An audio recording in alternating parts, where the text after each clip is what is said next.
Prologue. A dozen men, clad in bright orange coveralls and white hard hats, swarmed the decks of CGSL Orion, the 396-meter flagship of China global shipping lines, like ants. The hollow thud of metal box against metal box rattled the air, adding a bass note to the scream of gears and the whine of spinning cable drums. Gargantuan orange gantry cranes, towering 50 meters above, dipped and rose. Then dipped again, their noses swinging back and forth from dock to ship with payloads of white, green, blue, or red metal containers known as TUs, or 20-foot equivalent units. Gao Tian, chief of the ants, stood on the concrete docks of Dalian. This was one of the busiest container hubs in China, and the mountain of TUs stacked beside the huge vessel made the man look and feel minuscule. He waved his good arm and spoke into the radio, clipped to a loop on the chest of his coveralls. The broad smile across his face belied the frenetic pace of the activity around him. Far too busy with their own tasks, none of the other dock workers looked up to pay any attention to his flailing arm, but they listened intently to his voice over their respective radios. His job was to coordinate and make certain the loading went quickly and safely. Of all the people on the docks, Gao was intimately familiar with the dangers. Each year, almost 750 million of these ubiquitous metal containers, roughly 24 trillion pounds of cargo, moved around the world via tractor-trailer, locomotive, and cargo ship. Roughly 180 million TUs came from China, and well over 10 million of those came through the port of Dalian on ships much like Orion. The job of a dock worker was stressful enough, but Gao Tian found it difficult to concentrate, considering his recent upturn of fortune. Gao was 41 years old, with thinning black hair and a round face that naturally relaxed into a smile. A coworker had remarked that he always looked as though he'd just relieved himself in the swimming pool. He was not a big man, nor was he particularly strong. In truth, Gao had many reasons to be unhappy. His right hand had been crushed in an accident 3 years earlier, when a turnbuckle on a piece of lashing gear had snapped. The sudden loss of tension allowed the tail to shift just a few inches, but those few inches were enough. 3 fingers of his right hand had been sacrificed to the ship, his bone and flesh smeared between the steel bulkhead and the 50,000-pound metal box like so much red currant jelly. Gao's thumb and remaining finger were of little use. He could at least hook the antenna of his radio and depress the talk button, allowing him to direct the activity of the crane operators and the dozen orange-clad stevedores, ensuring that the stacks of TUs were loaded correctly and efficiently.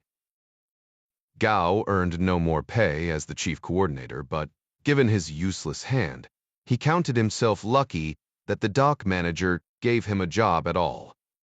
And besides, it made sense that the men who did the hardest and most dangerous work received a few more yuan a day than someone who merely stood on the dock and talked into his radio. Other men in the crew might eventually move up and become true supervisors with offices of their own, but that was not to be for Gao. In all his years, he had never strayed farther than 100 kilometers from his birthplace of Dalian, and then only to visit his wife's mother, who lived on a small piece of cooperative land north of the city. He'd grown content enough with his lot, and then the man with the red eye had come to visit him. 3 weeks ago, the man had offered a considerable sum of money to see that a certain tel was loaded into a certain spot aboard a certain ship. To Gao's astonishment, this arrangement happened twice more, and each time the man had given him an envelope of money along with verbal instructions. He made Gao repeat the number of the desired tel, and would not allow him to write it down. Today, the man with the red eye wanted 2 TUs PQ-12121-2. CGSL Orion was classified as an ultra-large container vessel, or ULCV, almost 400 meters in length, and with a draft of 16 meters. The ship was deep enough to stack 18 TUs from the bottom of the hold to the topmost box above deck. 23 TUs could be arranged side by side across her 53-meter beam. One tail looked much like any other, so the chalky blue box with unobtrusive white X's, painted at each corner, would soon blend with the 16,000 other boxes aboard the ship, all similarly muted in color, that were stacked over, under, and around it. PBCU 112281 and PPC. After 21-21-282 were not particularly difficult to remember, which was a good thing because Gao was already thinking of how he was going to spend the extra money the man with the red eye had given him. 900 win, roughly equivalent to 150 U. Dollars, each time he helped arrange a spot for a container that was going on the ship anyway. It was a tidy sum for someone making 7,000 won per month. Gao suspected his benefactor worked for a triad and wanted his container of drugs or other illicit material stowed deep in the middle of the thousands of containers on the vessel, thus lessening the possibility of search by authorities. Gao was a moral man opposed to narcotics, but 900 won was 900 won, and he rationalized that he did not know with any degree of certainty what was in the container. The man with the red eye had assured him that he wanted only to hasten the unloading process when his container reached its destination. So Gao took the man at his word and kept the money, with a conscience as cloudy as his benefactor's eye. He was able to slightly assuage his guilt by thinking about how he might spend the newest installment of 900 won. Keeping well clear of the swinging cables and flying tays, Gao followed the man's instructions and located PBC 12128, 1 and PBC 12128, 2 in the stacks. He located the barcode on each container and checked them with the scanner he kept secured to a lanyard at his waist. He then coordinated between the operator of the second gantry crane and the stevedores working aft of Orion's exhaust stack and bridge house to guide the chalky blue TUs into place. The entire process from the time Gao first pressed the talk key on his radio, with his surviving finger to the moment the locking cams on the lashing hardware were turned at each corner of the two containers, locking them together, 7 layers from the bottom deck, 10 rows aft of the raised white bridge castle, and 11 across from the starboard rail took just under 6 minutes. His task complete, Gao began to move his arm again. He spoke into the radio, directing the crane operators and stevedores as they continued to fill Orion, none the wiser to his deal with the red-eyed man. The chief of the ants smiled, 900 won richer, and thought about the pigs he could now purchase for his mother-in-law. He liked his mother-in-law. She was a good and gentle woman, well deserving of some new pigs. Hands clasped behind the small of his back, General Su Jinlong of the Central Security Bureau leaned in to peer through the tripod-mounted camera over the rooftops of the Chunha residential district and industrial buildings situated along the port of Dalian. A soldier at the core, Shu was thick across the shoulders, with the big hands and muscular forearms of a man who spent more time in the field than the office. 2 other men flanked him, one close and relaxed, ready to take orders or give counsel. The other, a youthful man wearing a pair of black sunglasses, had positioned himself back a few steps. His hands were folded in front of him, his head slightly bowed as he waited to be bidden forward. All 3 men stood in the shade of a small copse of walnut trees on a gravel apron off Shongnan Road. Many varieties of protected birds and plant life were abundant in these woods, so passers-by paid little attention to the powerful 800mm telephoto lens that protruded like a cannon from the front of the digital camera. The camera itself was superfluous. It was only there to give the lens credibility. The last thing the general wanted was a digital record of any of his activities. He had not come to capture the beauty of Luotan's numerous waterfalls or magnificent root carvings. His interest at the moment lay northward, down the hill toward the sea and the intense activity along the Dalian docks. charged with protecting the highest political leaders in China. The duties of the Central Security Bureau were akin to those of the U.S. Service.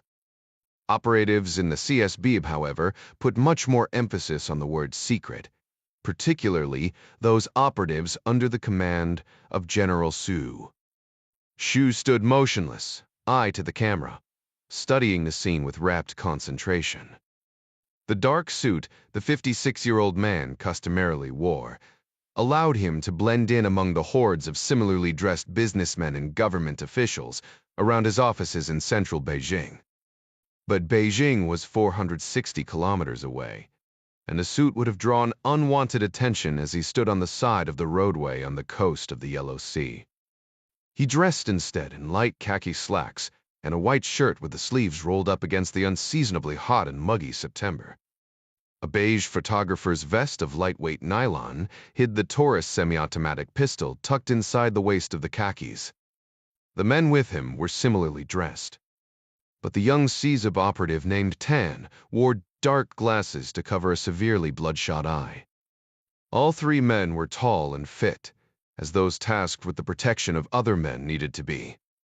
Both the general and his protege, a man named Long Yun, had come up through the officers' corps of the People's Liberation Army, Long following Xu by a decade.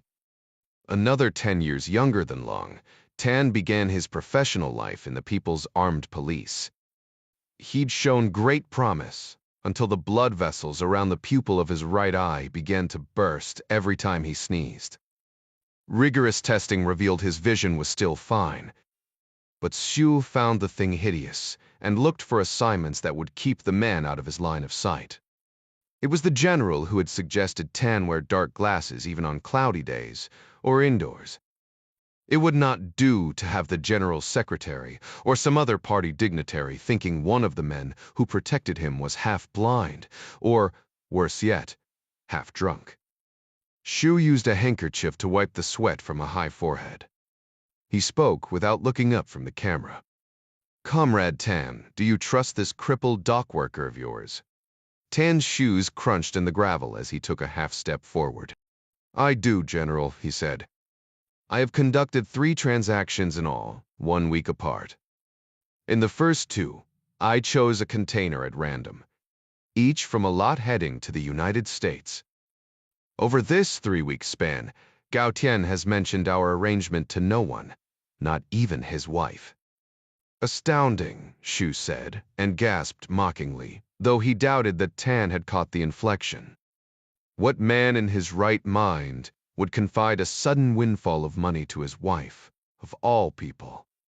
General Xu stood up from the tripod, arching his back, feeling it pop and snap. In retrospect, it was a mistake to use someone from his own staff for the negotiations, but he would never admit it out loud. The matter of the container ship Orion had been conceived and decided prior to his arrangement with the man known as Coronet. Other operations would be far more tidy and less likely to connect to Xu or his organization. "The gods gave men mouths," the general said. "And, in my experience, men have a difficult time knowing when to keep those mouths shut. This endeavor must be handled with the utmost discretion and secrecy. We cannot afford for your man to speak of this. Ever." He looked at Tan. "Do you understand?" "Of course," the younger man said, but Xu doubted this was true. "You must kill him," the general clarified. Tan blanched at the order, proving Xu's suspicions correct. "Of course," the young man said again. "Today," Xu added. It was tedious how everything had to be spelled out for this one. Tan braced to attention and gave a curt nod. "USD Prayev tu Tuyas Crame." "Course," he said again, stammering, as if any more appropriate words had flown from his brain. The general sighed, exhausted by the conversation. He tipped his head toward the tripod. "Retrieve the lens and gear," he said. "But be certain you are careful as you put it away. The people's money should not be wasted by shoddy handling of equipment." Before Tan had a chance to repeat himself yet again, Shu turned to Long Yun and gave a knowing glance toward the car. Long Yun settled in behind the wheel as the general took his customary spot in the back seat, on the right side, so the two men could more easily communicate. Outside, Tan blustered on the gravel pad as he packed the camera equipment, no doubt made more nervous by his boss's watchful eye through the tinted window. "Follow this witless egg," Shu instructed Long Yun. "When he has killed the cripple, silence him as well. I'm afraid your man Tan lacks the constitution for matters of delicacy and discretion. If the fool on the docks has not yet bragged to his friends, then someone will most certainly have witnessed him meeting a man with such a hideous eye. That ship will reach the United States in 2 weeks. I'm confident there will not be much left after the incident, but the Americans are known to be extremely thorough. There can be absolutely nothing to link Orion to this office. Do I make myself clear?" Long Yun turned and grinned at the general. "Of course," he said. "Ward's Jack Ryan, Jr." and sat behind the wheel of a dusty Ford Taurus and rubbed a hand through his dark brown beard, trying not to think about his growing need to pee. The car sat parked for the 4th time in 7 hours, and Ryan rested both hands on the steering wheel, staring into the darkness. Dallas, Texas, had a reputation for being muggy, even in fall. But this September night had turned out cool, allowing the two men in the Taurus to keep their windows rolled up most of the way and the AC turned off. Just 2 years old, the dented Ford looked to be in much worse shape than it actually was. The Taurus was one of the few models that could be a police car or, with a quick coat of rattle can black, and some judiciously applied dents to the doors and fenders, become a ratty beater that those same police would see as a meth fleet vehicle. Despite being in dependable shape mechanically, this particular car stank like bad cheese and dirty gym socks, blending well into the seedy South Dallas neighborhood. A quick internet search had revealed that the intersection, not 3 blocks away, was among the top 5 most likely spots in Dallas to get stabbed. There'd been no stabbings tonight as far as Ryan knew, but the night was still young. The sound of bottles breaking on pavement not too far down the street signaled that a cutting, at the very least, was a distinct possibility. Ryan tapped the steering wheel with his thumbs and looked at his watch. His need for relief was going to reach critical mass in the next few minutes. He had a Gatorade bottle in the back seat, stashed there for surveillance emergencies, but he really hoped to get out and stretch his legs for a minute, even if it was behind a stinking dumpster that overflowed with pizza boxes in an alley littered with broken syringes and used condoms. During the 42 minutes, they'd been parked between the back door of a Mexican grocery and a store that sold sewing machines. Of all things, Jack had seen a half-dozen guys, all Asian, go into the Casita Roja strip club across the street. Over the course of those same 42 minutes, he'd watched a homeless dude stagger by and vomit all over himself. A graffiti artist tagged the back of the sewing machine shop, and 2 hookers entertained clients as they stood against the rough brick wall beside the dumpster, accompanied by a halo of moths fluttering under the sad glow of a feeble street lamp. "If you could see me now, mother dear," Ryan mumbled to himself, tapping the Taurus's armrest. "You say something?" Bartosz as Midas Jankowski asked from the passenger seat. Like Jack, he was bearded and wore a loose button-down shirt with short sleeves to cover the Smith & Wesson M&P Shield pistol tucked inside his waistband, as well as the loop of copper wire he wore low around his neck. Hollywood would have everyone believe the entire communication package, including the mic and radio, could be wrapped up and fit into the tiny bit of plastic worn inside the ear. Ryan wished it were that simple. There were tiny mics, but they still required a radio and some kind of power source. Campus members used a Profilo wire near field neck loop mic and a small flesh-tone earpiece. A house-built voice-activated intercom system obviated the use of a plit switch. The whole shebang ran off a Motorola radio about the size of a fat deck of playing cards. Just thinking about this sexy life of a spy, Ryan said. I'm going to need to take a leak in a few. 4 other sets of ears listened to the conversation over the encrypted net. Ryan had hoped Midas might admit he needed a relief break as well, to make him feel a little more human in his time of need. No such luck. Jankowski was relatively new to the campus, but Jack had been on enough ops with the retired Delta Force commander to know he possessed a bladder the size of a watermelon. I went an hour ago. Domingo Ding Chavez's voice came over Jack's earpiece, gloating a little. When I slapped the microphone up. Chavez, a senior member of the campus and a former CIA officer, had made an educated guess about their target's next stop, and arrived in just enough time to stick a magnetic high-gain microphone to the light fixture outside the doors of the Casita Roja. About the size of a matchbox, the little mic broadcast on the scrambled radio frequency of the team's net. It was surprising what useful intelligence could be picked up from people just before they walked through the door of an unfamiliar location. Even when alone, they sometimes just blurted out things to themselves. Chavez continued to rub it in. I had me a few sips of a cold one while I was inside. Had to blend in, go with the flow. He made no comment about the nude girls gyrating on the stage. His father-in-law, the campus's director of operations, John Clark, a legend in the intelligence community, happened to be working overwatch on this up from the roof of a payday loan place halfway up the block, with a good view of both the front door of Casita Roja and Ryan's Taurus. He was listening on the same net. Ryan sighed. Maybe I should go in and try to get a listen on what our guy's talking about. Negative, Clark said. We have the tracker on his car, and we're up on his phone. Right now, we're just building patterns. Chavez spoke through a barely concealed chuckle. Mano, a white guy like you would stand out in there. Ding had a master's degree in international relations, but he could turn on his East L accent at the drop of a hat. Hold up, Clark said. As the boss, his radio was primary and had the ability to override any chatter, which he frequently did.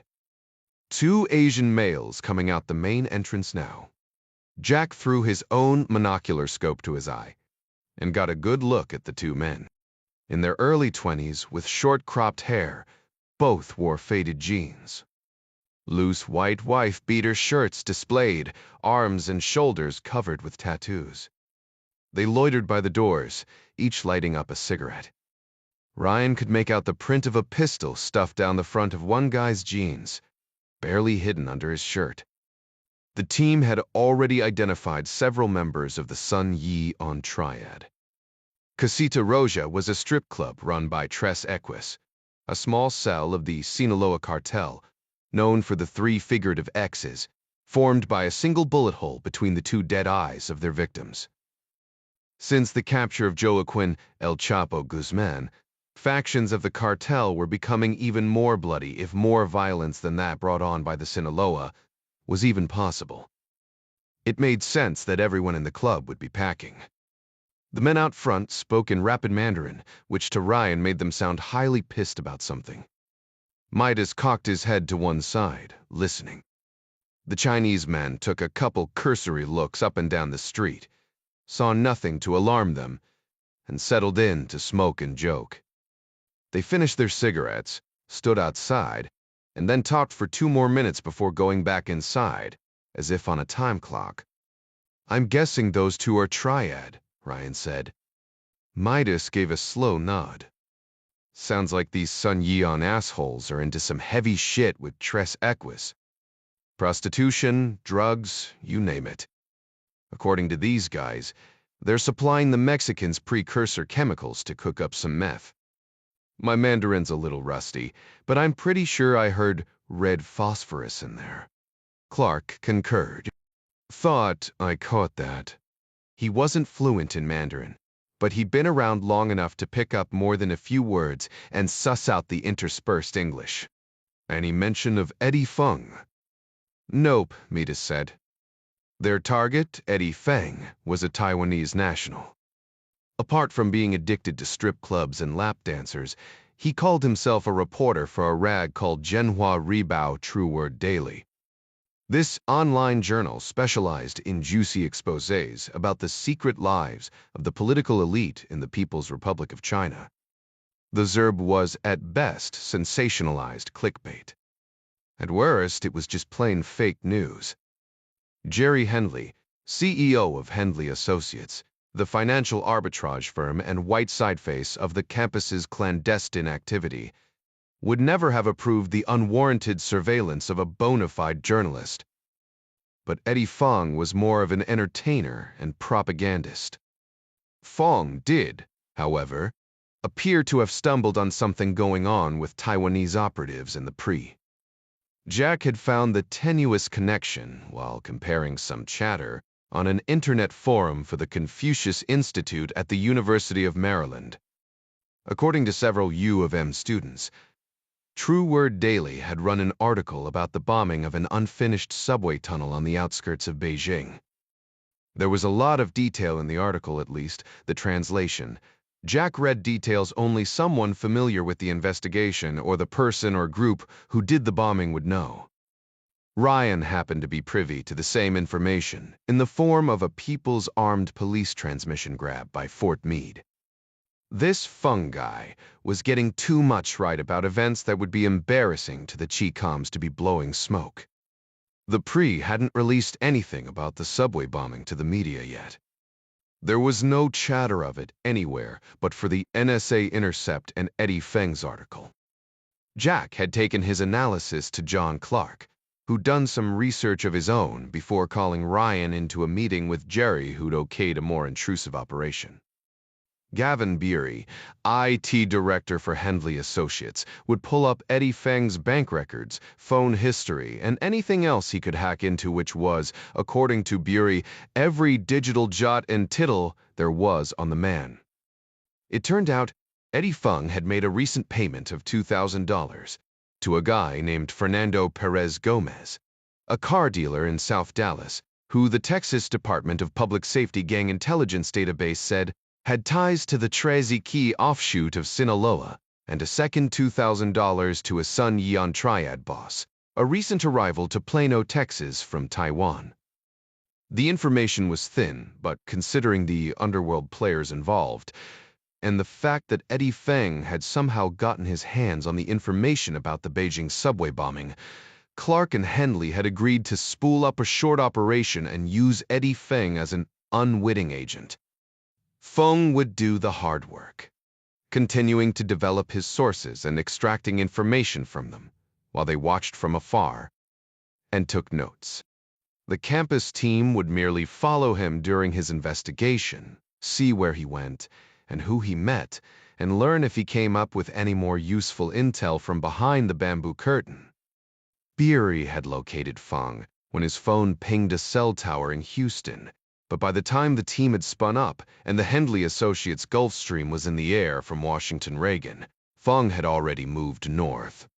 It didn't take him long, though, to get down to business in the Fort Worth, Dallas metroplex. In the past 7 hours, the team had followed him to 4 different strip clubs. None of them were particularly high-class joints, but Casita Roya was definitely the worst.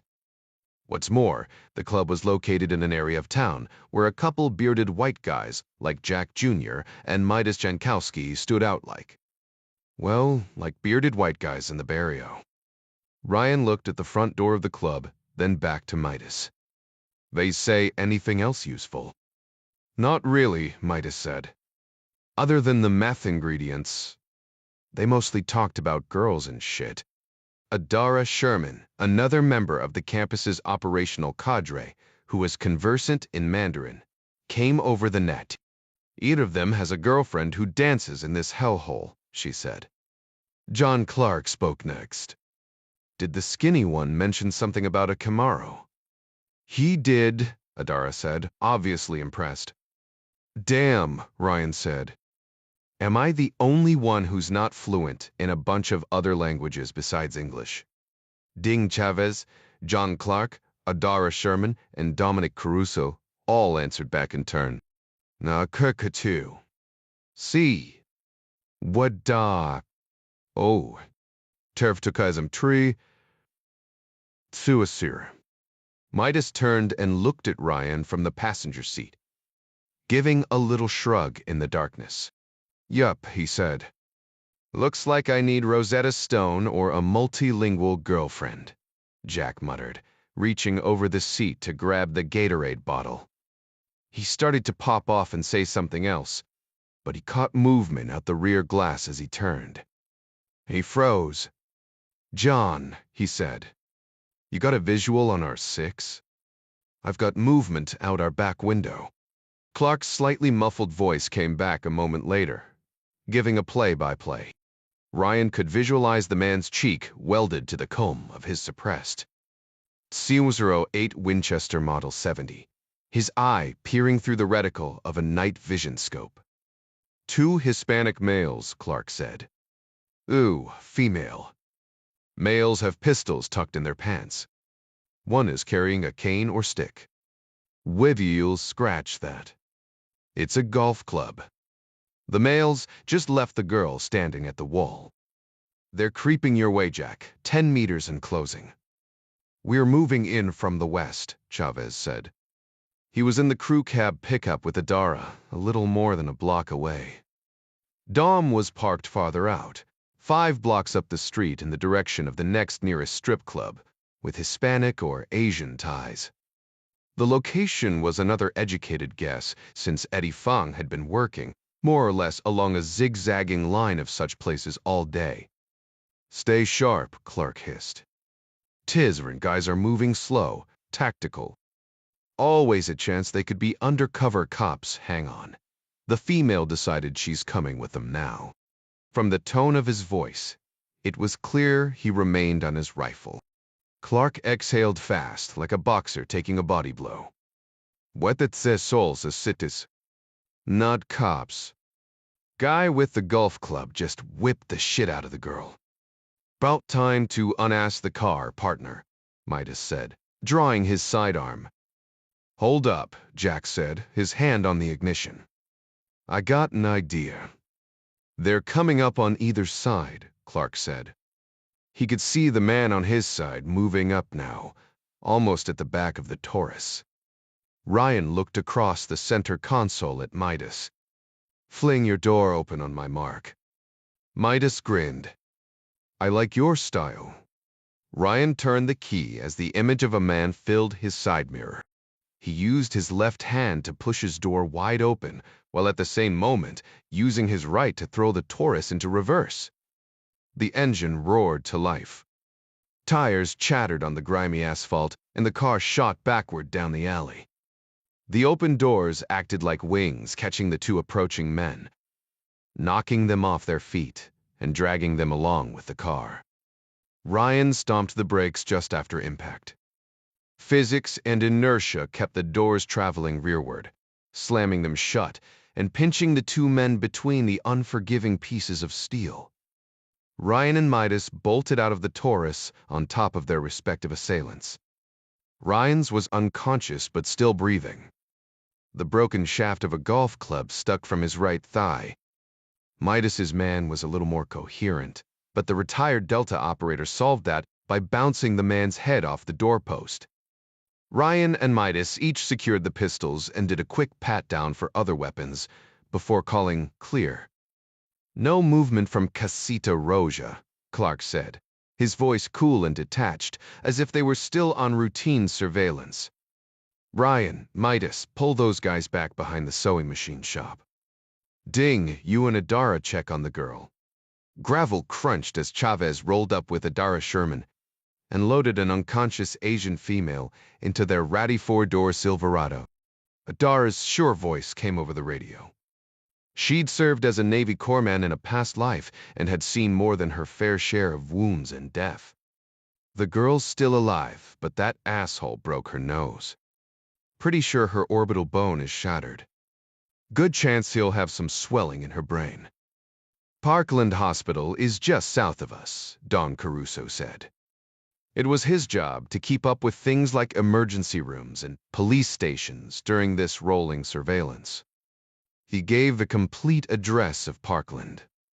"Roll up to the emergency department," Clark said. "Watch for surveillance cameras, but drop her off by the door and haul ass out of there before anyone sees you. They'll be used to it around here." "Roger that," Ding said. Adara climbed into the back seat with the unconscious woman, and the pickup backed out of the alley, taking a quick but quiet left toward Parkland Hospital. "Don't forget to grab her ID," Clark said. He didn't have to say it would come in handy to build their picture of Eddie Feng's web of associates. "Way ahead of you, boss," Adara said. "No ID. But she does have some kind of brand on the side of her neck. It's covered with blood, but I'll get a photo." Clark came over the net again. "Frey, you about done, Jack? We could have company any time." "Just about," Ryan said. Both he and Midas donned blue nitrile gloves and leaned the unconscious men against the graffiti-covered back wall of the sewing machine shop. Neither man carried ID, which was not surprising. Tattoos identifying them both as Tres Equus affiliates were clearly visible on their necks and shoulders. Ryan and Midas took the rolls of cash from each man's pocket to make it look like a robbery and jumped back into the Taurus. They'd voucher the money and turn it over to Jerry Hendley, who'd find some charity that needed it. 4.5 minutes after Ryan first saw the men coming up behind them, wind whistled through the bent door frames as he sped toward Harry Hines Boulevard. "I'll be right behind you," Clark said. "We'll stay up on the phone and check in tomorrow. This guy has an inside scoop on a terrorist action in the Pre, and now he's involved with drug cartels and the Sun Yeon Triad. Something's going on here, boys and girls. I don't know what it is yet, but it's enough to do some more digging into Eddie Feng." To Captain Liang Tang, a 32-year veteran of China Global Shipping Lines, pressed the small of his weary back against a leaning post on the bridge of Orion. It was dark outside, but his running lights pushed back the night and illuminated the expansive deck of the great ship. The big low-pressure system whirling up from the southwest had chased Orion across the 124 line and into the mouth of the Strait of Juan de Fuca 2 hours before. The Canadians controlled the separation of shipping traffic up to roughly the 12-4 meridian of longitude, but when inbound traffic passed Cape Flattery, Coast Guard vessel traffic services took control. Seattle traffic already knew they were coming, even before they took over from the Canadians. Like every legal commercial ship on the seas, Orion's automated information system broadcast a unique identifier. Much like an air traffic controller, the vessel traffic coordinator called in periodically to make Orion aware of other commercial vessels, logging tugs, or some other such hazard. Shipping was an around-the-clock business, but Captain Liang could relax and sip his coffee here, even amid the blow outside. Compared to Shanghai, the strait was comparatively dead this time of night. The young woman working V's was all business but cordial enough. She understood Liang's English, which many other people didn't, no matter how much he studied. Liang consulted the electronic chart plotter above his console, leaned in to make out the numbers, then nodded to himself. They'd make Adiz Hook in just over an hour. There, they would pick up the pilot who'd drive the ship the rest of the way into the port of Seattle. He took a sip of Sumatran coffee from a ceramic mug that bore the image of a blue and silver Dallas Cowboys football helmet. He was not a fan of the team or the game. He only kept the mug because, though it signified something so uniquely American, it had made "in China" etched on the underside. Culturally, Captain Liang should have been drinking tea, but the rigors and travels of a sea captain's life had simply taught him to know better. Chinese tea had a place among women and gentle souls, but sea captains needed coffee, and Captain Loon preferred beans from Sumatra, made even smoother when drunk from his made in China Dallas Cowboys mug. He departed Dalian 15 days before, steaming his way down the eastern coast along the Yellow Sea to make stops in the ports of Tianjin and Qingdao. He topped off his ship at the frenetic port of Shanghai with 6,000 more TUs, filled with buttons, eyeglasses, smartphones, dinnerware, and countless other shiny trinkets bound for American consumers. There were, no doubt, a few drugs and an illicit weapon or two hidden in some of the containers. But the captain was a freight man, not a smuggler. Anything illegal on board was the fault of the shipper, not the ship. Captain Liang and his crew of 31 souls, 7 officers, and 24 freightons, or able-bodied seamen, had steamed Orion out of the busiest seaport in the world at precisely midnight.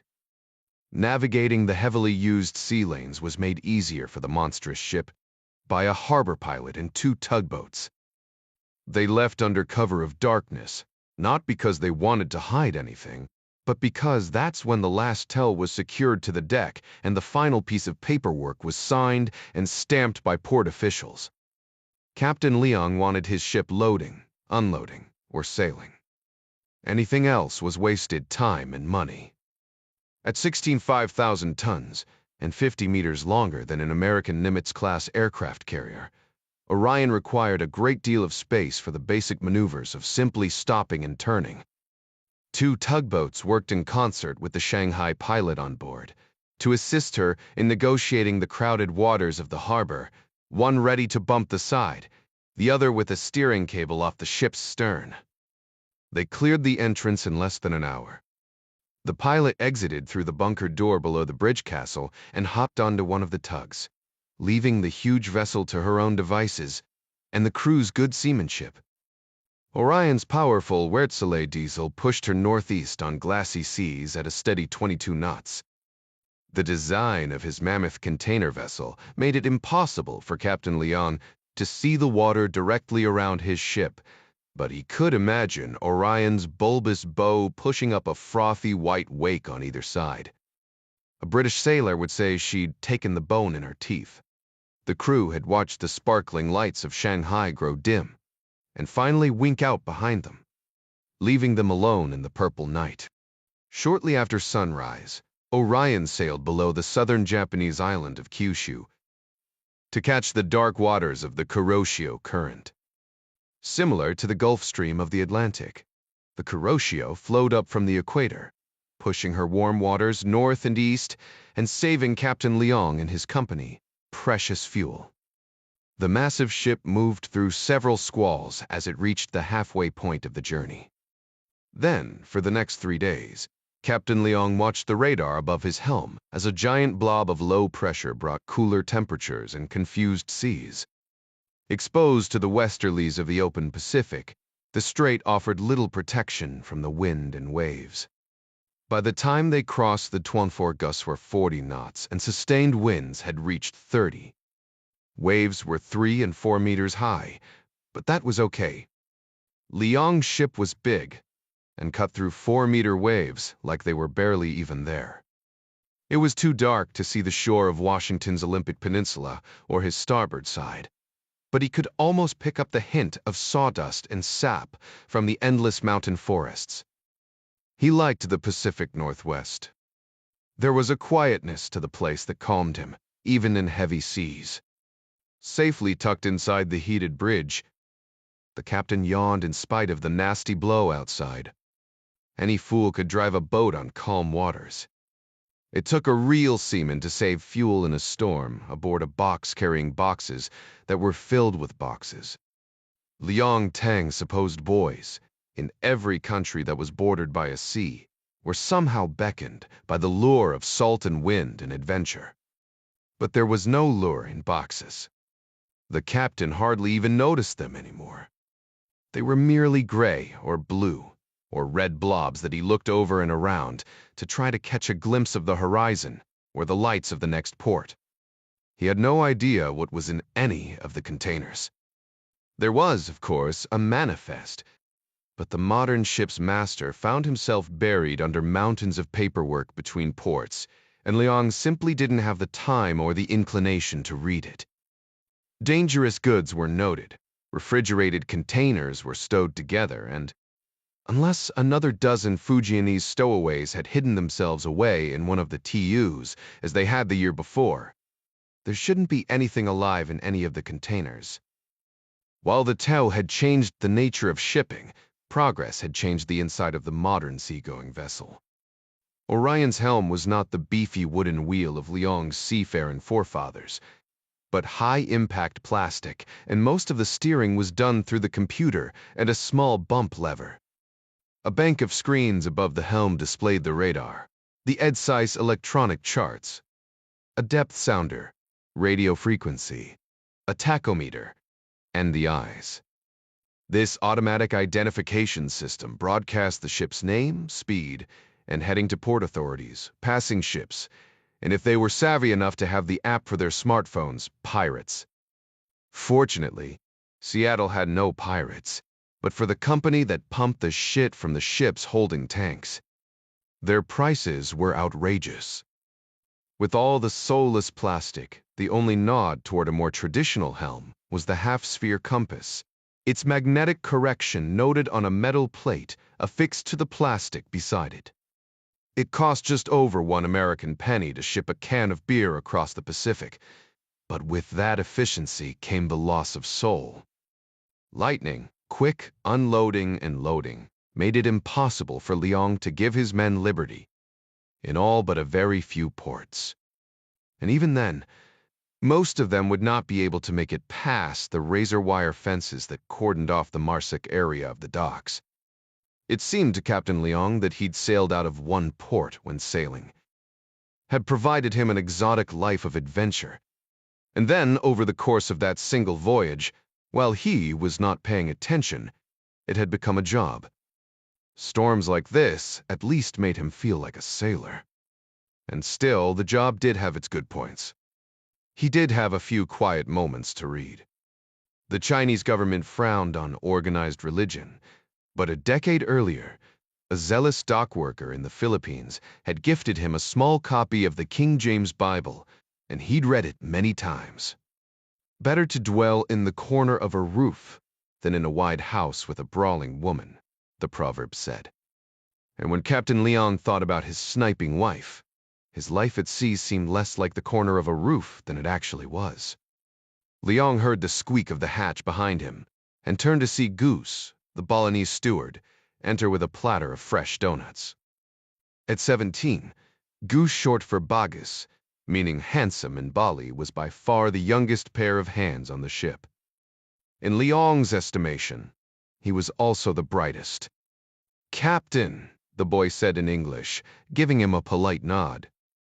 "Goose," Liang said, toasting the air with his Dallas Cowboys mug. The boy spoke passable Mandarin, but he was attempting to learn English, the international language of commerce, and it helped Liang and his first officer to try to teach him. It was good practice for the times they needed to communicate via the radio with wets. Goose held up the donuts. "Mr. Dirty too, Tusk. Cook, happy right lay." "Donut," he said. "Good English," the captain said. "I like donuts." Goose smiled.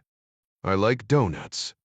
The captain closed his eyes to breathe in the heady smell of the fried dough. He opened his mouth to speak, but was cut off by a loud pop. At first, he thought some piece of gear had fallen outside, but a violent shudder ran through the length of entire ship, as if they'd run aground. Liang's eyes shot open.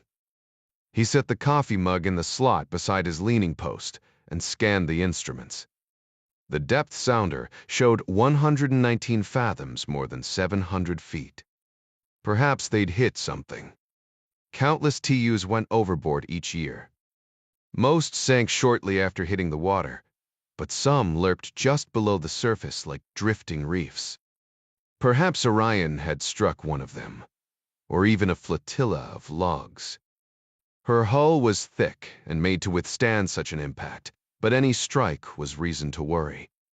Half a breath later, a massive explosion rocked the aft decks. The bank of windows along the rear of the bridge castle shattered from the oncoming shockwave. Bits of glass peppered the men like a shotgun blast. Liang grabbed young Goose by the collar and dragged him behind the captain's chair, out of the path of flying debris. First Officer Sue was already there. Outside, heavy containers shot skyward like so many children's toys, disappearing into the darkness to fall into the sea, or crashing back down on the rail to burst and spill their clothing and electronics into the water. Liang couldn't feel the blood from the wounds running down his cheek, but he saw tiny cubes of shatterproof glass embedded in Sue's face. Goose's black hair was covered in the stuff. Windows gone, the gale outside moaned in, whipping through the cabin, lifting papers and ripping away the warmth. The smell of burning plastic and the sharp, acidic odor of molten metal flowed in on the back of the wind. The aft deck lights had gone dark, but Liang watched in horror as a pillar of white fire 5 meters wide shot like a geyser from among what was left of the TU, illuminating the ship as if it were midday. The captain looked away from the stunning brightness and clapped his hands to clear First Officer Sue from his stupor. "Call engineering and get a report," he said. "There will surely be injuries. Goose, get on the intercom and tell Mr. Huang to stand by in the galley." Huang had trained as a medic in the Plan Navy and was the closest thing to a doctor on board the ship. Alarms sounded amid the moaning gale and the shouts of terrified men. Stack after stack of shipping containers listed heavily to starboard. Lashing rods snapped, cracking like gunfire, and the boxes toppled one by one into the angry sea. Wind whipped the heavy black smoke, at once making it easier for Liang to see the carnage and fanning the flames. The white pillar continued to roar upward from the bows of the ship. Warning lights on the console changed from green to red, flashing urgently as system after system failed. The ship's intercom broke squelch, and the breathless voice of Jimmy, a Filipino deck rating, filled the bridge. "Captain," the man stammered in English. "Siftegeble. Siblebri. Need help, sir." Goose reached up for the microphone and passed it off to the captain. "Where are you?" Liang asked. "Engineering, Captor. I must speak with Mr. Duwen." Liang's English was good, but in times like these, he preferred to talk to a native of China. Duan was the engineer, the man with the training to understand the questions Liang needed to have answered. That is not possible," the deck rating said. "Mr. Duan is gone. The Dervgaev. Gone," Liang whispered. He put a hand on top of his head in dismay. Outside, containers continued to fall over the rails on both sides, and a fearsome groan ran the length of the ship. Liang imagined some awful beast had escaped to tell and was now running rampant down below. Jimmy grew more breathless with every word, choking back sobs. Sefusterab. I was helping him change a filter. Then he coughed, probably from smoke. There were many explosions from above, and then the most terrible noise. "Captain, do you believe in hell?" "I do not," Liang said, willing himself to remain calm. It did no good to scream at times like this. He prodded the terrified man. "What happened, Jimmy?" "A ball of white fire. It just dropped. There, through the ceiling?" Beleng said. "Yes. From above the compartment just aft of the wart." The rating used the nickname for the engine. "And Mr. Ewing the Tetradathlert," Liang whispered. "We did lose Agent E. Fell, sir. Dear suspect fell." Gown gasped. "He is injured." "You do not understand," the rating said. The fire burned through the deck. "Mr. Duan fell into the man sniffed, obviously trying to compose himself. "Captain," the deck melted beneath his feet. "He's gone." "Okay," Liang said, trying to imagine the unimaginable scene. "Get out of there." "No, I cannot, Captain." Another gasp, turned into a frightened whimper. The fire. It was very bright. I saw, Mr. Dwanfall, but I cannot see anything. The flames are close. I feel the heat. I will fall if I try to move. Stay where you are, the captain said. It was no wonder the man was terrified. I will send someone to collect you. Wedi, sore, wide. Her, the line filled with static, then went dead. Liang's head snapped up to look at Sue.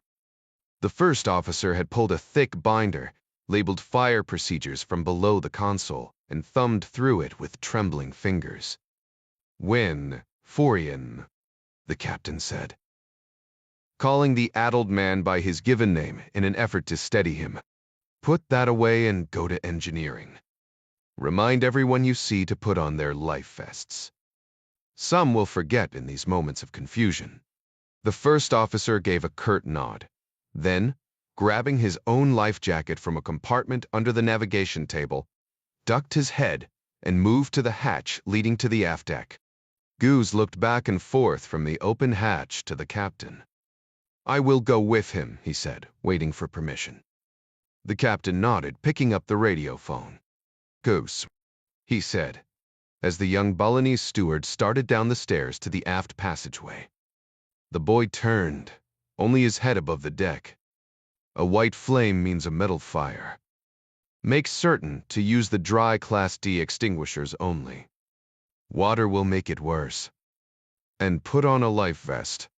The boy scrambled back up the stairs to retrieve a life jacket from the locker below the console. A tremendous roar filled the night air. As if to lend credence to the captain's fears, the shriek of rending metal carried in from the aft decks. A shower of white-hot sparks shot skyward out of the gaping hole. The body of a man dressed in flame-retardant coveralls followed, pushed upward on a geyser of steam and flames. Liang watched helplessly as the man fell straight back down into the same fiery pit from which he'd come. Now he believed in hell. He turned to Goose. The boy was paler now, his chin quivering. He'd seen the whole thing. Go, Liang said, hoping the boy would understand the instructions given in Mandarin. Keep your something heavy hit him in the head. He saw Goose's terrified face and then nothing. Goose had watched in horror as the shard of metal from a ripped container whirred in like a saw blade and struck Captain Liang in the back of the head. Goose ducked instinctively, and when he looked up, the poor man was face down in a pool of blood and shattered glass. The boy found himself alone on the bridge. He grabbed the intercom to call for the first officer, but it was dead. The gale moaned outside, rain and wind whipping through the shattered windows. The radio microphone hung from the console on a coiled cord, swaying with the heaving motion of the ship. Goose had been on the bridge during man overboard drills. He knew how to work the radio. And if there was ever a time to call for help, it was now. What he did not know was how to speak English. He stayed low as he reached for the dangling mic, hiding behind the captain's chair to keep from meeting the same fate. Goose depressed the key on the side of the mic and said the only words he knew that would get help coming his way. Mayday. Mayday. Man overboard. A female voice crackled over the radio a moment later. You. Coast Guard Seattle Sector. Ship calling Mayday. Please say your location. Yes, Goose said, happy to hear a voice. Yes. Man overboard. Now please to help us. A horrible clatter rose from the belly of the ship, as if a dragon had gotten loose in the engine room. A moment later, the clatter abated and the steady thrum of the wort fell silent. Powerless, Orion shuddered and began to turn broadside to the waves at the mercy of the gale. Out on the demolished deck, rain did little to beat back the wall of fire, now fanned by a wicked wind. Metal groaned and men screamed. The bow began to lift as the aft portion of the ship wallowed lower in the water. Flooding compartment by mangled compartment. Goose felt the ship rise under him and huddled among the glass and debris on the floor of the wheelhouse, clutching his knees to his chest and trying to focus on the female voice speaking on the radio. He didn't understand her, but he prayed she was sending help. Signed the Straits Operator, Petty Officer 3rd Class Barb Pennington. Leaned back in the swivel chair, scanning the dotted traffic lanes on the 6-color monitors above her workstation in the Seattle Vessel Traffic Services. It was late, and she'd just taken a sip of coffee when a terrified voice crackled into her headset. She rocked forward immediately, as if getting nearer to her computer screens would help her hear better. Chinese container ship Orion reporting a man overboard. Chief, Petty Officer Pennington said as her supervisor walked up beside her. As shows him 2 miles west of Pillar Point. I spoke with the vessel captain at 01:40 hours when he crossed the 12-4 line. It sounds like a different person making the report. I was able to get him to switch to Channel 16, but he's not responding to any other questions. The watch supervisor nodded. Man overboard. Understood. He passed the call to the command duty officer in the Joint Harbor Operations Center on the other side of the frosted glass wall. The CDO, Chief Petty Officer George Rodriguez, assigned a SOC operations specialist named Sally Fry to monitor the call through rescue. 21, an advanced maritime C4 program. Rescue 21 used a variety of fixed towers to vector the ship's position each time it transmitted, superimposing a line of position on a digital chart. Best case scenario, the transmission hit multiple towers and took the search out of search and rescue. But even one tower would put the distressed vessel somewhere along that given line. In a calm but authoritative voice belying her junior status and 23 years of age. Petty Officer Fry engaged the young man at the other end of the radio in a conversation during which he said little but man overboard and pleased to help. Both the Straits Operator and the operations specialist were female, and the transfer went so smoothly that the person reporting the Mayday never knew he'd been passed from vessel traffic services to the rescue management side of the GECOS. A time clock began the moment the command duty officer became aware of the distress call.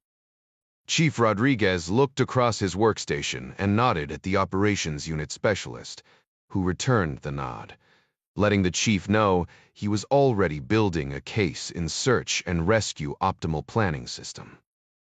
Among many other nuanced factors, SEROPS accounted for pre-distress vessel movement, present wind speed, and water currents, generating an estimated location of the vessel when rescue assets arrived.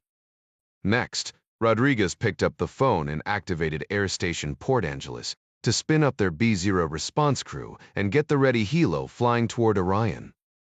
Anyone watching the process might have thought the call happened simultaneously with his other actions, and they would not be far from wrong.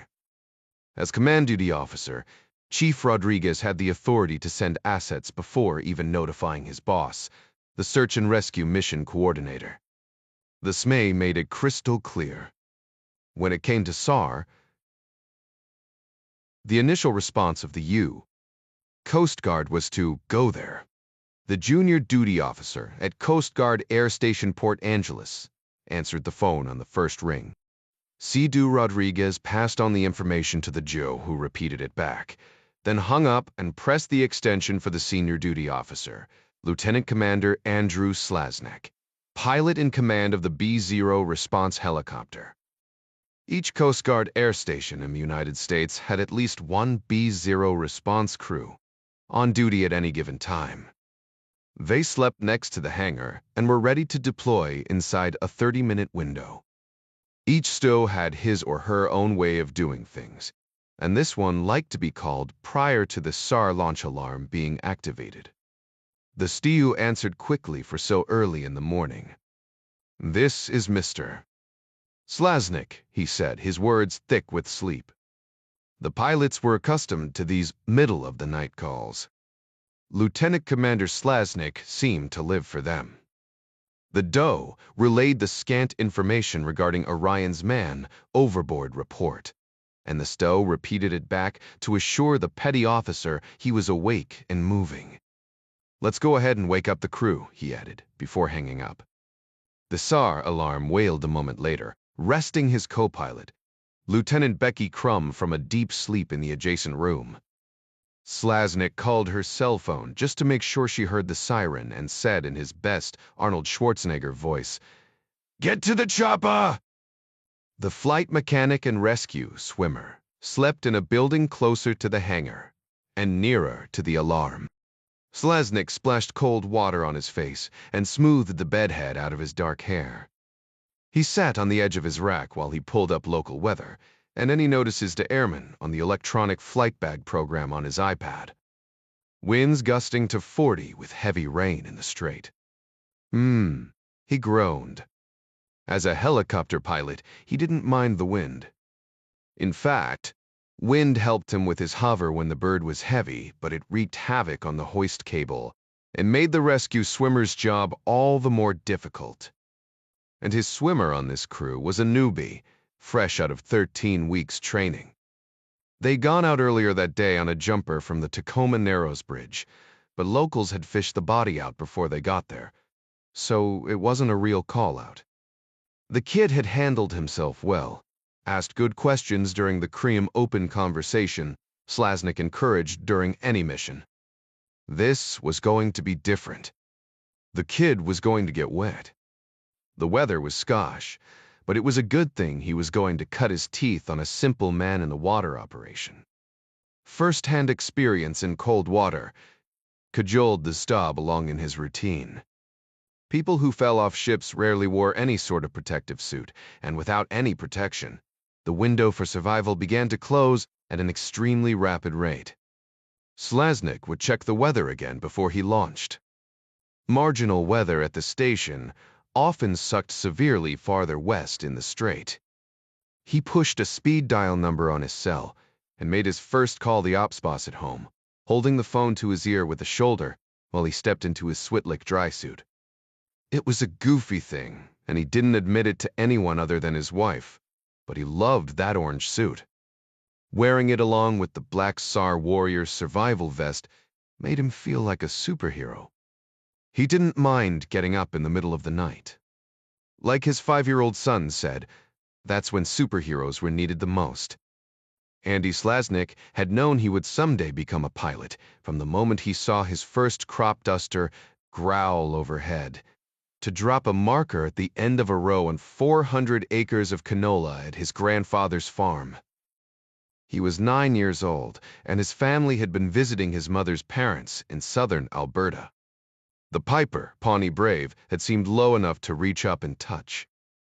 Andy begged his granddad to make the hour drive to the Lethbridge City Library, where he checked out as many books on aviation as he could fit in his scrawny arms, and then devoured them all in 3 days. His room back in Boise became a gallery of plastic models, and he bored his friends to tears with an intricate and ever-growing knowledge of each and every aircraft that hung from the spackled ceiling on bits of sewing thread. An uncanny memory and a natural knack for math worked in concert to give Slasnik an SAT score of 1464. Midway through his junior year, he began the lengthy application process to both the United States Air Force Academy and the United States Military Academy at West Point. His GPA superior SAT score and a sub-2-minute 800-meter time on his high school track team got him accepted to week-long programs at each school during the summer break before he was a senior. The Air Force liaison from nearby Mountain Home AF took one look at the boy's stats and pushed him hard to keep his sights firmly fixed on the wild blue U. But a guidance counselor suggested he might consider the Coast Guard Academy. She told him that because of its smaller class size, the U.S. GA was considered more selective. She then said maybe he should forget it. It might be a great deal of work with such a slim chance of being accepted. The challenge alone appealed to Andrew's competitive nature. He liked to prove he could excel at the hard stuff. He knew that the Navy and the Coast Guard both had aircraft and some hotshot pilots, but they also had boats, A lot of boats. Andrew didn't want to do boats. He wanted to fly. And besides, the Air Force liaison kept reminding him that if he ever wanted to be an astronaut, he needed to go with the Zoomies. In the end, it was the guidance counselor's thrown gauntlet that found Andrew Slasnik sitting with a class of 34 other AIM summer program cadet wannabes in New London, Connecticut, listening to various old-timers answer questions about their respective jobs. The discussion was informative enough, but there was far too much talk about boats. Andrew found his mind wandering, thinking about how cool it would be to tell his friends he was an astronaut. And then a tall, gangly, red-headed MH-65 Dolphin helicopter pilot took the microphone. He'd been last on the program and, looking back, Andrew understood why. None of the other pros wanted to follow this guy. The pilot regaled the eager young students with stories of killer winds and night flights over mountainous seas. To hear this guy tell it, he got into hairy situations every other day. It was Andrew who asked the final question of the night, and even as he spoke, he felt his mind drift again, pondering what the guys at Colorado Springs had to offer him. Surely the Air Force had hundreds of pilots with swagger and stories like this guy. Andrew stood to ask the question. "Sir," he said, "how many people would you say you've saved over the course of your career?" The red-headed chopper pilot was a lieutenant commander. Probably in his early 30s, still a few years away from making 05, where he'd be forced into grad school and flying a desk more than his bird. He listened to the question, then leaned back in his chair and stared at the ceiling for a few seconds, moving his fingers over his thumb, as if counting. After a moment, he looked up at Andrew and clarified. "Do you mean pulled some retired granddad with a bad case of food poisoning off a cruise ship, or literally plucked somebody from the jaws of a watery death?" The cadet wannabes all chuckled.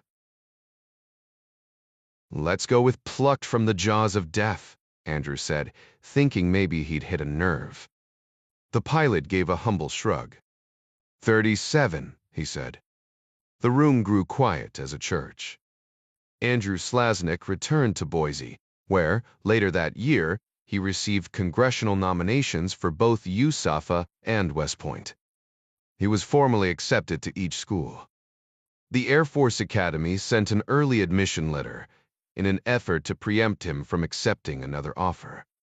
But 5 weeks after he graduated high school, and to the chagrin of the Air Force liaison from Mountain Home, his parents dropped him in New London, Connecticut, for reporting day colloquially called R Day at the United States Coast Guard Academy. Cadet Slasnik memorized every word of Reef Point's the pocket-sized cadet Bible of Coast Guard. General knowledge gritted his teeth through the 7-week horror show of Swab Summer and plowed through the rest of his freshman year. 4 years later, after learning not to be such a self-important ass, he graduated third from the top of his class with a degree in mechanical engineering and a tolerance for boats. With a fresh set of ensign boards on his shoulders, Slasnik's academic standing opened the door to flight school.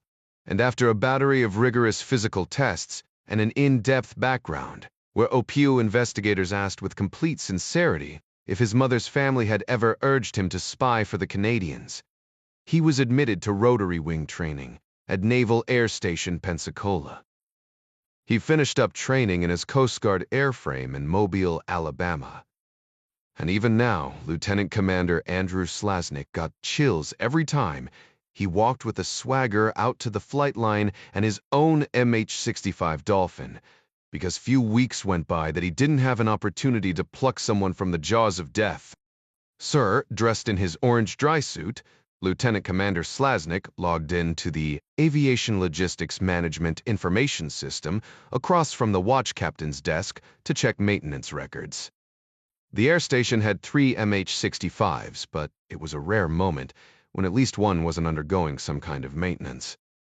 The Coast Guard seemed to operate under the have 3 to make 1 rule when it came to helicopters. In this case, 2 birds were operational, so Slasnik flipped a coin and signed out 650-21. He made a second call to the ops boss, who'd already touched bases with Fichuk and been informed there was also a 47-foot response boat out of Nia Bay near the mouth of the strait responding to the mayday. Co-pilot Lieutenant Becky Crum was already outside doing the pre-flight and starting the helo. She was quick and efficient, which was good, because now that he knew surface assets were on the way, Slaznik's competitive nature kicked into high gear. He knew the boat crews in Nia Bay, and they were every bit as competitive. Not a bad thing, really.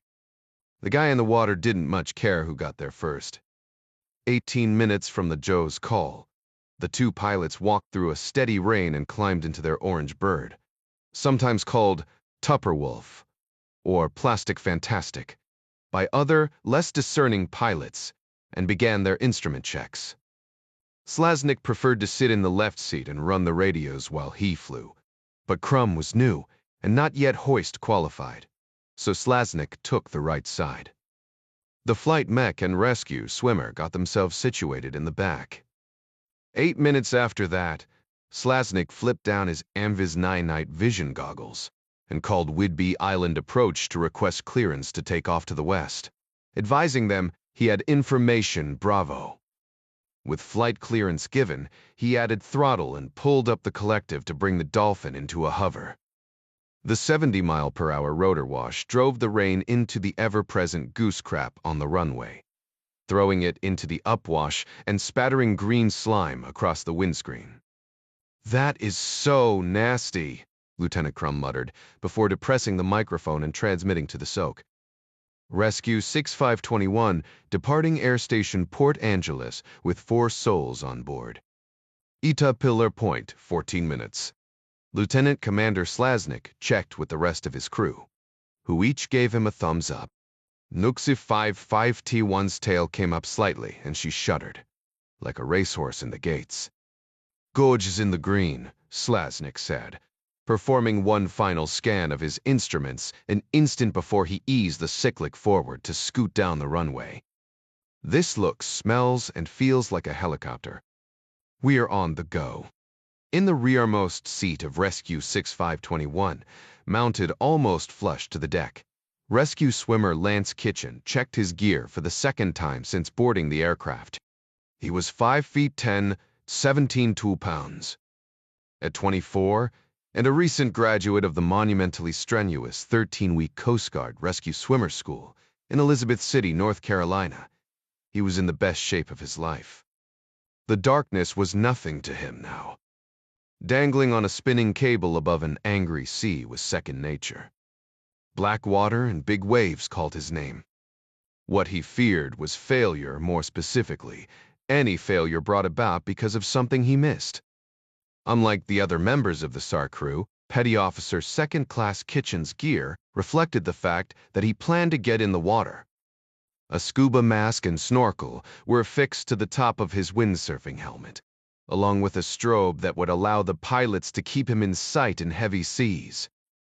His black Triton swimmer vest harness contained, among other things, a regulator and small pony bottle of air, a Benchmade automatic knife, a 405 personal locator beacon, and a waterproof ICOM radio with an earpiece. And in paramedic, he'd leave the bulk of his trauma gear on the chopper to utilize, once he got the guy in the basket and hoisted him up. Heavy rubber jet fins hung from a clip on his high-visibility, orange-dyed dry suit. He'd slipped them on when they got to the scene, just before he attached himself to the hoist. With the gear and mine set checks complete, Kitchen sat back in his seat and looked at the Seiko dive watch on his wrist. 11 minutes out. 1 man in the water. Simple. He could do this. Tilda Pedersen, the captain of Ocean Treasure, was on the bridge when she heard Orion's initial Mayday broadcast on 22 Alpha, the communications channel with Seattle Vates. The luxury cruise ship was returning from a 25-day round-trip cruise to Hawaii. She was making 24 knots in order to pick up her pilot near Port Angeles and make her berthing time of 0700. She put a pair of blue marine binoculars to her eyes and looked at the orange glow on the water ahead. "Man overboard," she repeated half to herself. "Captain," Alberto said. The radar shows what appear to be multiple small craft suddenly in the water. Pedersen lowered the binoculars. "More craft." "Many. Wevlu, iter how many?" "At least 30 by my count. They completely surround the Orion. I would guess she's losing containers overboard." They, a fair assessment. Pedersen studied the multiple blips on the radar. They looked like a swarm of silver dots around the much larger vessel. An orange glow now filled the horizon ahead. Pedersen's binoculars went back up to her eyes. "Alberto," she said, "keep a weather eye for floating containers, but bring us up to best speed. That ship is on fire, 14 miles to the east of Ocean." Treasure, Slasnik, and Crumb flipped up their NVGs at the sudden brightness in front of their helicopter. "Holy shit," Kitchen said, surveying the conflagration in the water ahead. "Man overboard my ass," the flight mech said, nose pressed to the helicopter's window as they made a tight circle over the carnage. The bulbous bow of the container ship pointed upward while the stern was completely submerged, like an enormous whale slipping backward into the water. The ship itself was on fire, but if that weren't bad enough, floating oil and diesel surrounded the rear portion in a wall of flames. Jaka Com's center squawked over the radio. "Rescue 6521. We're getting reports of a vessel fire off Pillar Point." Slasnik swung wide, flying slowly around the burning ship, assessing the situation. Crumb craned her neck as they went around. "I count 11 souls up on the forepeak," she said. "At least 3 in the water," the flight mech said. 30 yards off the bow. "I don't think they're in Gumby suits." Slasnik brought the Dolphin around for another pass, burning a few more pounds of fuel to give him more hover time, while he briefed Joko and requested more assets. Slasnik keyed the intercom. "The 47 is still 22 minutes out. Lots of fire down there, Kitchen. How do you feel about going down in flames?" The swimmer strained at his harness, wanting to get out of the helicopter. "Looks good around the bow, boss," he said. "I say, we kick out our crew raft to give the survivors something to hang on to while I get started." Lieutenant Crumb's voice came over the intercom. "That ship's going down fast." 2 more just did a Peter Pan off the bow. The helicopter was finally light enough to hover within regs, so Slasnik reduced power, utilizing the wind as he descended toward the waves. Rain pelted the windscreen. The gale roared in as the flight mechanic slid open the side door. The rat-out radar altimeter alarm sounded at 40 feet above the water. 12 to 16-foot waves and unpredictable winds kept him hovering there. The radios were blowing up with chatter from Suck, Whidbey Island, and an assortment of responding surface vessels. Slasnik had chosen a lone survivor, floundering a good 30 meters from the others on the port side of the vessel, reasoning that this one was alone and had probably been in the water longer than those who were grouped together. 90 seconds later, the flight mechanic lowered Kitchen down toward the surface on the hoist. The basket went down next and came up with a survivor, dazed and shaking, but very much alive. Kitchen sent up 5 more, one after the other. The 47 arrived, but was soon busy at the wallowing stern, picking its way through floating containers and pools of fire. The Coast Guard boat crew had already pulled in 2 survivors and were heading toward a pocket of at least 2 more who appeared to be stuck behind a wall of flaming diesel. Lieutenant Crump tapped the console. "Commander, we're nearing bingo fuel." The MH-65 had a flight window of about 2 hours and 20 minutes, and a requirement that she come back with at least 20 minutes of reserve fuel. Pillar Point was slightly closer to Nia Bay to the west than it was to Port Angeles. Landing in Nia Bay for fuel would get the survivors on the ground for treatment sooner, extend Slasnik's available flight time by a precious few minutes, and get him back into action. He raised the rescue swimmer on the radio. "We're packed to the gills up here," Slasnik said, looking out his window at Kitchen, who rode the frothy waves in the 70-mile-per-hour prop wash. The swimmer worked steadily to try to keep 10 survivors together around the small 6-person flight crew raft they'd kicked out of the helicopter. None of the survivors spoke English, and Slasnik was sure it was a lot like herding cats down there. "You good to hold down the fort? We have to go and offload these survivors."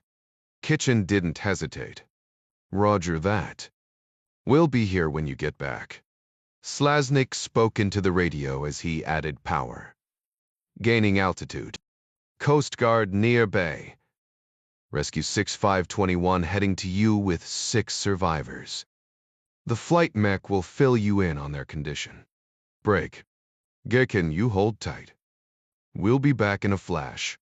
Petty Officer Kitchen used the stiff jet fins to kick through the chop, directing the panicked seaman toward the crew raft he'd dropped out of the helicopter. The raft was meant for only 6 passengers, but Kitchen would stack them in like cordwood to await rescue from either the 47 boat from Nia Bay or 6521 when they returned. The bright yellow raft riding the waves should have been self-explanatory, but if Kitchen had learned anything about rescue operations, it was that cold and drowning men were unpredictable. He used hand signals and, when needed, physical force to direct the seamen. He'd already elbowed a particularly aggressive one in the solar plexus when the guy had tried to climb on top of him and use him as a human ladder to board the bobbing life raft. A couple of the men, one looked as if he was still a teenager, had the sense to hang on to the outer rings and direct their shipmates, calling out amid the wind and spray. Behind them, the mammoth ship groaned and hissed, shooting jets of spray into the air from every crack and ruptured seam as she slid deeper into the water. Kitchen could have imagined the 700 feet of blackness below him, the possibility of being crushed between half-submerged shipping containers that were tossed around in the mountainous waves. He could have focused on the fact that he was alone in the middle of an unforgiving sea with 10 men who were about to claw one another's eyes out in an effort to keep from drowning. But he didn't. He was too busy. Woo! Jack Ryan awoke at 4:51 a.m. The full 39 minutes before he got up on a normal day, but then, as President of the United States, normal was a subjective term. Kathy was out of town with the kids, performing cataract surgeries in Nepal. School wasn't exactly in full swing, but it had already started for the year, and Ryan wasn't too happy about Katie and Kyle missing the first few weeks. Katie had pointed out that while she fully agreed that school was important, a deep understanding of world culture was also crucial. Travel to Nepal, she reasoned, would add to that understanding in a way no classroom could. China canceled travel visas for people that wanted to go there, just to keep the Tibetans from sneaking into India. Dad, don't you want me to visit someplace the Chi-Coms say is off limits? Ryan's wife bristled at the use of Chi-Coms, and he'd had to remind Katie it wasn't especially diplomatic for the president's daughter to use the word in reference to the communist Chinese no matter what she might overhear him saying in the White House. His daughter's logic was sound and emotional, leaving Ryan to live in mortal fear that she would decide to be an attorney. So the kids went with Kathy to Nepal, and Jack Ryan found himself alone. He arched his back, ticking through the myriad old injuries that stitched his body. He had more than a few, and some woke up slower than others.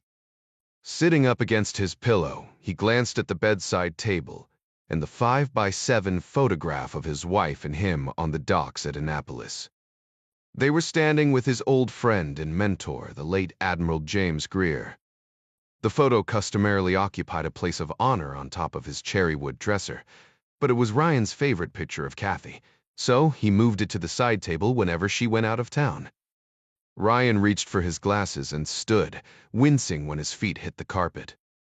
He cast another glance at the photograph, getting a clearer view now. Geez, his hair was so dark back then. "That's just like you, Kathy," he mumbled, going off to restore poor people's vision when I need you here to rub my aching foot. With his wife performing medical miracles and no opportunity to engage in what the Secret Service euphemistically referred to as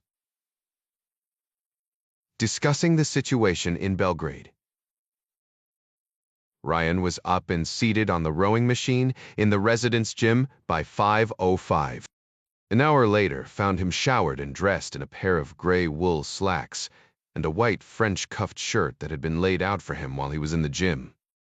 He left the blood-red power tie on the bed, preferring to wait until he finished breakfast before he consigned himself to the noose.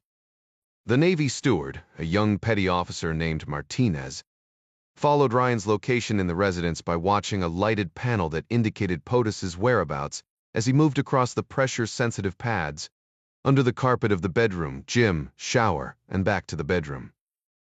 Accustomed to the president's schedule, the steward had breakfast ready on a side table in his study by the time he was dressed. The First Lady had given strict instructions to the White House chef that her husband's breakfasts should consist of oatmeal, skim milk, and raisins during her absence. Ryan quickly countermanded that order, offering a presidential pardon to whatever punishments his wife might dole out if she ever discovered he was eating a buttered croissant and 2 poached eggs. Ryan spread the front page of the Wall Street Journal beside his plate on the white linen tablecloth. He'd heard it said that when it came to food, the eye ate first, but he'd always preferred to let his eyes work independently of his plate. He read, and hardly looked at his food but to plot the correct aim with his fork. 20 minutes later, he carried the unfinished pages of the journal, along with the Post and the New York Times, to a more comfortable chair. He could have gone into the office, but when he went in, others thought they had to come in, and he saw no reason to get everyone else spun up just because his wife was in Nepal. Ahead of schedule, he allowed himself to linger a little over the papers and sip his coffee, while he enjoyed some thinking time in the quiet of morning. In no time, things would speed up to their usual breakneck pace, and he would have to start making decisions, wielding his cosmic power for good, his chief of staff would say. Ryan laughed at the thought. As a boy, growing up in the house with his policeman father, power had smelled like Hoppy's Nopal, Dew-gun oil, and strong coffee. Here in the White House, it smelled like freshly pressed linen. And strong coffee.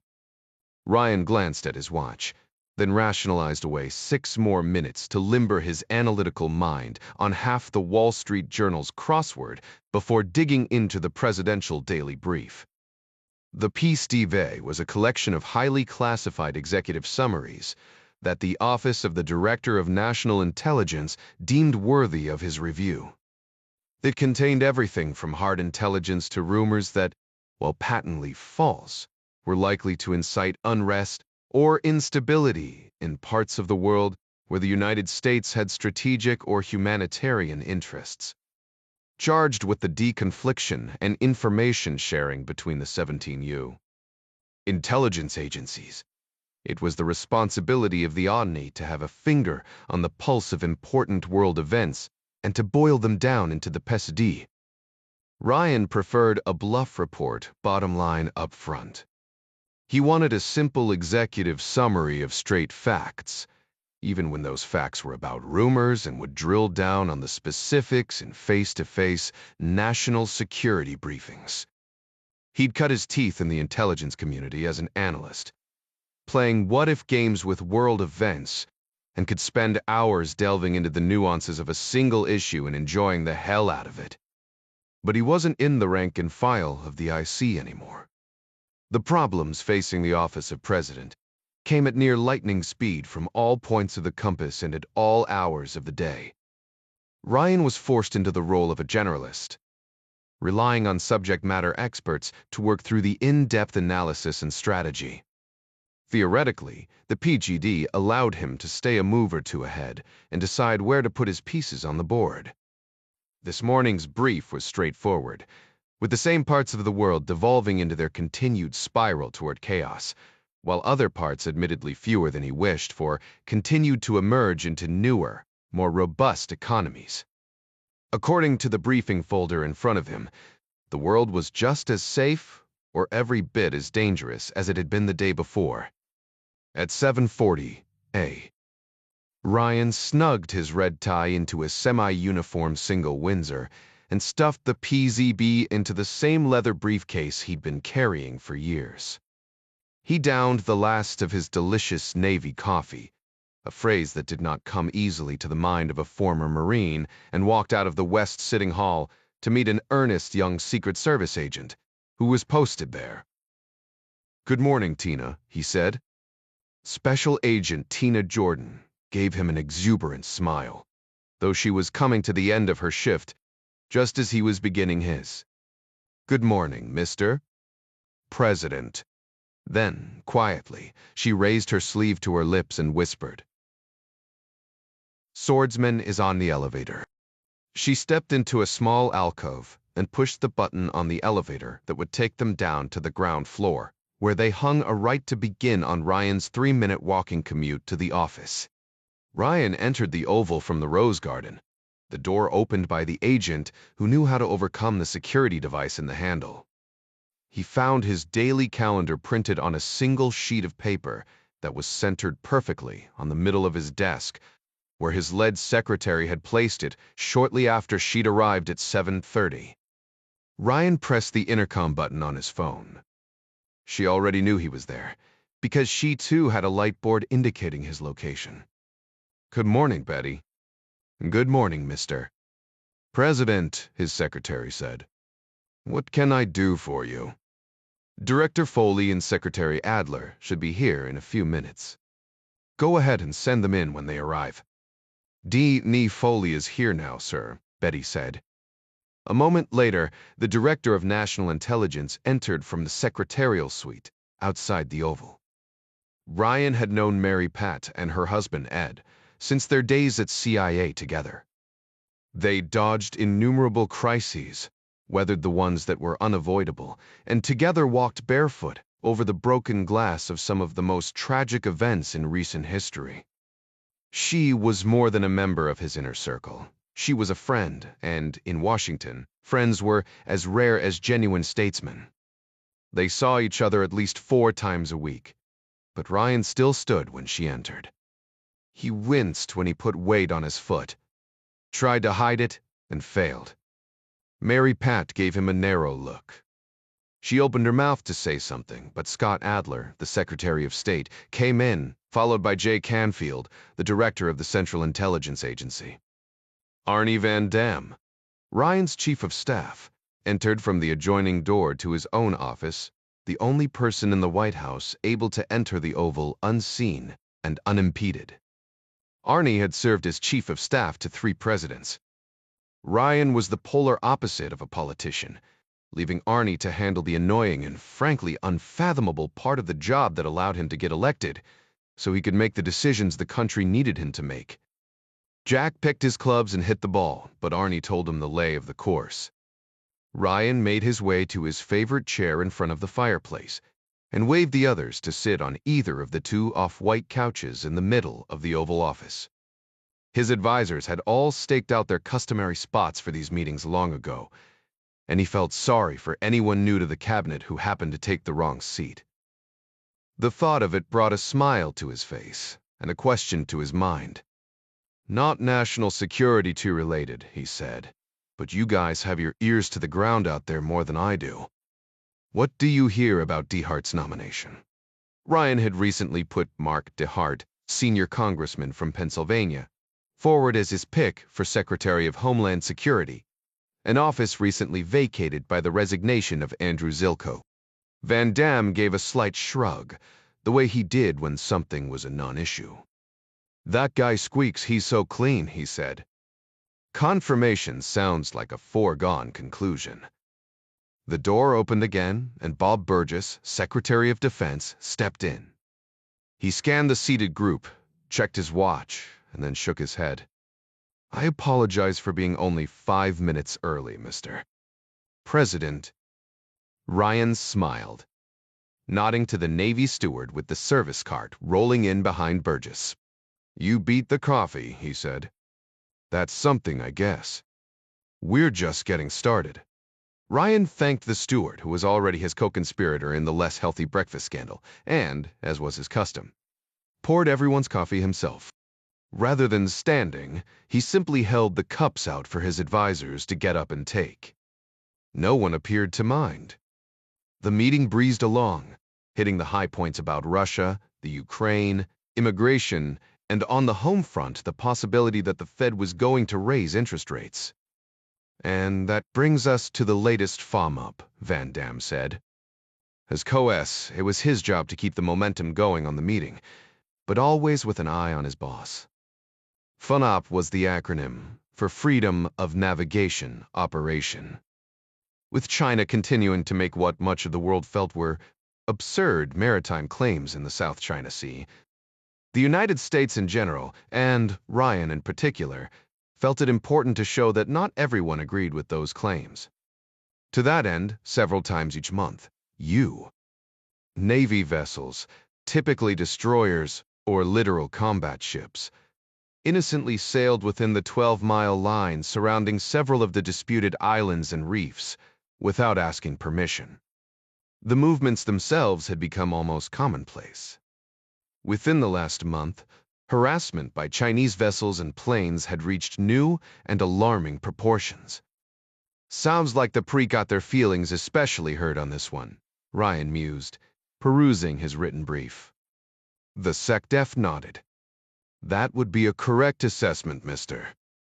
It do winus Kime." LCS San Antonio sailed 11 miles off Woody Island in the Paracels on her way to Phuket, Thailand. As you know, the Chi-Coms have surface-to-air missiles on Woody, so the island is of particular interest to us.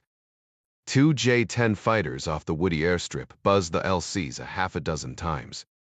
Commander Roger Reese, skipper of the San Antonio, reported encounters with multiple Chinese vessels, including a Plan Navy-guided missile frigate that stayed on their tail all the way to the mouth of Patong Bay. Reese followed international protocols, utilizing the code for unplanned encounters at sea, and hailed the ships to declare intentions and avoid miscommunications. 3 large fish processors attempted a blockade without a doubt at the behest of the Plaquemine Navy. Commander Reese apparently plays a better game of chicken, and they eventually got out of the way. Ryan nodded. "Good for Commander Reese." Burgess said. Chi-Coms accused him of illegal and dangerously provocative actions, as usual. I'm a little concerned about the optics on these FONOPs," Sikh State Adler said. Burgess suppressed a scoff, but just barely.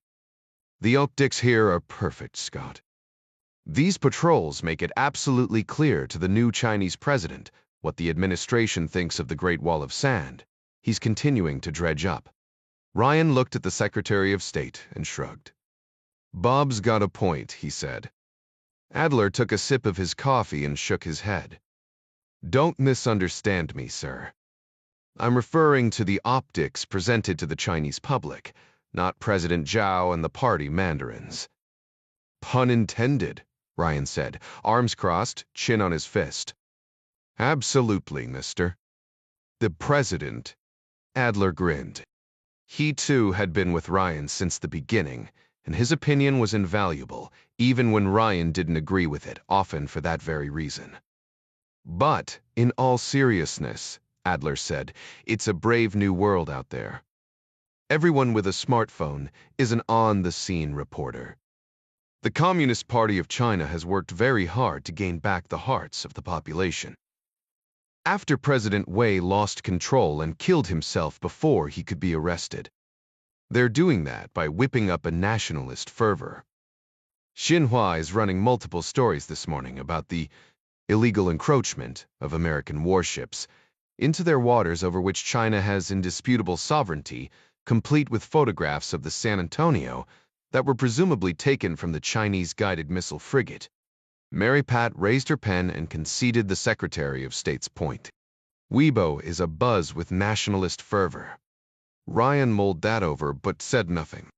State-controlled, Xinhua News ran nothing that was not filtered and approved by the Communist Party. Weibo was the microblogging site that was the Chinese answer to Twitter. Dacia J. Canfield added, "There are more than a few folks in the microblogosphere calling our actions nothing less than an act of war." "That's not unusual," Burgess said. 99.99% of those buzzing voices are, no doubt, spewing forth from columns of terabyte warriors, marching in lockstep, in some information warfare battalion or 50-cent army in a Beijing warehouse, or working directly for the Ministry of State Security. In any case, this nationalism is likely voiced by the same government propaganda machine that submits stories to Xinhua. As you just pointed out, it wasn't too long ago that a large part of the Preep's population was so fed up with the Communist Party that they threatened to storm the Zhongnanhai and drag their bastard leaders to the guillotine. Mary Pat raised an eyebrow. "The guillotine." Burgess shrugged but held his ground. "The sword, the firing squad. You know what I mean." Vurian sighed. "President Zhao's relatively new, but my read is that he's made of much tougher stuff than Wei ever was. He's a princeling, and with that comes a certain amount of old guard support among the Central Committee. He appears to be using that support to gobble up power like Pac-Man, all while he sees to the rebuilding of national pride along with the thousands of acres of new islands in the Saz. People can be fed up with the party and still have a hell of a lot of contempt for us." "True enough," the Secretary of State said. "I'm just saying that it's one thing for the party to know you mean business, but the broad media coverage of our warships sailing through what the average Chinese citizen views as their waters could force President Zhao to respond. He can't afford to appear to be letting his power slip. As Bob says, Zhongnanhai leadership knows all too well what happens if the masses smell blood in the water. I'm in no way suggesting that freedom of navigation exercises are a bad thing. But the optics are something to be aware of." "Interesting stuff," Ryan said. "But nothing here is surprising. Maybe this foam-up will be nothing more than a little bump under the tires of our week." Mary Pat scoffed. "I'm sorry, sir," she said, "but did I ever tell you about the tiny little tick bite that put me in the hospital for a week when I was 10 years old? She pulled back the collar of her silk blouse to reveal a dime-sized scar on her neck. "Sometimes it's the little things that scare me the most." "There's that old Chinese curse," Burgess said. "May you live in interesting times." Ryan sat back in his chair. "I think Bobby Kennedy just made that one up." Burgess started to add something, but Ryan said, "Optics noted." He was ready to move on. Scott put together the usual statement reiterating our position that the Navy and merchant ships have been operating freely in the South China Sea for many decades, and we don't intend to leave anytime soon. Note that El San Antonio was on an innocent and routine mission to visit our friends in Thailand. And have someone leak informally to the Chinese ambassador that I'm pretty pissed about the way they hid behind a bunch of innocent fishermen and put them in danger. Adler made a note in his folio. "Yes, Mr. President." Ryan looked at the Tina. Her lips were pursed in thought, eyes twinkling and narrow. They'd worked together long enough that he knew when she was chewing on something that might interest him. He prodded. "What is it, Mary Pat?" She gave an almost imperceptible nod, as if still working through a thought. "A game of chicken only works if neither party knows when the other will flinch," she said. "It wasn't too many months ago that you demonstrated to China that you are willing to excuse me, but there's no other way to say it, bomb the shit out of them. It was only a building that time, but you've made your resolve crystal clear. An increase in hostilities, even to bolster nationalism, is incredibly dangerous. All due respect, Mr. President, but playing chicken with you is akin to driving into a brick wall. Stupid men do not become the paramount leader of the People's Republic of China. President Zhao has to know that you will not get out of the way. Adler looked up from his notes. Notes. Are you saying Zhao is knowingly trying to foment an actual shooting war? The TNI shook her head. I'm saying there's something strange going on in the pre. I can't put my finger on it. But it is strange. Ryan paused for a moment, eyes fixed on the Remington bronze beyond his desk. The others in the room knew what he was thinking, and they gave him the space to do so by looking down at the folios in their laps and keeping quiet. Mary Pat was right. He'd never been much of a yielder when it came to games of chicken. Now, though, he played the game with other people's kids. It didn't necessarily mean he was more likely to flinch. It did, however, make him careful never to start such a game himself. Scott, he said, get on the horn with your counterparts in and around Southeast Asia over the next few days. You can start with Australia and Japan. They certainly have big dogs in this fight over the cess. Let them know we appreciate what they are doing. But it wouldn't hurt our feelings if they ramped up their own movements in these waters. They don't have to go out of their way to piss off the Chinese, but they shouldn't be tippy-toeing around to avoid them either. A unified front, Secretary Burgess said. Wouldn't that be nice? Yes, it would, the president said. And I'll do my part by bringing up the issue during bilateral meetings while we're in Tokyo. He eyed Van Damme over his glasses. I do have meetings with both the Japanese and Australian PMs, right? You do, the co-S said. Ryan looked forward to the G20 summit. It was supposed to be about the economy. What wasn't, after all? But world leaders, being who they were, discussed whatever they damn well pleased when they got together. Ryan enjoyed the face-to-face meetings. Statesmanship between leaders with competing agendas was often sorely lacking, even in his own country, hell. Especially in his own country. Van Damme flipped through several pages in his folder. The final advance team is in Tokyo now. Last-minute changes will be doable, of course, especially if you and State need any follow-on talks with Australia and Japan. But the Secret Service won't be too keen on it. I'm pretty sure they'd just as soon drive you around Tokyo in an Abrams tank. The White House advance office went out at least 3 times before any presidential travel, such as to the G20. The first trip, 5 months prior to the event, was called the survey. The second, known as a pre-advance, occurred a month or so before the actual event. A final advance took place 3 weeks later, a week prior to the president's arrival.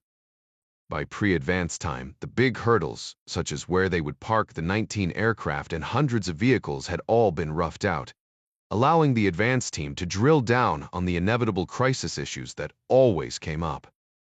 And don't forget the pre, Ryan said, nodding. I want to sit down face-to-face with President Zhao at least once.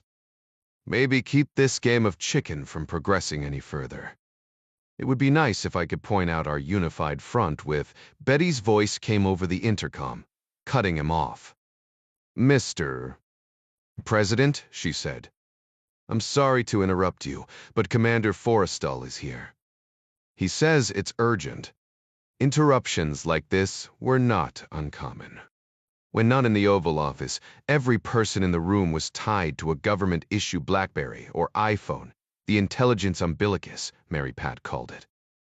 But each of them left their smartphone in a basket at the secretary's desk just outside before entering the Oval.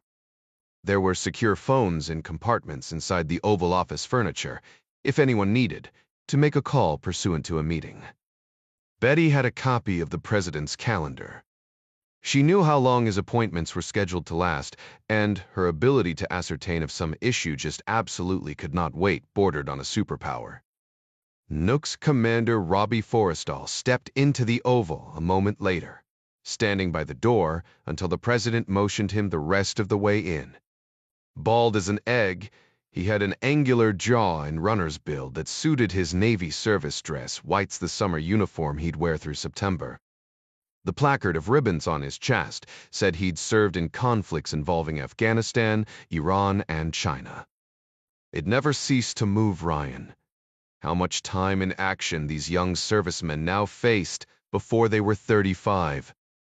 It was a sobering thought, since for too many years it had been a nod from him that sent them there. 3 minutes later, Commander Forrestal finished his initial bottom line, upfront briefing regarding the explosion and eventual sinking of China Global Shipping Line's Orion. He took a step back, waiting for discussion and questions. As a former national security advisor himself, Ryan knew how to conduct a briefing, and Forrestal was one of the best. "Dire casualties?" Ryan asked. "Preliminary information reports 4 dead," Forrestal said. "But the ship's manifest says there were 32 souls on board, and only 22 of those are accounted for." Ryan took a long breath and gave a pensive shake of his head. "Revere 6 more. Still missing, Mr. President," Forrestal said. "Coast Guard has a Mandarin speaker from Seattle on scene at the command post now. I'll have more information for you in short order." Ryan read the 1-page executive summary Commander Forrestal had provided. 40-knot winds and 16-foot seas. "Yes, sir," Forrestal said. "We are fortunate they were able to save the 22, considering the conditions. The search for the 6 missing crewmen is still ongoing. I have to admit, the Coasties are doing an incredible job here. High praise from a Navy man." Ryan smiled. "So they're diverting traffic up through Canada?" "Yes, sir," Forrestal said. "The strait is 20 miles wide at some points, but given the weather, it's impossible to tell how many containers are floating around beneath the surface. One of the Coast Guard 45s out of Port Angeles has already hit one. The crew is okay, but their vessel is in op." Ryan checked his watch. "It'll be getting light out there by now at this time of year." "That'll help, but I'd imagine it's a circus. A ship that large, there's bound to be a lot of oil and diesel floating around." "True enough, Mr. President," Forrestal said. "The district captain has raised the MARSIC level and instituted a standoff zone. If there's anything good about the weather, it's that most of the looky-loose are staying off the water. EPA officials out of Seattle are on scene. We should have the preliminary environmental assessment anytime. As bad as the weather is, it would be nothing for a modern container ship to negotiate." Ryan tapped the paper with his forefinger to underscore his point. "What caused this ship to sink?" "According to the Mandarin speaker, the crewmen are claiming a series of explosions. Burgess couldn't contain himself. In the engine room." "That's unknown," Forrestal said, before turning back to Ryan. "Nothing but wags so far, Mr. President." Commander Forrestal had been around long enough to know that Ryan had enough information flying across his desk. He didn't have time for wild-ass guesses. "Very well," Ryan said. "Sec, keep us informed." "Thank you, Mr. President." Forrestal turned to go, but Ryan stopped him, calling him by his first name to take the tone of the meeting down a notch. "Thank you, Robbie," the president said. "Didn't your son have a football game last weekend?" The commander smiled. Commander smiled. "He did, sir. Ran for a total of 64 yards. Not bad for an 11-year-old in Pop Warner," Ryan said. "Be careful, the Patriot scouts will be looking at him before he knows it." "I'll tell him you said that, sir," Forrestal said, excusing himself with a broad grin. Not everyone got to pass on kudos to their kid from the President of the United States. Ryan turned back to his advisors once the door was shut. "A bomb," Secretary Burgess said. "Diesel engines don't usually explode." Scott Adler gave a slow shake of his head. "That's one possibility," he said. "The explosion could very easily have been a reaction of some chemicals in one of the containers. We'll have to look at the manifest. In any case, This incident creates another problem that piles on to the issues I mentioned regarding the folder. I'm happy the Coast Guard was so quick to respond, but our rescue of 22 Chinese seamen is just another thing to make President Zhao look weak. His ships can't even make it to Seattle without the evil capitalists lending a hand. You know, Mary Pat said, nodding. It's a poor state of affairs, but he's right. Maybe, Ryan said. All of you get into this and see what you can find out regarding terror threats toward Chinese shipping. And specific threats toward us from the Chicoms, Burgess added. That too, Bob, Ryan said. Although I sincerely hope any specific threats would have floated to the top already. Ryan stood to show the briefing was at an end. Was all. He was careful not to put any weight on his heel. Ryan waited for everyone, including Arnie Van Dam, to file out and their respective doors to close behind them before he hobbled toward his desk. He'd nearly made it when Mary Pat stuck her head back inside. I saw you limping, Jack, she said, affecting the motherly voice she'd used on him when they were in the CIA together. MP was one of an extremely close cohort, who still addressed him by his given name, but even she rarely did it in the Oval Office. She opened her hand to reveal a golf ball with the presidential seal in her open palm.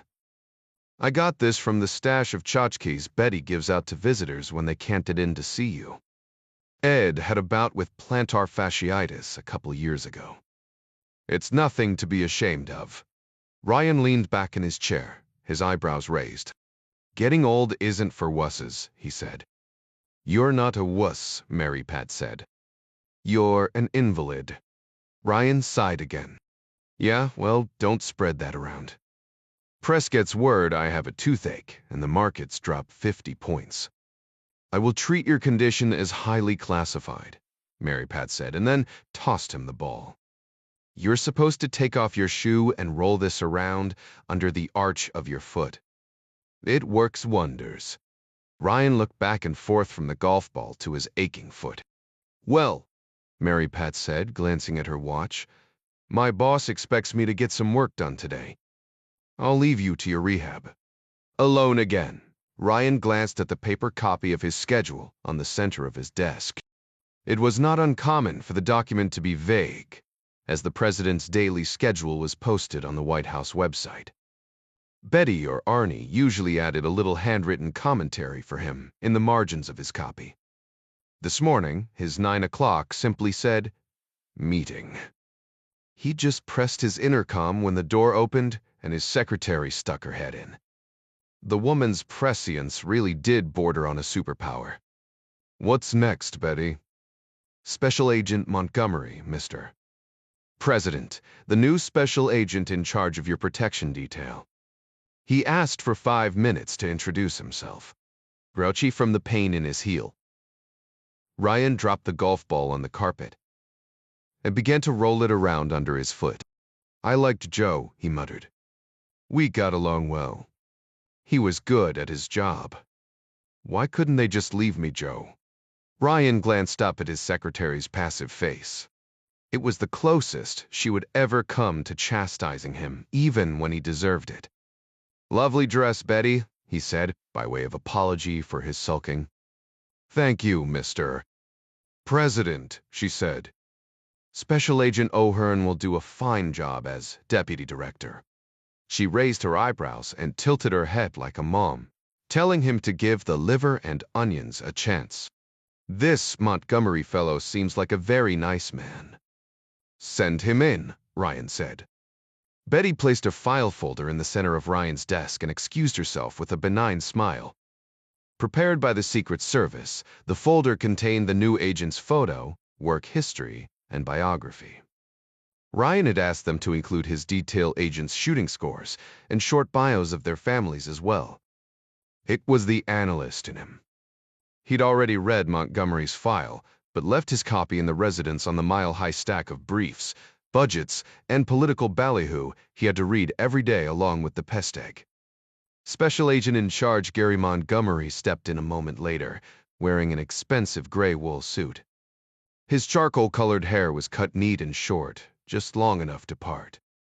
Ryan smiled. Everyone got a haircut and bought a new suit for their first meeting in this office if they had the time. He remembered his first time in the Oval and shuddered a little. Ryan guessed the agent at around 6'3" and well over 200 pounds, with the ferocious look and thick neck of a guy you'd want protecting you when the shit hit the fan. People in the private sector and even other countries tended to hire their bodyguards by the pound. But the Secret Service was different. The agency understood that big didn't necessarily mean competent. Ryan had been around long enough to know that at some point in their careers, virtually all agents in the Secret Service had to punch their tickets by working on some kind of protection. The best were assigned to PPD Presidential Protection Detail. But even those assignments could range from any one of a variety of positions advance agents scouting locations prior to the president's arrival, outer perimeter, counter-surveillance, or lowly post-stander at any of dozens of doors at any given venue. While Ryan respected the entire agency, the SAIC and the principal detail agents, who worked within arm's reach. Inside the bubble, they called it, were the best of the best. PPD agents didn't have to be large in stature, but they did have to be extremely good at their job. From all accounts, Gary Montgomery was both. It said something about the man that he now stood in Ryan's office with a gun under his suit coat. Not many people in the world got to do that. The files said his range scores were near perfect, with both his SIG, Sauer pistol, and the MP5 Sming. There was a lightness to the way he stood, with his large hands hanging easily at his sides, as if he knew right where they were if he needed them. The bio said he'd boxed at the University of Michigan, so it made sense that he would be self-assured. Still, it would take months to develop the relationship Ryan had with Joe O'Hearn. And the level of understanding shared between him and Andrea Price O'Day, forget about it. "Welcome to the big show," Ryan said, referring to what the agents themselves called PPD. His eyes narrowed as he studied the new addition to his detail. "We've met before." Montgomery possessed a disarming smile for such a ferocious-looking man. "I was warned you had an incredible memory, Mr. President." "So we have met?" "Not officially," Montgomery said. "I served as whip of the VP detail shortly after Special Agent Price O'Day became SAIC on yours." Ryan sighed. Andrea Price O'Day was one tough human being. She'd picked him up and dusted him off both figuratively and literally during his first moments as president. That was what? 1,000,000 years ago. Not many agents in the Secret Service could say they'd gotten a field promotion from the president to lead PPD.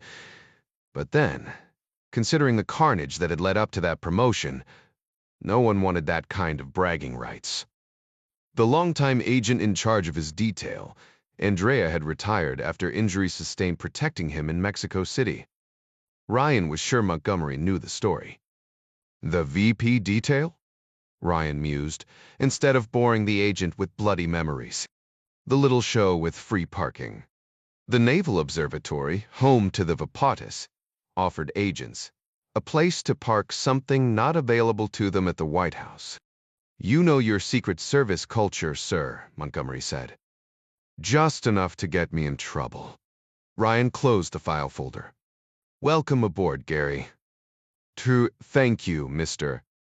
President," Montgomery said. "I thought I should stop by and introduce myself before I get started in case you had any questions." "You're not handling the Tokyo advance for the G20?" Ryan asked. "No, sir," Montgomery said. "I've assigned Assistant Special Agent in charge Flynn. I thought it more important I stay here and get my feet planted firmly in the detail. It allows me to get to know you and your idiosyncrasies so that I can better prota." Ryan's head snapped up. "I have idiosyncrasies." "You do, sir," Montgomery said. "Lacoste, Maim 1." Montgomery's hands hung still and relaxed. He cocked his head to one side. If he was nervous, he didn't show it. "For starters," he said, You test your agents. This isn't a test. Of course not, mister. Oh, President. Ryan smiled in spite of the pain in his foot. This guy was direct. Direct was good. Well, maybe it is a test, but it's a good-natured test. I'm sure we'll get to know one another well enough. Very well, Montgomery said, taking that as a dismissal. He paused at the door to the secretary's office, then shook his head as if thinking better of something. At least he'd picked the right door. Agents had been known to walk into the personal study. I beg your pardon, Mr. President, but I happen to overhear Chinna Foley mention that you might have a bout of plantar fasciitis going on. I don't know if you are aware of this, sir, but that particular malady is also known as policeman's foot. Protective agents are on our feet for long hours, standing post and whatnot. I feel your pain, Mr. President, and I have some tried and true remedies if you're interested. Ryan thought for a moment, then motioned to the leather chairs in front of the resolute desk and leaned forward. All ears. This Montgomery guy might work out after all. 3 hours earlier, Magdalena Rojas leaned her head against the window in the back seat of her pimp's Chrysler 300 sedan and wondered if tonight might possibly be the beginning of a different chapter in her life. She was a small thing, bony at the knees and elbows, and not quite 5 feet tall. Parrott wanted his girls to look nice, so he gave her plenty of makeup and a brush when she needed to tame her wayward black hair. Even that was thinner than it had been. Others might not be able to tell, but she could. She'd been beautiful once. Her father had told her so when she was little. Other men in her home country used to say it all the time and mean it. But the men she went with now hardly even took the time to speak. Some of them were scared of her. Those were the worst. They had to hurt her to be real men. Magdalena could not understand how a grown man could be so frightened of a 13-year-old girl.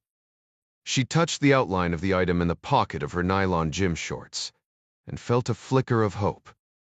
It had been so long since she'd possessed any hope at all that even a hint of the emotion caused a deep and abiding pain in her chest. Parrott wasn't driving. He'd gone ahead in a different vehicle. That was something. His long dreads made him look like the Predator from the movies, and he had to be one of the meanest pimps in the known universe, at least. That's what Blanca said. And she was his favorite. And because she was his favorite, he'd chop the shit out of her when she pissed him off. That's what he called a whipping, getting chopped. Didn't nobody want to get chopped by Parrott. Magdalena had nearly fainted when she saw how bad he'd hurt his favorite, especially considering what she now carried hidden in her pocket. But Parrott had decided to let Reggie drive the girls home because he looked more like a college kid than a pimp, and the cops wouldn't hassle him so much. Reggie might have looked like a college kid, but he was almost as mean as Parrott. He was just sneakier about it. The Chrysler's leather seats were freezing, and Magdalena wanted to ask Reggie to turn up the heat. It was cold outside, and Parrott hadn't told them they'd be going all the way south of Dallas, so she'd worn only her usual gym shorts and tank top. Reggie kept looking at her in the rearview mirror and licking his lips, so she decided to put up with the cold. She'd hoped to see some stars on the drive back home, but Parrott told Reggie to stay in the city where the lights were bright and there was more traffic so the car would blend in. It was better for all of them, the pimp told Magdalena, because if he or Reggie got arrested, then they'd all get arrested. That's the way cops did things in the United States. They arrested you and put you in with other whores who might have a sharpened toothbrush with them. He said those whores would stab you in the eye because they thought you looked more beautiful than they did. Parrott was mean, but Magdalena believed him because she'd seen girls who'd been stabbed in jail. They weren't beautiful anymore, but she thought they probably had been once. She gave up on seeing any stars and let her head loll to the side so she could check on Blanca. Her friend lay in the seat next to her, asleep now but breathing fitfully. She wasn't much bigger than Magdalena, and one of her jaws had gotten rough tonight and dislocated her shoulder. She'd bitten the man, and Parrot had chopped her with the buckle end of his belt, probably broken some ribs to go along with her shoulder. That was how he taught them. Sleep in too long, feel the belt. Catch the clap from some guy for doing your job, get a couple shots of antibiotics, then get chopped because Parrot was pissed you let yourself get sick. Magdalena had gotten used to the sound of the last few inches of leather slithering out of the loops on the bastard's jeans. Sure, the beatdowns left marks, but some men even got turned on by a few bruises. The doctor who gave them their shots sure as shit didn't care. And anyway, the doc was in on it, just like Reggie, the guy who looked like a college kid.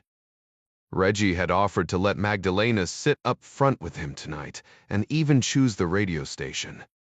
She declined, saying she wanted to rest, but no amount of rest was enough for the work she had to do at the bar tomorrow and the next day, and the day after that. She looked at the sleeping girl beside her and shook her head. Pobrecita, poor little thing. Blanca had fallen into this life accidentally. She deserved pity. Magdalena was different. She had chosen this life, or at least that's what her mother told her. Jaco, Costa Rica, sprawled across the lap of the jungle-covered Talamanca Mountains, at the mouth of the Gulf of Nicoya, faces the open waters of the Pacific. The picturesque village is famous for three things: incredible surfing, expatriate Norte-Americanos, and legal prostitution.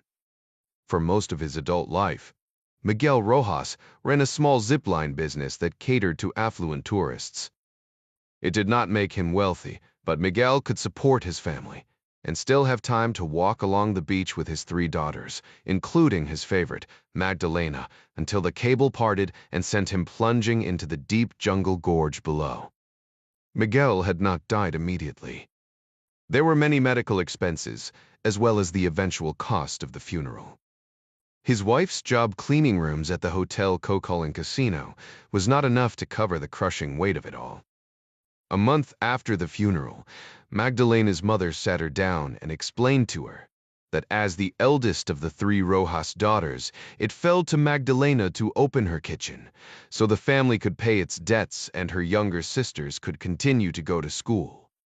Prostitution was not only legal in Jasho, but culturally sanctioned. Procreation, recreation was, in fact, one of the driving forces of the local economy. Internet travel sites extolled the beauty and variety of the surfing and the young women. Cocaine was plentiful, as was rampant theft and street crime, but there was also good food, dancing, copious amounts of liquor, and hundreds of girls who worked the restaurants, clubs, and bars without scary pimps looking over their shoulders.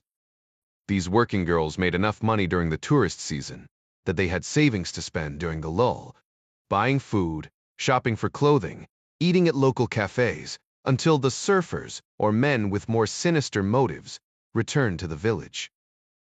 A girl who worked hard and didn't get played into lowering her prices for handsome but hard luck.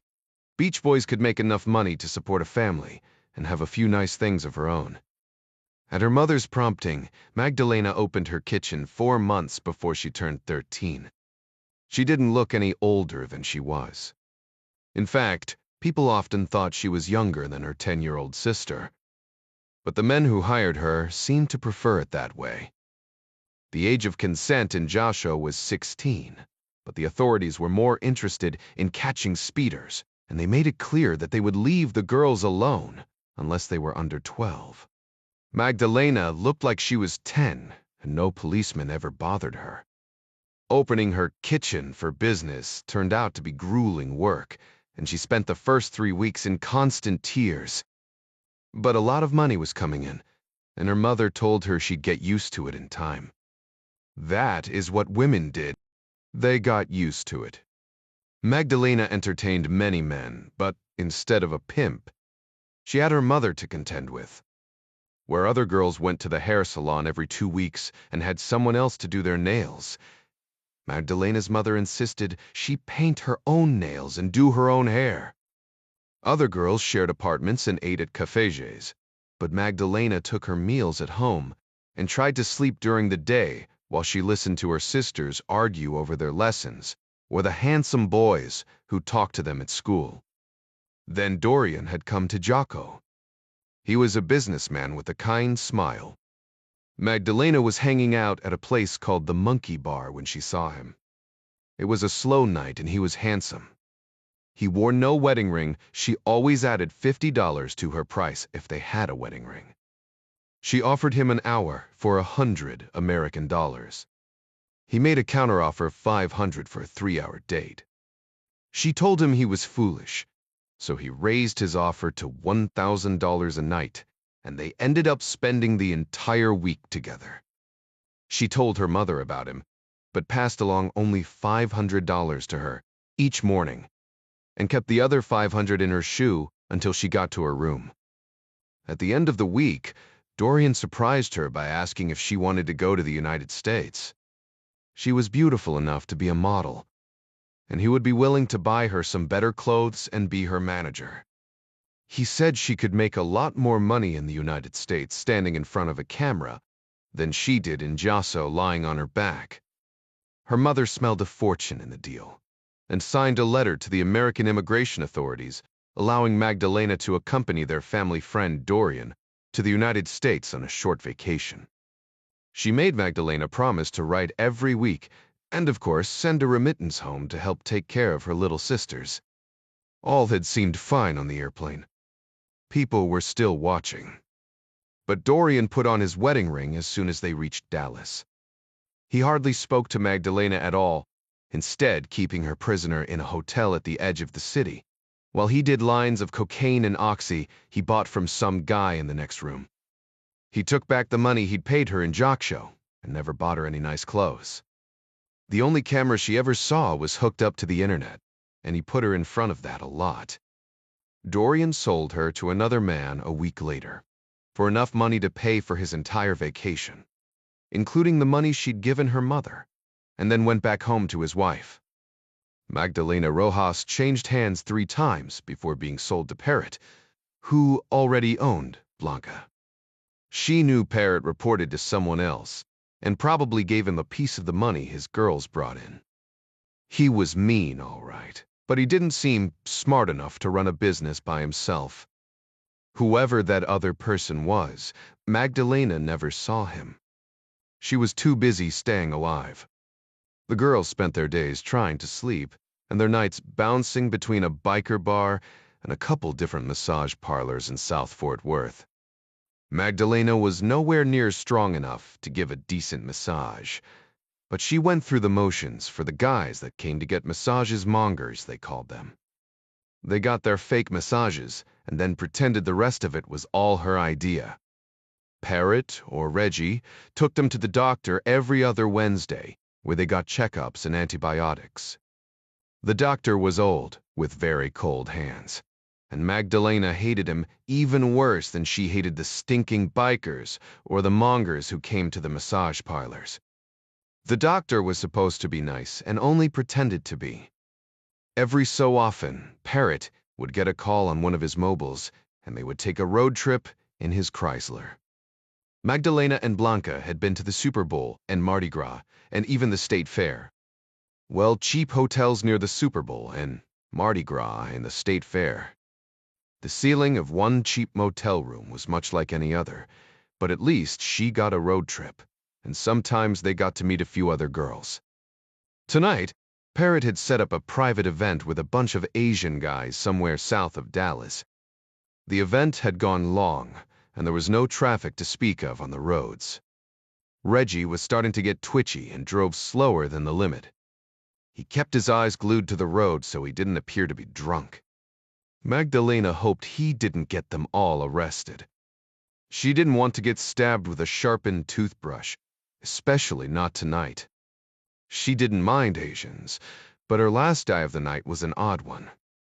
She'd been so tired and incredibly sore by the time she got around to him. He must have noticed because he said he only wanted to sleep. He'd paid for 2 hours and just talked to her until he fell asleep, 10 minutes into his time. Sometimes guys all but passed out when they finished with her, and she would usually just be still and try to grab a little rest until Parrot banged on the door. This guy was weird, and she wondered what he'd want her to do when he woke up. He'd talked about all kinds of stuff, the places he'd been, the dangerous stuff he'd seen, like he was a spy or something. Magdalena had been carried away by his fantastical stories. She'd lain there beside him staring at the ceiling until his breathing became more rhythmic, and she knew that he was asleep. She began to wonder what it would be like to be a spy, and once the man began to snore, she slipped out of the bed and snooped through his small backpack. The pack contained some wadded clothing, a camera, and a bunch of papers she couldn't read, messy for a spy. She wrinkled her nose when she saw the loose toothbrush among the dirty clothes, covered in hairs and tiny bits of lint. That was just nasty. Magdalena had stolen things before, usually small amounts of money that the Johns wouldn't miss. She'd taken a watch once, but she'd been caught, and Parrot chopped her bad for that. She'd never taken anything as useless as a thumb drive. She had no access to a computer, no way to know what information the device held. But she reasoned that if this man was indeed a spy, the contents of such a drive would be very valuable and might keep the police from putting her in jail with the other whores if she got arrested. With her heart in her throat, she shoved the drive into the pocket of her short shorts and climbed back into bed. The odd man stirred, whispered something in her ear, and threw an arm over her shoulder. He woke from his $200 nap an hour later and shooed her out the door, pretending for Parrot that she'd been good at her job. Maybe he was nice. Maybe he'd just been too tired to be cruel. Men were strange, and though she was only 13, Magdalena was old enough to know that she would never understand them. She'd told Blanca about her odd spy. She even told her about the thumb drive. The other girl was smart enough, but could never focus on important things. Magdalena felt herself slide forward on the slick seat. Her heart lurched into her throat as the car turned off the main highway. Reggie got out and fooled with a chain a minute before pushing open a big iron gate. He sat behind the wheel again without speaking. The tires rumbled over a metal cattle guard. Magdalena peered over the back of the seat and out at the headlights as they played across the deserted gravel road. She rocked back and forth, about to jump out of her own skin. "Why are we stopping here?" Reggie shrugged. "Parrot told me to drop you off. And Blanca too, right? You're coming back?" "Nope, sweetheart," Reggie said. "Was quetzalcoatl. She's too banged up for this job." Magdalena could see the lights from the big house on the hill now. She'd never been here before, but she'd heard about it from Parrot when he was trying to scare her. If there was a spot worse than the massage parlors and biker bars where she worked, then this was sure as shit that place. She began to sob. But for how long? Reggie looked in the rearview mirror like he expected the tears. Every girl cried when they brought her here. "I don't know, sweetheart," he said. "I'm just doing what Parrot tells me." Blanca was awake now. She too began to sob when she realized where they were. "These or Sephra." Magdalena shook her head. "Not you," she said. "Just me." She took the thumb drive from her pocket and pressed it into her friend's hand, careful not to let Reggie see what she was doing. She whispered directly into Blanca's ear. "Take this." "I can't," Blanca said. "What if they find it on me? I'm hurt bad. I can't get chopped no more. It would kill me." "Just take it," Magdalena pleaded. "Stash it under my cot. You keep it." Magdalena gave her friend's hand a squeeze and nodded at the red brick house. A dozen black lampposts fringed the circular driveway. The glow of pool lights illuminated the trees on the far side of the big garage. It was fancy, but that didn't make what happened inside any less horrible. "We'll take away all my clothes," she said. Her throat was so tight she could hardly speak. "You have to help me." She curled Blanca's fingers around the thumb drive and patted the girl's fist. "This is important. I'm sure of it. Maybe it will even save us." Blanca's mouth hung open as she stared at the huge house. Nace. The front door opened, and a Hispanic woman in her early 30s walked out to stand under a brick archway in the porch light. A white tank top barely concealed sagging breasts, and a muffin top overflowed the waist of her skinny jeans. She held a twisted leather quirt made from a dried bull penis. The cruel thing even had a name, raton, or mouse. It was as long as her leg, and it had the power to flay skin. The woman's name was Lupe, and she was the bottom bitch. Here, what Parrot called the senior girl of any operation. The one who'd been around the longest, survived all the chopping, and somehow kept enough of her teeth to hold on to the boss's affections. Some men wanted innocence, but those girls never got to be in charge. They were just kids, used until they broke and then thrown away. There were always more kids. It was the girls like Lupe who became the bosses, girls who exuded equal parts danger and sex, just enough to be interesting. Though she was small, Magdalena was constantly on guard against giving off too much danger. Not physically, but because she was smart, and that scared men more than anything. Lupe of the car as they pulled up. She'd been through it all herself. She had to know how hard it was. But instead of understanding, she was vindictive and deceitful, enforcing the boss's orders and using her position to keep the other girls in line. Fiercely jealous, she was known to apply her rawhide mouse with great effect to the back and legs of girls who didn't obey her quickly enough or simply for fun. Chest heaving, choking on her sobs, Magdalena cringed as Lupe tapped the cruel whip against her leg. The terrible woman would go hard on her, since the boss had apparently asked for her specifically. Bottom bitches were always the cruelest to girls they thought might pose a threat to their status. Magdalena had often thought that if her mother had joined the life, she would have been the bottom bitch. Blanca finally relented and took the thumb drive, stuffing it into her own pocket before Lupe could see. Sobbing in earnest now, she wrapped her arms around her friend, speaking without caring if Reggie heard her or not. "What if you do not come back?" Reggie flung open the door, ready to drag her out if she didn't leave on her own. Magdalena closed her eyes and whispered, "Then save yourself." 8 Texas Department of Public Safety Trooper Roy Calderon had already ended his shift and made it home once today. He'd just snuggled down against his wife's pregnant belly at their small 3-bedroom house in Mansfield when dispatch called his cell about an overturned cattle trailer at the 2087-67 junction. The accident investigation and subsequent report had taken the better part of 3 hours. Now, on the way home a second time, Calderon thought about calling his wife to tell her he was 50 minutes out. The baby was probably keeping her up anyway, but decided he'd better not, just in case she'd been able to drift off. Thinking about her made him smile. He hoped the kid was a redhead like her. The trooper rarely had time to listen to the good time radio during a normal shift. He preferred to keep his mind on the job between traffic stops. But there were no cars on the road this late or this early, considering the fact that the sun would be up in a couple hours. The night was wonderfully cool, so he rolled down the windows on his Ford Mustang Interceptor and turned up the volume on the AM to let coast-to-coast blast conspiracy theories into the darkness. He caught the glimpse of taillights 15 miles south of the Mansfield city limits. Trained to be inquisitive when it came to vehicles on his highway, Calderon stomped on the gas.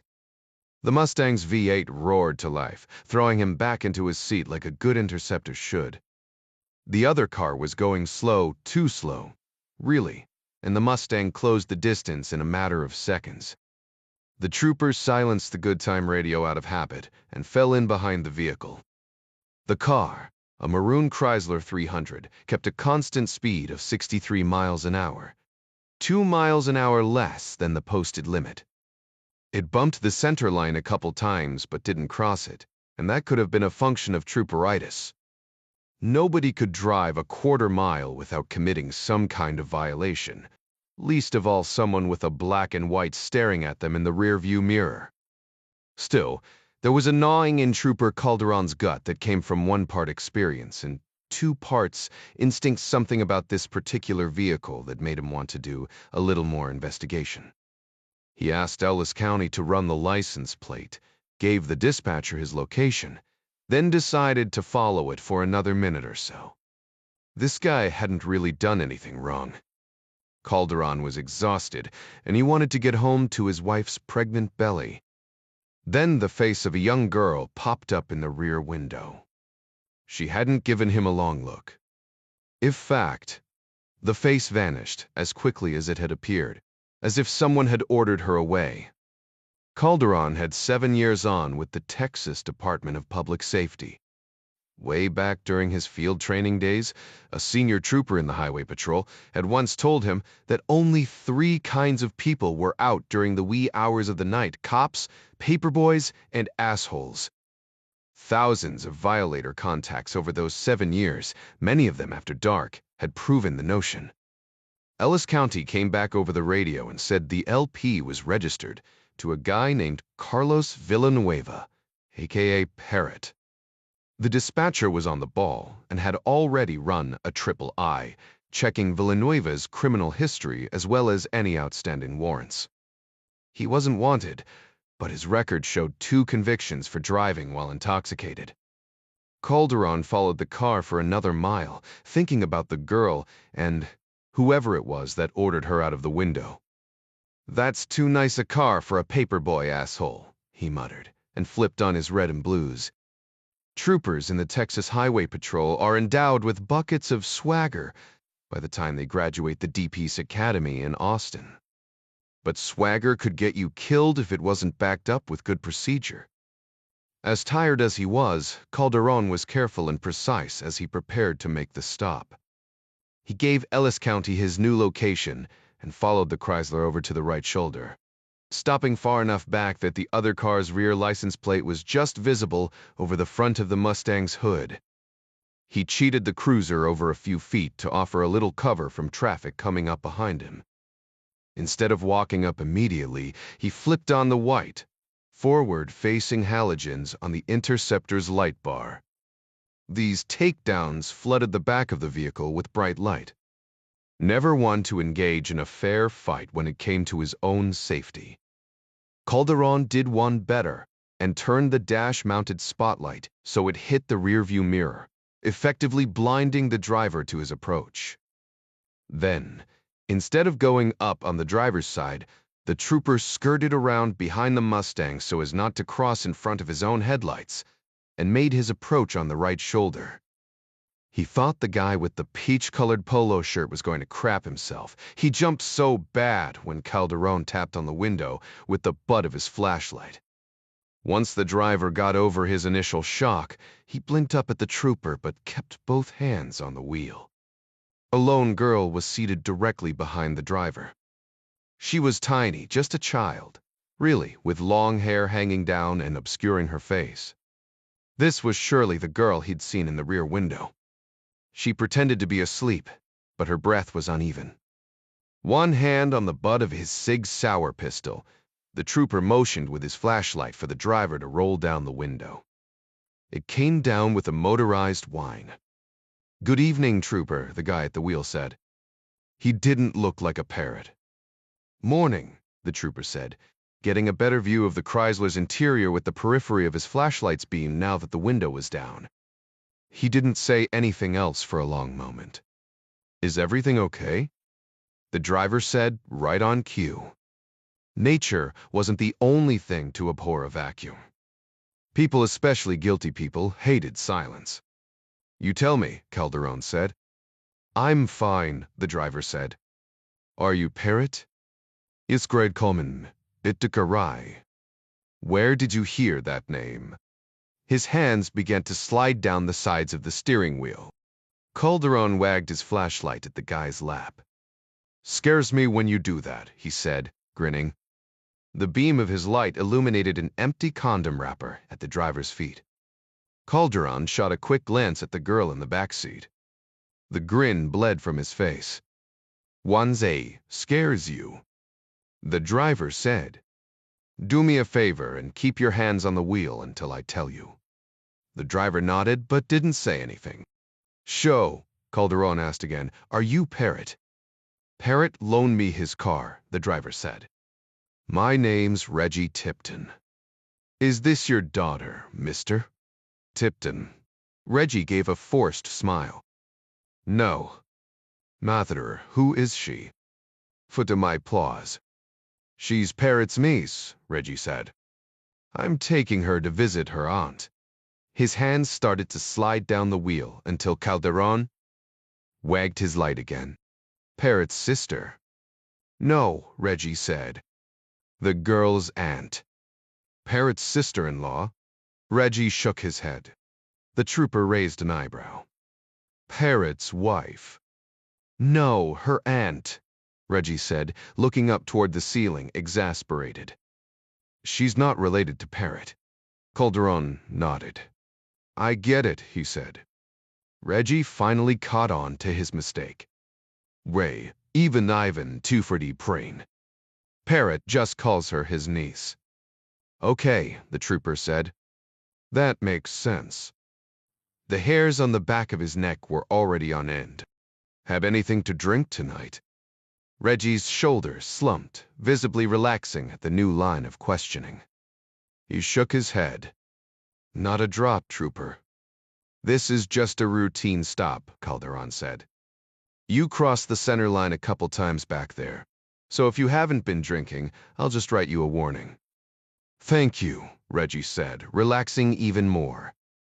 I just need to see your license and insurance, and I'll get you on your way. Can I move my hands to get my wallet? Anything down there I should be worried about? The girl in the back seat glanced up and shook her head, then pretended to be asleep again. No. Reggie gave a nervous chuckle. Nothing that I know of. He moved slowly, pulling his driver's license out of his wallet with trembling fingers, and then leaning across the passenger seat to pass it through the open window. The girl behind him looked up again. Her hair fell away, and Calderon was horrified to see the thick layers of makeup around her eyes and cheeks. It was smudged and streaked as if she'd been crying. She was hardly old enough for a bra, but the lace straps of a lacy black one peeked from under her pink tank top. It was cold enough to hang meat inside the car, but the poor kid had on nothing but skimpy gym shorts and the thin shirt. The trooper hoped he managed to hide his surprise. What's your name, On? Tipton jumped at the question. He shot a glance over his shoulder, not bothering to conceal his anger. His leg began to bounce. Her name's Mag. I mean Blanca, Tipton whispered. Hi, Blanca, Calderon said. He kept one eye on the driver but offered the child his best smile.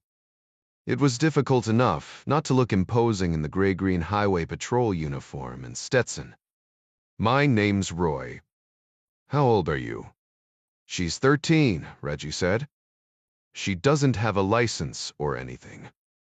Look, if you don't mind, Calderon put the light directly in the driver's eyes while his right hand drew his cig.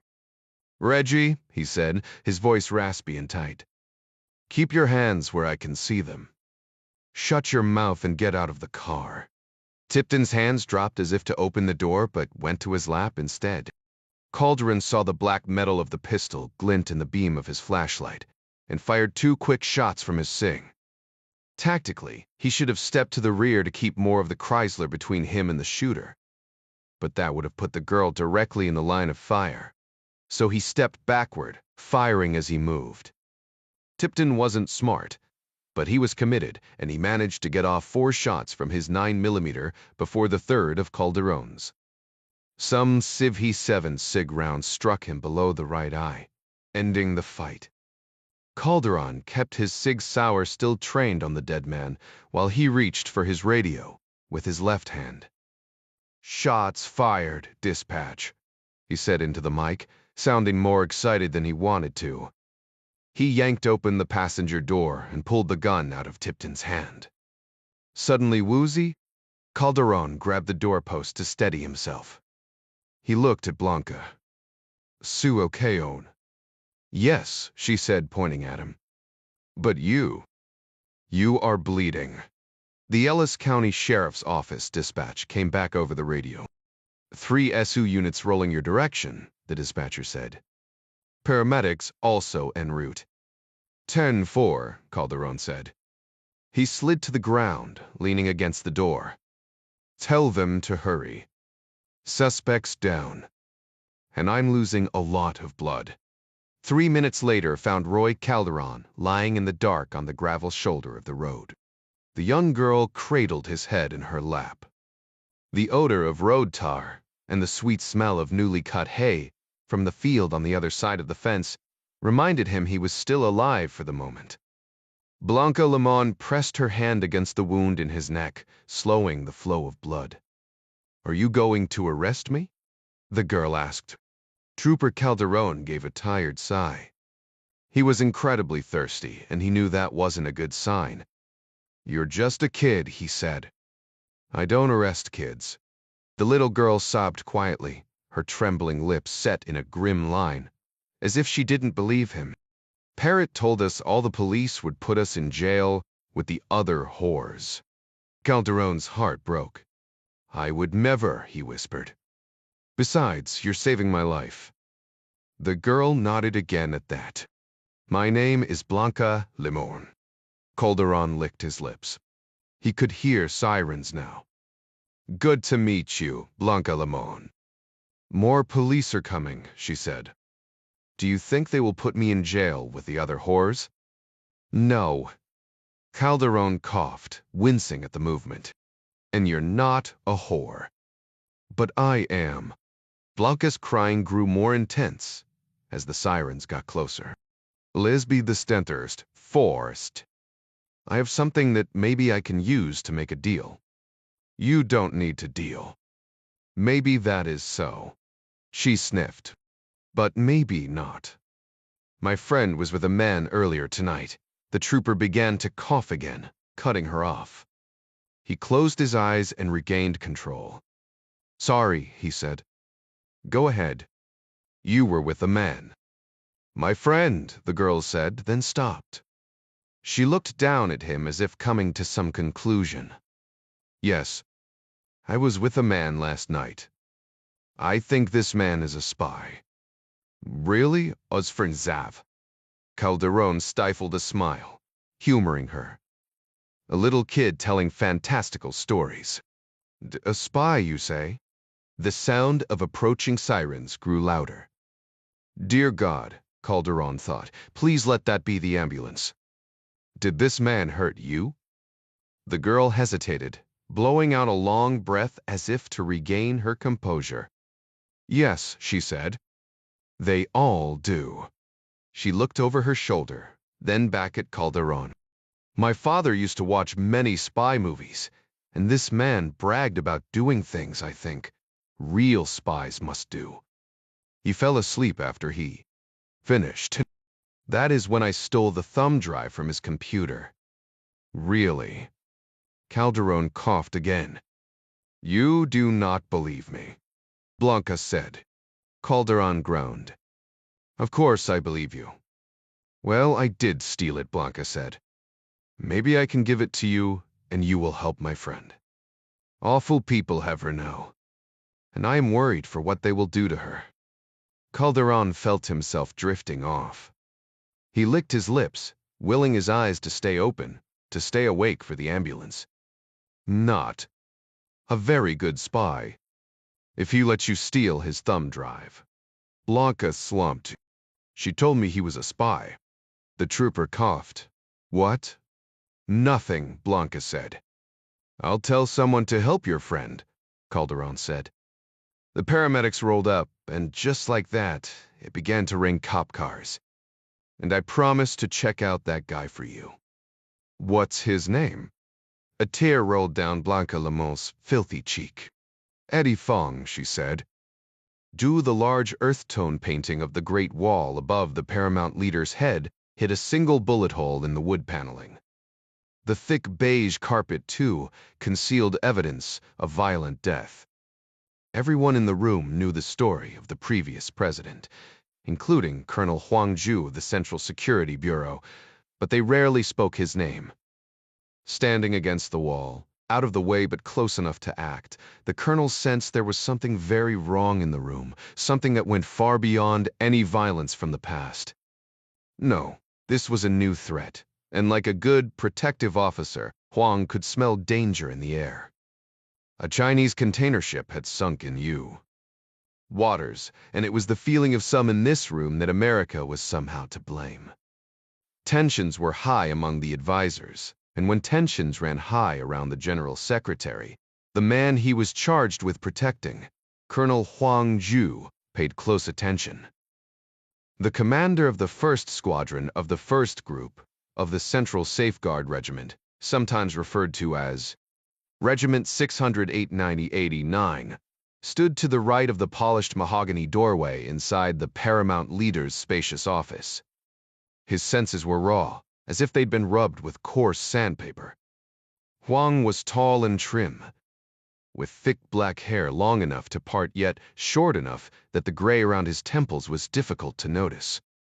His face was serene as stone, a very sharp and dangerous stone, but a stone nonetheless. Those charged with the protection of others were often described as willing to take a bullet for their principle. Like the American Secret Service, rather than seek cover during times of attack, they were trained to make themselves larger targets. That was indeed something Colonel Huang had vowed to do, but there was much more to protection than simply absorbing bullets intended for one's protectee. His primary duty was one of vicarious concern. He worried over the many dangers that lurked both without and within, so the paramount leader did not have to think of such things.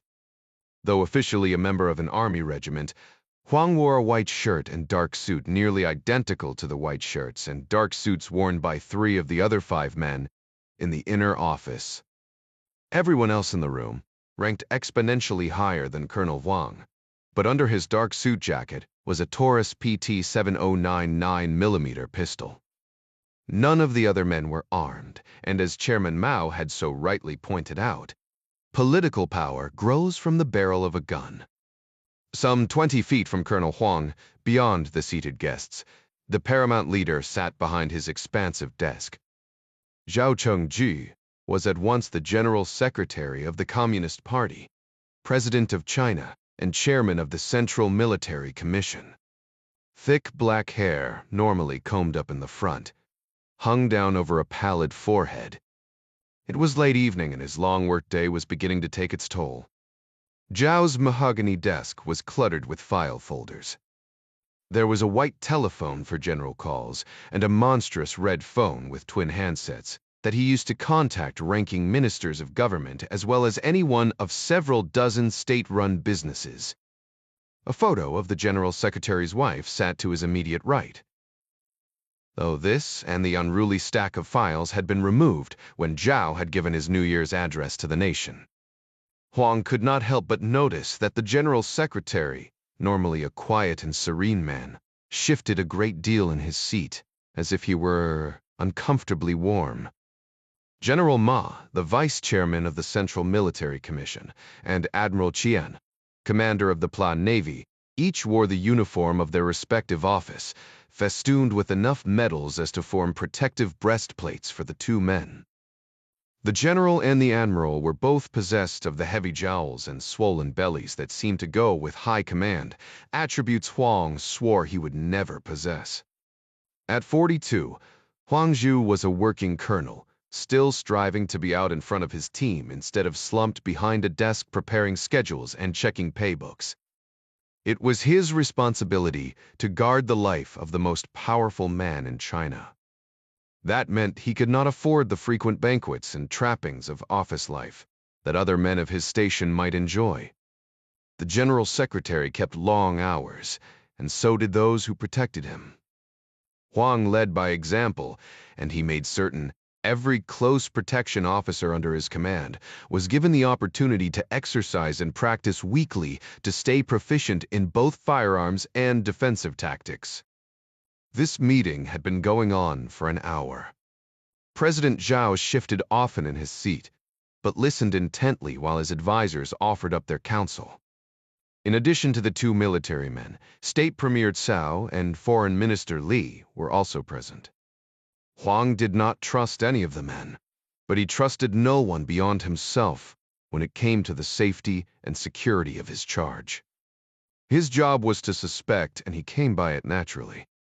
The General Secretary leaned forward, elbows on the table. There was a trace of sweat on the man's brow, though the air conditioning kept the office relatively cool compared to the humid outside temperatures. For the past hour, the topic of discussion had been about nothing but the sinking of Orion. Colonel Huang, of course, was not consulted, but present only to make certain none of the other men did anything to harm Zhao, and to put a bullet in their head if they tried. "The idea makes no sense," the General Secretary said. "Does anyone truly believe the Americans are stupid enough to sink a Chinese ship off their own coast, and then prove themselves magnanimous enough to rescue our personnel?" General Ma gave a sullen nod. "It would be a mistake to put anything past the American CIA. I would not be surprised if they were behind the bombing of the subway construction site." The foreign minister interjected. "We are referring to that as a gas explosion, are we not?"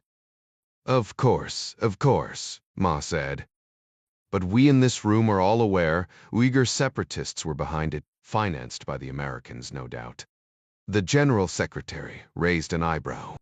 The bombing of the new subway tunnel was obviously a terrorist act. This matter of Orion, however, is it not more likely that some bureaucrat cut corners during safety inspections? Perhaps someone accepted bribes to line his own pockets, and those overlooked violations caused the explosion and eventual sinking of our container ship. Zhao's anti-corruption initiative had already seen top executives from 6 state-run companies and several prominent party leaders, including a PLA general, thrown into prison.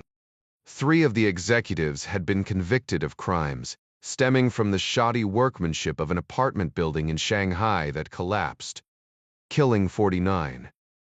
The men were given the death penalty but received the customary 2-year probationary period, whereby they might, with good behavior, have their sentences commuted. Zhao made it clear that he was not pleased with that loophole in the law. He was more than passionate about the topic. Admiral Qian spoke next. "The sea is over 100 fathoms deep, where Orion was lost, so there it will be impossible to look at any physical evidence. And we all know that the Americans will cover up any relevant facts. Can any of the 22 survivors fill in the missing pieces?" Zhao asked. "Perhaps," General Ma said. "But that leads to a question. What if the United States is behind this?" "We will cross that river if we come to it," the General Secretary said. Premier Cao spoke next. "That the American trespass into our territorial waters is bad enough. Now we must kowtow to the Rhine regime and thank him for rescuing men on a ship they likely sank." Zhao scoffed at that. "Do you imply that allowing our seamen to be saved will be seen as a weakness?" The Admiral, General, and Premier nodded in unison. Foreign Minister Li sat and smiled, taking no position, which was, Colonel Huang thought, in and of itself a position. "More than a few have taken to Weibo to show their displeasure at American meddling," Premier Cao said. 2 at Tavli more than a few." "Thousands," Cao said. "A dog barks at something," Zhao said, quoting a proverb. "And the other dogs bark at him." "But they all bark," General Ma said. "There is danger enough in that." "This is true," Zhao said, "but I tend to give the people of China more credit. In any case, what would you have had me do? Call the President of the United States and tell him to let our sailors drown. That is flawed thinking, gentlemen. I have no love lost for the Americans or Jack Ryan, But I will not presume to give the man so much power over our country as to dictate who we will and will not allow to be rescued." The premier gave a solemn tip of his head. He was, after all, appointed by Zhao. "And what of the USS San Antonio?" the admiral asked. "I urge you to allow an increase in opposition to these criminal acts of incursion." The general secretary took a deep breath through his nose but said nothing. "Zhao Zhu Shi," Admiral Qian said, using the title that had meant chairman in Mao's day, but was now usually translated as president by the media. It was a matter of semantics that amounted to little consequence. The sentiment in the Chinese mind had changed little. "I know you have kept a hands-off policy, but I do not see how we can help but concern ourselves with this escalation. Jack Ryan is exactly what he accuses us to be, a hegemon. He presumes to dictate Chinese national policy from halfway around the globe." General Ma gave a somber nod, as did Premier Cao. Again, Foreign Minister Li did not outwardly agree with the admiral. It was not lost on Colonel Huang, however, that neither did he offer support to President Zhao. He merely sat in his padded chair and smiled, a benign smile that Huang suspected was as cancerous as any politician's in all of China. But Zhao considered Minister Li a friend, so the colonel simply watched and said nothing. Politicians of any stripe made him feel as though he'd downed a mouthful of spoiled milk. He preferred black and white realities to the intrigue of party politics, though the duties of protecting the paramount leader put the colonel and his men afoul of politicians on a daily, if not an hourly, basis. General Secretary Zhao, on the other hand, thrived on the brinksmanship.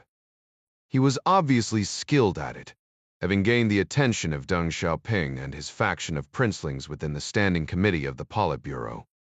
He'd followed in Deng's footsteps as mayor of Chongqing in the early 90s, and like his predecessor, Zhao was an economic reformer. He was not, however, so quick to order crackdowns like Tiananmen, a propensity that some feared made him appear weak to the Western world. Zhao leaned forward in his chair, eyes narrowing. "Admiral, China is powerful enough that we need not rise every time America dangles a baited hook. There are other ways of achieving our aims than by the rattling of sabers." Huang braced himself as Admiral Qin nearly came out of his chair. "With respect, Zhao Zhuxi," Chen said, "the Americans would sing a different song if we do more than rattle those sabers. Ryan made China look the fool under President Wei. The people of our country are weary of the bullying will of a nation on the other side of the world." Zhao cocked his head to one side. "Do you insinuate that China looks the fool under my leadership?" "I do not, Zhao Zhuxi," the admiral said, not quite backing down. "I merely mean to advise perceptions." Zhao's jaw muscles flexed. "The Americans can send their warships to our waters as much as they wish, but we have a major advantage over them." Zhao nodded for effect. "We are already here. Even a man as bellicose as President Ryan will not provoke anything more than a war of words, unless we ourselves raise the stakes." Admiral Qian continued to bluster. "As you say, Zhao Zhuxi, our ships are already here and could easily demonstrate our true strength to the Americans and the people of China." "Oh," Zhao said, "China is far from weak, gentlemen. We do, however, have a severe problem with greed and corruption. I prefer we focus on getting our own house in order for the time being, and I expect each of you to do just that." "Even so," Admiral Qian said. "The container ship." The paramount leader raised his hand once more, this time signaling it was time to move on. The admiral, unaccustomed to taking such orders, seemed to swell even more than usual with unspoken words. Had Huang been less of a professional, he would have laughed out loud. "I assure you," Zhao said, "if the Americans had anything to do with sinking the Orion, I will take decisive action." The white phone on Zhao's desk buzzed, but he did not answer it, apparently expecting the signal. He stood grimacing a little at the effort. The others in the room rose with him, which is what one did for the most powerful men in China, even if they did not agree with him. "Gentlemen," Zhao said, "you must excuse me." The men began to file out the door next to Huang, but the chairman spoke again. "Foreign Minister Li," he said. Li paused at the threshold, close enough that Huang got a noseful of his strong cologne. "Would you be so kind as to remain a moment?" Li Zhongsheng turned and gave a slight bow toward the man who had appointed him. "Of course, General Secretary." Zhao motioned to a chair and then turned toward a door that led to his private restroom, to the right of his desk. "Please excuse me for a moment," he said. This meeting was agonizingly long. Huang took a step away from the wall, but Zhao waved him off. "You may go now, Colonel," Zhao said. Huang paused, waiting, as if hoping Zhao might change his mind. The paramount leader gave a forced smile, obviously in severe discomfort. "I will be fine, Huang," he said. "Minister Li is like a brother to me." "Very well, sir," Colonel Huang said. "I will remain outside the door. Please call if you need me." Colonel Huang closed the office door behind him, certain that he just left the man whom he was charged with protecting in the room with an extremely deadly snake. The General Secretary finished in his private restroom 2 agonizing minutes later. When he returned to his office, he found a small, skeletal man seated beside the foreign minister in front of his desk. The new arrival's thinning gray hair revealed a strong crop of liver spots on a high forehead. He wore a white lab coat and black tie. His shirt pocket was stuffed with an array of expensive fountain pens, the way a military man might wear his medals. "Dr. Pao." Zhao regarded the man with a curt nod. Both Hu and Foreign Minister Li stood and remained standing until Zhao was seated. "Zhao Jusi," the doctor said in a voice much too deep for his small stature. "Your secretary showed me in. I hope you do not mind." "Not at all," Zhao said. "I trust that you read my notes, and now you have some good news for me." Dr. Hao was one of 3 staff doctors serving within the walls of the Zhongnanhai. He was old enough to be Zhao's father, possibly even his grandfather, and dispensed advice with great pomposity, as if he were Confucius himself. The other 2 doctors were attending some medical training in Nanjing until the following day. Zhao found himself in dire straits, or he never would have summoned this man. The doctor lifted his nose toward the ceiling and fluttered his eyelashes, as if he were explaining something very simple to a small child. "I read your description of the ailment. General fatigue, pain, and difficulty in passing water, slight fever. Tell me, does it feel as if you are sitting on a stone?" Zhao nodded. "You might say that," he said. The doctor took a bottle of pills from the pocket of his lab coat and pushed them across the desk. "No doubt the General Secretary is suffering from an acutely aggravated prostate. I would prescribe 2 of these capsules 3 times a day. The pills are quite large, so be certain to take them with plenty of fluids. I also suggest a marked increase in the frequency of physical congress between the General Secretary and Madame Zhao." Zhao took the pill bottle and rolled it around in his palm. "Swallowing a large pill will be an easy task when compared to the remainder of your prescription." The notion of explaining to his wife that the doctor ordered them to have more sex would have been comical had he not been in so much pain. "What is in the capsules?" "Antibiotics?" The doctor shook his head. "Yin Yang Hua," he said. "Horny goat weed," the foreign minister repeated. "And saw palmetto," the doctor added.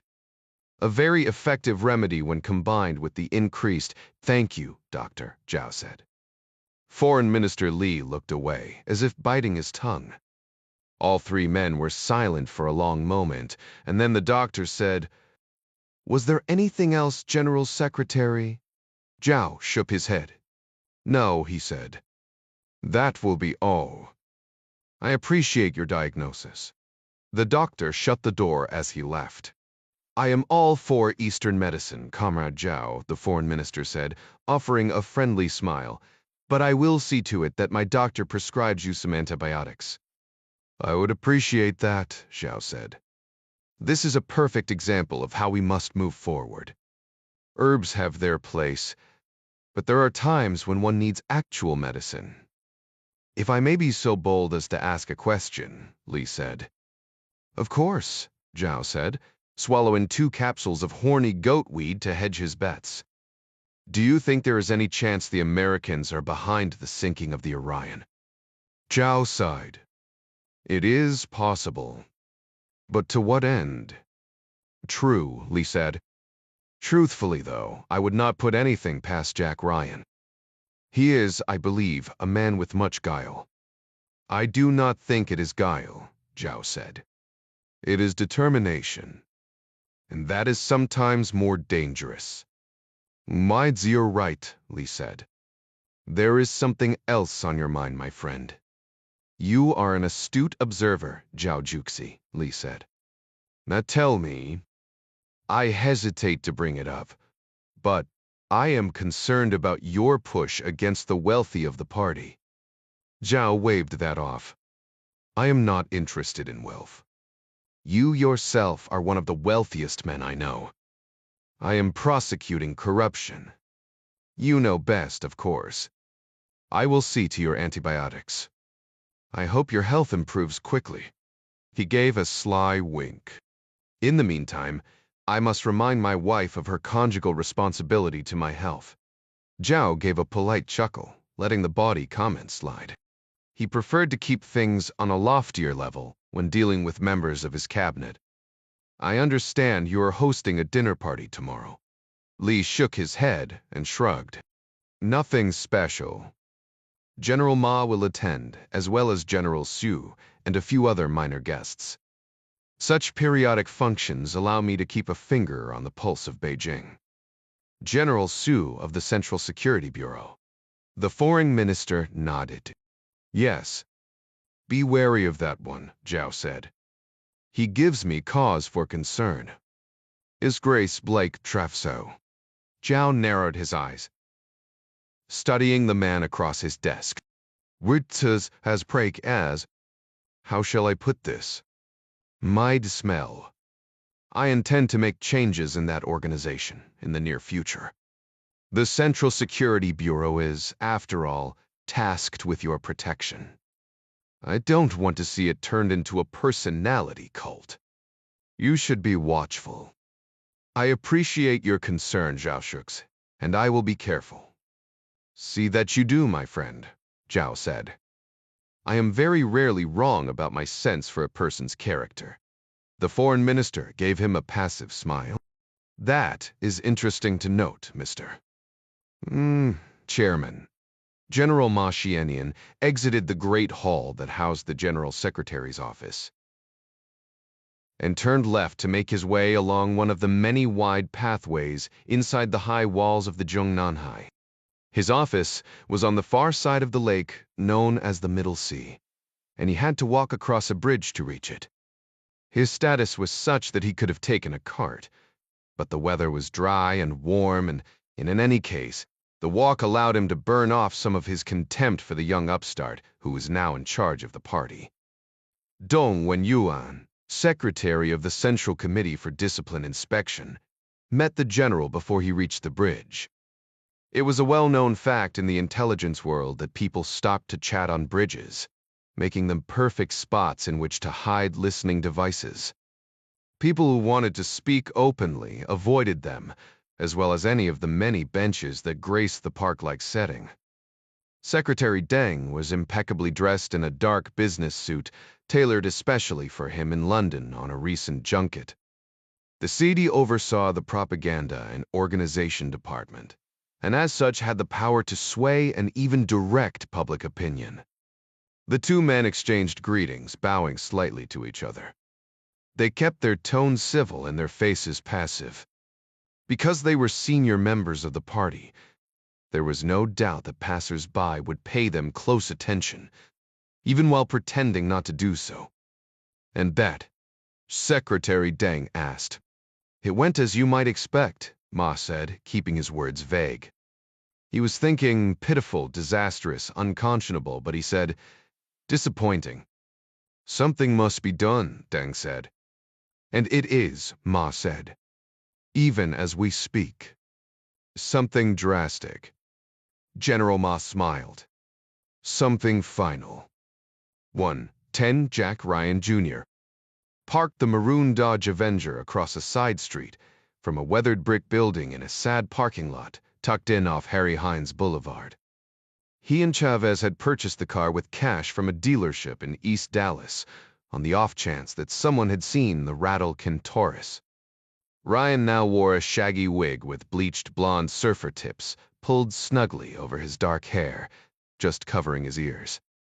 It was an expensive piece of equipment that looked ridiculously real, and, he hoped, made him look a little less like the son of the President of the United States.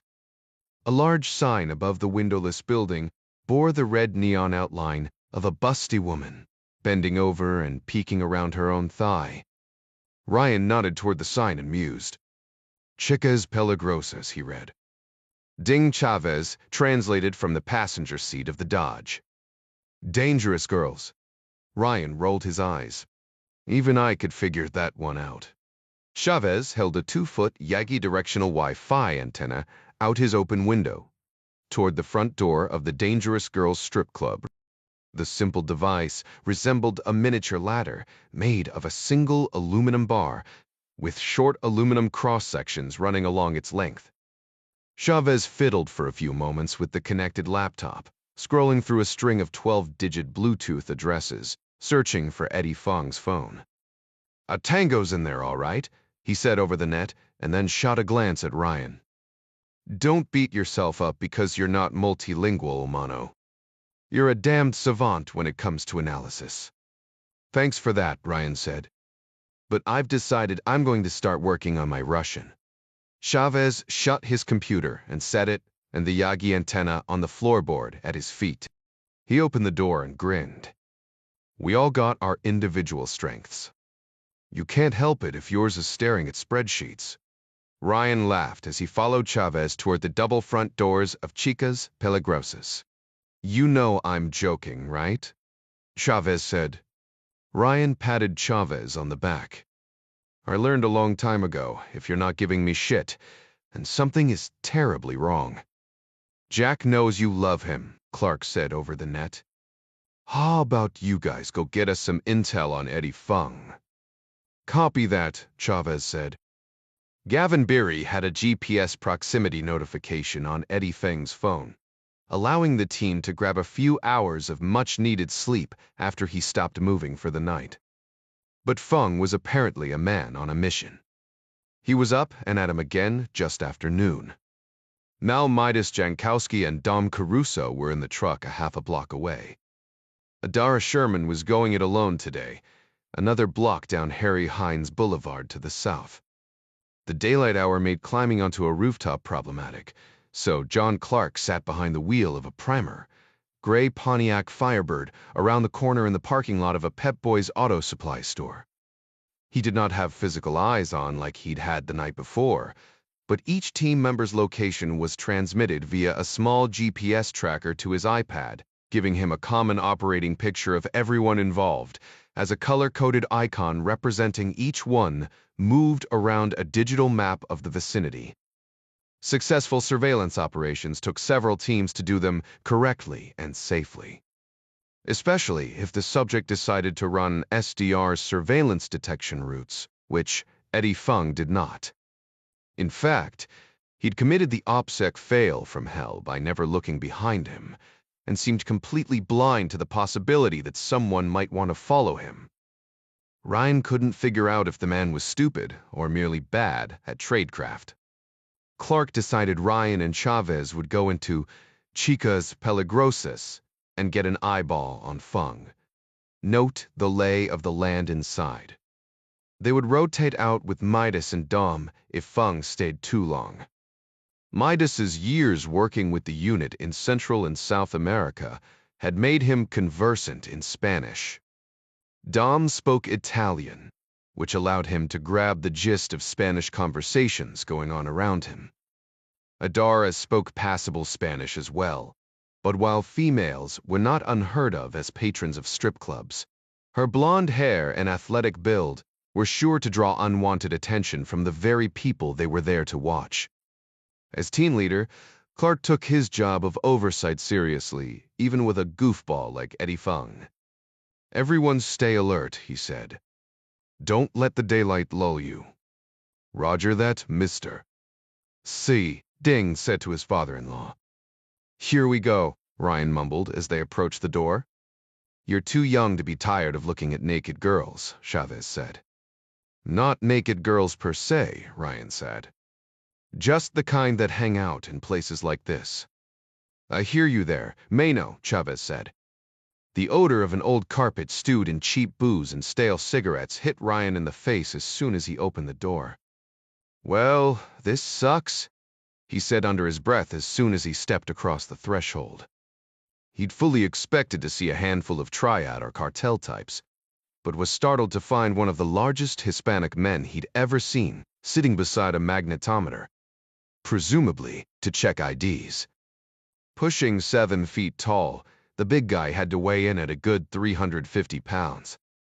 Much of his bulk was fat, but Jack had learned from experience that heavy guys built up a considerable amount of muscle just hauling their own weight around. This one eclipsed the small stool he was sitting on, completely blocking the entry.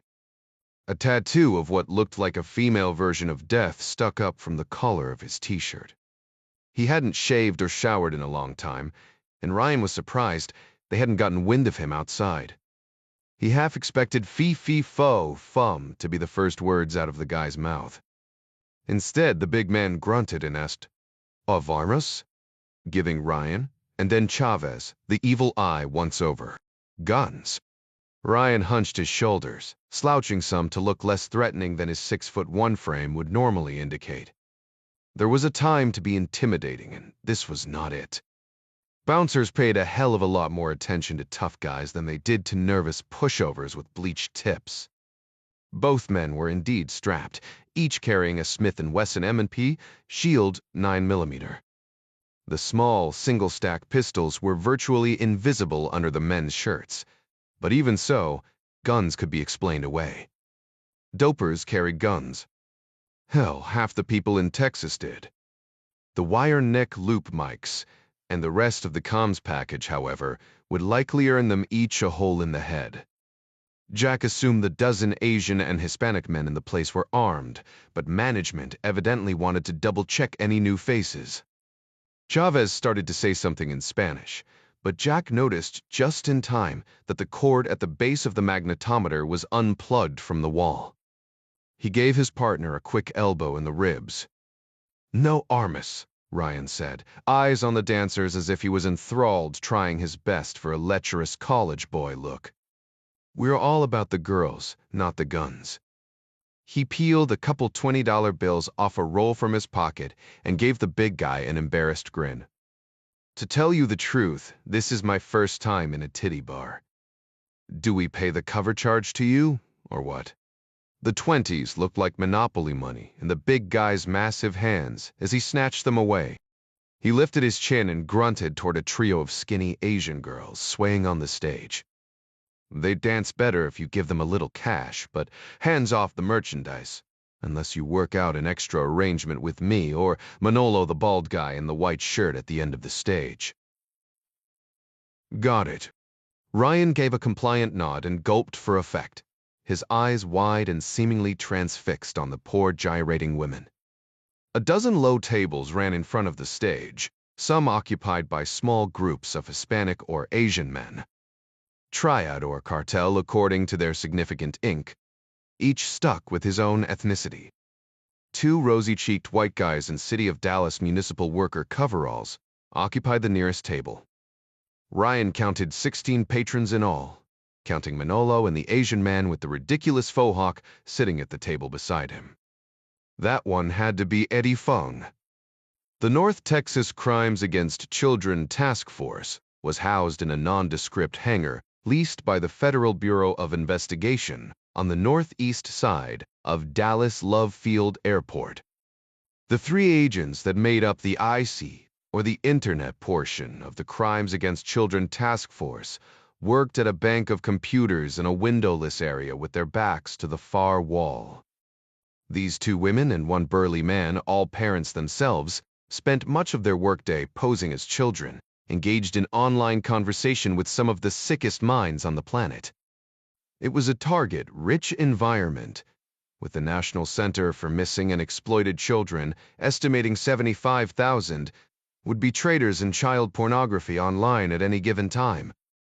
The ISEC workstations were purposely situated with their backs to the walls, giving them some semblance of security and allowing them to look up and view a glimpse of the semi-normal life of their brothers and sisters in arms in the bullpen just a few yards away.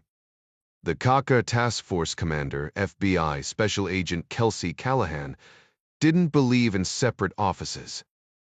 If her team was going to wade through the river of shit that the perverts they hunted caused, they should do it together as a unified group. She did, however, put her desk at the head of the open bullpen so she'd have direct access to the whiteboard behind her. No straight-laced Betty Bureau blue suit, Special Agent Callahan wore a Neiman Marcus silk blouse in subtle pink and stonewash jeans over hips that she wished were a smidge smaller, but that were still small enough so as to make the .50 caliber Glock 23 in the holster on her belt look huge. Her instructors at Quantico had called her curly copper ponytail a murder handle. She considered chopping it off for the academy. But she'd had long hair since high school. And besides, she needed to cling to every last vestige of femininity in this overly masculine profession. Callahan resolved early on to unleash 9 kinds of hell on anyone who got close enough to even touch her hair, and went on to prove that resolve to an exuberant defensive tactics instructor who thought he'd teach her the error of her thinking and grabbed her from behind. She dislocated her own shoulder but ruptured the instructor's testicle. Her injuries saw her recycled into the next class of Nat's new agent trainees. But the badass reputation that followed her into her career was worth repeating 3 weeks of training. The reputation of being what Texas Department of Public Safety Sergeant Derek Bork called a half a bubble-off plum only added to her success leading the North Texas CAC task force. Sergeant Bork's desk was to the immediate right of Callahan's, facing the bullpen, but the 40-year-old trooper and father of 3 now stood beside her, looking over her shoulder at the files on the screen of the standalone laptop at her desk. It was Sergeant Bork who had brought her the used drive, retrieved the night before by a trooper posted to Mansfield. Department of Public Safety computer gurus had run all manner of diagnostics to check the drive for viruses. FBI techs had double and triple checked it for remote access Trojans, ransomware, and other viruses. Even after the device had been pronounced free from malware, FBI higher-ups still directed it only be inserted into a computer with the modem disabled and not attached to any network. Bork leaned in, his hand on Callahan's desk. "Looks like some kind of spreadsheet," he said. "Accounting records, maybe. And encrypted notes." The FBI agent scrolled upward, nodding. "Not encrypted," she said. "Garavit. We can open them. We just can't tell what they mean. I see the word coronet a lot. Mean anything to you?" "No, pretty. Callahan mused as she scrolled, as much to herself as to Bork. "I'm not finding anything to give us a location of this Eddie Fong bastard. After what Blanca Limon told me about him, I really, really want to find this guy." She leaned back in her chair and looked up at the sergeant.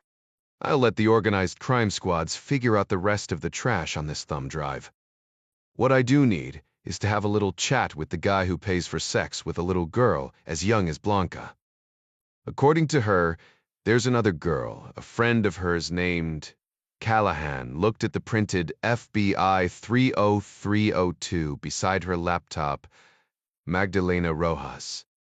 The guy your trooper killed dropped Magdalena at some creepy mansion in the country. She is at this very moment being made to do God knows what. If we find this Eddie Fong and squeeze him a little, maybe, just maybe, we can find her." Callahan took a breath, as if she was coming up for air. Rourke, who was used to her passion, stood by and listened. Callahan glanced back down at the 302. "Your trooper made the traffic stop south of Mansfield. Blanca says a pimp named Parrott took her and Magdalena to work a party with a bunch of other girls south of Dallas last night. Eddie Fong was there. He gives us the address of that party, and we'll have a search line between there and the Mansfield traffic stop." "That's still a lot of open ground," Rourke said. Callahan scrolled through the columns of numbers, looking for anything that might give her an address. "It's all we've got right now. Maybe we'll get lucky, and Fong will know where the mansion is, the sick bastard." 2 desks away, FBI Special Agent John Olson pitched his cell phone onto a stack of paperwork and slumped in his chair. Rubbing his eyes, Callahan looked up at him. "I sincerely hope you're about to tell me Fort Worth PD has Parrott Villanueva in custody." Olson shook his head. I wish. His apartment's empty, and he's in the wind. We have an APA out for him, but unless he gets jammed up over a broken taillight or something." Callahan stood and used the flat of her hand to pound on her Vietnam War-era metal desk. The noise echoed off the high ceiling of the spacious hangar. She did this at least twice a week, and everyone on her team knew what it meant. A new turd had floated to the surface of their little world, and he was now their priority. 6 police officers from 4 different municipalities and 2 sheriff's departments. 3 Texas Department of Public Safety investigators, 3 special agents from Immigration and Customs Enforcement, and 3 from the FBI Dallas field office, all peered around their computers, ready to receive marching orders. Some were relatively new. Others had been on the task force for a couple years. But all the CAC task force members had so much experience rescuing kids that they'd accumulated a deep and abiding hatred for the men and women they hunted. It was controlled hatred. Hatred that Callahan made sure they kept within the bounds of the law, but it was hatred nonetheless. Callahan banging on her desk was like the horn to a foxhound. Every member of the team sat poised, twitching to channel their hatred into the hunt. "Okay, listen up. There's a 13-year-old girl out there named Magdalena Rojas who needs our help. Right now, our best chance at finding her is a worthless little creeper named Eddie Fong. She threw the last name like an expletive. Not sure if it's Edward or Eddie. He speaks English, but judging from the scant information we have, he may be Chinese. Joe Rice, a detective working off a federal grant from the Waxahachie Police Department, raised his pen. He was in his 50s, with thinning blonde hair and a drooping mustache. He'd probably not shaved since his first days in the police academy 30 years before. A new grandfather and a deacon in the Waxahachie First Baptist Church. He was the reason Callahan didn't curse as much as she would have liked to. "Do we got a photo of Eddie Fong?" "We will as soon as you get me one, Joe," Callahan said. She'd conducted the interview with Blanca Limon, so she had a general physical description. Our only witness is another 13-year-old girl named Blanca, who was being forced to turn tricks with Magdalena. Blanca describes Fong as being in his mid-30s, around 5'8", slender build, with glasses. She says he downs energy drinks like they're going out of style, and he's sporting a faux hawk. "Of course he is," Olson said, still rubbing his eyes. "I've got him on Facebook," an African-American detective named Jermaine Armstrong said. The Dallas PD detective was a dedicated gym rat and wore the sleeves of his gunmetal t-shirt rolled up over biceps the size of cantaloupes. He also possessed the uncanny ability to sell anything to anyone, especially online. He turned his laptop around to show Eddie Fang's profile pic, complete with a can of Red Bull and the faux hawk. Once Callahan had seen it, Armstrong turned the computer back and began to peck at the keys again. Callahan hit an icon on her desktop and pulled up an image of the detective's screen on the whiteboard behind her. Armstrong peered over the top of his computer. A little friend Sugar just sent him a friend request. According to Messenger, he's online right now.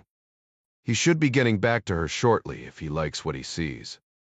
Sugar was the name of a computer-generated image of a 12-year-old girl who could have been a Hispanic or Filipina. The avatar allowed law enforcement to pose and talk to men under her identity without using the image of an actual human child. Sugar was dressed innocently enough in a pair of pink shorts and simple white t-shirt. Sadly, that innocence was the hook for a great many men. Eddie Fung accepted Sugar's friend request almost instantly, which was not surprising, since he'd chosen to pay for the services of little Blanca Limon. Detective Armstrong, burly man that he was a genius at writing under the guise of a preteen girl. Bored, he typed. What were you up to? Fung's words marched across the screen. Do I know you? Megan says you are cool. I guess Megan knows, Fung said. Where's she at now? Armstrong typed, Texas, stupid. He finished it with a squinty emoticon with its tongue sticking out. Fung came back almost instantly. Well, bez de faxim. Armstrong, Sugar sent a blue thumbs up. Cool, Fung said. Armstrong cast the net. Want to trade pics? See if you like what you see. I'm bored shitless. You shouldn't curse, Fung said. Sorry, Daddy, Detective Armstrong typed, setting the hook. Fung was silent for 2 solid minutes. No words, no flashing dots to show he was typing. Finally, I guess appeared in the dialog box. I'll text them to you, Armstrong, Sugar said. Just attach pics to message. Nape, Armstrong replied, purposely misspelling a few words. FBI already warned me about that. My mom could find out. That's okay, Fung typed. Callahan held her breath while the dots pulsed in the dialog box. He was still making up his mind. Then his cell number appeared. Sitting at the desk beside Armstrong, Joe Rice entered the cellular number in his computer. He put an index finger to his head and pulled an imaginary trigger at Eddie Fang's stupidity. Fung's dialog box pulsed again. Then, what's your contact info? Armstrong typed the number to one of the office burner smartphones, so-called, not because it was a prepaid, but because the disgusting photos that came across the devices rendered them unsuitable for anything but burning in a very hot fire once they'd been utilized as evidence for the prosecution. As soon as he entered the number, Armstrong typed "POS parent" over shoulder and logged out. Joe Rice looked up from his computer and raised both fists high in the air. He shoots, he scores, the crowd goes wild. Talk to me, Joe, Callahan said. Eddie Fung's phone is pinging a tower off Harry Hines Boulevard near the Pao J Expressway. Google Maps shows 2 strip clubs in that quadrant. One of them is closed until 6, but a place called Chicas Peligrosas opens at noon. It's not far from here. Callahan stood again and grabbed her jacket. Glaring across the squad room, why aren't Werendolf already in your cars? Less than 10 minutes after Special Agent Kelsey Callahan slapped the flat of her hand on the top of her desk, 14 members of the North Texas Crimes Against Children Task Force followed her out the hangar door en route to Chicas Peligrosas. Considering the story Blanca Limon told her about Eddie Fung and his friends, Callahan thought she might just arrest everyone in the place. Even if they weren't involved with Fung, odds are they'd be sitting around watching a bunch of kids take their clothes off. It would do them good to cool their heels in Dallas County lockup until a judge cut them loose. They might beat the rap, but they wouldn't be able to beat the ride. Less than 6 miles from the Dallas area CACA Task Force hangar, Jack Ryan Jr. slouched at his wobbly table, and tried to figure out how he could unsee the sad scene unfolding amid the pulsing lights and throbbing music on the raised stage less than 10 feet away. He ordered a second bottle of Corona from a sullen Hispanic waitress. Unlike the girls on the stage, who wore nothing but tiny G-strings and sweaty layers of body glitter, the waitress got to wear a tube top. Unfortunately, it was so small it wouldn't have covered a roll of breath mints, let alone her full figure. Not that any strip club was an upstanding establishment, but there were strip clubs, and there were strip clubs. These girls looked awfully young, and it made Jack feel dirty to be within 100 feet of them. He did his best impersonation of a happy-go-lucky frat boy, but a sticky film of unknown residue on the table's surface made him wish he'd worn long sleeves. The slightly sour smell of the place melded with the pulsing bass note from the speakers behind the stage like some kind of enhanced interrogation measure, making it difficult to think. Ryan faced the dancers but scanned the rest of the club with his peripheral vision, a respite from focusing on the poor girls on stage doing their level best to look sexy. He knew Chavez was doing the same, taking the left half of the club, including a couple tables of triad types and fee-fi-fo-fum, who remained by the front door. Jack looked predominantly at the area to his right. The strobe lights of the stage left the area extra dark, but he could just make out the curtained booths in the shadows along the back wall where the special dance arrangements were taken care of. At the far end of the stage, Eddie Fung sat next to an equally sleazy-looking Tradiuckus guy and tapped away on his iPad in between slugs of Red Bull. Fung was the polar opposite of the giant at the front door. His skin was pasty and pale, appearing to glow pulsing strobes. As with many of the people Ryan had followed over the years, there was nothing formidable about the man at all. In fact, calling him wormy was a disservice to actual worms. In addition to working on the iPad, Fung scribbled notes in a spiral notebook on the table in front of him. Ryan didn't know exactly what this guy was up to, but he knew he wanted to get a look at that spiral notebook as well as the iPad. Ryan nursed his beer, casting enough looks at the dark-eyed dancing girls so as not to appear out of place.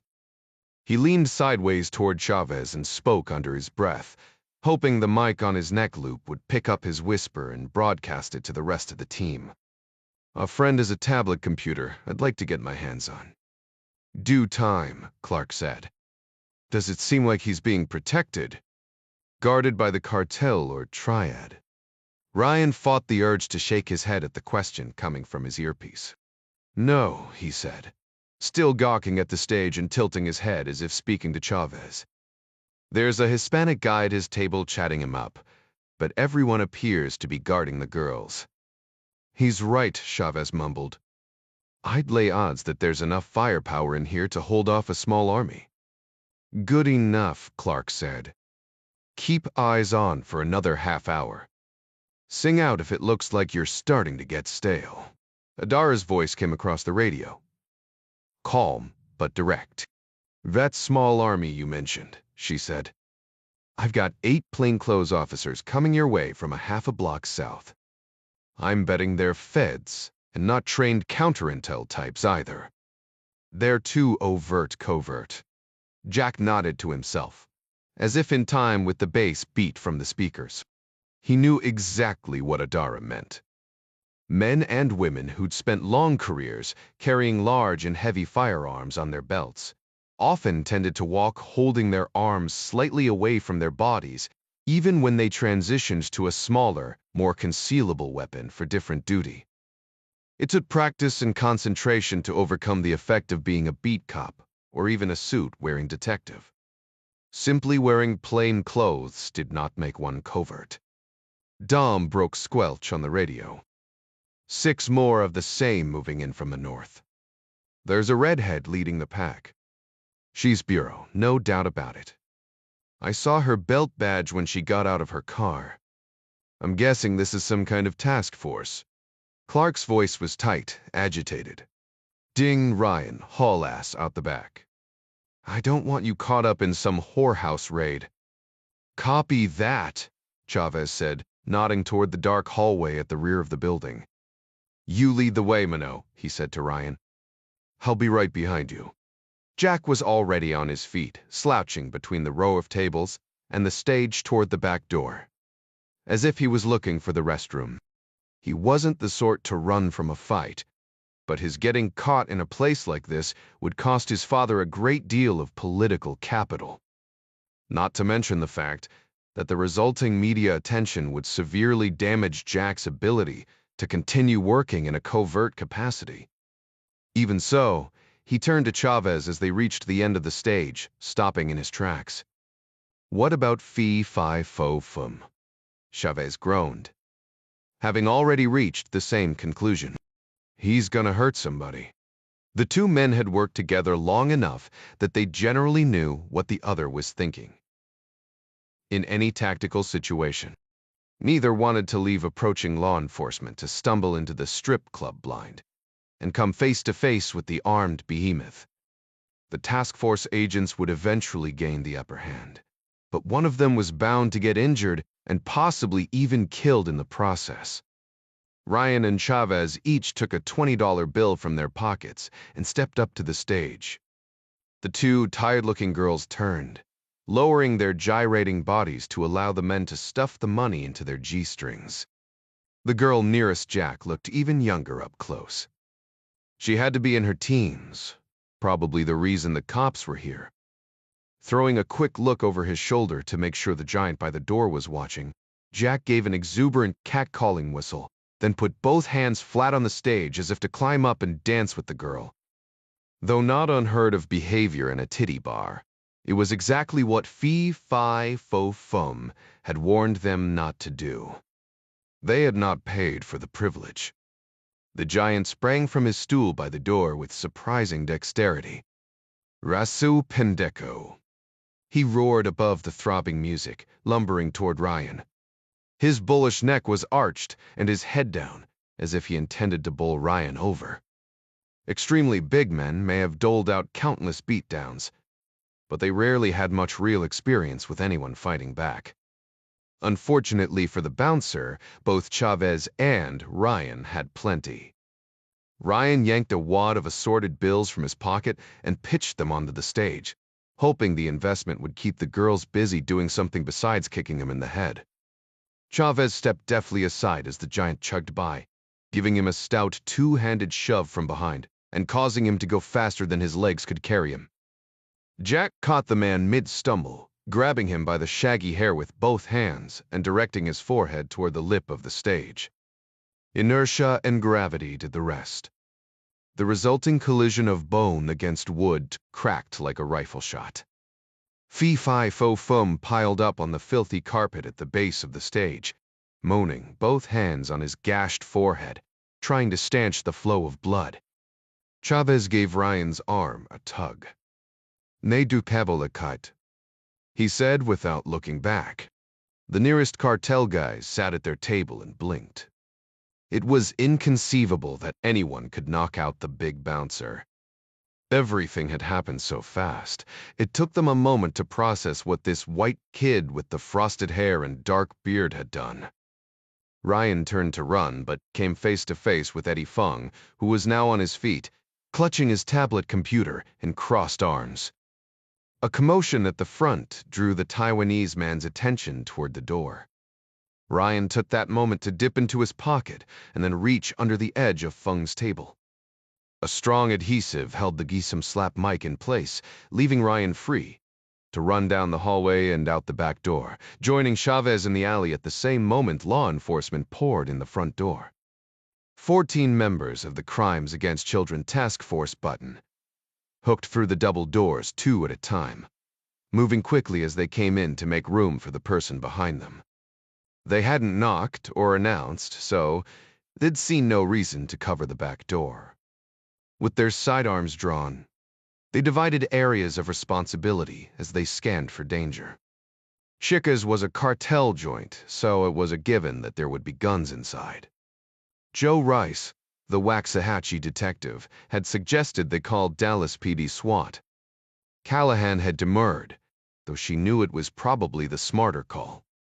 She wanted to take Eddie Feng herself, and right damn now too, before he had a chance to contact even one more child online. She wasn't about to screw around waiting for a bunch of SWAT guys to convene and scratch their asses while they drew up a plan. With her FBI badge hanging from a chain on her neck, Kelsey Callahan pointed her pistol at the Sun Yi on triad turd nearest her and gave a shrill whistle to get everyone's attention.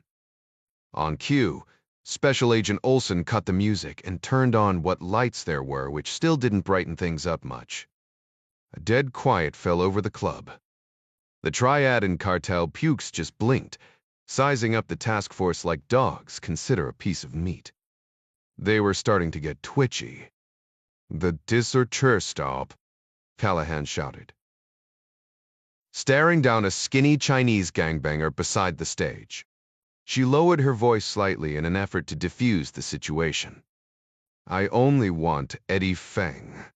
The triad guy's shoulders relaxed a notch. He tipped his head sideways toward a man with a faux hawk, holding a computer tablet and a can of Red Bull. The bleeding gigantor lay at his feet. Two CAC task force officers moved in on Feng. One took the tablet while the other spun him none too gently and put on the cuffs. Callahan continued to scan the shabby club. "Nice and calm," she said, her voice steady and remarkably controlled considering how fast her heart was beating. She had to concentrate to focus on the threats and not the poor kid standing topless on stage. "What tu heinst du? Wie it's giraffe. Manos. Let's see hands." 90 seconds later, 17 fuming members of Sun Yi-on and Tres Equus sat on the floor in front of the stage, hands flexed cuffed behind their backs. The big guy slouched at the end of the line, blood still oozing from a nasty cut above his brow. One of the agents stood guard over 19 confiscated handguns, now cleared and stacked along with knives and assorted other weapons, from chains to bicycle locks. Callahan sat Eddie Feng back down at his table, while two female CAC officers got the dancers some clothes and took them outside to interview in the cars, away from the accusing eyes of their pimps. Two agents secured the front and rear doors, while the rest either pulled guard duty or stood in front of the guys lined up at the base of the stage, running them through Dallas PD dispatch for wants and warrants. Callahan tapped Feng's tablet, handing it off to Olsen. "Let's get this bagged before somebody wipes it." Olsen reached in his jacket and pulled out a black nylon sleeve, into which he slid Eddie Feng's computer. Often called a Faraday bag, the forensic evidence sleeve shielded the device from sending or receiving signals that might shut it down, remotely wipe the information, or inform a third party that it had been compromised. FBI techs would be able to take a better look once they got the device back to a shielded room. Feng slumped at the table, hands behind his back, his dark eyes casting around the place like a cornered animal. He glanced at the RF shielding bag and then up at Olsen. "There's no need for that. Hell, it's barely even encrypted." He leaned forward, chest against the table, as if to confide in Olsen. "We need to go somewhere else to talk." "And we will," Callahan said. Feng looked over his shoulder at the line of triad and cartel members. Every one of them was now staring daggers at the man. "Seriously," Feng said. "We should go." Ordinarily, Callahan would have agreed. But now, the bad blood that had suddenly sprung up between Feng and the rest of the men made her think a few more minutes might rattle the guy's cage in a productive way. Her team had the inside of the club secured, and marked D cruisers were already rolling up to the front and rear doors. She didn't have to worry about the outer perimeter.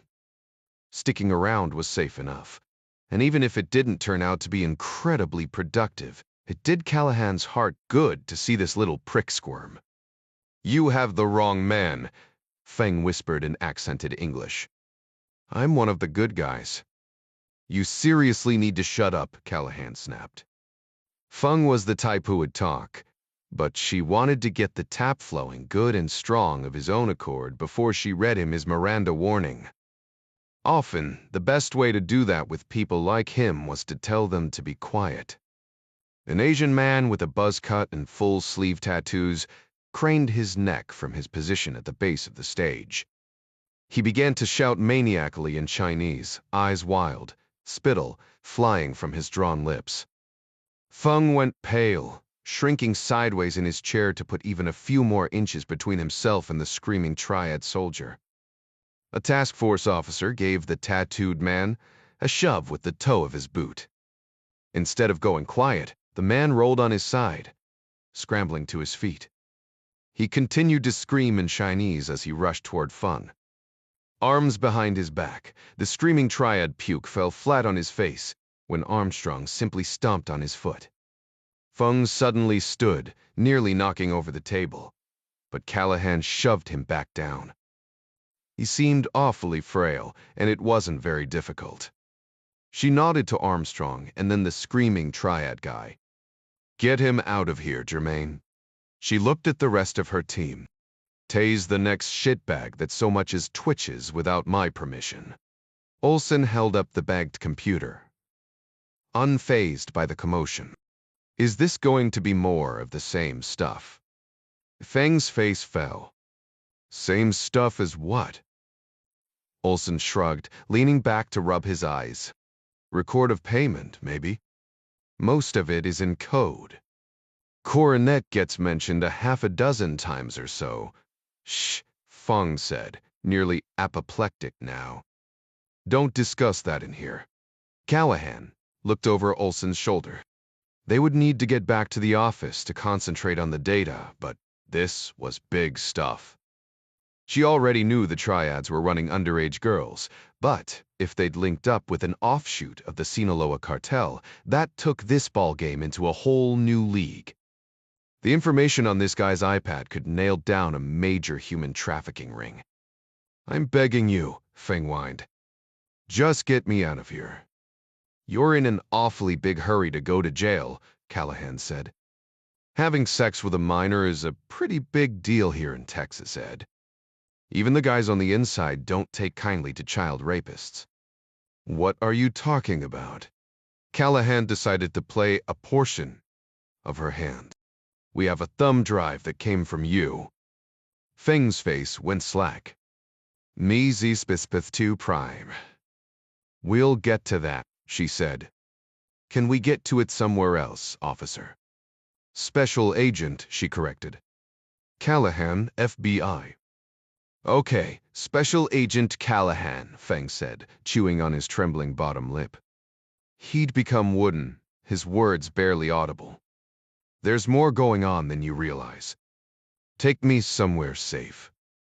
I promise I'll tell you everything I know."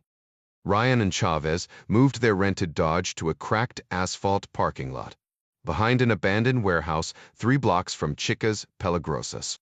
John Clark and the others had scattered to various locations in the area. The GL mic broadcast on a cell signal, so there was no need for them to congregate any closer and risk being caught by responding officers. Chavez gave Ryan a nod during a lull in the conversation. "I guess this Feng character is a big deal after all." "Sorry I doubted you, Jack." Ryan raised an eyebrow, grinning. "Wait," he said. "You doubted me." Feng started talking again. It sounded like he was about to break down in tears. "Seriously," he said. "You have to promise to keep me safe." "I can do that," Agent Callahan said. "But why should I?" Chavez grimaced and mouthed, "Heartless." "I like her." Feng insisted he be taken somewhere else before he would talk. Callahan continued to play hard-ass, reminding him of the trouble he was in for sanctioning child prostitution. Clark's voice came over the radio, sounding strained and fatigued. "Dom," he said, "I assume you have your FBI credentials." "I don't leave home without boss," Caruso said. Officially on special unspecified duty, away from his assigned field office, Dominic Caruso maintained his commission as a special agent with the Federal Bureau of Investigation. This often made him the only member of the campus who could legally carry a weapon in all 50 states and territories. Not that any of them let a little thing like that stop them from packing.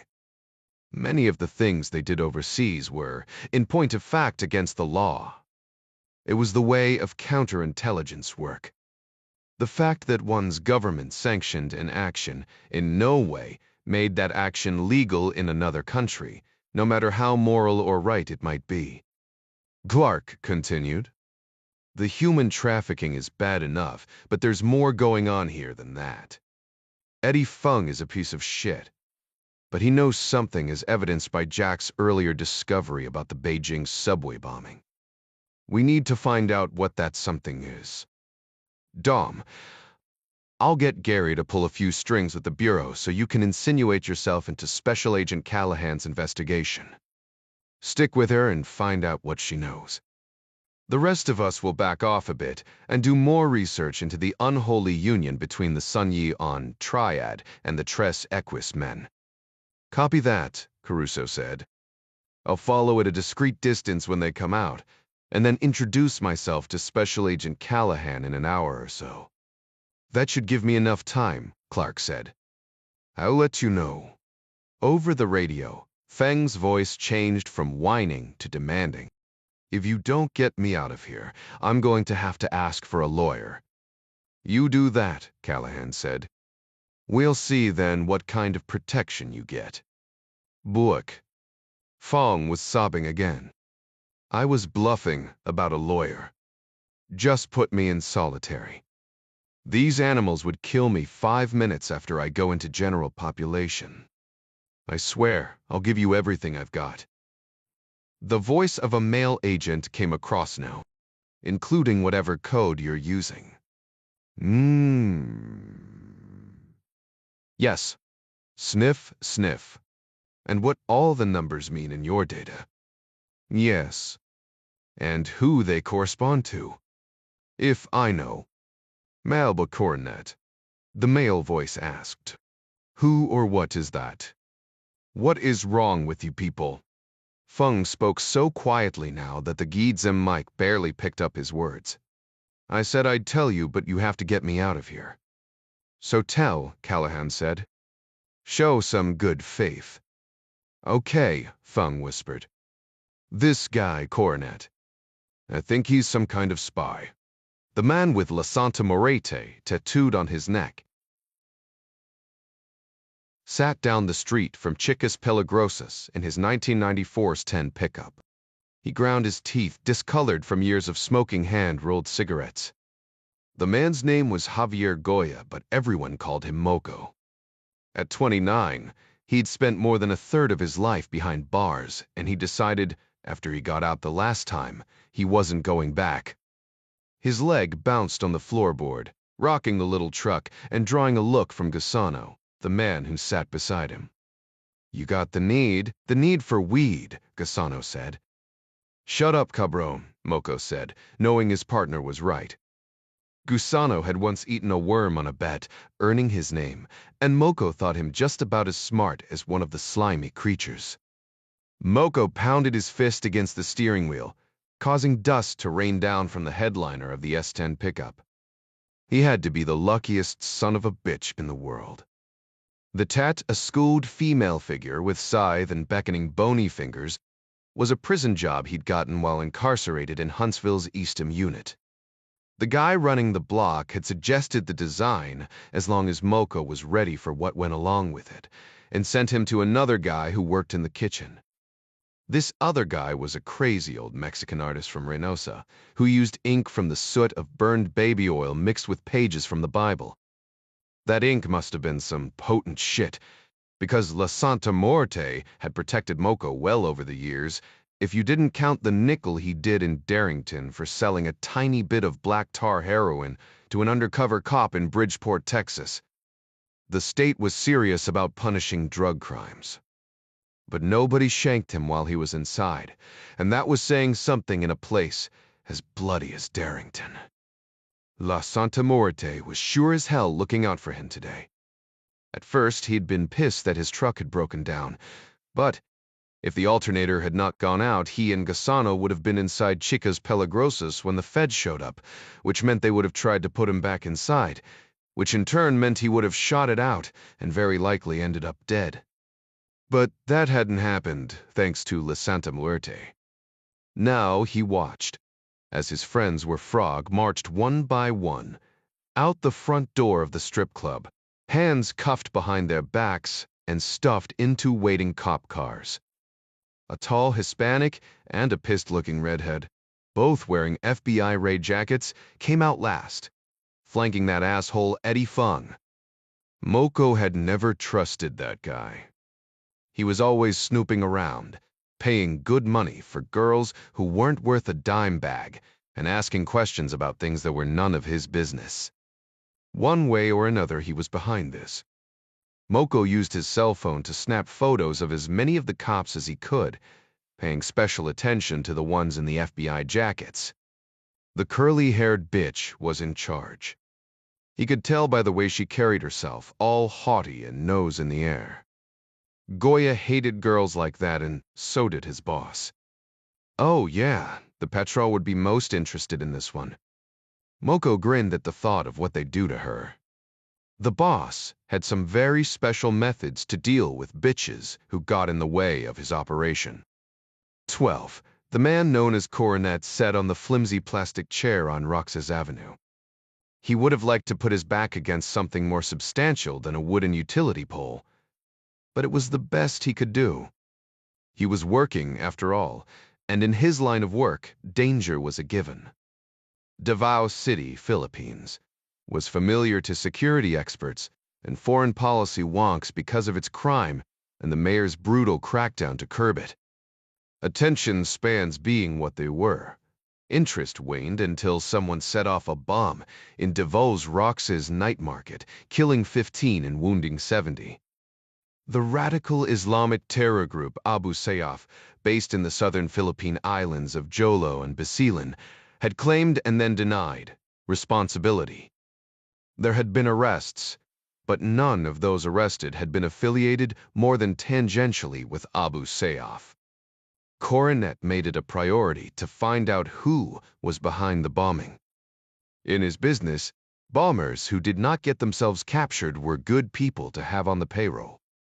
Coronet himself had never been arrested, though he'd done plenty to deserve incarceration, and in some countries, something a little more permanent. He'd been identified as a likely candidate for intelligence work when he was 19 years old and flunking out of National Chiao Tung University in Hsinchu. NACTU was considered one of the top schools in Taiwan, and just getting in was an accomplishment. He'd majored in business management with a minor in foreign languages and proved a brilliant, if extremely lazy, student. His near-perfect memory allowed him to score top marks on every test, but he couldn't be bothered with any essays or projects. His professors, especially the females, were smitten by his charm. None of them wanted him to fail, which allowed him to hang on far longer than he should have, and long enough for an agent of mainland China to make contact. Over drinks one night, an English professor named Wang promised that if Coronet would commit himself and finish his studies, there would be a job for him that would be more exciting than he could possibly imagine. There was great adventure to be had for a man who could go places without being noticed. According to the professor, Coronet's medium complexion and innocuous Asian face gave him an ambiguous ethnicity, allowing him to blend in with one group or another in most parts of the world. In addition to being brilliant, the younger man's inconspicuous looks, medium stature, and a combination of fearlessness and brains put him in the Goldilocks zone for work as an intelligence officer. Looking back, Professor Wang had known all the right words to say to hook the naive young man who'd eventually become Coronet and whip him into a frenzy. Goldilocks zone indeed. He was 32 now, and he worked hard to stay just right for his job. So far, he'd retained the thick black hair that he kept neatly trimmed and just long enough to part on the side. His slim, athletic build looked especially good in his lightweight blue European blazer and khaki linen slacks. Some might say that he was overdressed for a visit to the night market, where t-shirts and flip-flops were de rigueur. His mentor in the business warned him that he'd grown up watching too much James Bond, but Coronet held firm to the notion that, while one could be underdressed, it rarely hurt to dress well. Apart from the Mandarin of his native Taiwan, Coronet spoke Cantonese, English, and Malay. He did not, however, speak Tagalog, and it was a thorn in his paw that he could not understand most of the people in the crowd around him. He'd not survived the last 7 years in his present employment by being oblivious to his surroundings. Meetings with men who cut off other men's heads as a matter of course required a heightened sense of awareness. A sea of people chattered in Tagalog and English, amid the smells of grilling meat and burned sugar, munching on skewers of fried chicken intestine. Or, if they'd braved the insanely long queue, a cone of Mang Danny's ice cream. Coronet used the varied composition of the crowd to his advantage. To tourists, he looked like a local. To locals, he was a dandy tourist. To roaming police whose presence had increased tenfold since the bombing, he was too well dressed to be a militant. His vantage point by the utility pole gave him a direct view across Roxas Avenue, where a girl in a pink t-shirt sold lemonade and other colorful drinks. The man Coronet had come to meet had never seen him before, so he sat, eating his grilled chicken kebab, and did not worry that he sat just 50 feet away from his dead drop. He'd worked in places far more pleasant than the Philippines. The humidity was stifling, and the native tongue harsh against his ear. Trash sometimes obscured the broken concrete. Homeless children begged for food when they saw his nice clothes. Many of the smells caused him to gag outright, and he loved every minute of it. There was something invigorating about a city where leftist Sparrow units, police death squads, and radical Islamic terrorists roamed the filthy streets. The public outcry and government crackdowns had pushed the violence underground, but just barely. Murders happened in the jungle instead of on city streets. Graves were dug deeper. Mouths kept shut. But the same killers were still out there. Coronet was sure of that. He was, in fact, counting on it. 5 minutes before his contact was due to arrive, a Hilux pickup truck backed into a stall a dozen feet down from where Coronet chewed on his kebab. The sudden smell was nauseating, and he felt sure he must have stepped in something. A quick scan of the area revealed the awful odor, as if someone had vomited up a dinner of onions and turpentine was coming from the pile of spiky, melon-sized durian in the back of the Hilux. Nothing to be done about it now. The NFC was already in place, and this observation point was too good to abandon, so he tried to ignore the noxious smell and focused on his mission. He'd placed the MFC sticker almost 3 hours before, just after the girl had set up her lemonade stand. Roughly an inch square, the drab, off-white adhesive paper blended perfectly with the plastic folding table on which the lemonade girl set up her wares. The glare from a string of overhead lights provided plenty of shadows in the night, rendering the small sticker invisible to all but the most discerning eye. Coronet considered putting the NFC tag under the counter, but the memory of the bombing was still fresh in everyone's mind. Applying it would have drawn no notice, but his contact would have certainly garnered plenty of attention when he came along and attempted to read it by putting his mobile phone under the counter. No, better to keep movements normal, ordinary. A mobile phone set flat on the plastic table would read the NFC in an instant and raise concerns with no one. Coronet loved the tradecraft even more than he loved the exotic travel. Dead drops, social engineering, disguises, he reveled in them all. He did SDR's surveillance detection routes even when there was no need to do so, though the longer he stayed in the business, the more necessary they became. On the road, he kept to a strict regimen of push-ups and sit-ups every morning in his hotel room. At home, he was in the gym 5 days a week, doing a fight-gone-bad workout, or on the mat sparring with one of the many white-collar boxers who lived in his area. He'd studied kung fu from the time he was a small boy, but migrated to the harsher styles of hapkido and American boxing. Unlike James Bond, he shied away from rich food and too much booze. He limited himself to the occasional girl, always young and always paid for. Like Bond, he enjoyed working alone, but he was smart enough to know when he needed help. He had a small crew of operators who worked for him, all of them young and like him, in it for the excitement and money over any misguided idealism. Ideals were whimsical. Policies shifted and regimes toppled, leaving operators too closely aligned, with any one side out in the cold. Coronet wasn't particularly enamored of communist China. He could just as easily have been spying for his native Taiwan or even the United States. As a matter of fact, the Chi-Coms paid shit. But in order to be a provocateur for the West, one had to live in the East. That's where the work was. Even with China's burgeoning middle class and new social freedoms, it was still rife with the problems of a communist state.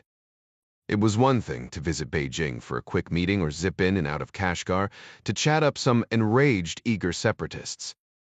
Coronet sure as hell didn't want to live there on anything close to a permanent basis. He wanted his internet browser free from the Great Firewall and his indiscretions overlooked. Thank you very much. He'd had a gutful of communist overwatch during his 6 months in Suzhou, while he attended satellite classes run by the Institute of Cadre Management, the Ministry of State Security's spy school. He'd endured 5 separate polygraph examinations and countless hours of interrogation, some of it bordering on torture, all while trying to attend a school that his handler had invited him to. Other manuscripts methods were more insidious. Once a pretty girl had approached him in a bar and offhandedly remarked how stupid it was that there were people in the government who held fast to the two whatevers policy, the political statement that we will resolutely uphold whatever policy decisions Chairman Mao made and unswervingly follow whatever instructions Chairman Mao gave. Coronet had read enough concerning modern Chinese foreign policy to know that not even everyone in the Politburo still believed in this archaic notion. He was, however, bright enough to know that no matter how handsome he was, attractive women did not approach strangers in bars and discuss politics, especially in China. The girl was in her mid-20s, older than he preferred, so he'd called her an idiot and moved to another table. The next day, he was subjected to a 3-hour interview in a very cold room with a woman who said she was a psychologist. Her job, she explained, was to make the final decision as to his devotion to the state. He pointed out that it was a member of manuscripts who had recruited him, but the woman had just sat there, blinking at him behind her thick round glasses and smiling a bloated smile as if she had indigestion. In the end, she gave him a passing grade and provided instructions on where to report. Had he failed, he was told later, he would have been an unwitting class project for those already in the program and would have ended up at the bottom of Taihu Lake. Once admitted to intelligence training, he'd studied evasive driving, shooting, surveillance, advanced communications, killing which his lead instructor had called by the ominous methods for final application of lethality. It was all great fun for a college boy, but in the end, he'd grown exhausted at the constant government scrutiny. There were certain proclivities in which he liked to indulge, practices that would get him thrown in prison in a place like China. He narrowly avoided being booted when he found and removed cameras and listening devices from his dormitory room. Treecraft, it seemed, was to be practiced outside the walls of the facility, not in it. No, Coronet preferred to live in his flat near Lax, where his neighbors thought he was a simple businessman who traveled to China every year to buy greeting cards for his small company and generally left him to his own devices. There was no way he wanted to live in China full-time. So he threw in with the East and enjoyed the comforts of his new enemy, the West. Life was good and he didn't give a damn which side he worked for, so long as he could afford good clothes and sleep in his Egyptian cotton sheets at least a few nights each month. But just because he didn't care to live full-time in a communist country didn't mean he hadn't listened in class. He took tradecraft, OPSEC, and Persecute seriously. That was all part of what made the job exciting. It was a rare event that he met a contact at the first prearranged location. He preferred a rolling meet, sending the contact hustling from place to place, much like he would if he were collecting a ransom. Sometimes he just wanted to avoid the local gendarmerie or get a preview of the contact's state of mind. More often than not, dangerous people ran counter-surveillance teams, at least one man or woman to watch their backs. Putting a contact through the trouble of going from spot to spot made these allies easier to identify, while allowing Coronet to follow at a safe distance, unseen. It was the opposite of running a surveillance detection route, sending people to designated locations they did not know about until the last minute, in order to ferret out any of their friends who might be following and providing cover. Dazid Ishmael arrived right on time, wearing a black Coca-Cola t-shirt and baggy shorts. Instead of flip-flops like most of the people here, he wore sneakers, a good choice for a ranking member of Abu Sayyaf. Wanted by the Philippine National Police, he had red notices filed with Interpol by national law enforcement in both Indonesia and Malaysia. He'd shaved off his trademark beard, and now looked more like a kid than a murderer, Coronet thought, but the dead and dismembered bodies he left in his wake proved his abilities many times over. Coronet watched as Dazid placed his mobile phone on the table, nudging the device around as he ordered a lemonade. Coronet imagined the phone reading and then registering the tag, instantly downloading the location for the next meet. The man slipped the phone back into the pocket of his shorts and shot a glance over his shoulder while he waited for his cup.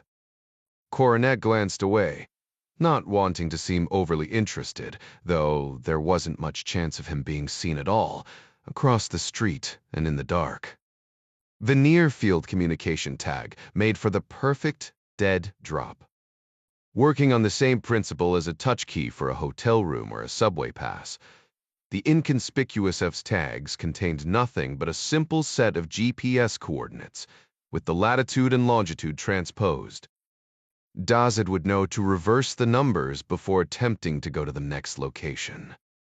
The time he'd spend transposing the two numbers also worked to Coronet's advantage, keeping the man on site for a few extra moments. Dazid knew the dangers and took the security measures in stride.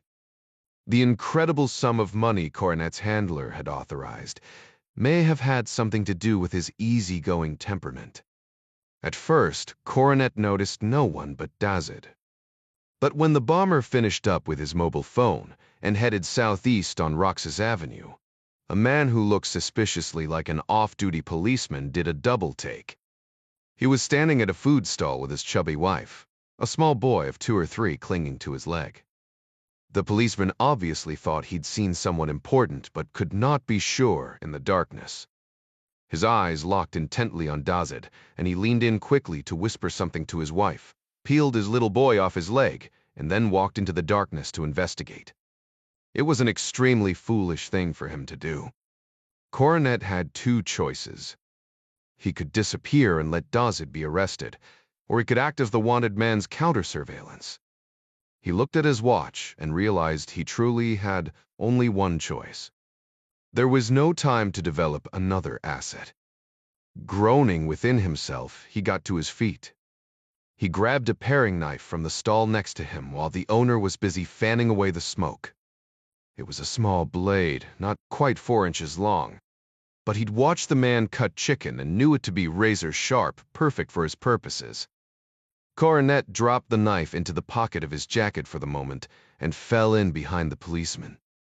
He remained hidden in the crowd, closing the distance slowly so as not to arouse suspicion. As he walked, he took a slender canvas bag from his other pocket. Veering off the path slightly so he was along the edge of the canal, he scooped up a handful of gravel, which he poured into the mouth of the canvas tube. He repeated this procedure 3 times on the move, filling the tube until he had a makeshift kosh, or bludgeon, weighing a little over a pound. An American would have called it a sock full of rocks. It would make a formidable, stunning weapon in the hands of someone who knew how to apply it. Closing the distance now, Coronet held the kosh in his left hand and the blade in his right. Bludgeoning was a gross motor skill. The blade work needed to be more precise, ensuring he could evade the inevitable spray of blood. Unfortunately for the hapless policeman, Coronet already knew where he was going. Dazid's destination was the Talk and Text Cafe down the street.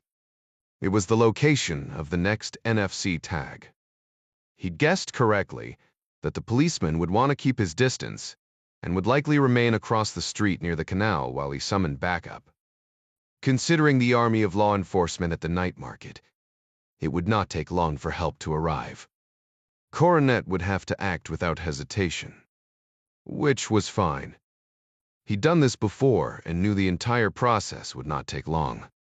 Coronet moved quickly, hopping the guardrail that ran adjacent to the canal and moving into the shadow of the trees. At the same moment, the policeman stepped over the rail, still focused on Dazid Ishmael. Padding up quickly but quietly, he struck as the policeman raised the mobile. Utilizing the canvas bludgeon in the same manner, Asa commandos employed brass knuckles to stun opponents in advance of a dagger attack during World War II. The canvas and gravel kosh impacted the man's left temple with a sickening thud, causing him to drop his phone and stumble forward a half step. This put one leg slightly in front of the other, opening a gap for Coronet. His blade flicked back and forth quickly inside the man's legs just above the knees, slicing at least one and probably both of his femoral arteries. Coronet struck him again before his stunned brain could work out what had happened. The policeman stumbled sideways, weakening quickly.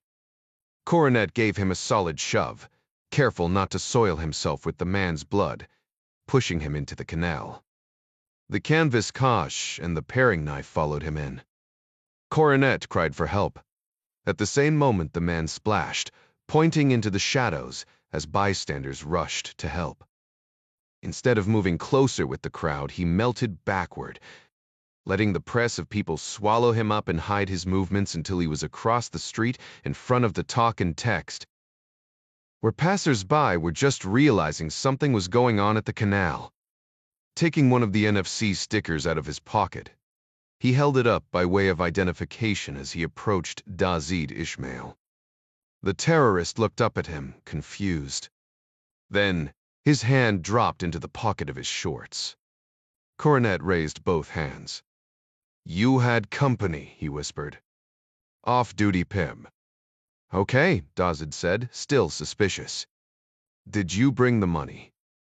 Coronet nodded at the NFC tag between his fingers. "Half the account number is right here. My associate has the remainder of the number." Was Issa's Tef wise? Dazid glanced toward the back of the cafe.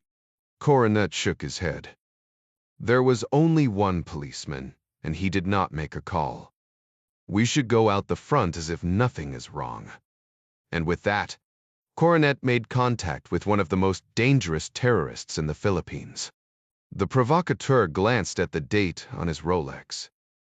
He would not read about the Abu Sayyaf operation for several days, but his previous assignment would be in the papers by tomorrow morning. Starp Ryan didn't exactly hate the concept of a photo op. He was not, however, in love with the photo portion of the op. Even before he'd been dragged by the scruff of his neck into the presidency, Ryan had long believed that a chief reason the commander-in-chief went gray or bald was the constant stress of being on. Photos with the president, whoever he or she happened to be, hung on walls and sat on mantels for decades. Ryan was self-aware enough to realize he was the personification of the stereotypical corduroy-wearing history professor. Still, he was comfortable in his own skin, and if kids from Mrs. Palmer's 8th-grade national champion Project Citizen team didn't like that he had a slight cowlick, well, There wasn't much he could do about that. Besides, this was a team of middle school kids who'd excelled at civics. He couldn't think of a better group to admit into the Oval Office for a meet and greet. They were intelligent and far more relaxed than Ryan had been the first time he'd come to the White House. 5-minute photo ops gave just enough time for the scheduling staff to usher in the students, Ryan to shake each hand and repeat back their names, and then maneuver everyone into place for a photo with him in front of or behind the resolute desk. Staffers were already stepping forward to lead out the group as the photographer lowered his camera. Today, Ryan caused the poor staffer from scheduling to screw up his face as if he'd been shot, when he interrupted the flow by asking Mrs. Palmer a question.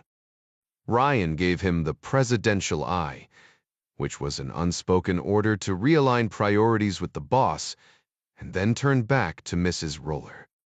Palmer, when did he? He was about to ask a follow-up question when Arnie Van Dam stuck his head in. The look on his face said Ryan's own priorities were about to shift as well. Ryan's gut churned by the time the last student left and Van Dam shut the door. The chief of staff had been around the block enough times that there was very little that bothered him. Most bad news came with a knowing pat on the back and a confident reminder that things would get better. Not today. Today he was stricken, which meant someone had died. Ryan eyed his friend. What is it? Corporal Wesley Farnsworth of Shreveport, Louisiana, was killed in action 3 hours ago 40 kilometers south of N'Djamena, Chad. Ryan took a seat in front of the fireplace, motioning for Van Dam to do the same. It didn't matter how many of these notifications he received. His first assumption was always that something had happened to Jack Jr. The revelation that it had not filled him with instant relief and shame for feeling that way. He shook his head. The Africa, then closed his eyes and gave a resigned nod. Not the Kaitijwai. No nor. Van Dam sighed. Bravo Company, 3rd Battalion of the 7th Infantry, rotated into N'Djamena a month ago to assist Chadian forces in furtherance of the Trans-Saharan Counterterrorism Partnership. Boko Haram then, Ryan said. The chief of staff rubbed a hand over his bald head. It looks that way, Jack. Burgess is on his way over right now to give you a more thorough briefing. But for now, it sounds as though Farnsworth was leading one of 3 fire teams training members of the Chadian Army in reconnaissance and patrol tactics.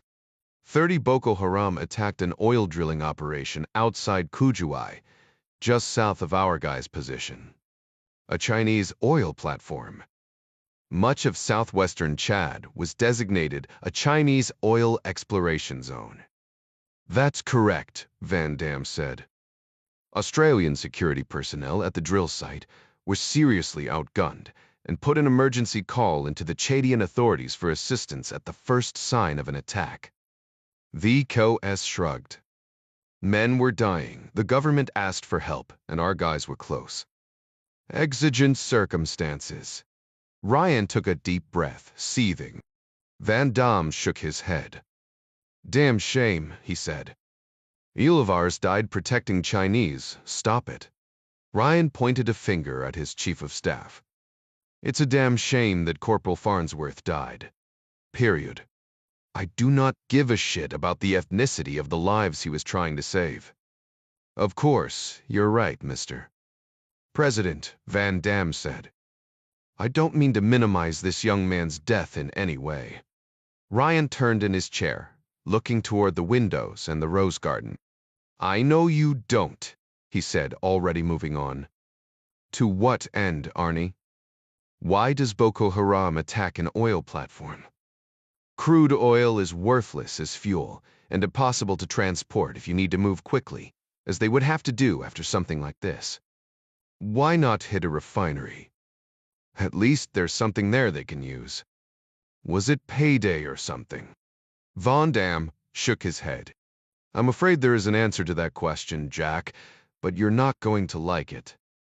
The platoon sergeant, overseeing the fire teams, swears that our soldiers were lured in.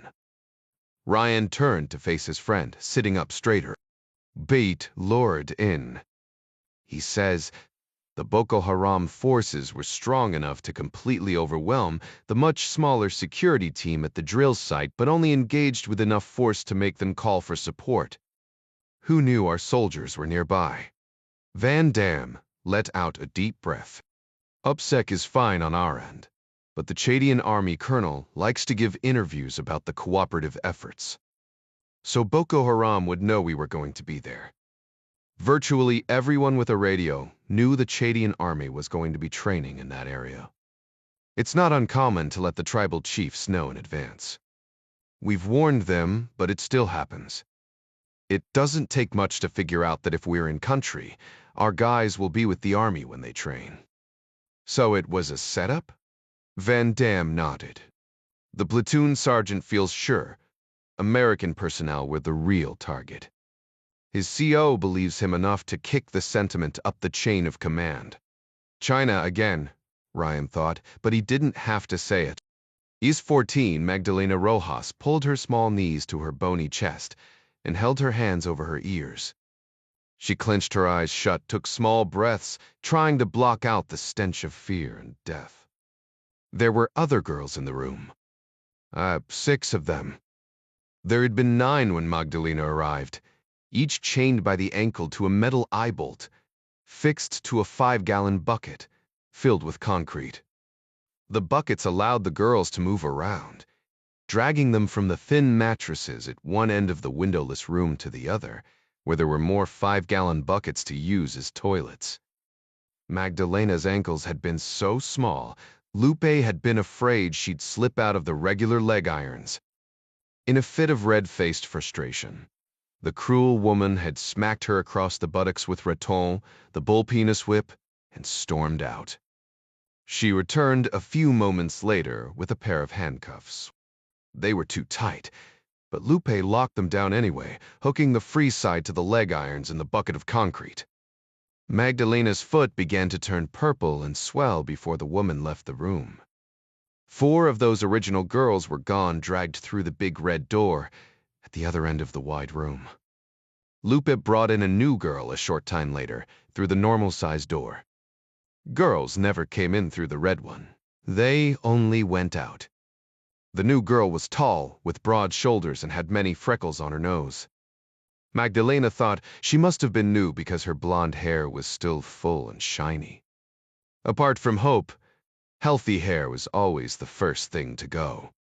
The other 5 girls sat in one form of stupor or another, but the new one caught Magdalena's eye and wanted to talk as soon as Lupe left. She sat with her back to the wall, knees up, wearing the same kind of thin black gown that they all wore, and nothing else. She tugged at the chain around her ankle, sliding it back and forth over the lip of the plastic bucket, as if in dismay at her situation. "My name." "Teodora," she said in accented English. "Magdalena." She attempted a smile, but under the circumstances managed nothing but a passive look. The blonde girl gave a thoughtful nod. "In my country. I know girl with same name." Magdalena looked away. She felt sorry for this chatty thing, who obviously had not been around enough for her hope to be crushed completely. "Where is your country?" "Montenegro," Teodora said, sniffing back at her. "It is very long from here." She stared at Magdalena. "Do you know Montenegro?" Magdalena admitted that she did not. "I was to have work as nanny." The girl's shoulders began to shake. Her breath came in ragged, gasping sobs. "Now, saproli wechidalium. Wes mdetributsa. Vablas priz. Isbi hesabri. Idulo, I know." Magdalena reached to touch the girl's arm. Everything had been stripped away from her as well, but she could still offer kindness, if only for a moment. If we do what they say, they might not hurt us as bad. It was a lie, but, Magdalena hoped, a comforting one. The blonde girl turned to look at her, still sobbing. "The man who bears the dam."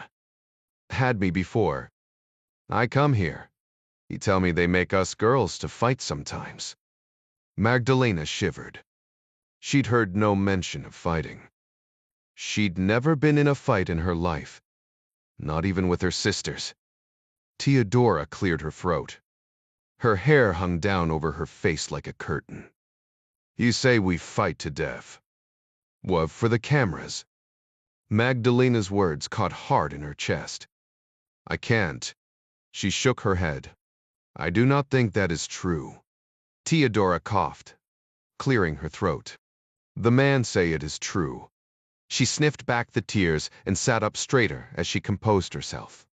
Blue eyes played up and down Magdalena. If it's true, I hope I fight you. You are small. You no problem for me to break. Magdalena withdrew her hand and dragged her bucket across the room. She would learn someday that letting down her guard brought nothing but pain. Pain, in one form or another, had been a constant companion since her father had died and her mother had told her to open her kitchen. At first, the hurt had been in her heart. She'd never been her mother's favorite. This she knew. But even in a culture where daughters often open their kitchens to help the family, it should have been her choice. Her father had once beaten a boy who had just looked at her. He would never have suggested she do such things. Her mother, on the other hand, had said she might even learn to enjoy her work. That was a joke. She'd learned to endure the searing pain, the ache of the illnesses that were a foregone conclusion when you slept with upward of 20 different men a week. The act itself was painful enough, but the men were all so much bigger than her that it was nearly always brutal, even when the men pretended they were being nice. Her back and shoulders suffered wrenching injuries she would surely carry for the rest of her life. But even that pain she'd learned to push to the back of her mind. She'd thought her life was bad in Costa Rica. It had taken her several days to realize that her own mother had sold her to the man named Dorian. At that point, a numbness had crept over her that left her feeling like a cardboard cutout of her former self. A spark of something inside her kept her acting the way men wanted her to act. It was just enough to keep the men who owned her from killing her for a time, at least. If a girl gave up completely in this business, she was thrown away in short order. Men wanted a doll, but they wanted a live doll, not one who just lay there. There was a fine line between acting spirited and showing belligerence. Parrot's belt taught his girls exactly where that line was. Some girls never learned. Parrot was more than happy to keep teaching them, sometimes beating them to within an inch of their lives. But at least he knew when to stop. Before Parrot, Magdalena had seen girls bleed to death or get infections so they passed out and then never woke up. Some girls got too much dope in their systems and had such bad fits they cracked their teeth. Parrot was always pissed when that happened. Girls were like cows to him. He didn't get paid when one of them died or ruined her teeth. Yes, Magdalena had seen a lot of horrible things in her 13 years' sights that would have probably killed another girl her age. But the babbling cries of despair that washed under the big red door said this was far, far worse. And then, as if thinking about it made it so, the red door creaked open, and Lupe walked in, shutting it quickly behind her. The horrible woman wore her customary tube top and cut-off jeans that were so short, the pockets hung down past the frayed fabric. A ring of dark purple bruises encircled her neck, testifying to the fact that even a bottom bitch was not immune to the brutality of the man who ran her life. The tattoo of a grim reaper covered the inside of her left thigh. The flesh of her right was adorned with the skeletal figure of La Santa Muerte, a patron saint of narco-traffickers, and Magdalena had discovered traffickers in human cargo as well. Brandishing the whip back and forth with the whistling flourish of a sword fighter, Lupe took a moment to look from shattered girl to shattered girl. Everyone cringed at the noise. Each of them had felt the sting of the awful rawhide whip. Theodora began to wail, leaning forward to cover her face. Lupo struck her hard across the back, warning her to shut up. At length, the woman's black eyes settled on Magdalena. She skulked across the room, towering above the trembling girl, while she prodded her with raton. Lupip cocked her head to one side, a show of counterfeit pity. Magdalena could smell the seething contempt as the woman stood over her. "Come, little one." She hooked a finger toward the big, red door. "It is your turn. 115. Doctor." Ann Miller perched on the edge of a smooth leather chair and shot a glance at the clunky digital watch that dwarfed her slender arm. The black plastic monstrosity was waterproof and practical in the woods, but it looked incredibly out of place among the 3 women and 1 man working at their desks in the smallish White House office. The guy was young, probably still in college, and rumpled in appearance, but the women were dressed to the nines in stylish blouses and elegant if sparse jewelry, not a clunky watch among them. Compared to them, Miller may as well have been wearing a bathrobe. Her cowl khaki slacks and oversized buffalo plaid wool shirt were perfect for a canoe trip on the Shenandoah. But now she just looked ridiculous. Hired by the Central Intelligence Agency for her uncanny ability to recognize and recall patterns. Miller didn't work at Langley or even Liberty Crossing, home of the Director of National Intelligence and the National Counterterrorism Center. Her office was in a satellite location, hiding in plain sight. The other tenants of the nondescript building just off 12th Street in Crystal City certainly guessed she was with some government agency, probably because they were from some other government agency. That's the way it was in the shadow of the Pentagon. It was better than Langley, though. Her office had easy access to the Crystal City underground, where she and her other mathematician buddies could walk when the weather got crummy and far enough away from all the bosses that she could dress down on Friday, something she was seriously regretting at the moment.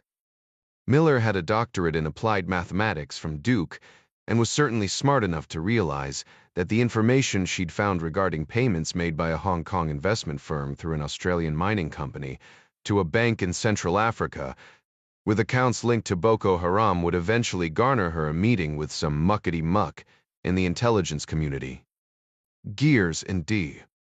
Turned slowly, especially after lunch on a Friday, so she didn't expect to hear anything until Monday, at the absolute earliest. She'd kicked the information up her chain of command via a secure email, then eaten a yogurt and some blueberries at her desk while she continued with her work. She'd just turned off her computer to call it a day when her desk phone rang. Her supervisor, a nervous sort who was always fretting about his career, said she was needed for a briefing and a car would meet her downstairs. She was not to bring any files. A copy of her email had already been sent over. Miller was not one to try to get out of work, but it was 5 o'clock on a Friday. She mentioned the Shenandoah canoe trip she had planned with her boyfriend, hoping the fact of her casual Friday dress might postpone the meeting until Monday. The supervisor told her not to worry, though it was clear from the audible gulp on the other end of the line that he was worried enough for them both. He hung up before she could ask him just who it was she was supposed to brief. Miller took the time to scrape the last few spoonfuls of yogurt out of the cup, figuring it would take her ride a few minutes to get there. She was surprised when she saw a black Crown Victoria waiting curbside along Crystal Drive. Must be some super important muckety-muck, she thought. The bigwigs didn't usually stay this late when a weekend was looming. Just her luck that she got a workaholic to look at her information. Probably an assistant to some assistant team leader at Langley or Liberty Crossing. When the Crown Victoria turned off the Jeff Davis Highway to head east across the 395 bridge toward D. Proper Miller asked the driver where they were going. The answer made her teeth ache. She'd been ushered in through the east gate and met by a man she recognized from television as the White House Chief of Staff. The terror. Van Dam saw to it that she was given a visitor's badge bearing the large letter A signifying that she had an appointment, and then ushered her into the president's secretary's suite between the Oval and the cabinet room. The situation would have been laughable, really, if it hadn't been so terrifying as to turn her entire digestive tract into molten lava. She'd never met a mathematician who'd been summoned on short notice to the White House. It was an honor, but Miller only wished she'd taken the time to change into something that made her look a little less like Paul Bunyan's mini-me.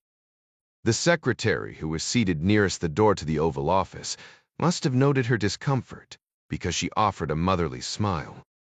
"Everyone who comes here gets nervous, Doctor." "Miller," she said. "Even the generals."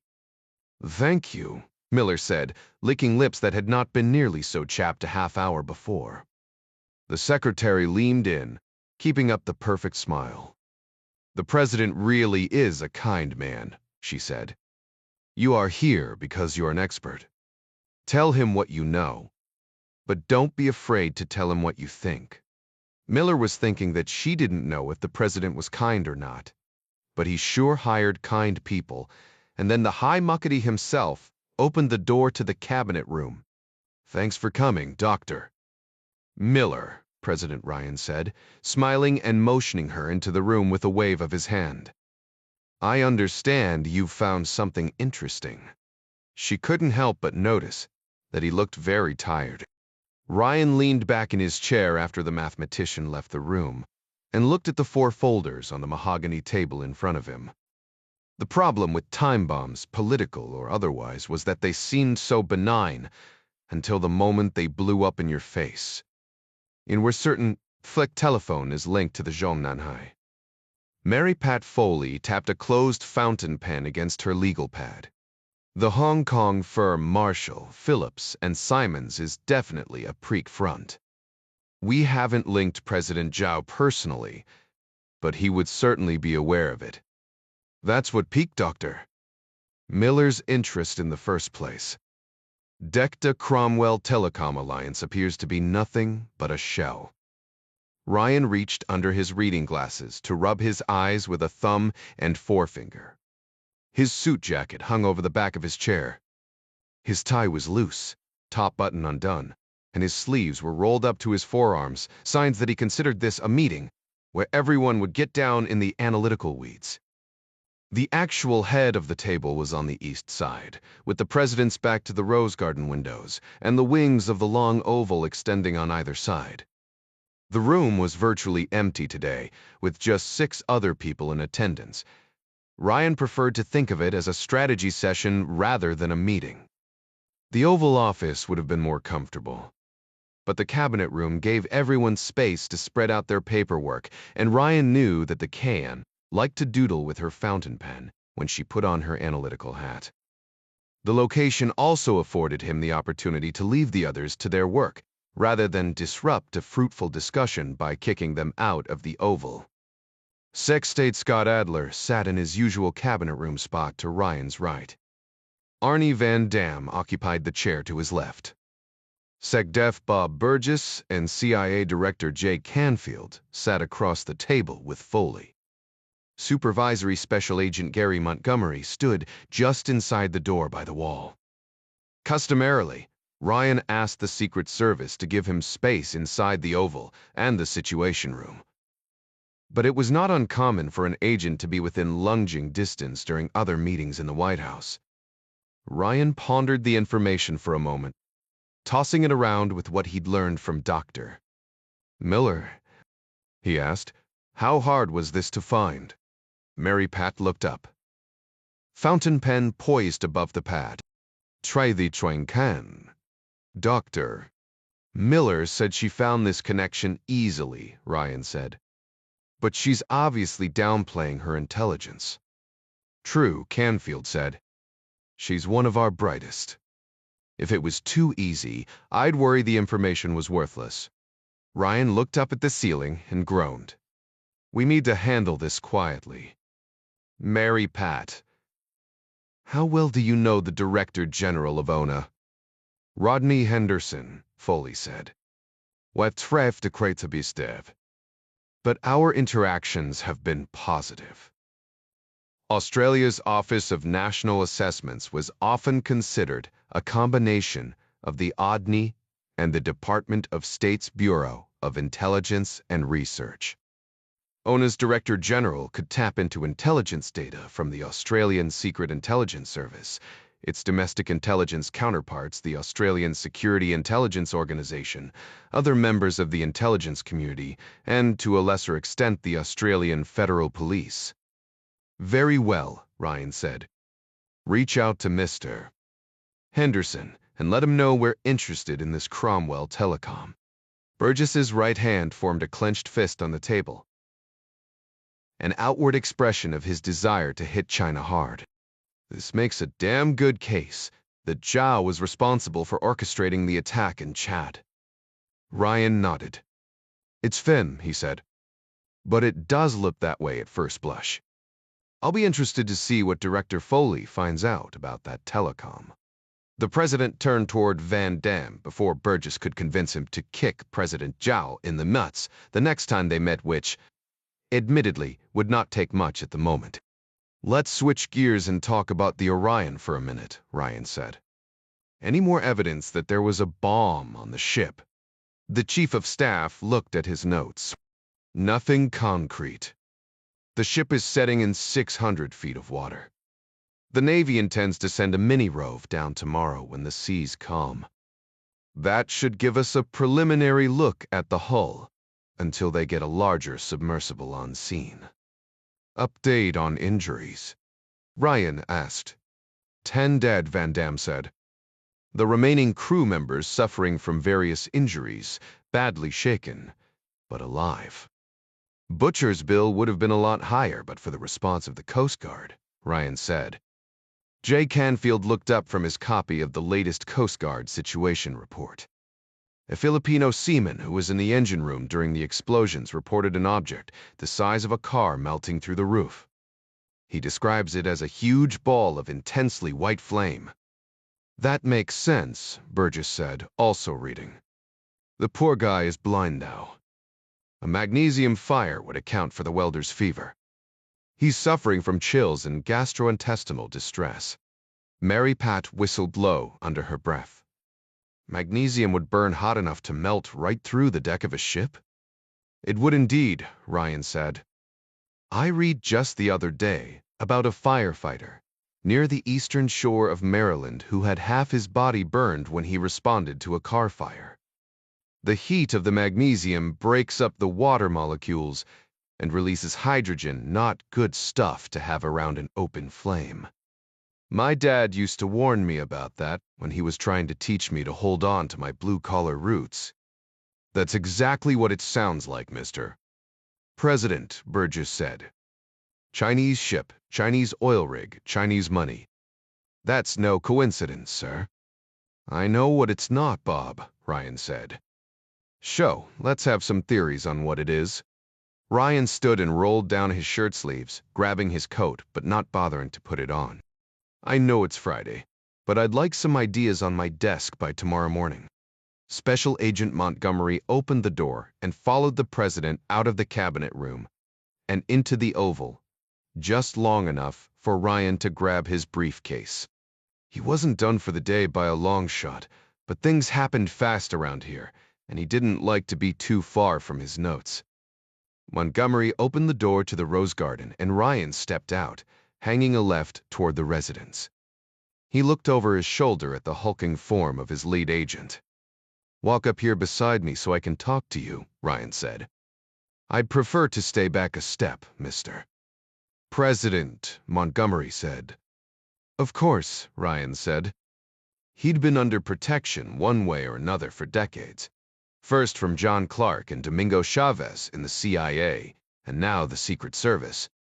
Even so, he'd never get completely used to someone following him around like this.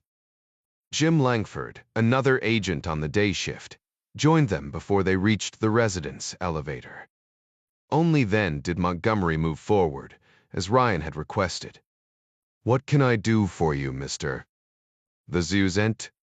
I'd be interested in your opinion. Montgomery looked mildly pleased. On what, sir?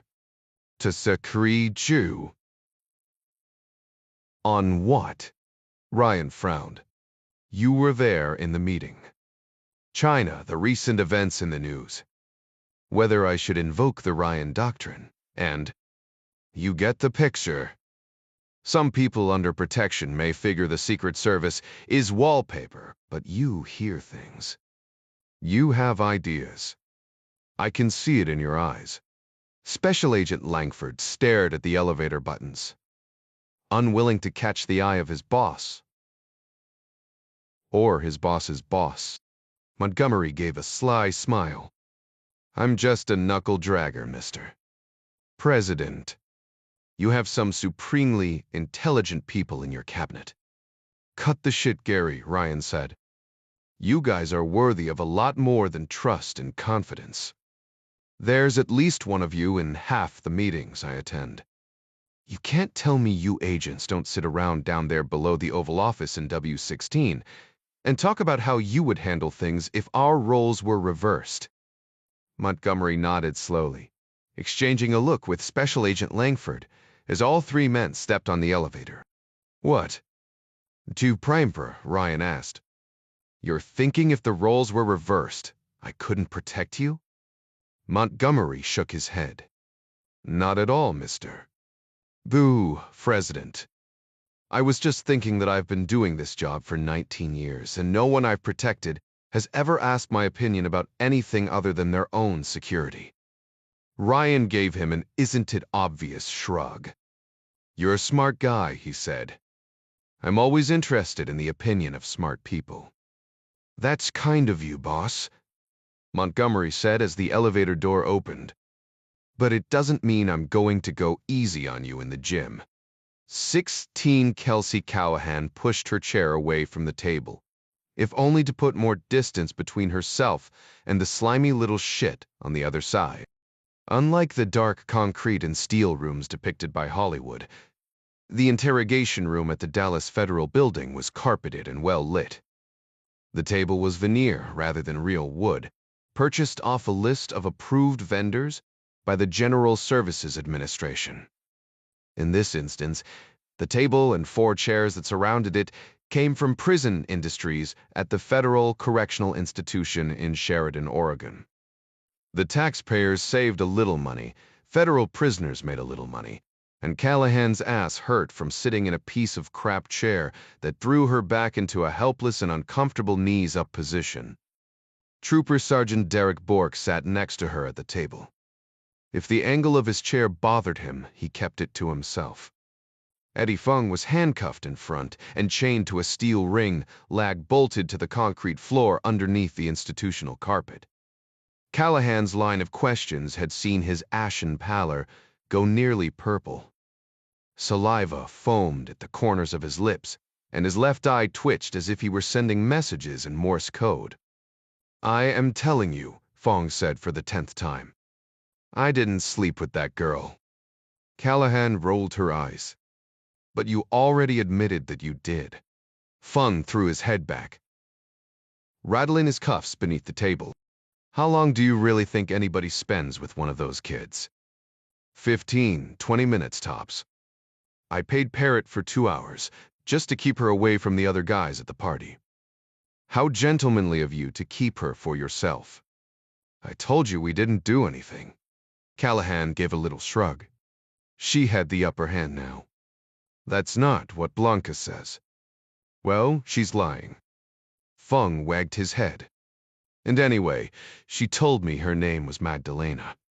Callahan sat up straighter in spite of the chair. Magdalena. Whatever her name is. She's just a kid, you know? I felt sorry for her. Fung's eyes flicked to the mirrored wall. Who's back there? Who's watching us? Don't you worry about that, Bork said. Callahan banged on the table to get Fung's attention. Tell me about this USB drive. I lost the damn thing. He looked up, coming to a sudden realization. If you have it, Magdalena, Or Blanca must have stolen it. She did, didn't she? After what I did for her. Callahan just looked at him. Fung continued to study the one-way mirror. Could I get some coffee or something? Callahan shot a sideways glance at Bork. He makes a lot of demands for a kitty diddler. Fung's head snapped around. Stop calling me that. What do you prefer? Bork said. Bisafay the pedophile. I'd prefer you called me Eddie, he said. I'm a reporter for True Word Daily. Just look it up online. He was pleading now. Seriously, guys. I'm in the middle of a very important story and had to appear to engage in certain behaviors in order to get them to trust me enough to get access to the right people. It was my legend. You know, a legend, like if you were going undercover. I know what a legend is, Eddie, Callahan said. This guy was convincing. He'd even managed to get the snot flowing, a sign his tears were probably real. But he was looking at some serious jail time, so he was obviously going to be distraught. It didn't mean he was telling anything close to the truth about his involvement with Blanca Limon. Men who assaulted kids were very often the weepiest sad sacks on the planet. Callahan pantomimed drinking motions toward the mirror. If it took a little coffee to get this bird to start singing, so be it. More often than not, there was a great deal of smiling and nodding right before she stuck it in and broke it off. Okay, Eddie, she said. I'll get you something to drink, but you have to tell us a few things. For starters, I need you to give me the location of the party you were at when you met Blanca. She was with another girl, and that girl is still missing. I'm worried something happened to her. Sure, Eddie nodded quickly, seemingly eager to help. I'm not sure of the address, but it's in South Dallas. Anyway, she's not there. These parties are transient. They bring the girls in vans and cars, and then take them away afterward. Blanca and the others all got carted off by a guy they called Reggie right before I left. Callahan shot a look at Bork. Fung's description of the guy who had Blanca matched up, anyway. I don't know, Eddie continued. If she's not with Reggie, I'd say Matarafe has her. Sergeant Bork looked up from his notebook. Matarafe. That would be my guess, Feng said. He was already working on the map, both hands moving with the pen across the yellow legal pad, since they were cuffed together. Bork shot a sideways glance at Callahan. Matarafe means slaughterer. Callahan rubbed her eyes with the heels of her hands. This whole thing made her bones tired. There was a reason agents timed out of crimes against children task forces. Her supervisor had warned her after her last emotional outburst that she was definitely coming to the end of her shelf life with the CAC. Fung kept at his drawing, hunched over the legal pad. I've never met him, but I hear Matarafe is into some pretty nasty stuff. Be more specific, Bork said. Eddie shrugged. I am actually onto something else for my story, so all this stuff with the girls was just extra. Believe me, once I got what I needed, I was going to make some calls and get the girls out of there. Must have been really important, Bork said, for you to leave them in slavery while you got your precious story. You have no idea. Fung hung his head. But I understand how it looks. Now it is. I should have called someone. Yes, you should have, Eddie, Callahan said. But you can make a difference now. Let's get back to what you know about Matarafe. All I heard was whispers. Rumor is he leads some kind of blood cult, but I think that's just a story to scare the shit out of the competition. I haven't put it together yet, but he's somehow linked to a guy they call Coronet. That's who I'm looking to find, Coronet. I suspect he works with a contact in mainland China. Sunyan Triad, Tres Iki, Coronet, and the Prake. They're all connected. I just haven't put it all together yet. Well, shit, Callahan said. This was starting to spin out of her control. If it got too big, then violent crimes, or one of the counter-intel squads would muscle her out. So tell me, Eddie, how do we find Matarif?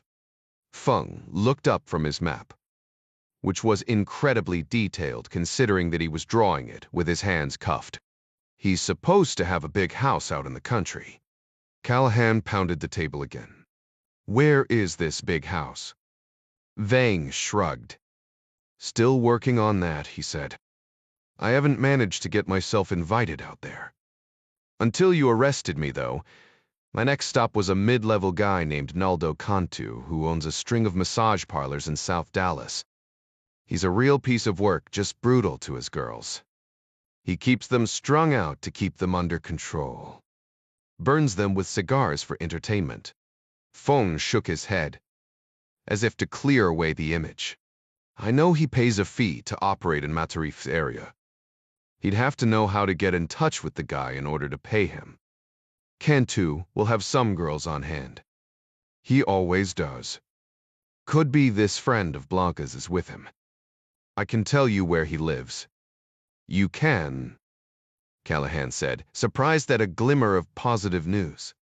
Sure, Feng said.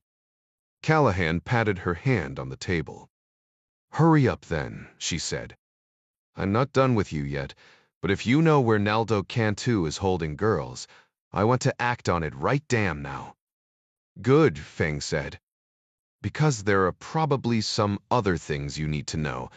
An electronic buzzer sounded at the door, nearly sending Feng out of his skin. There was a heavy metallic click, and Tim Dixon, one of the supervisory agents, entered. He had a tall Starbucks cup in his hand with steam coming off the top, which meant it couldn't be for Feng. Prisoners got lukewarm coffee at best, in case they decided to try to weaponize their drink. Feng dropped the pen on the table and rattled his cuffs.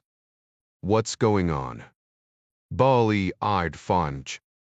Is he one of the guys watching me? Callahan snapped her fingers to shush him, then looked up at Dixon, afraid of what his presence meant. Interruptions like this usually meant a lawyer had shown up.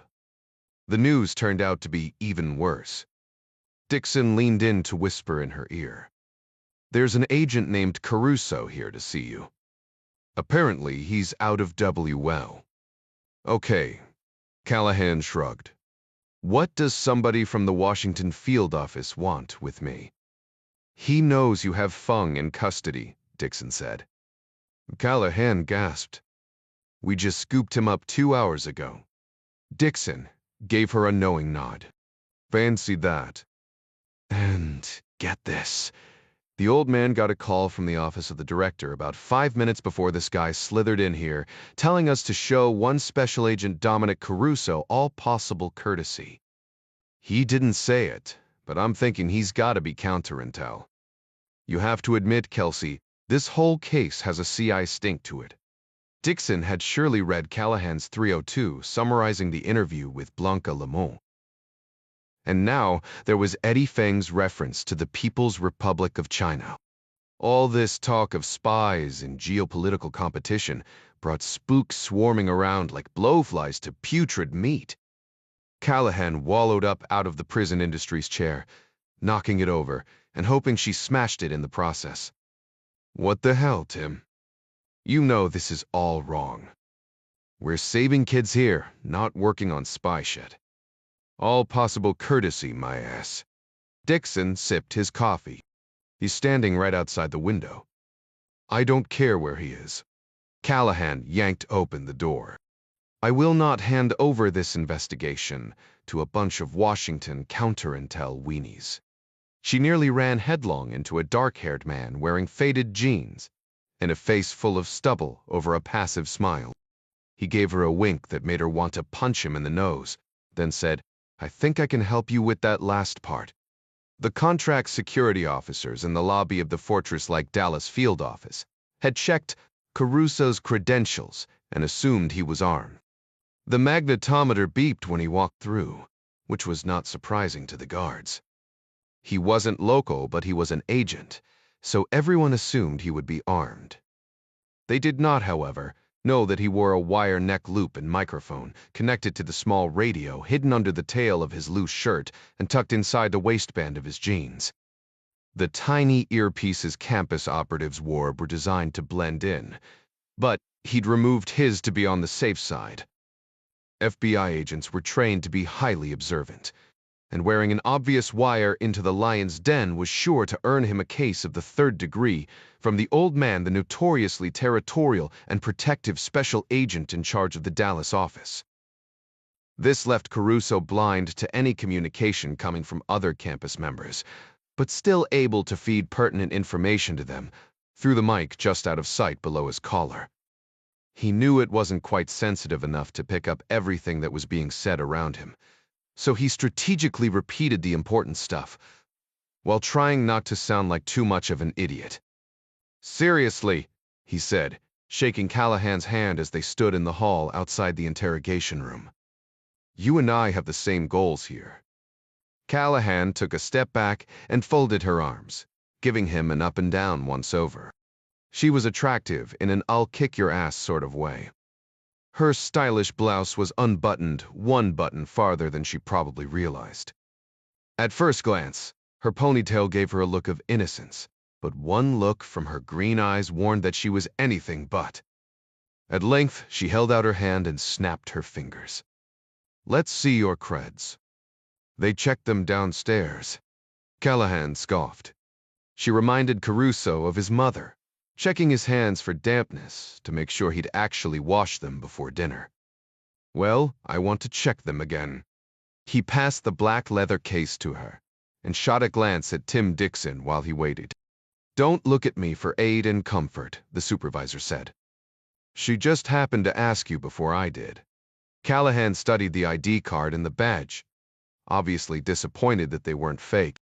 "How did you find out about Feng so quickly?" Her lip curled up in disgust. "You must have had him under surveillance, and if that's the case, why in the hell didn't you step in and rescue the kids? Could there possibly be anything more important than that?" Caruso took a deep breath. "First of all, I can't speak to how I knew. But I can promise you that if I'd seen any children in danger, they would have become my highest priority. I would have gotten them out in a heartbeat." Callahan looked at him for a long moment, and then handed him back his credentials. "I believe you on that one tiny count, Dominic Caruso.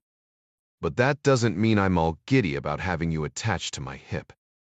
And anyway, if you are what I believe you to be, I fully expect you to lie to me at least a dozen times a day." She turned back to the interrogation room, pausing with her hand on the door. Her eyes softened a notch. "Listen, I know what you're doing is probably super-duper important in the great scheme of the geopolitical chess game. But the work my team is doing here isn't a game in any sense of the word. We estimate that there are more slaves in the world today than at any other time in recorded history, and many of them are just kids, being forced to do unspeakable things, sometimes in a rented box truck, at some peach orchard, servicing a line of migrant workers waiting their turn, sometimes on a webcam. Some piece of trash gets arrested for child porn and their defense attorney boos to the judge and says, "Oh, Your Honor, my client is just a collector. He would never touch an actual child." Well, I say people who collect baseball cards eventually go to a game. People tell me that in adults, at least, prostitution is a victimless crime. Maybe one case in a million they might possibly have a point. But you try and have sex 10 or 15 times a day and see how you feel. Johns are rapists. They just pay somebody for the experience. Caruso raised both hands in surrender. "I'm not arguing with you.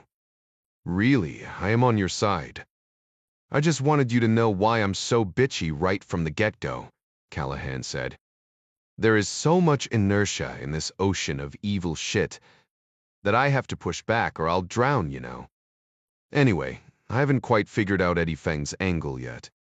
But he's about to tell us where we can find a guy one step up the ladder in what looks like a major human trafficking ring." Supposedly, there's some connection to a Chinese guy that goes by the handle of Coronet. That mean anything to you? The Tak and Mul, Sorn Cavaliers, Caruso said, repeating it, so Clark and the others could hear. I'm interested to hear where we can find a link to him. Mind if I come along? Do I have a choice? Caruso grinned.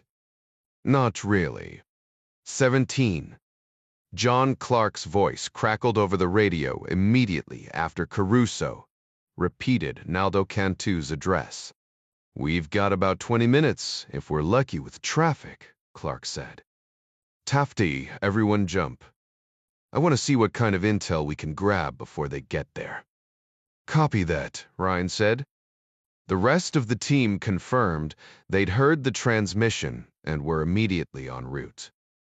Interstate 35 was a stone's throw away from the FBI field office, around which he and the others were strategically parked so as to be close enough to pick up Caruso's transmissions.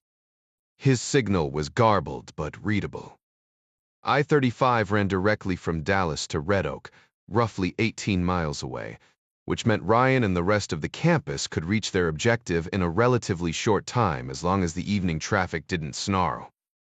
But the same held true for Special Agent Callahan and her task force. It would take a few minutes for the raid team to hit the head and gear up. Judging from the tone of her voice, this lady didn't seem like the kind to mess around. She wouldn't be far behind. You gonna try and get there sometime today or what, Jack? Ding asked from the passenger seat. Ryan accelerated south on the freeway. Traffic was heavy but moving and going close to the speed limit. Midas spoke next. He was behind the wheel in the car with Clark now, and his impatience at the traffic was evident in his voice. They'd be able to use lights and sirens to get through this shit. Caruso sure as hell better stall. Adara defended her boyfriend. Dom will do what he can, she said. He'll definitely let us know when they're on the road. Ryan sped past a highway patrolman doing 90. Mercifully, the trooper had already pulled over another vehicle. It was dark and beginning to sprinkle by the time Ryan took the exit to Farm Road 644. Midweek traffic was light on the Farm to Market Road, even at rush hour, and he poured on the speed, feeling the Avenger's engine open up with a throaty roar. He'd been nearest to the interstate when Dom gave the address, so he felt certain Midas's and Adara's vehicles were somewhere behind him. Watch these wet roads, Mano, Chavez said as Ryan drifted around a corner, a mile away from their target residence now, according to the GPS on his phone. Nag, nag, nag, Ryan said, and punched the gas. Chavez flipped him off and hung on to the side handle. A minute later, Ryan slowed, driving past a white frame house set back off the road about 500 feet. Barbed wire fencing, meant to keep in cattle, ran in front of the property, and a heavy gate made of rusted drilling pipe blocked the entry. The porch light was visible through the trees. Ryan took the first left past the target address. He was surprised to find Clark's pickup truck already parked in the tall Johnson grass along the gravel road. He and Midas were nowhere to be seen. How the hell did you get here first? Ryan said into his mic. Superior navigation, kid, Clark said. Position? Ryan asked. You guys are late, Midas said. We're already moving up to the house. Clark suddenly gasped over the radio, whispering, Midas, get up here. Everyone else stand by. John Clark had seen great evil in his life. He was no stranger to misery. He'd experienced unspeakable sadness and unbearable pain in Vietnam, Eastern Europe, and hotspots around the world, but the worst of it, the incident that gutted him, had happened right here in the good old USA. Admiral James Greer had known the whole story, but he'd taken the secrets with him when he passed away. Sandy knew most of it, and she'd probably guessed the rest, though they never talked about it. Clark was able to suppress the memories for the most part, Pam Madden's brutal murder, and the vengeance he'd meted out against the pimps and drug dealers who'd done it. He dreamed of her sometimes still, not in a longing way, as someone might pine for a lost love, but because he was so incredibly sorry that he'd not been there to save her. He was a former SEAL when they'd met, already entrenched in the ways of warfare and mayhem, but it was Pam's death that pushed him into the instrument that he'd become.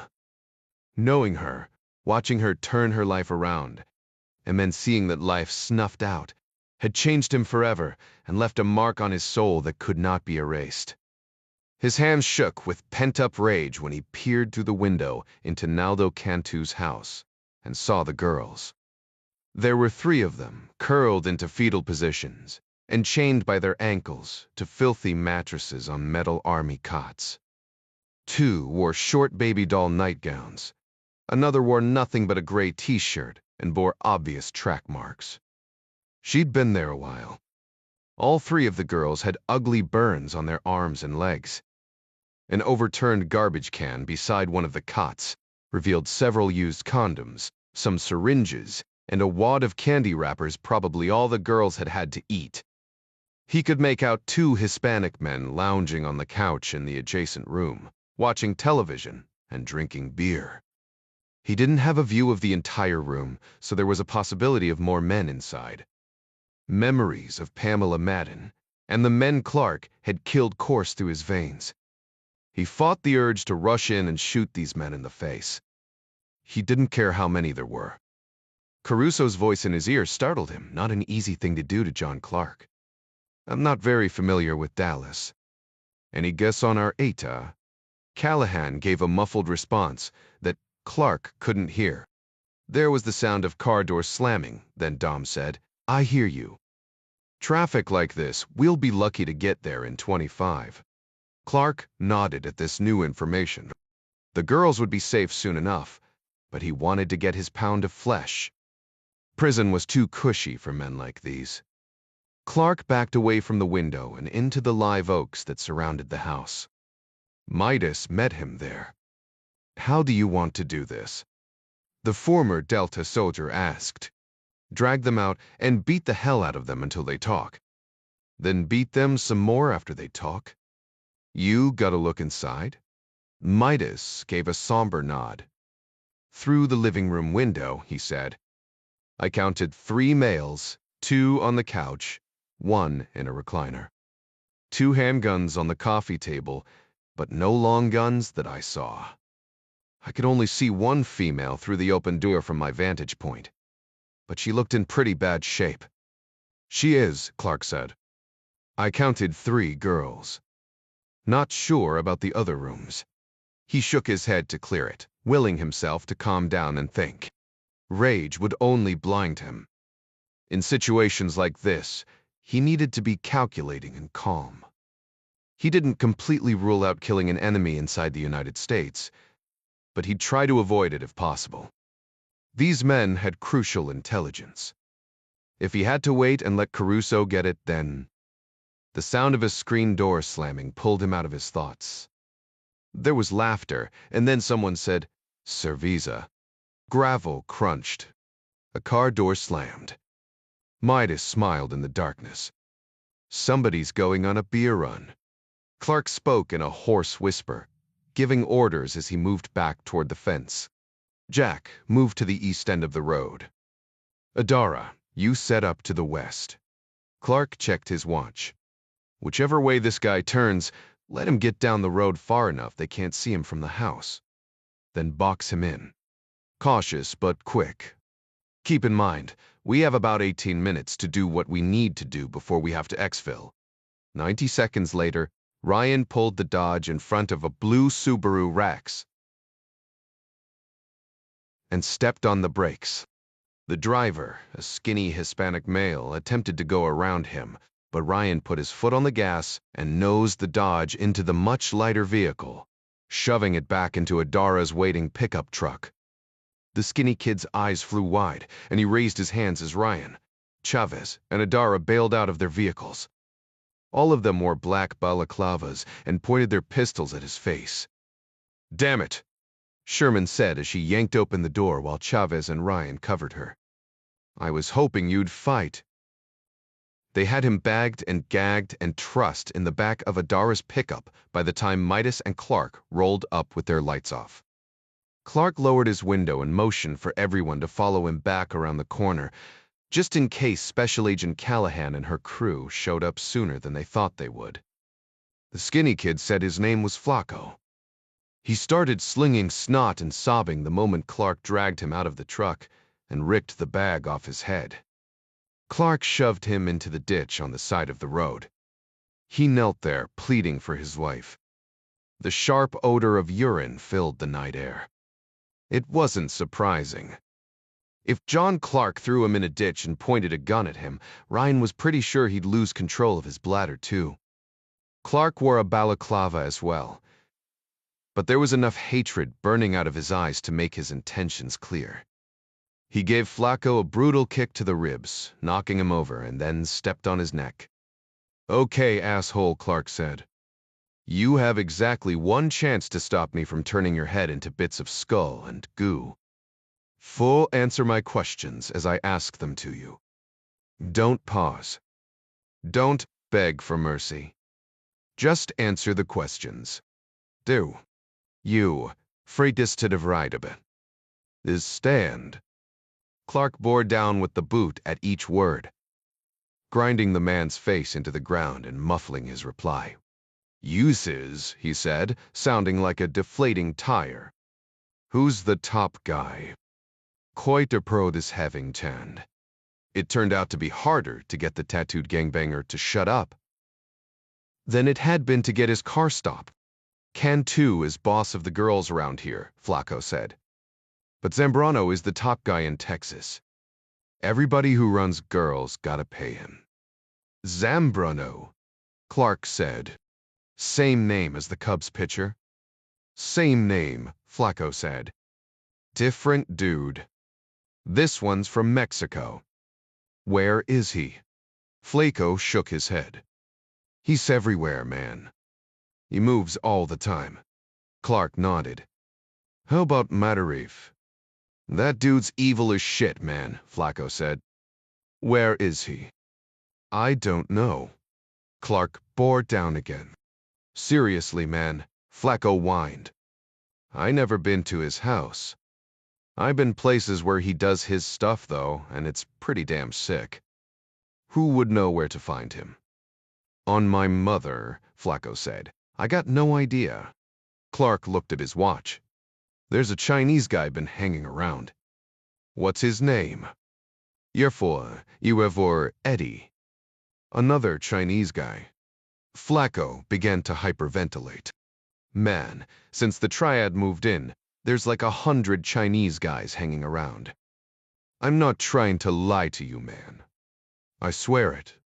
I'm just not sure who you mean." "Golacermente, Coronet?" Okay, Flacco said. "I only heard him called that once, but I know who you're talking about now. Sharp dresser. Likes his girls fresh and young. That dude's weird. Acts like he's James Bond or something, but I heard he just sold Christmas cards. His name's Chen. Vinny Chen. Or Vincent, I think. Hey, what tries to do another? He would know where Matarif is." "That doesn't help," Clark said. "Describe Vincent Chen." "Dude, I can do you one better," Flacco said. "I got his picture on my phone." Clark nodded, and Ryan retrieved the cell from Flacco's hip pocket. Fortunately, he'd been face down when he wet his pants, sparing the phone in Ryan's hand. "Password," Ryan said. 1111, Flacco said. "Want me to do it?" Ryan said, thumb hovering over the touchscreen. He could have a distress signal pre-programmed. Clark scoffed. "Does this look like a guy who plans that far ahead?" "Right," Ryan said, and punched in the number. He opened the photos and, after scrolling through some seriously gut-churning pictures of girls that would be enough to put Flacco away, for a very long time, he found a photo of a Natalie-dressed Asian man. Rather than leave a virtual trail by sending the image anywhere, Jack used his phone to take a photo of the screen. How about his phone number? Clark asked. It's in my contacts, Flacco said. But he was here a day and a half ago. He dumps his phones every few days and gets a new one. Every few days? See what I mean? The gangbanger said. Weird shit for a Christmas card salesman. Where is Chem now? Clark prodded. No idea, Flacco said. Who gets the girls for Cantu? Ryan shot a glance at Chavez. Vist wide. This was outside the scope of their mission. They had what they needed on Coronet. Caruso's voice came across the radio again. Want me to let everyone know we're less than 10 out? Callahan's muffled voice followed. They're all behind us, she said. Pretty sure they know already. Chavez twirled his index finger in the air, reminding everyone that they needed to hurry. Flacco nodded, unaware of the conversation going on in their earpieces. A guy named Parrott. Chavez raised both palms to the sky. Seriously, boss. We need to haul ass. Clark nodded. Okay. He pressed down on Flacco's neck with his boot one last time before stepping back. Dump his body by the gate. Wait, Flacco pleaded. You don't have to kill me. We never had this conversation, Clark said. Flacco's head wagged so hard it looked like it might roll off his skinny neck. Never, man. Wasn't it? Clark hooked a thumb toward the Dodge without another word. Ryan and Chavez dumped the sobbing gangbanger alongside the road, bound hand and foot, and gagged with a piece of tape so he couldn't warn his buds about the approaching parade of vehicles coming down FM 644. Ryan kept his lights off and his foot off the brake until they were well over a mile away. He smiled to himself when he heard Callahan's voice gasp. Your Special Agent Callahan put 2 Ellis County ambulances on call when she was 2 minutes out from Naldo Cantu's farmhouse. The headlights of her bureau-issued expedition played on the grassy ditch as she came around a slight curve in the road. She nodded toward Caruso. Jump on the radio and tell Ellis County where we are. I don't want them to oh shit.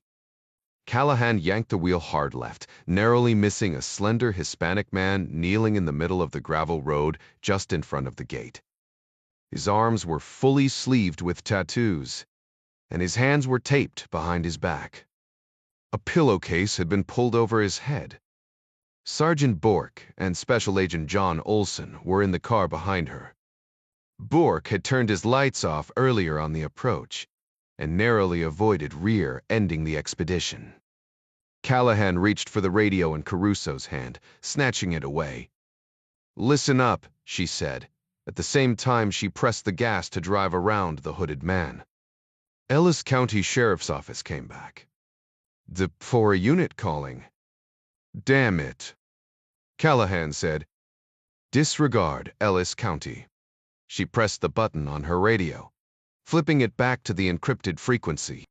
Leading a task force made up of many different agencies made secure communication problematic. Instead of 10 codes or other unique signal language, she employed plain talk and relied on encryption. The Todenatue, listen up, she said again when she was back on the secure channel. The expedition bounced across the rutted field as she drove around the bound man. Caution as you come to the gate. Hispanic male, tied and hooded. Olson, you and Winston peel off and scoop him up. You're gonna have to stay back and babysit. The rest of you haul ass to the house with me. I'm sure they already hear us coming. She tossed the mic to Caruso. Now you can call Ellis County with our location. She wheeled around to the far side of the house, out of the line of fire from the front door. Leave it on the open channel this time, just in case we're walking into a whirlwind of shit. Naldo Cantu and his cousin Reuben were so engrossed in Dancing with the Stars that they had not heard the approaching vehicles. Flacco, who blew a Stow on the PBT, had left the door unlocked when he'd gone for beer, so Jermaine Armstrong didn't even get to use his ram. Now Caruso stood in the yard, just outside the pool of light from the yellow porch bulb. A Rock River Arms LAR-15, with a collapsible stock, hung from a single-point sling around his neck. Pistols were well and good, but he always felt better when he had a long gun in situations like this, so he'd borrowed one from the field office. He pressed his cell phone to his ear. John Clark filled him in on the roadside interrogation of Flacco. "Wish I could have been there, boss," Caruso said. He refrained from using names, just in case any member of the task force had better than average hearing. Things went off without a hitch here. 2 in custody plus the 1 bagged at the gate. "The girls?" Clark asked. Caruso took a deep breath. "Fervent tau of them is in pretty bad shape. Veins were so collapsed from all the dope they've been giving her, medics had to use an IO gun to get fluid started." Dom winced just thinking about the drill-like device that shot a 15-gauge needle directly into the poor kid's femur. She was so stoned from whatever these assholes had been shooting into her that she didn't feel it, but the heavy thunk of metal puncturing the large bone made Caruso gag. There was a reason he'd gone into law enforcement instead of medicine. Anyway, Dom continued, "She's on her way to the hospital. Callahan had 2 Child Protective Services officers. Follow us out and hang back until we made entry. They're with the other 2 girls now. Sounds like all 3 of them are from Mexico. How about you? Did you get anything good?" Clark grunted. "Some. Coronet's last name is possibly Chen. We also got a cell number he's likely to ditch in the next day or 2. I've already got Gavin working on it. These guys are the tip of the iceberg with this human trafficking ring. It's worth our time to talk to a few more. They may have more information on Chen and what he's up to." "Copy that," Caruso said. "You know that thumb drive we heard Fung mention on the GSM bug? What about it?" "Some kid or girl he was sleeping with swiped it from him, if you can believe that." "Where's this drive now?" Clark asked. The girl gave it to the troopers, who passed it on to the FBI. "Special Agent Callahan has it now." I didn't hear all the interrogation, but somehow Fung got his hands on a bunch of data related to Coronet Chen. She believes it has information about human trafficking payouts, etc. I haven't seen it, but the way she talks, it's coded." Clark was silent for a long moment. "Dom," he finally said, "we need to get the information on that thumb drive to Gavin." "So put in a request," Caruso said. "It's national security related. Jerry can get someone to back-channel the director. He'll order Callahan to turn it over." "That'll take too long," Clark said. "Bored saying Tesson. Bez Tev Fa, you kidding me?" This whole conversation made Caruso's stomach ache. "You want me to steal it from the FBI?" He could almost hear Clark's smile on the other end of the line. "Now you're tracking," Clark said. "The task force isn't even located at the field office. I don't have a code to get in the building." "Ah," Clark said. "But you've got Gavin." "Seriously?" Caruso shook his head and looked skyward. He dropped his voice even lower. "Hell, forget prison. Callahan will just murder me." "Due respect, boss, but—" Caruso stopped talking and waved at Callahan, who was now marching across the shabby lawn, apparently on the hunt for him. "She already trusts you," Clark said. "I can hear it in her voice." Callahan stopped directly in front of him and folded her arms tight across her chest. Her eyes were narrowed, head tilted back so she was looking down her nose. The explain yourself, Mr. Stance made him feel like a 7th grader whose mother had just figured out how to search the browser history on his phone. "Are your friends responsible for that kidnapping?" "No," Caruso lied, giving her what he hoped was a sufficiently indignant smirk. He chose the more direct no, because Callahan would have taken anything else for the dodge that it was. "Why would you ask that?" or I'm not going to justify your question were obvious attempts to obfuscate. A quick and direct denial was always best, making sure not to overreact. Did you sleep with that other woman? Was it one end of the spectrum while did you eat the last of the cereal? Was at the other. Did your friends kidnap that guy? Fell somewhere in the middle for the appropriate amount of indignation. Still, lying about anything was a slippery game when played with trained interrogators, so he decided it was better to change the subject.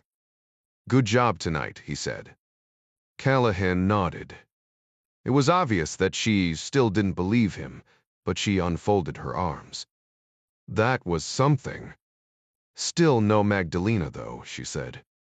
I don't know why, but I thought we might find her here, too. You saved 3 kids, Crusoe said. That's cause for celebration. Cut yourself a little slack. Callahan said, Don't get me wrong. I'm happy about that. She sighed, choosing her words carefully. Hey, I need to talk to Flacco, but the other 2 have already lawyered up. Want to get a drink after? So you can interrogate me, too. No, she said, mimicking Caruso's previous indignant smirk. The radio in Callahan's hand broke squelch. Ellis County Fire to any unit at the Cantu residence. The fire department ran the ambulance, 2 of which had just driven away carrying the formerly imprisoned girls. Special Agent Callahan, go ahead. Thought you guys might want to know there was a guy parked at the end of the lane when we drove out of there. He pulled a bootlegger's turn when he saw us coming and beat feet. Did you get a plate number? Callahan asked. Sorry, the ambulance driver said. He made a right before we could catch up to him. We had to turn toward the hospital. I do have a description, though. A small dark blue pickup. I'm guessing a Chevy S10, 19. Coronet had no intention of telling Dazid Ishmael that his real name was Vincent Chen. The Abu Sayyaf commander didn't concern himself with such trivialities anyway, and didn't really care so long as he got paid. Both men had chosen unforgiving professions, and they had not survived as long as they had by having lax OPSEC. They'd elected to postpone their talk and parted company shortly after Coronet killed the off-duty PIM officer. Each man had spent the entire night running surveillance detection routes. Chen had no idea exactly what Dazid Ishmael had done. The fact that he was one of the most wanted men in the Philippines and was still alive was testament enough to the man's skill at tradecraft. For Chen's part, he'd utilized a series of taxis and cover locations for his SDRs, spending enough time at each location to allow his team to observe and see if he'd grown any sort of tail. There'd been a scare shortly after midnight, when a Davao City police truck parked across the street from the adult cinema Chen had chosen as a cover stop. A short time later, a young woman in short shorts and a halter top arrived in a taxi and got in the police truck. The 2 sped away into the night. Chen held to the notion that 2 people could keep a secret so long as one of them was dead. At the same time, there were large portions of his job that required the efforts of more than one man. He needed assistance, but he needed it from people he could trust. Of course, his handlers within the PRI knew this. In the beginning, he'd been part of several teams, learning from some of the best Beijing had to offer on operations from Taiwan to Los Angeles. Eventually, he'd been selected to work on his own and ordered to stop reporting to his regular handler in Beijing. His new handler, a man he knew only as Kevin, was a moderately high-ranking member of either the Chinese military or some facet of the country's murky intelligence apparatus. Chen didn't know exactly which organization or branch, and he didn't care, so long as the missions and the money kept coming his way. In the beginning, Kevin had told him to submit 8 names of operatives with whom he'd worked before to be part of his team. Trust was an often bandied word, but a seldom felt emotion in the intelligence business. Those who engaged in such work were trained to be untrustworthy, and so expected the same behavior from others. Vincent Chen knew full well at least half the men and women assigned to work with him were sent to spy on him. It was the way the PRI did things: give someone a job, assign 2 people to make certain that job was completed under the guidelines of the party, and then assign at least 1 other to watch the watchers.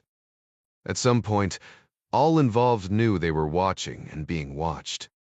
With the right incentives in the form of money and actual, rather than forced camaraderie, all the internal spying became a laughable house of cards. It took almost 2 years and the unfortunate deaths of 4 less loyal members of his team before Chen felt he'd weeded and pruned his operational cadre into a group of 3 men and 1 woman he could trust, or, at least, on whom he could depend 95% of the time. Each of these 4 wanted the money he paid them, and each of them had some sort of weakness that he could exploit if the need arose: gambling debts, an adulterous affair with a ranking party member's wife. In Chen's experience, everyone on Earth had something of a tender white underbelly. Eventually, he'd picked up a handful of other operatives he used around the world who worked on a contract basis. Over the past several years, the sheer size of Chen's payments had led him to realize he'd become an operative for some faction of the PRI government that most of the party knew nothing about. He began earning large bonuses at the completion of each assignment. As team leader, he made sure almost 500,000 US dollars a year flowed into the offshore accounts belonging to each of the other members of his cadre. 100,000 of that was distributed by Chen himself from the bonuses he received. A yearly income of $500,000 US dollars appeared to be a magic number. Any less, and the danger a competing entity might lure a person away became exponentially greater. Too much more than $500,001 began to feel financially independent. It became easier to sock away a little here and there, making the dream of disappearing to some remote corner of the world too much of a reality. Chen's handlers had not seemed to snap to this reality. Expensive cars, fresh young women, constant business class travel, and 5-star hotels were all enormously expensive. But the sensitivity of his missions and the sheer genius with which he pulled them off had made him a very rich man. And the rest of his team had been hand-picked because they were much like him. Sure, he had leverage. But more than threat of exposure or even the money, the members of Cornet's team preferred their new lives to their old ones. They were all in their mid-30s, fit and adventurous. Vincent Chen had worked insidiously to make certain that the men and women who worked for him were thoroughly and completely addicted to the excesses of their jobs and the frequent, massive adrenaline spikes. He'd turned them into junkies. Their habit kept them loyal to him, because nowhere else could they find anything remotely close to the life of working with Coronet. Vincent Chen himself was an addict, and he knew it. He had enough money in various offshore accounts that he could have easily retired and lived the 70 years in modest comfort without ever working another day. But, like the members of his team, modest was not something he ever wanted to experience again. After hours of movement, and a generous cooling-off period from the time of the PAMP officer's death, Amanda, one of the female members of his team, made contact via mobile phone and reported that neither she nor any of the others had seen anything remotely resembling a tail. The Abu Sayyaf counter-surveillance team, such as it was, reported the same. Both Dazid and Chen deemed the situation as safe as possible, though it was never completely so, and met at a small beachside cafe in Panabo, northeast of Davao City, for a breakfast of coffee, dried milkfish, and pan diesel, the small bread rolls Chen found to be one of the best things about the Philippines. Dazid was remarkably forthcoming for a wanted man. "This operation you suggest," the Abu Sayyaf commander said, chewing an unsightly mouthful of bread and salted fish. "It will require zealots." "This is true," Chen said. He dabbed his mouth with a napkin in an effort to get the other man to do the same. It didn't work and he gave up. I did not suppose that would be a problem. Dazid grinned, showing a severe lack of dental care. My men possess plenty of zeal, but they would prefer to escape any action with their lives intact. I see, Chen said. Perhaps I have wasted your time then. Not at all, Dazid said. There is no shortage of religious martyrs in Malaysia, so long as their families are well compensated.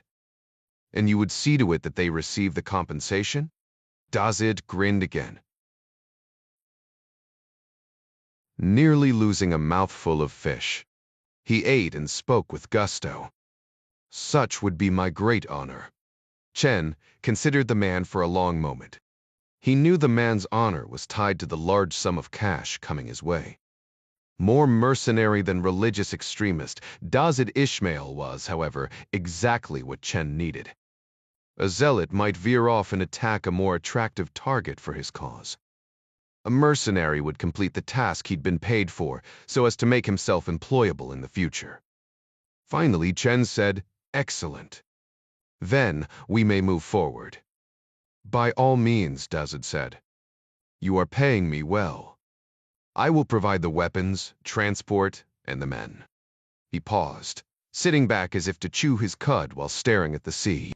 Chen let him think, prodding only after he'd washed down a last bite of pandesal with the dregs of his coffee. "There is something else, my friend." Dazid snapped out of his trance and turned to look directly at Chen. "As I told you, the martyrs will be no problem. They are intelligent enough, and they are, no doubt, willing to die. I must admit, though, that I have serious doubts about their ability to get close enough to an American warship to do any damage." Chen gave the man a soft smile, a smile that said he was absolutely sure of himself and of his plan. "My group will be in close communication," he said. "If your men do what my people say exactly when they say it, I assure you that will not be an issue. The American Navy will come to them." 20 I'm not even supposed to be here," Eddie Feng stammered, his back against the cinderblock wall of Dallas County's Lou Sterrett jail. Individual cells ran around the edge of the open day room and down the corridors that radiated out like the spokes of a wheel. Time for lights out was fast approaching, but for now, the prisoners in this pod sat in small knots of congruent color and race around the open bay. Some watched a small television in a cage on the wall. Some played cards. Some, Feng imagined, plotted to kill him.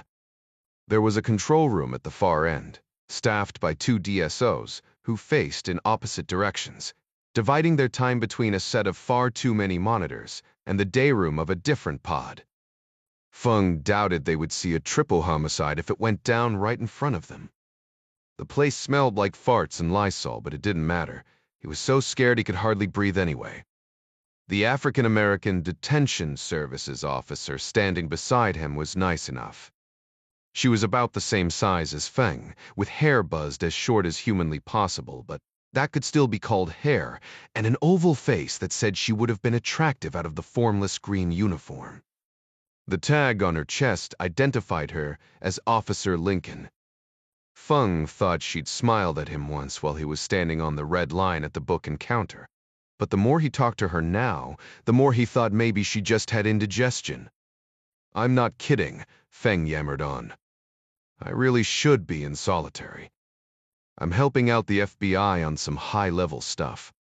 The Dassault rolled her eyes, then scanned the crowded day room full of inmates. She kept her voice low, just loud enough for him to hear. "Why don't you speak up a little bit? I'm sure there are a lot of nice citizens in here who never met a real live rat before." Feng gulped, pulling his arms, turtle-like, inside the top of his orange jail scrubs in an effort to chase away the chill. For some reason, they kept this place like a damned refrigerator. "Right," he said. "I've just never been in jail before." He shrugged, armless, and inched closer to Officer Lincoln like a frightened child looking to make friends with the teacher at recess. Lincoln gave him a glare. Her voice boomed. "Back off, inmate."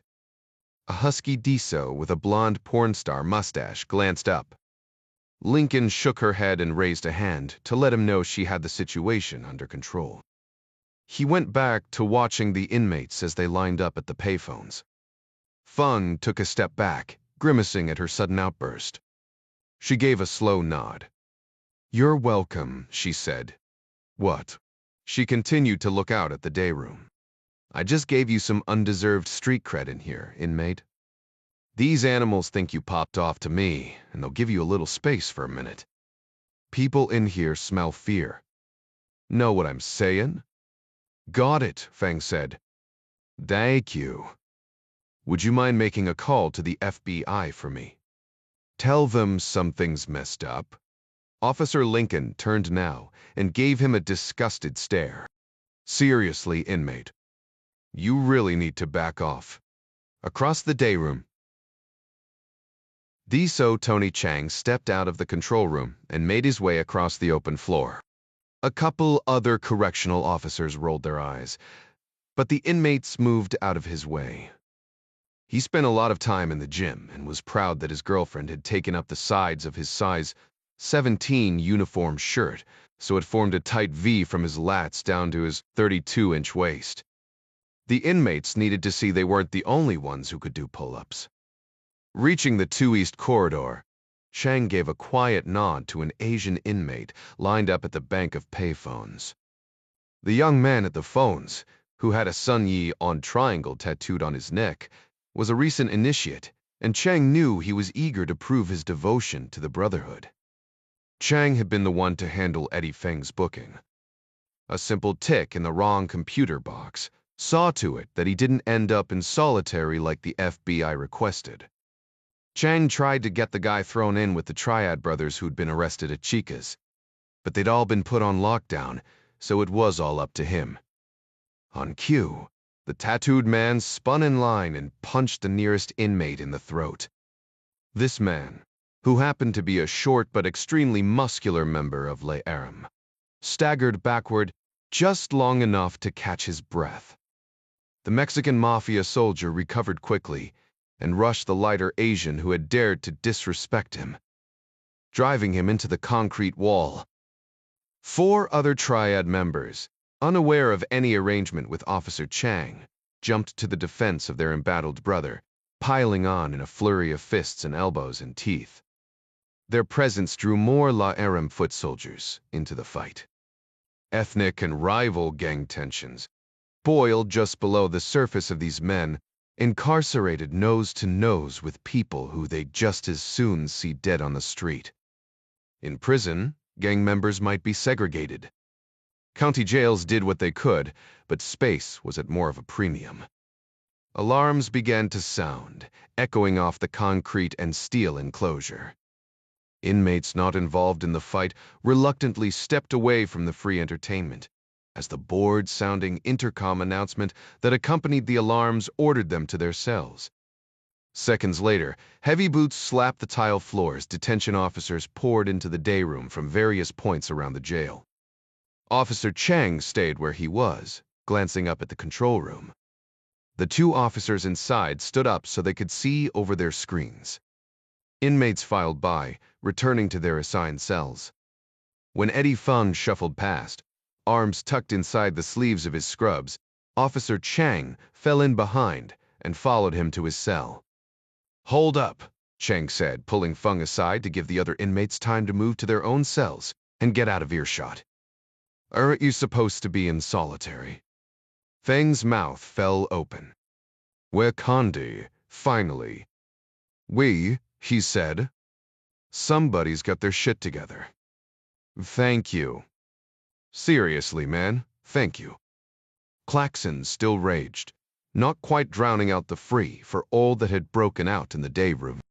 "Come on," Chang said, motioning down the now empty corridor toward the heavy steel door. "Roll up your stuff. I was just coming to look for you." Feng's 2 cellmates would be involved in the fight, so it would just be Chang and the inmate.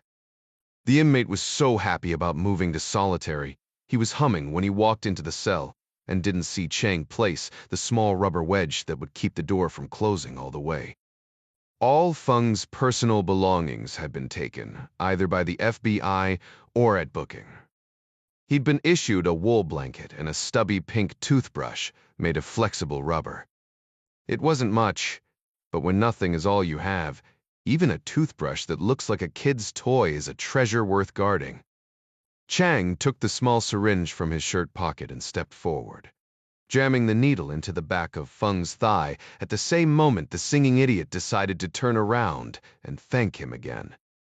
Feng jerked away, swiping at Chang with one hand and throwing the pitiful toothbrush with the other. The syringe went flying and landed in the stainless steel sink-Tilak combination. Unfortunately, Chang had been in mid-push, and the contents of the syringe that hadn't gone into Feng's leg ended up on the floor. Chang grabbed Feng by the throat and drove him backward into the lower bunk, fingers squeezing tight to keep him from crying out. With the syringe gone, he had no way of knowing how much fentanyl had made it into Feng's muscle. 3 milligrams would be enough to kill a normal-sized man, and Feng was a runt. Even so, Chang had intended to give him half again that much just to be on the safe side. The DSO was making a decent side living selling fentanyl in the jail. The markup was incredible, with a $500 investment bringing him as much as 10 grand. He could have made more out on the street. These inmates weren't exactly rolling in cash, and he sure as shit wasn't going to take cup-o, noodles, or honey buns in trade. Still, 10 grand was 10 grand. The fentanyl came in from China, where it was manufactured in legal labs, and then stashed in the little desiccant packs of silica in pairs of running shoes he ordered online. It was almost too easy, and he got to keep the running shoes. Everybody knew the fentanyl was coming inside. The inmates called it Murder 8. When it didn't kill them, it made them lethargic and easy to deal with, unlike the spice and other toxic shit that was being smuggled in. Chang sometimes felt that he was providing a service of calm for his fellow DSOs. Feng had been so flighty at booking that no one would question it if he died of an overdose. Chang had the stuff on hand already. A call from a contact, said the Sun Yi. Mother others needed a favor, and there would be an extra 20 G's in it for him. It would have been so easy if the dumb bastard hadn't turned around. Chang held him against the bed with his body weight, one hand on his neck, the other flat across his mouth. Finally, he felt the man go limp. Seconds later, he gave a series of gurgling croaks. If Chang had injected enough, Feng should have stopped breathing, but he didn't. His pupils constricted to tiny black dots. His lips turned blue and his breathing was labored, but his stupid lungs still pumped away. The syringe lay on the ground at Chang's feet in a puddle of liquid. He thought about picking it up and trying to inject any remaining drops, but the syringe was wet. He felt in his pocket for nitrile gloves and came up with only one. That wasn't going to work. Fentanyl was potent stuff and could be absorbed through the skin. Chang let the man drop face first onto the lower bunk, stifling the urge to bash his head against the wall, or simply choke the life out of him. Either would leave far too much physical evidence, but if it came to that, he'd do what he had to do and work out the rest later. He couldn't leave Feng like this. If the drug wore off without killing him, Chang would end up in jail himself, and correctional officers didn't do well on the inside. Alarms still sounded up and down the corridor, but the riot would be quelled at any moment. Whatever Chang did, he had to do it quickly. An army of detention officers would have descended on the day room by now. His Sun Yian brothers had done what they could, but they could keep the diversion going for only so long. Chang pulled the feed to the camera in this cell just before the fight broke out, leaving the control room no time to notice the gray screen among the dozens they already had to watch. He scanned the tiny space, racking his brain for some sort of plan. Then he looked down at Feng and realized the answer was right there in front of him.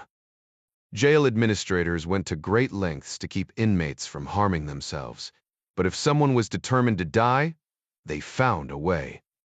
Chang had seen some ingenious methods over his 4 years as a correctional officer. One guy had even stuffed enough toilet paper down his own throat that it was impossible to get out. It was interesting to watch, but Chang didn't have time for that now. This needed to be much quicker. Fortunately, prisoners had developed several methods to bring about their own deaths that were relatively quick and, at least as important, could be applied right under the noses of their guards.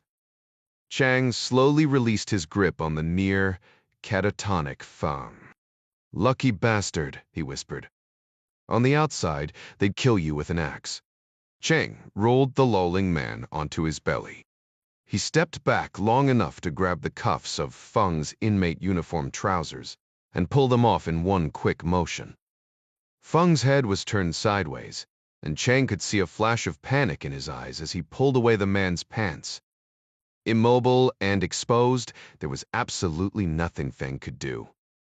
Chang chuckled as he ripped the scrub pants with his teeth, tearing them lengthwise from cuff to cuff before twisting the orange cloth into a makeshift rope. "Don't worry," he said. "It's going to be a hell of a lot worse than you think." Working quickly, he tied a fixed loop in one end and a slip knot in the other. Crouching over the bunk, Chang slipped the larger loop around Feng's neck so the knot was in the back of his head. Then, grabbing Feng's foot, Chang bent it up and over Feng's back, pulling the knee upward until he was able to loop the slip knot over Feng's foot, arching his back as though he were hog-tied. Dead weight from Feng's own paralyzed leg pulled the noose tight, putting pressure against the already bulging carotid arteries in the side of his neck. The noose did the trick of stopping blood to Feng's brain, but it wasn't quite tight enough to compress his airway. Gagging noises escaped his open mouth, and his face rapidly took on the hue of an eggplant. His eyes fluttered. Chang relaxed a notch. "Sir, trust Piers to patterning." It wouldn't be long now. Chang spun on his heel and scooped up the rubber chalk he'd left in the cell door to keep him from getting locked inside. He took one last look at the choking man. When he turned around, Officer Pankita Lincoln blocked his path. Her eyes looked right through him. "What the hell?" Chang feigned a smile. He was big enough that he could run right over this puny bitch if he wanted to. "Inmate troubles," he said, and threw what he thought was a pretty damned good left hook. Unfortunately for him, Pankita Lincoln's father had taught her how to box. Chang's eyes and then his shoulder telegraphed his intention to throw the hook a mile away. She faded backward just enough to let the hook slip by. Pepper spray in hand, she gave him a full blast directly in the face before driving her knee into his groin in a repeated, rapid-fire attack. Chang roared in pain. His eyes slammed shut, and he staggered back, instinctively trying to put more distance between himself and the searing burn. Defensive tactics. Instructors taught their students to use the fingers of the non-dominant hand to hold open one eye, but D class was nothing like real life. There was no getting ready, no time to prepare. This whole thing had gone to shit. Flailing blindly, Chang forced his eyes into a grimacing squint. His lungs rebelled, convulsing each time he tried to draw the smallest breath. Mucous membranes kicked into overtime, sending strings of snot draining from his nose. If he could just get hold of her, he could shut her up for good. Maybe even make it look like she'd killed Feng, at least long enough for him to get away. Pankita Lincoln had other ideas. Nani-1 Dominic Caruso thought Flaco's interview seemed to be going well when they first sat down in an interview room at the Dallas FBI field office. Flaco's nostrils flared and his upper lip twitched, rabbit-like, as if he were trying to keep on a pair of non-existent glasses. He was obviously terrified, not a bad emotion, for someone from whom Caruso wanted information. He spent more time staring at the one-way glass than he did making eye contact with the two investigators. Then Callahan made the mistake of asking who had kidnapped him. The skinny gangbanger just sat there staring at her, blinking stupidly, head shaking, like it might explode at any moment. In the end, he muttered something about a lawyer and refused to say another word. Tom suspected his reticence to talk might have had something to do with the application of particular boot to the side of his neck. John Clark was in his late 60s, maybe a little old for this kind of hands-on work, but there was a brooding air of vengeance about the man that gave even Caruso the willies. Joe Rice and a blonde Dallas PD detective named Shirley Winston took Flaco to jail, leaving Callahan to deal with Caruso. It was not lost on Caruso that both of the task force officers looked at him like a member of an invading army. Kelsey Callahan rubbed her eyes with a thumb and forefinger. "Want to see where I work?" "Sure," Caruso said, wondering how much of the conversation the mic on his neck loop was picking up. Adara was open-minded, but she would not like this at all. "Good." Callahan gave a contemplative nod. "'Cause I need to drop by the hangar before you buy me that drink." She leaned back against the table, looking him up and down, obviously flirting. Caruso gave her his best smile. "I thought you were buying me the drink." "Siri Durringter," she sighed. "I know I owe you one. It's reverie, sublime treftress tistu." Hell, I hear the words coming out of my mouth and I'm like, that's not me. She gave a nervous chuckle.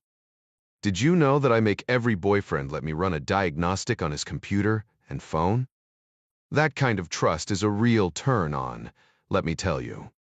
But I can't help it if I know the stats. I can walk down the street anywhere in the U. And the odds are, I'm passing some pervert with child porn on his computer every couple minutes."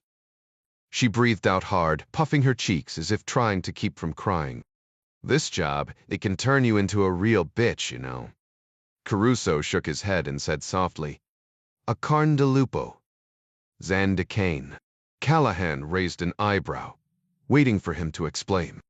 Literally, it means something about wolf meat and dog fangs, but figuratively, it says you have to be rough to fight rough things. "Kelsey, your investigations pitch you against some of the sickest people on the planet. You're entitled to be a little pissy once in a while. Fight rough with rough." Callahan closed her eyes to think for a moment. "I like that. They're rivet a lot." The hangar near Love Field Airport was less than 15 minutes away from the FBI field office via the west-northwest highway, called Loop 12 by locals. Caruso followed in his rental car, parking beside Callahan. He groaned within himself as he noted the position of 3 exterior security cameras. If they went to a remote server, then he was screwed. Government agents didn't like being under surveillance any more than regular citizens. The difference was, they could do something about it, so there weren't likely to be any cameras inside the building. Callahan used a proximity card to get through the front door. Once inside, she deactivated an alarm with a simple keypad. She didn't try to hide it, and Caruso memorized the 5-digit code. She flipped on the lights and said, "Behold." The office of Misfit Toys.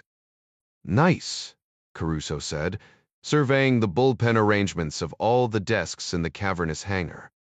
"You're in charge here, right?" "I guess." "Then where's your office?" "No office," she said. "I'd miss too much. I sit at that desk there, below the whiteboard." She explained the makeup of the task force, the agencies involved, and ran down a list of their recent arrest and rescue statistics. "Those are impressive numbers," Caruso said. Callahan scoffed. "You want numbers?" In 2008, there were over 57,000 kids reported missing in Texas alone. In that same year, the Highway Patrol made 2,891,441 traffic stops. How many kids do you think they recovered? "No idea." "Zip," she said. "Nada. Free, the turd tree thero."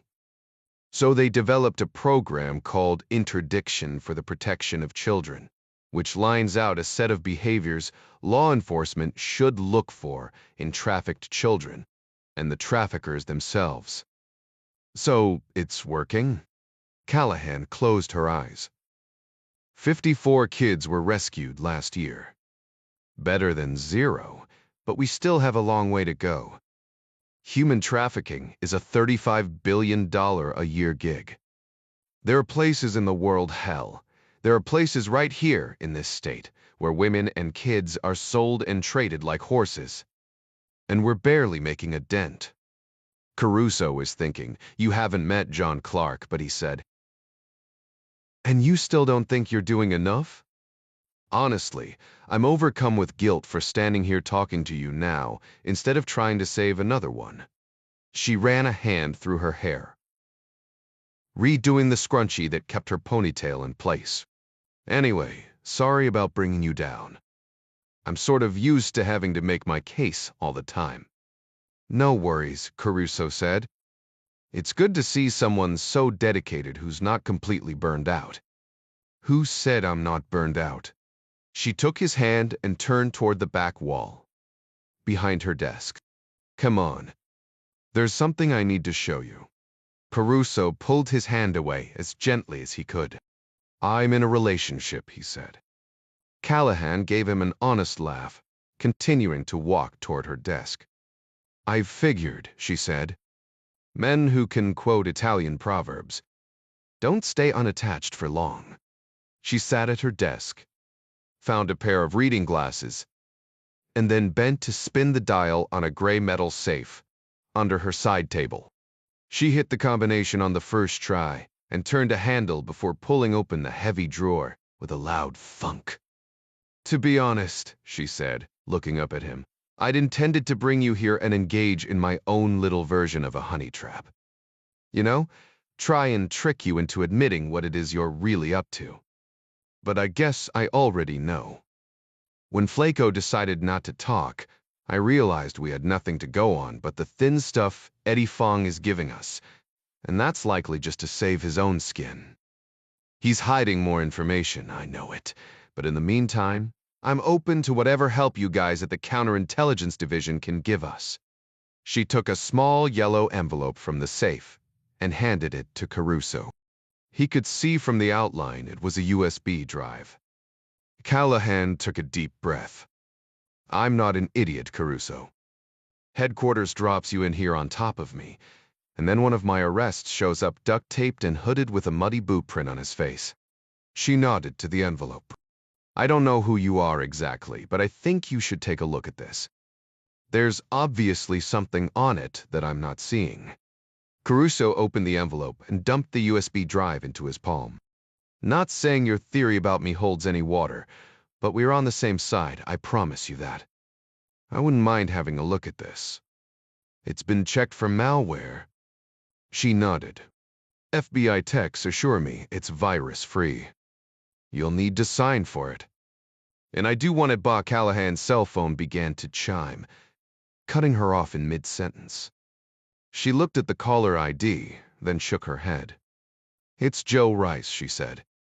Ian of the detectives who booked Flaco into jail. I've got to take this. Callahan's mouth fell open 5 seconds after she pressed the phone to her ear. You have got to be shitting me, she said with a gasp. My tat detend. I'll be right there. She ended the call and stood up. What is it? Caruso asked.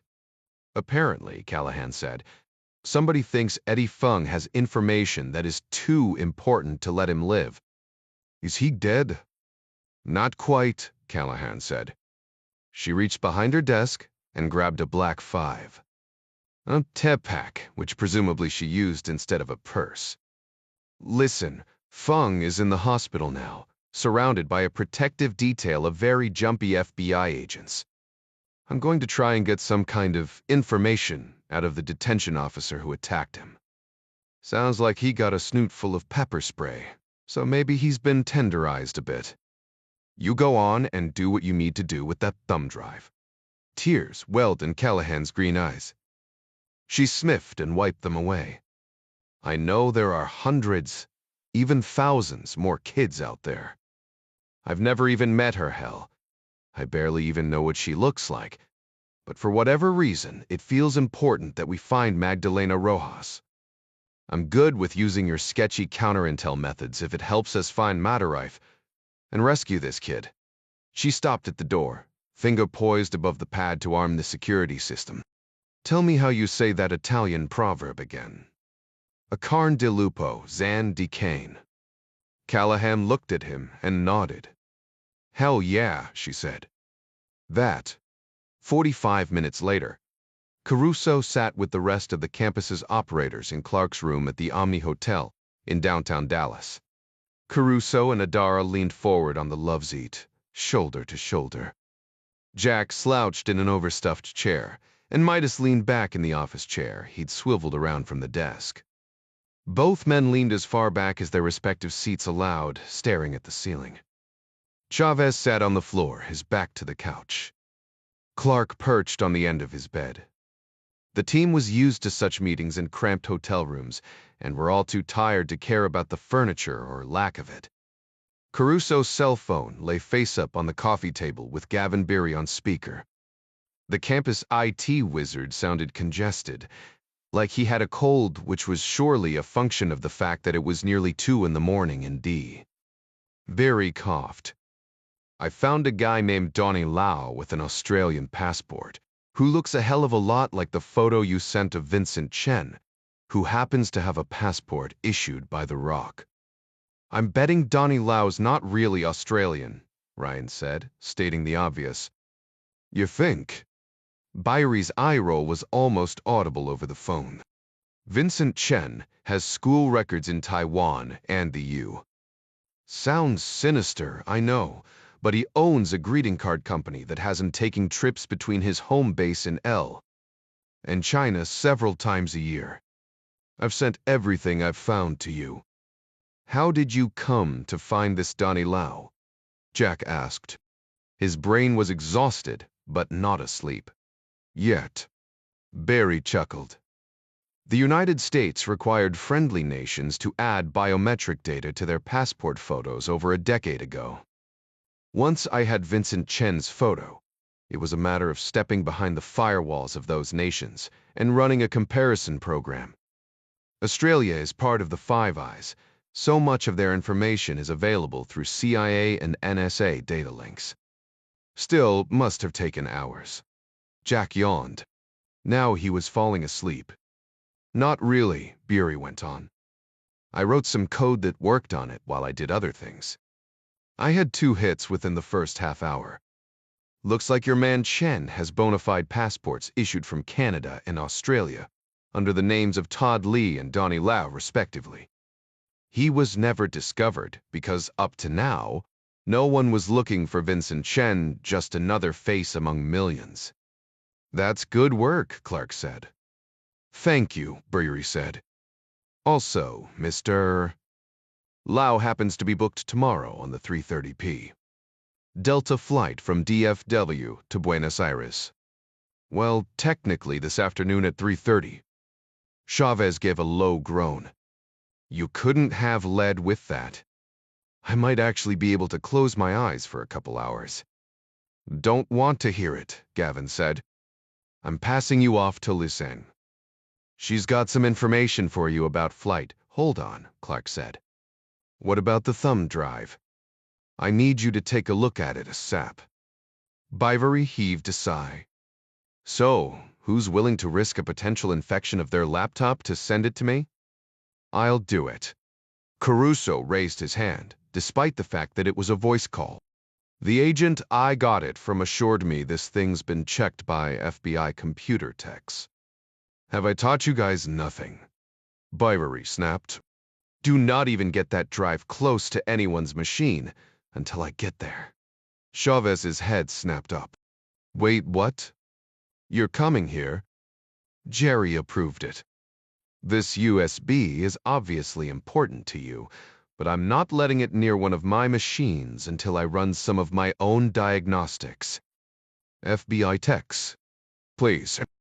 Anyway, we're at the hangar now, already on the plane, just waiting for the pilots to get here. Here's Lisang. I'm going to get some sleep since Jack's not here to hog the couch.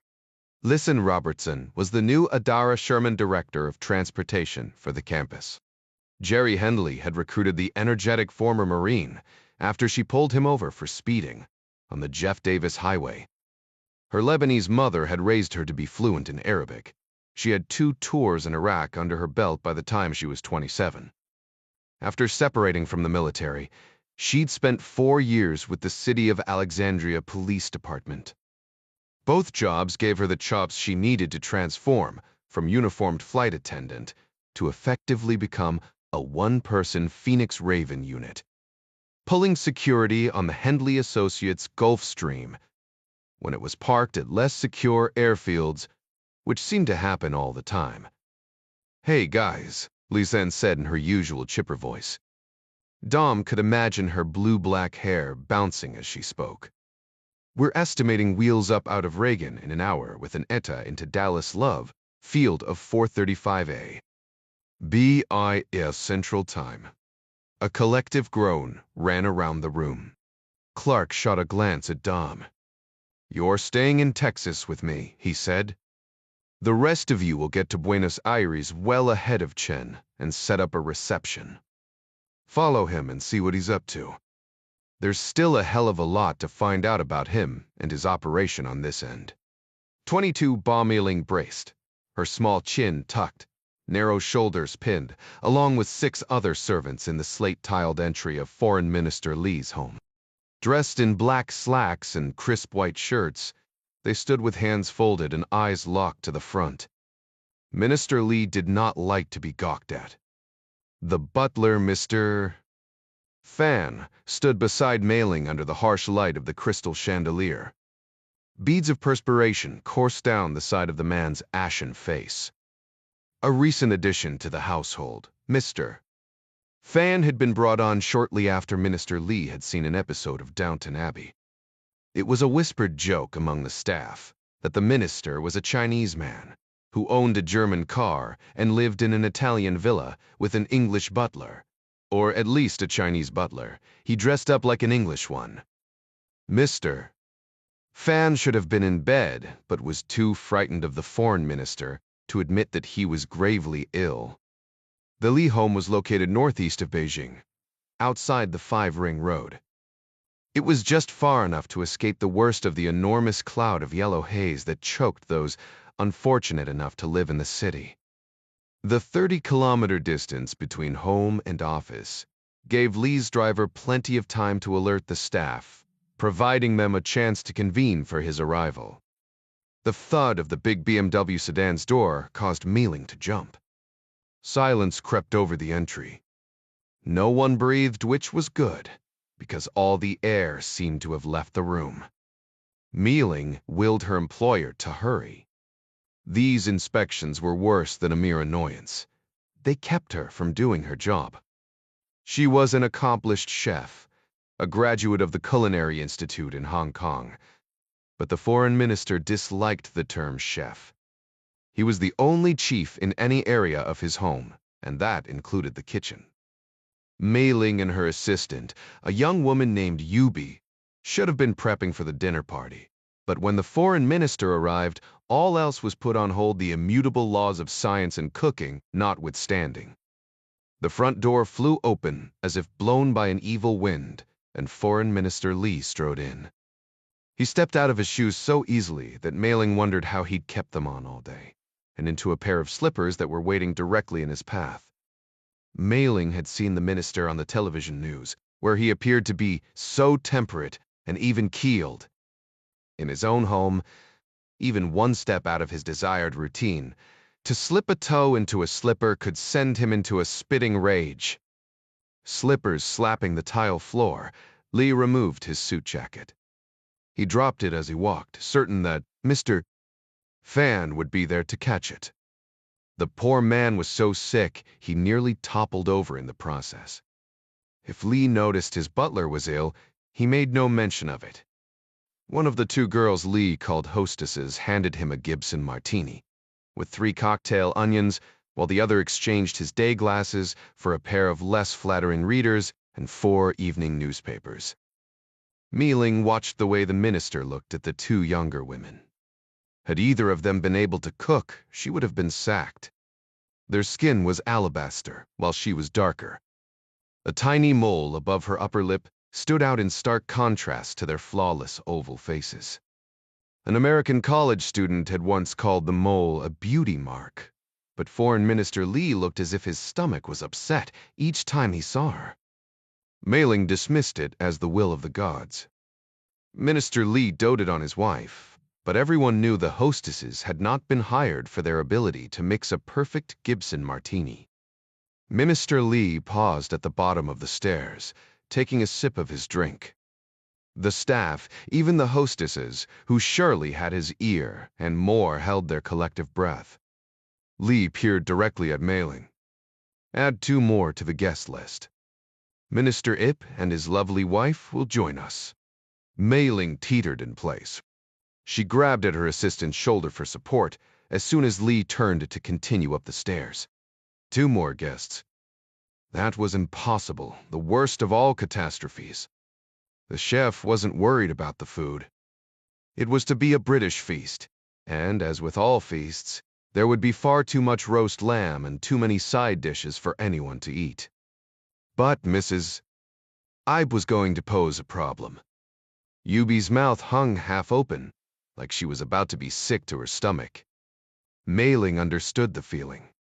Do you have enough for Mrs. Pri? Of Tarvat? The assistant chef asked. Mei Ling closed her eyes and took a series of calming breaths, attempting to steady herself. It did not work. I do not, she said. The minister will kill you. He will not kill me, Mei Ling said, doubting herself even as she said the words. But he will say we should have been better prepared. Yubi's slight body shook with tension, causing her black bangs to shimmer in the light of the chandelier. What if he blames me as well? Mei Ling thought through her limited options. She found it difficult to breathe, let alone think. At length, she turned toward the kitchen. First, we will prepare the batter for the Yorkshire puddings. It will need time to chill. The familiar act of breaking eggs and the comforting smell of sifted flour served to calm Mei Ling's spirit. An idea began to rise in her mind, like the bubbles in the whisked batter. I will speak to Madame Li, she said at length. If that didn't work, there would be nothing to do but accept her fate. She would be fired, but the likelihood that the minister would actually kill her was remote. Wasn't it? The guests began to arrive 3 hours later. Mei Ling listened intently from her post in the kitchen, counting to herself as the butler. Mr. Fan announced the names as each couple entered. Dong Wenyan and Madame Deng, Secretary of the Central Committee for Discipline, Inspection, and his wife. General Ma Xianian and Madame Ma, Vice Chairman of Central Military Commission, and his wife. Deputy Party Secretary Ip Kachong of the State Council for Deepening Reforms and his wife, Madame Ip. Mei Ling's heart sank with the arrival of Madame Xu and Lieutenant General Su Jinlong, Director of the Central Security Bureau. She wished the wives no ill will, but hoped one of them might somehow fall sick at the last minute. Even the odor of roast lamb, a smell she usually found intoxicating, did nothing for Mei Ling's nerves. She stood by as if awaiting the gallows, while the foreign minister and his guests inhaled her perfect bacon and leek quiche appetizer. She hardly heard Madame Li's praise at the first expertly stacked bite of pink lamb, mint sauce, and delicate Yorkshire pudding. Table talk was light, with Madame Li deftly steering everyone away from politics. Mei Ling grew more anxious with every bite of food the guests ate, bringing them closer to the end of the meal, and she to her fate. Dessert service saw her hoping to be swallowed up by the draperies. Minister Li tapped on his crystal glass with his silver spoon, making certain he had everyone's attention. I have prepared a small surprise for our lovely wives, he said, as if he had prepared the white ramekins himself. Each of the guests had their own krupp brew, but the ramekins for the women were marked with a small flower of burnt sugar on the crust. It had taken Meiling an hour to prepare the delicate blossoms. Madame Ip, the bird-like woman who shouldn't have even been there, tapped on the crust of her dessert, hitting it several times with a tiny spoon, as if she didn't quite have the strength to break through the caramelized sugar.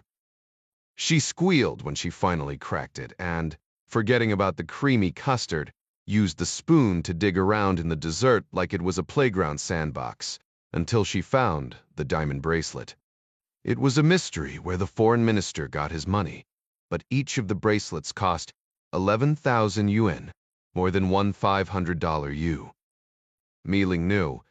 She purchased them all at an expensive shop in Shunyi where Minister Li had an account.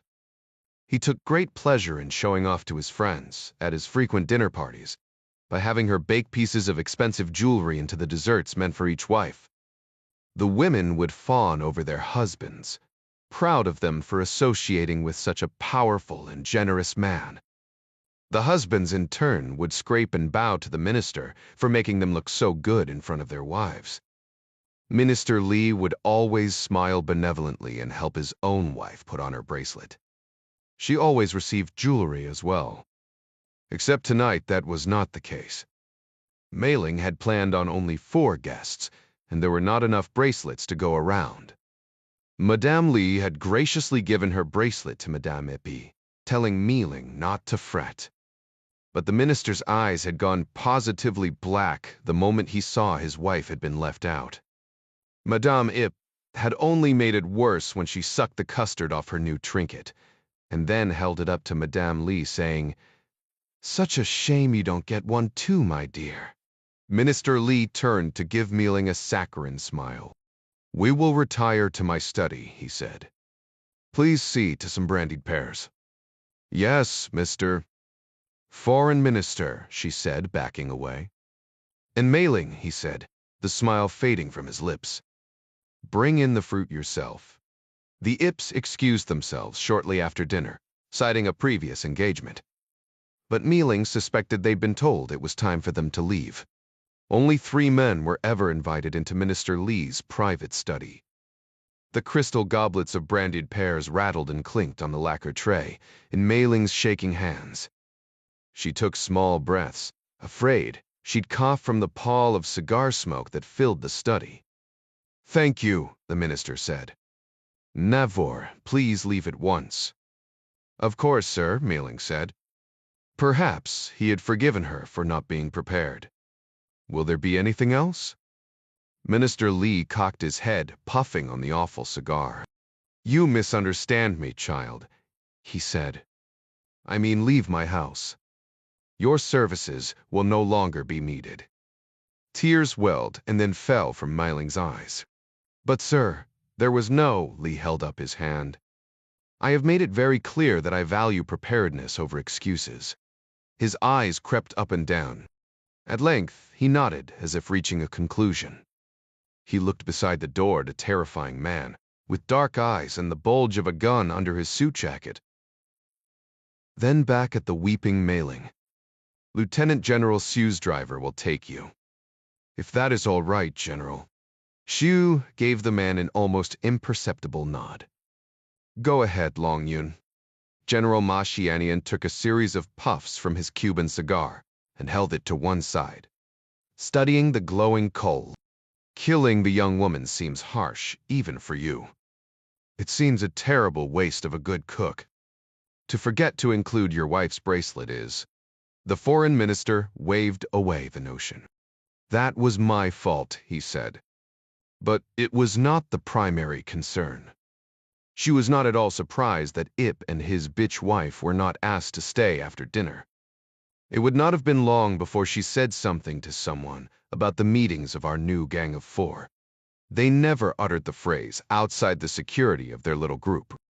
The men had come to think of themselves as a faction that wanted only the best for China, but who would surely be misunderstood if they were to be discovered. The original Gang of 4 had been led by Chairman Mao's wife, Zhang Qing. After Mao's death, and absent his protection, the former actress was accused with 3 others as counter-revolutionary and blamed by the government for virtually every evil of the Cultural Revolution. The foreign minister loosened his red silk tie. There was no reason to stand on ceremony now. He was among friends, friends who would stand beside him in front of a firing squad if they were ever discovered even by members of the party who essentially agreed with them. Secretary Deng spoke next. Public approval for Zhao is waning, as you predicted, he said. But his supporters in the Politburo appear steadfast.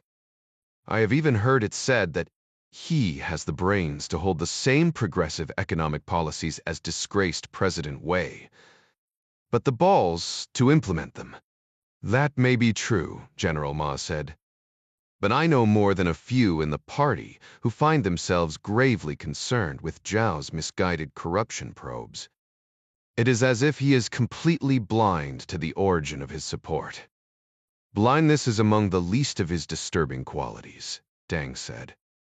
He is quite intelligent, Li said. We should not underestimate him.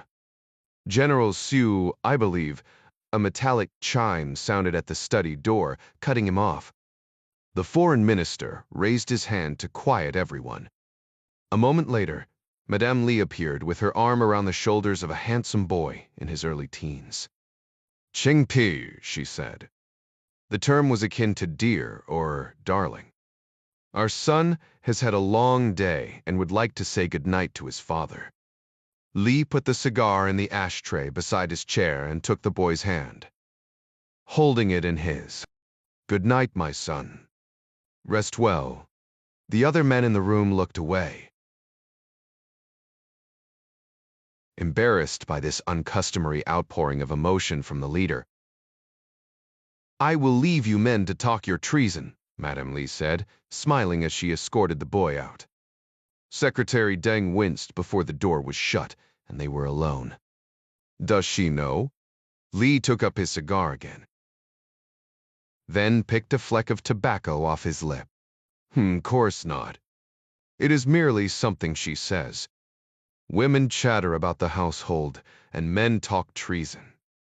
Well, Deng said, it is a dangerous term. Li's eyes narrowed. Any disrespectful talk of my wife would be dangerous. Of that you may be quite sure. General Ma held up his hand. Had it really fallen to the military man to try and make peace? He decided to change the subject rather than appeal to either man's decency. It is such a shame that Chinese interests must be harmed in order to attain our goals. Li snatched up his cigar, took a few puffs, then snubbed it out in the ashtray. The veins in the side of his neck bulged with tension. Make no mistake, he said. Chinese interests are not our only targets. Before we are finished, President Ryan will be ready to fly Air Force One to Beijing and shoot the fool Zhao himself. The foreign minister sat for a moment, composing himself before turning to General Xu. Your man Huang, Zhao's chief bodyguard. Foho, will he bend? The colonel. Xu shook his head. From what I have seen, he is endowed with a set of iron principles that will prove quite troublesome. I assume you have considered a remedy, the foreign minister said. Principles are to be lauded so long as they align with ours. One man with the wrong ideals. Do I need to spell it out? Xu puffed on his cigar until the coal glowed red, illuminating his face. I can assure you, Mr. Foreign Minister, the general said. Colonel Huang will not be a problem. 4 hours after the call from Gavin Beery, Ding Chavez slouched in an uncomfortable fake leather chair in the lounge of an FIO off Lemon Avenue. He munched stale popcorn for breakfast and thumbed absent-mindedly through an aviation magazine while he tried to stay awake enough to remain aware of his surroundings. He never understood why every fixed-base operator he'd ever seen had a popcorn machine, but they did, and he'd learned to take advantage of the fact when there was nothing else salty to eat. Chavez was dressed for travel in a pair of gray sweatpants and a pullover hoodie. The sweats made him look like Rocky Balboa getting ready for a training run, but they were comfortable and he'd sleep better. Lord knew he needed sleep. He had plenty of training for lack of it, having been screamed at by drill sergeants in the army. SAS operators in Hereford, instructors at Camp Peary Hell, even his own father-in-law. Sometimes you just had to suck it up and deal with it. He was pushing 50 years old, but he kept telling himself that if Clark could keep going, so could he. That wasn't really a fair comparison, because Clark was a machine. Fortunately, Mr. C was getting older, and now possessed only the grit and stamina of two normal men. But Chavez still worried about him. Clark had taken the idea of captive girls hard, and seemed to focus on it now even more than the mission at hand. Feng had said Matarif was connected to Chen, but they had Chen located now. There seemed little reason not to let Special Agent Callahan and her CAC task force handle the search for Matarif. They would sure be able to use Dom and John for the eventualities that would come up in Argentina. When Chavez had asked about it, Clark just raised a gray eyebrow and looked at him. Anyone who spoke the language of John Clark realized this unspoken action translated as, "Step the hell back." Chavez, being exhausted and generally absent a filter anyway, unwisely pressed the issue. This only served to earn him an earful of all the reasons why Clark did not have to explain himself to the likes of Domingo Chavez, someone who was still shitting yellow when Clark was up to his chin in brown water in the godforsaken jungles of Southeast Asia.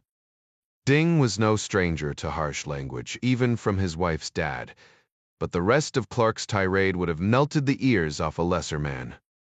Still, Ding couldn't help but love the guy. They'd been through too much together. Chavez pitched the magazine back on the glass coffee table. There was nothing he could do about it anyway. The whine of the approaching Henley Associates Gulf Stream was a welcome sound. It meant forward progress in this operation. More important, in the near term at least, the flights to Argentina would give the team a few uninterrupted hours of much-needed rest. Chavez hadn't gone to sleep, staying up instead to scour the internet for possible events that might be important enough to take Vincent Chen to South America. A simple meeting could have occurred anywhere. No, Buenos Aires was a hell of a long way away. Something was happening there that required Chen to make the journey. 4 cups of coffee and 3 hours deep into his search, Chavez stumbled over an obscure 3-line post on the Linear's cattle auction website that mentioned a meeting between Argentina's Minister of Agriculture and his counterparts from several other countries, including Thailand, Japan, and China. Beef exportation, among other things, would be discussed. According to the website, the Chinese foreign minister deemed the meeting important enough that he would also make an appearance. The connection was slim, but it was all Chavez could find.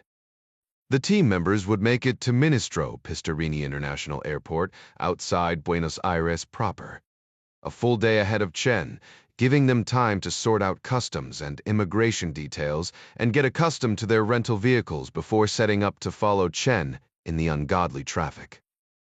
Their early arrival also allowed them to secure their weapons from the hidden bulkhead compartments aboard the Gulf Stream.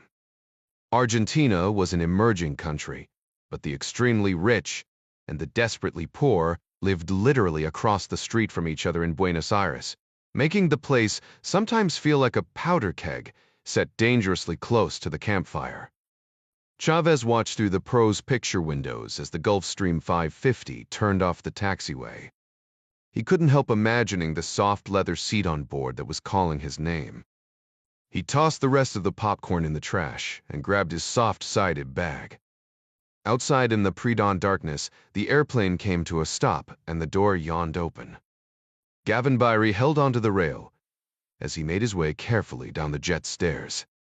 The Henley T-Wizard tugged a huge black duffel down behind him, letting it thunk against one step at a time as he descended, like it was a dead body. Still 50 pounds heavier than he wanted to be. Gavin liked to point out that this was a hell of a lot better than the 70 pounds overweight that he used to be. A cool Texas wind tousled what was left of his graying hair. He dropped the duffel at the door and headed straight for the restroom. Chester Country Hicks, the first officer of the Gulfstream, came in to hit the head as well. while Helen Reed, the pilot in command, stayed outside with her airplane to oversee the refueling for a quick turn and burn. Listen Robertson came in next, pulling a large black plastic Pelican case that contained Burry's technical gear. She offered to help load luggage, but everyone refused, so she took care of the fuel bill with the fool, using her Henley Associates company credit card. As director of transportation, Robertson not only took care of the logistical minutiae, but, when the plane landed, transitioned to security. She wore a white uniform blouse, neat and crisp, and a knee-length navy blue skirt. The skirt didn't appear to be tactical, but it gave the appearance that the jet was staffed by a pretty hostess. As sexist as it might sound, a friendly smile and a pair of nice legs went a long way toward drawing any attention from the airplane's actual mission. That said, there was a lot more to Lisanne Robertson than her looks. She was not officially a campus operator, but Clark believed in a unified team concept. Because her duties pulling security for the Gulf Stream might very well see everyone, including her, going to guns at the same moment, she needed to spend at least some time training with them. In the weeks since she'd been recruited, the former Marine had demonstrated not just her poise, but also her skill with a variety of weapons on the range, and her ability to kick some serious ass in the mat room. She even wore the navy blue uniform skirt during defensive tactics drills, drawing a gun or blade from a holster on the spandex shorts underneath. It was good training for the guys as well. Watching an attractive young woman hike up her skirt to do battle, though they knew full well she was wearing shorts underneath, had a tendency to slow them down a fraction of a second too long. Everyone but Adara got cut several times by Lisanne's chalk blade. The world, travel, and enhanced training notwithstanding, other former Marines turned cops might blanch at handling all the housekeeping stuff, but Lisanne seemed to realize that she was an integral part of something much bigger than herself. And it didn't hurt that Adara Sherman, the last person to hold the job of transportation director, was now a full-fledged operator, hopping a plane to Argentina to hunt bad guys. Clark followed the team out into the crisp air of early morning. He pulled Chavez aside on the tarmac, just before he boarded the Gulf Stream. "Be careful, son," he said, grabbing Chavez by one hand and pulling him in for a back-slapping brotherhood hug. Ding grinned. "You too, mister." This was about as close as John Clark would ever get to an apology. Jack, Midas, Adara, and Chavez trudged up the air stairs looking like workers arriving at a gulag factory. The Henley Associates Gulfstream was well appointed, with a reasonably stocked galley, good coffee, and a bar with the team's favorite beverages, but none of that mattered at this point. Ryan made his way to the back and stowed his bag before collapsing face first into the leather couch. The others took positions in the plush seats, reclining and closing their eyes before the two pilots, and Lisanne Robertson even made it back aboard to secure the door. Hicks gave the safety briefing to an airplane full of closed eyelids, warning everyone of possible turbulence on their departure from Dallas.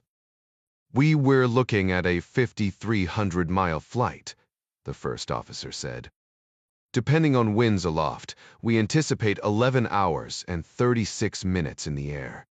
Chavez, who was seated in the front, nearest the cockpit, opened one eye. He was so exhausted his skin felt like it had been buffed with a belt sander, but as team leader, it was his responsibility to pay attention to the details. "That's a long-ass trip. Will we have to stop and refuel?" "Negative," Hicks said. "We should be good. We're well under gross with you guys and full fuel. That gives us a range of better than 6,600 miles. "Outstanding," Chavez muttered. He closed his eyes and pondered the 11 wonderful hours to recharge his depleted internal batteries, but the thought of the long flight made him open them again. "What about you guys?" he said. "You've just flown 3 hours to get here. That puts you in the air." Chavez shook his head, lack of sleep robbing him of the ability to do even simple math. After several seconds, he finally said, "Nearly 15 hours. Don't you have an 8-hour limit?" Hicks turned and put a finger to his lips. "Shh," he said. "Don't tell anyone." He smiled. "Seriously, we've thought of that. The autopilot does the heavy lifting, but we'll take turns napping as needed. We've got Provigil up here if it comes down to that." Provigil, or modafinil, was a go-pill medication the Air Force sometimes issued pilots to help them stay alert during critical missions. Hendley Associates pilots rarely used it, but they kept the medication available for times like this. Chavez started to dream even as he nodded. Unfortunately, he rolled toward his right side and his sidearm dug into his waist. "Well, shit," he grumbled, pushing the button on his armrest to bring his seat upright. The Gulfstream rumbled along the taxiway. Lizen smiled, strapped into the aft-facing seat in front of him. Chavez coughed, clearing his throat. Sometimes it sucked to be the only working brain in the group. "He adds up," he said in his best team leader bark. It came out more like a yawn, but wary eyes flicked open in any case. Jack turned and glared at him, cheek pressed against the leather upholstery of the couch cushion. "Everybody secure your weapons in the bulkhead storage," Chavez said. "We're business folks out for a scouting trip to Argentina. If for some reason we have an unplanned landing in some other country, I don't want us stumbling around trying to hide our guns at the last minute." He was about to get to his feet, but Lisan stood and stopped him. "I'll take care of it," she said, giving a serene but serious look. "Not sure any of you should be handling weapons at this point." Chavez passed her his M&P shield. "Many thanks." Sidearms were stowed, and Robertson returned to her seat. The Gulfstream began its takeoff roll at 5:27 departing to the southeast and climbing 2,700 feet per minute. Helen Reed flew the airplane while Hicks worked the radios and tended to other duties on the takeoff checklist. "Positive rate," Hicks said, looking at the altimeter just a few moments after they left the tarmac. "Gear coming up."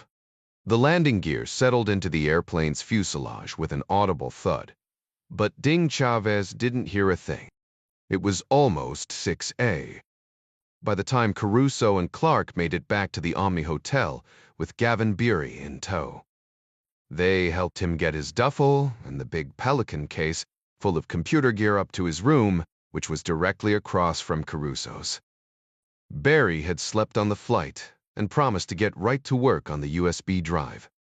Barry ordered breakfast from room service and kicked the others out almost immediately. Dom walked toward his own room, but Clark turned at Beery's door, passing a folded scrap of paper and whispering some sort of instructions. The computer guru listened, rubbing his unshaven face. He mumbled a couple questions and then shut the door, still looking at the paper as he did. "What was that about, boss?" Caruso asked, keeping his voice low. "Better you don't know," Clark said. "For now, anyway." "Beway, you say so." Caruso shrugged. "Okay, what's the plan?" "You link back up with Special Agent Callahan," Clark said. "See what else she found out from Eddie Fung. Maybe his near-death experience has shaken loose something of value." "Copy that," Caruso said, looking at his watch, wishing for and knowing he wouldn't get a few more hours of sleep. "What are you going to do?" "I think I'll go for a drive," Clark said. Caruso narrowed his eyes. He knew that look. "Need help with anything?" "Nope," Clark said. The elevator chimed, and both men turned out of habit to check for threats. Caruso shot a glance at Clark when Kelsey Callahan stepped into the hallway, holding 2 paper cups of coffee. Shoulder-length hair hung loose around her shoulders, still wet and darker red from a morning shower. "Hey, Dom," she said, offering him one of the coffees. "You never gave me your cell number, so I decided to drop by and let you know I was getting an early start." She raised an eyebrow, looking at Clark. "Want to introduce me to your friend?" Clark extended his hand. "John," he said. "That Schwarzman?" She grinned. trying to coax out the rest of his name. "That's right. I have 2 names," she said. "Kelsey Callahan, FBI." "That sounds like 3 names," Clark said, smiling. "Dom's told me about you." He turned to Caruso.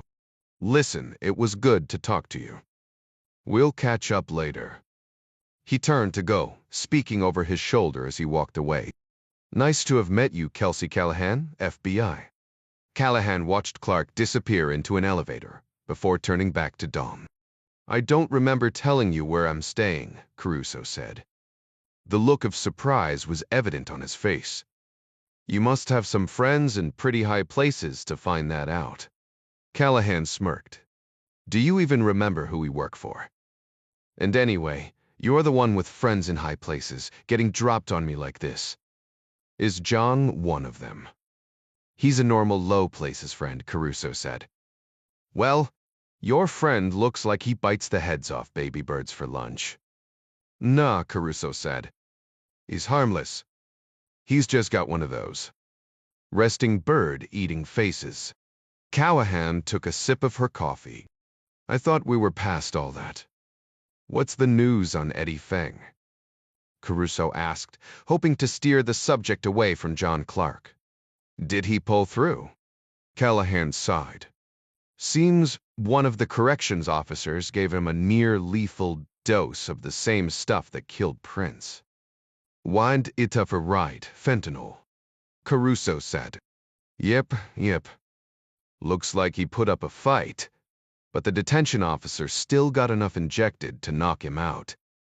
Murderous bastard decided to do the rest of the job with a dead leg hanging. He hog-tied Fong and ran a noose from his neck to his ankle, hoping to let the weight of his own leg cut off the circulation to his brain and kill him. Lucky for Feng, another DSO showed up and cut him loose. Paramedics gave him enough Narcan to revive a horse, but he's in pretty bad shape from the noose. "That's rough," Dom said. "So, what's next?" "Sure, you don't want to tell me anything else about your friend John?" Caruso shook his head. "No, Pap." "Whatever," Callahan said. "I told you last night." "I don't care what you counterintelligence guys do, so long as we find Magdalena Rojas." She took another swig of her coffee and then nodded to his door. "Grab your stuff. We have bad guys to catch." 24. Special Agent in Charge Gary Montgomery relaxed as much as anyone could in the small gym inside the White House residence. He stood in front of a universal machine, doing wimpy sets of triceps extensions, and attempted not to look too creepy while watching, to make sure President Ryan didn't fall off the treadmill and break something. The Secret Service customarily waited in the hallway while the president did his workout. The fact that Montgomery was present in the gym at all complicated things. If the president were to drop a weight on his toe or simply trip over his own 2 feet, it would be viewed by Montgomery's superiors as something he should have prevented. So far this morning, President Ryan had been walking on the treadmill while he read from a stack of briefing folders he'd brought with him. He was an athletic guy, and this was a task he did all the time, but it drove the agent crazy because of the fall hazard. No doubt the boss was coming up with the questions he posed every morning. So far, Montgomery had gotten him trained to engage in philosophical debates only after they were within the relatively safe walls of the White House. As the SAIC of President Ryan's Secret Service detail, Montgomery was supposed to be within arm's reach, but that close proximity forced him to walk a fine line between close enough and too close. The president asked good questions and considered the answers as if they'd come from somebody important, no matter who was giving them. Jack Ryan was a nice guy, the kind of man Montgomery liked to have beer with, and therein was the problem. Both of Montgomery's predecessors had warned him that this president was impossible not to like. It was, they warned, going to be monumentally difficult not to come off as aloof by constantly saying, "I'd rather not, sir." But the hard truth was that to protect another human being, you just couldn't be their buddy. You could be civil, politely answer questions, but the moment you let your guard down and started to look inward, to sit around and bullshit with your new pal, something important slips by, and your new best friend gets assassinated. Relationship creep was insidious, especially with someone who has an easygoing personality, like President Ryan. At some point, Montgomery would have to sit down and give the Mr. President, we can't be friends talk. To have that talk too soon would be presumptuous. Too late could prove disastrous. Montgomery consoled himself by admitting that this was a good problem to have. Sometimes, agents just plain didn't like who they protected. Montgomery had worked on Kilty's detail when he was vice president. Now that guy was a real asset. But Montgomery had done his job without question. In protecting any president or other dignitary under the purview of the Secret Service, he and hundreds of agents like him were protecting not only the person, but the system of governance and the good name of the service itself. Ryan just made it easy in some respects anyway. The president stepped off the treadmill and tossed the briefing folder on the weight bench before climbing aboard a Schwinn Airdyne bicycle. There were two of the machines, presumably so, Dr. Ryan could exercise next to her husband. The boss was circumspect this morning, looking forward, staring 1,000 yards away, while he moved the upright handlebars back and forth in time with the pedals. The big fan where the front wheel should have been began to whir, gaining speed. Rather than ask a question at first, he gestured at the second bike with a little toss of his head. Montgomery looped the towel over his shoulders and climbed onto the stationary bike beside the President of the United States. He was by no means a newcomer to this world, but even he had to pinch himself once in a while. Ryan began to pedal faster now that he had apparent competition. So, he said, canting his head slightly as he looked at Montgomery, I'm not going to read some expose about how I relied on the Secret Service to tape up my injured foot for plantar fasciitis instead of going to a doctor, am I? Montgomery gave a slight bow. The code word is mum, Mr. President. Good to hear, Ryan said. So, tell me, Gary, how does the security situation look in Tokyo? Montgomery didn't want to upset the boss with the intricacies of protection. It could make a person as conscientious as Jack Ryan overly worrisome if he took the time to sit down and think about all the moving parts that went into protecting him. Two versions of the presidential Cadillac limo known as the Beast, Air Force One, a spare in the event, the primary had mechanical problems, the communications aircraft, 3 Sikorsky Sea King helicopters from HMX-1, 36 Secret Service vehicles, and the C-17s and C-5s to transport them. That didn't even touch on all the 100 or so agents, and more firearms than anyone admitted to the Japanese. Trips like the G-20 required 3 separate advances. To make certain, the routes were checked. Hospitals were located and scouted. Deconfliction meetings with local police and the protective details of other countries were complete.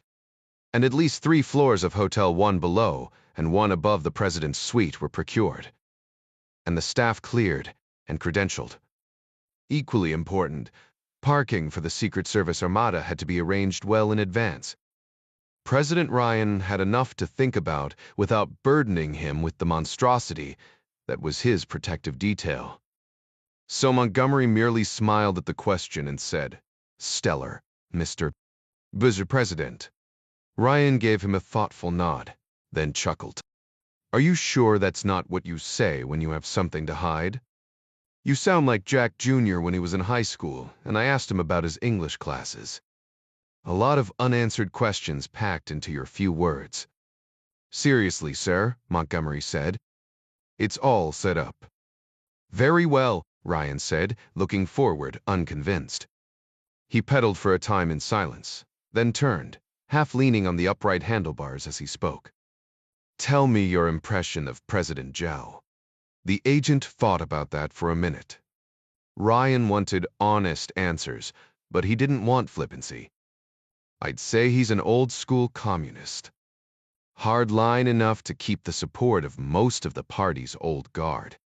He talks a lot about making some progressive changes, but I'm not sure he'll do much more than talk. He hasn't figured you out yet, and that keeps him honest. Montgomery paused, pedaling away on his bike. At least I thought it kept him honest, until this business with the money trail through the Australian telecom. Yeah, Ryan said. That is strange. If Zhao is responsible, he'll answer for it. But considering what happened to the last couple Chinese leaders who tested our resolve, it's a dangerous thing to make assumptions, and even more dangerous to cling to them. I'm not saying Zhao would hesitate to kick us in the teeth if he thought it would be good for China, but he didn't strike me as the haphazard type.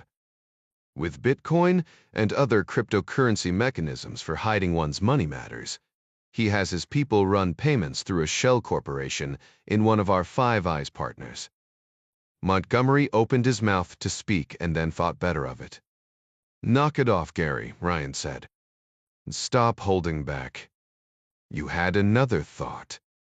Well, Montgomery said, I don't know if it means anything, but my counterpart running Zhao's protective detail is a CSB colonel named Huang. We've run across each other a time or two over the years on various protective operations involving the U. And the Brave. He's got a stick up his ass to be sure, but he's a heck of a capable guy. Doesn't smile very much, but neither do I when I'm working. There's something about him that I think speaks to Zhao's character. Ryan had stopped pedaling now and sat looking at the agent. Wait, chose that? Well, a good protective agent will always protect the office, no matter who's sitting in the chair. But Colonel Huang is protecting the man. And you can tell this how? Ryan asked. There's a certain look in the eye of someone protecting a man whom he respects. And you believe this speaks to what kind of man Zhao is? I do, Montgomery said. That said, even despots have friends. I'll keep an eye on the colonel, just to get a pulse for what kind of human being he is. If he's what I believe he is, that says something.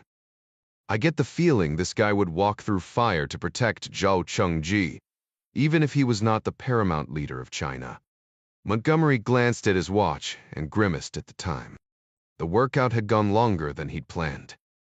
That was the problem with operating so close to the president. A smart, observant guy like Ryan noticed when the routine changed. Mr. President, he said, I must ask to be excused. Special Agent Gallagher will be in charge for a few hours. Everything okay? Montgomery smiled. Everything's fine, sir, he said. I'm going out to Beltsville to observe some AOP scenarios leading up to the G20. Attack on the principal, Ryan mused. Who's going to try and kill me this time? Keep this to yourself, Montgomery said. But it's the Chinese. What are my odds? Ryan peered over his reading glasses. And you'd better not say stellar. 25, a waitress, who was far too chipper for 6 o'clock in the morning, had just brought John Clark a plate of eggs and wheat toast when his cell began to buzz on the table beside his plate. He accepted the call and put the phone to his ear, using his fork to fiddle with his eggs as he listened. Hey, Gavin, he said. Whip birged tea smoking gun. Why they on the tree he's. Gavin Berry said, his voice jubilant. Clark took a bite of eggs. He wasn't hungry, but he knew he would need the energy. I've no idea what that means. Right, Berry said. It's a white hat hacker term for the digital clue that breaks a case wide open. I'm always looking for this very thing when I search for hidden malware or forensic evidence. Clark trapped his phone between his ear and his shoulder while he used both hands to butter his toast. Beer okay? Byrie took a deep breath, as was his custom when he prepared to launch into a lengthy explanation. The dark web isn't what I'd call surf-friendly, but Grams lets you search some of the sites. Mazik, Gramso. Think of it as the Google of the darknet, Beery said. Anyway, I did some snooping for the name Matarif, figuring anyone who went by a moniker like the Slaughterer probably has an ego the size of the Death Star. There are billions of sites on the surface web, so this kind of guy can hide in plain sight. The darknet is smaller. Users rely on anonymity, but they stand out more once you focus on them. Took me a couple hops from one sick site to another, but I eventually stumbled onto your guy. Beery exhaled hard. I gotta tell you, John, there's a reason they call it the dark web. This Matarif makes snuff video stuff you can't unsee. Prevailing chatter is that they're the real deal. The computer script alone about made me puke. I thought I might be able to grab metadata from some of the photos, but didn't have any luck. Clark closed his eyes, willing himself not to interrupt. The crescendo of Gavin Barry's voice said he was moving towards something big. But you know what? People aren't suddenly born on the darknet. At some point, somewhere back in time, they had a presence on the surface web. That's how they found that Silk Road guy, an old post on Reddit, advertising his site. So I did a search on the only slightly less perverted visible portion of the web. Turns out a user calling himself Matarif13 had a long convo on an S and M chat room 3 years ago where he posted some photos.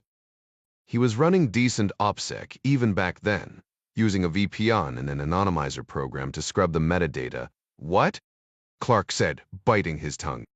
He used a virtual private network and a program to wipe the digital fingerprint off any photos he uploaded, except he didn't.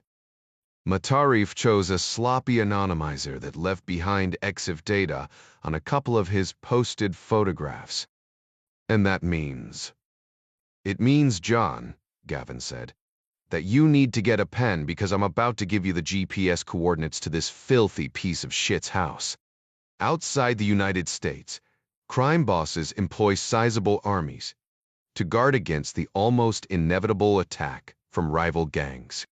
Like something from a Hollywood action flick, cold-blooded men wearing dark sunglasses and tight black t-shirts patrol remote hacienda grounds with MP5s, AK-47s, and even the occasional high-point smug. These residences have high walls, rimmed with broken glass to discourage intruders. They're often fortified with electric fences and vicious dogs. Farther north of the border, cartels contend less with marauding competition and more with teams of raiding law enforcement. They're still heavily armed, but these based operations put more trust in CCD cameras, often purchased from their local Walmart. Sometimes they rely on nothing but a good standoff from any neighbors and acres of grain sorghum to act as a buffer. If Ernie Pacheco Matarif's real name had known that John Clark was creeping through the sorghum field behind his ranch north of Alvarado, Texas, he would have opted for a lot more than 3 strands of sagging barbed wire. The team of campus operators had originally flown to Dallas on a commercial flight. Clark had declared his Wilson combat. Sardi-5 in his checked baggage, but brought little more with him on this trip than the communication and surveillance equipment needed to watch Eddie Fung. He had none of the gear he would have normally used to execute an early morning assault of a rural compound. John Clark was a dyed-in-the-wool. The Temenduten Instivings. He'd used the 1911 weapon system to great effect in Vietnam, and the way too many years that followed. He'd eventually transitioned to a SIG P220 still in. Sardi-5. But a brutal injury to his shooting hand had caused Clark to reevaluate his choice of sidearm. Long and painful months of rehab had finally returned his ability to shoot the trusty Sig Sauer, though at first with only his middle finger. He'd finally regained dominion over the tendons in his index finger, but the shorter single-action pull of the 1911 made accurate shooting a hell of a lot easier.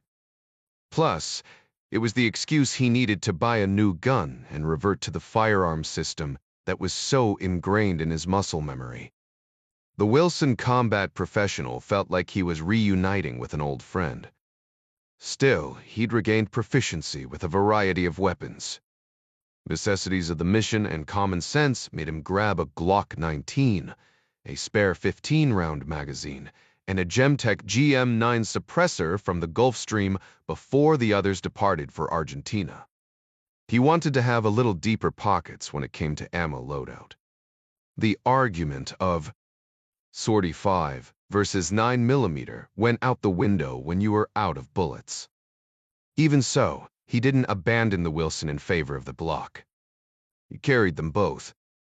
He was a firm believer in 2 is 1, and 1 is none, and a Sortie 5 remained his primary weapon in the Askins Avenger holster at 3 o'clock, while the Glock rested comfortably over his right kidney in a Comtac holster inside the waistband of his pants.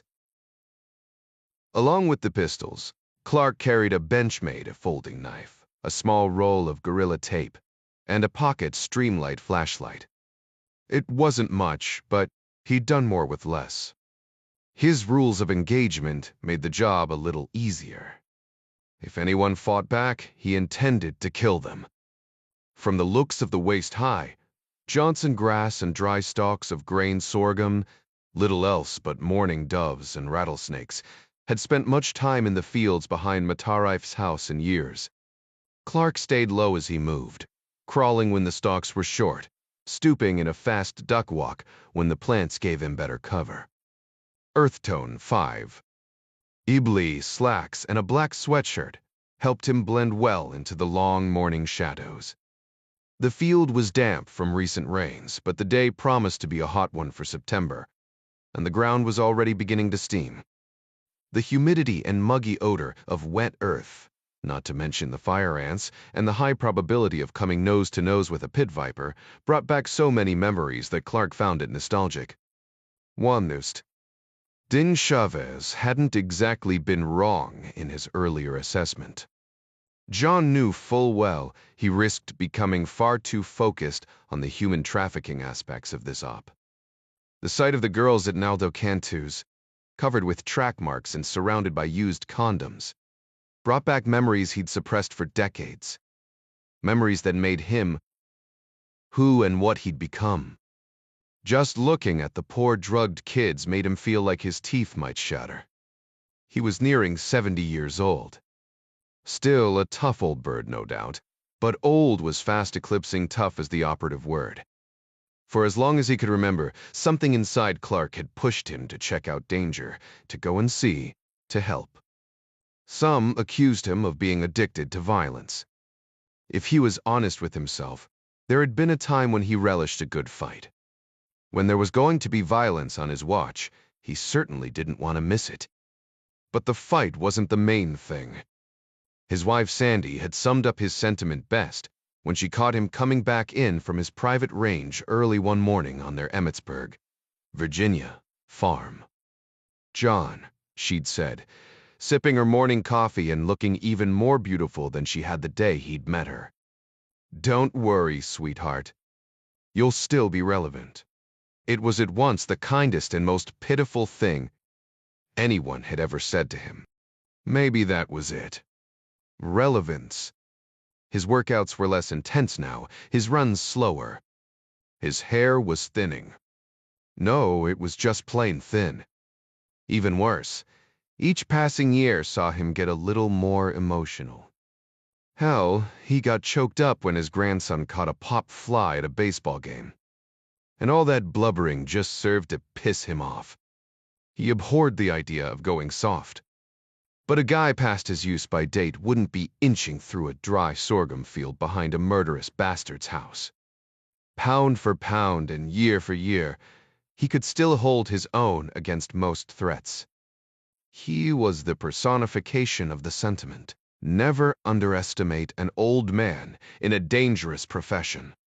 Like Jack London, he wanted to go out on his own terms, as ashes instead of dust. And so Clark fought the clock by fighting bad men, whenever and wherever he found them.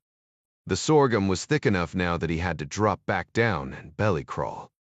The tops of the plants rattled and hissed when they brushed together, brittle and heavy with grain. He moved as quickly as possible, taking care not to disturb the stalks any more than necessary. Only a trained observer would be able to see the ripple of his approach by watching the tops of the plants. Clark heard the distant splash of someone taking a morning swim in a pool. He estimated the house to be less than 100 meters away. Now, crawling, he tapped the Wilson Combat with his elbow, habitually making sure it was still in the holster where he'd left it. Ahead, the plants began to thin, and Clark found himself entering a small clearing. A mound of fresh earth, roughly 2 feet high and at least 8 feet wide, blocked his path. Beyond the dirt pile, at the far edge of the clearing, rutted tracks ran between the grain rows toward the house. Clark dropped flat, his chest to the damp earth, scanning the edge of the clearing. He turned his head as he looked, knowing from experience he could miss important elements of danger if he moved only his eyes. Searching inch by inch, foot by foot, he searched for anything out of the ordinary game cameras, tripwires, fishhooks strung at eye level. Just inches from his nose, half an earthworm hung from a ball of roots and sod, exposed to the air, cut in two by whatever tool had been used to turn the clods. The worm was still moist, telling Clark the dig was recent, probably during the hours of darkness. Small piles of tiny white pellets were visible here and there, among the clods of rich black soil. At first glance, he took the white stuff for fertilizer, but he inched forward, getting a closer look. He rolled one of the gray BBs between a thumb and forefinger. He moved forward immediately, scuttling around the edge of the piled dirt, dreading but knowing what he would find.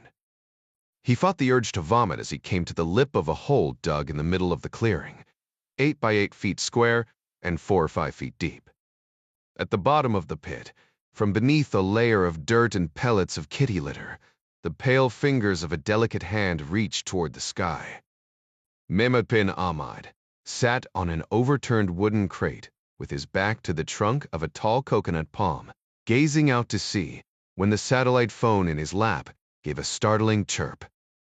He and his men were on the southern shores of the Indonesian island of Buru, within easy pouncing distance of any passing pleasure craft, if one would only pass.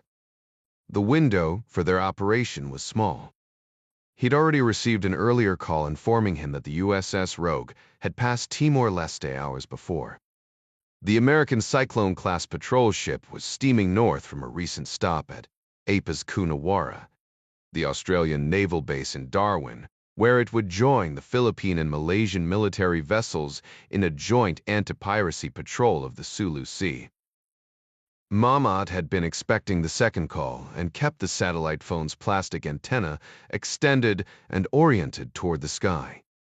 Even so, the sudden noise made him jump, and he very nearly dropped the device in the sand.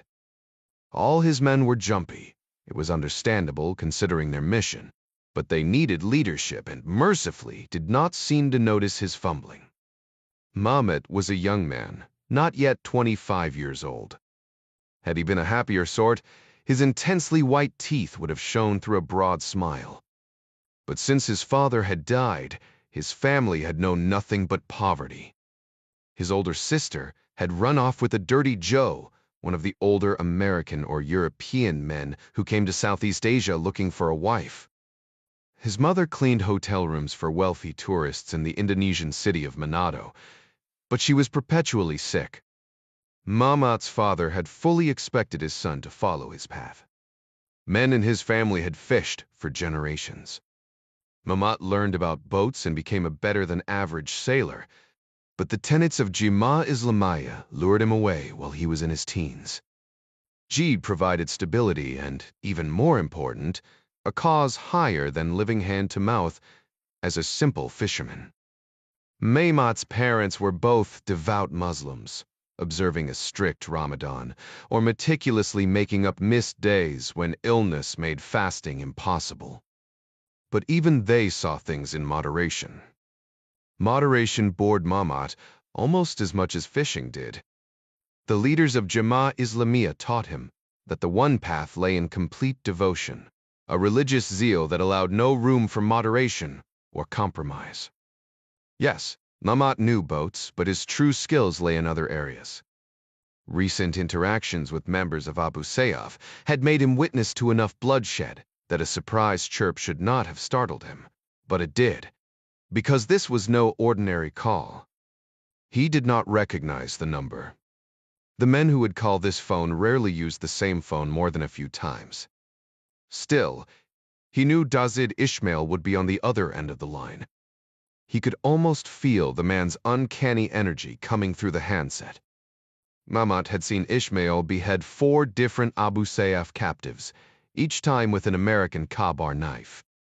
The commander's resolve and devotion against the infidels was nothing short of amazing. He'd begun to think of Ishmael as a father figure and prayed for the moment he might prove himself.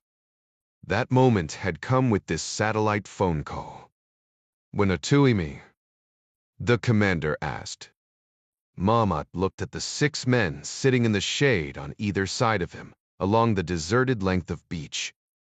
Some stared out at the water. Others sipped fruit juice as they pondered their coming fate. "We are all ready," Mehmet said. "Very well," Ishmael said. "It shows that a likely vessel departed Ambon 4 hours ago, sailing southwest. Her present bearing leads me to believe that she is trying to reach Wakatobe." Mamat nodded. The Wakatobe Reserve was a popular yachting destination. Rich infidel tourists had sailed past his father's fishing boat many times. Ishmael provided the Aya identifier. "Can you intercept?" Mamat logged into the satellite connection on his tablet computer and pulled up a marine traffic tracker. He found the vessel immediately. A simple click gave him a complete description of the vessel and its call sign, along with direction of travel, speed, and previous track. It amazed the young man how much information a modern sailor made available to anyone who knew to look for it, all in the name of safety. "We are less than 15 kilometers away." "That will work," Ishmael said. "The tracker does not show the U." "Navy vessel," Mamat said. "I am unsure of its whereabouts." "What if it is passed? Have you seen it sail by your position?" The Indonesian man shook his head despite being on the phone. "Mergli Tapud." "I anticipate it will pass to your west," Ishmael said. "But it should be near enough. You must proceed quickly within the hour." "Oh, mutabilitatur buijathe." "Understood," Mamat said. "Go with God," the Abu Sayyaf commander said before breaking the connection. Mamat folded the antenna and shoved the satellite phone into a waterproof bag at his feet. Shouldering the bag, he walked toward the long wooden runabout bobbing in the green water. His men followed him unbidden. They needed no one to tell them it was time to go. Awang, a man 5 years older than Mamat, waded into the sea at the stern of the 19-foot open boat, checking the single 250-horse Honda outboard motor. Speed was of the essence, and Mamat would have preferred 2 such motors. But 2 big motors on a wooden skiff was considered evidence of piracy. The AK-47s and RPGs secreted under the orange tarps on board would be enough to confirm suspicions if they were boarded by Indonesian authorities. Awang had gone so far as to rub mud over the Honda's cowling to make it match the sorry state of the wooden fishing skiff. Mamat and the other 6 pushed the boat deeper into the lagoon before climbing over the gunwales and taking up their respective seats. Most of the men were in their late teens and early 20s. Osman, the de facto second in command because Awang refused to accept the position, sat on a wooden bench beside Mamat. Hydraulics whined as Awang lowered the Honda into the water. The motor started with a burbling growl, and a moment later the skiff arced gracefully over the emerald-green waters of the lagoon. Awang sat at the helm, Mamat's tablet on his knee for navigation. He looked up at Mamat. "Lucky strike." That is correct, Mamat said. Awang frowned. A sailing vessel seems a poor target. Osman turned and looked at him, shaking his head but saying nothing. Awang was trustworthy enough, but his periodic indiscretions with alcohol made him a leaky vessel when it came to important information. The rest of the men had kept the true nature of the mission from him. It didn't matter. His job was to drive the skiff. Mamat smiled. Do not worry, my friend. Lucky Strike is not our target. She is the bait. Carla Downs sat with her feet up on the cockpit bench, her back against a dazzlingly blue cushion that matched Lucky Strike's hull paint. Glancing down, she noticed a bit of errant sunscreen and rubbed it into her chest. They were sailing west on a close reach, and the huge sails provided welcome shade from the evening sun. A steamy breeze caressed her body, which had never been so tan. The smell of salt water and coconut oil swirled across the fiberglass deck. She had to be the second luckiest woman on the planet. Her husband, Tony, had remained relatively faithful over the course of their 28 years of marriage. Neither of her boys was in jail, and she had rich friends. Carla was remarkably fit for 52, with manicured nails and stylishly dyed red hair. A cosmopolitan ponytail kept her hair off her shoulders in the heat and humidity. Round Hollywood starlet glasses and a liberal coating of SPF 30 protected her from the intensity of the Southeast Asia sun. Her olive green swimsuit swooped high on her hips and low on her bust. It made her feel half naked at first, but she wore it anyway, because Tony liked it. Things had gotten a little stale in the boudoir department over the past several years. She'd hoped the bodacious swimsuit might give a yank to Tony's old starter rope, but she needn't have worried. Maybe it was the roll of the waves or just the idea of sailing the open ocean, but Carla wasn't going to second-guess it. Usually not even the type to kiss her in public. Tony didn't seem to care about the thin walls on the White's 42-foot sailboat. Judy had been winking at her every morning at breakfast from the time they'd left Darwin. Kenneth never said anything, preferring to fuss with his boat and take sightings with his sextant at odd hours of the day. Everyone else on the boat might consider this a vacation. To Kenneth White, sailing was serious business. The Downses had known Kenneth and Judy since they'd started White's energy exploration in the Houston, Texas, suburb of Katy 2 decades before. They leased a small strip mall office, and Judy answered the phones while Kenneth spent his time at the drill sites. They'd sold their little company the year before for a tidy sum, the Katy Times described as the mid-millions, and sailed off to explore the world. Unfortunately for Carla, drilling rig part salesmen didn't get rich like oil company owners. But the Whites were generous to a fault and kept up the friendship no matter how wealthy they got. They'd even invited Carla and Tony along on a 3-week sail from Darwin to Singapore on their new Texas-built Valiant yacht. Carla had never been much of a traveler, but the Spice Islands were nothing short of jaw-dropping. They'd sailed for days across open water, passing in the shadow of huge container ships, or seeing nothing at all but horizon for days. They'd stopped in places with mythical names such as Somlaki, Banda, and Ambon, and met dozens of fascinating and wonderful people. There had been a few glares and some poverty, but yachts like Lucky Strike brought tourist dollars, so the unsightly portions of the area were mostly hidden from the view of travelers, allowing Carla to pretend that this was the paradise of the guidebooks. Kenneth and Judy were excellent hosts, and take your time, sailors, loving the journey even more than the destination. Green pinnacles rose in 1,000 tiny islands from an emerald sea. People smiled broad smiles and fed them dishes Carla had never conceived, much less tasted, from rich curries to the glue-like papetta made from the starch of a sago palm and meant to be slurped from the bowl. The crew of the little sailboat had eaten their weight in delicious grilled fish, all of it either offered at feasts onshore or purchased from passing skiffs, from which people called out, "Hey, mister." even when one of the women happened to be at the wheel. Carla closed her eyes and took in a breath of the moist air.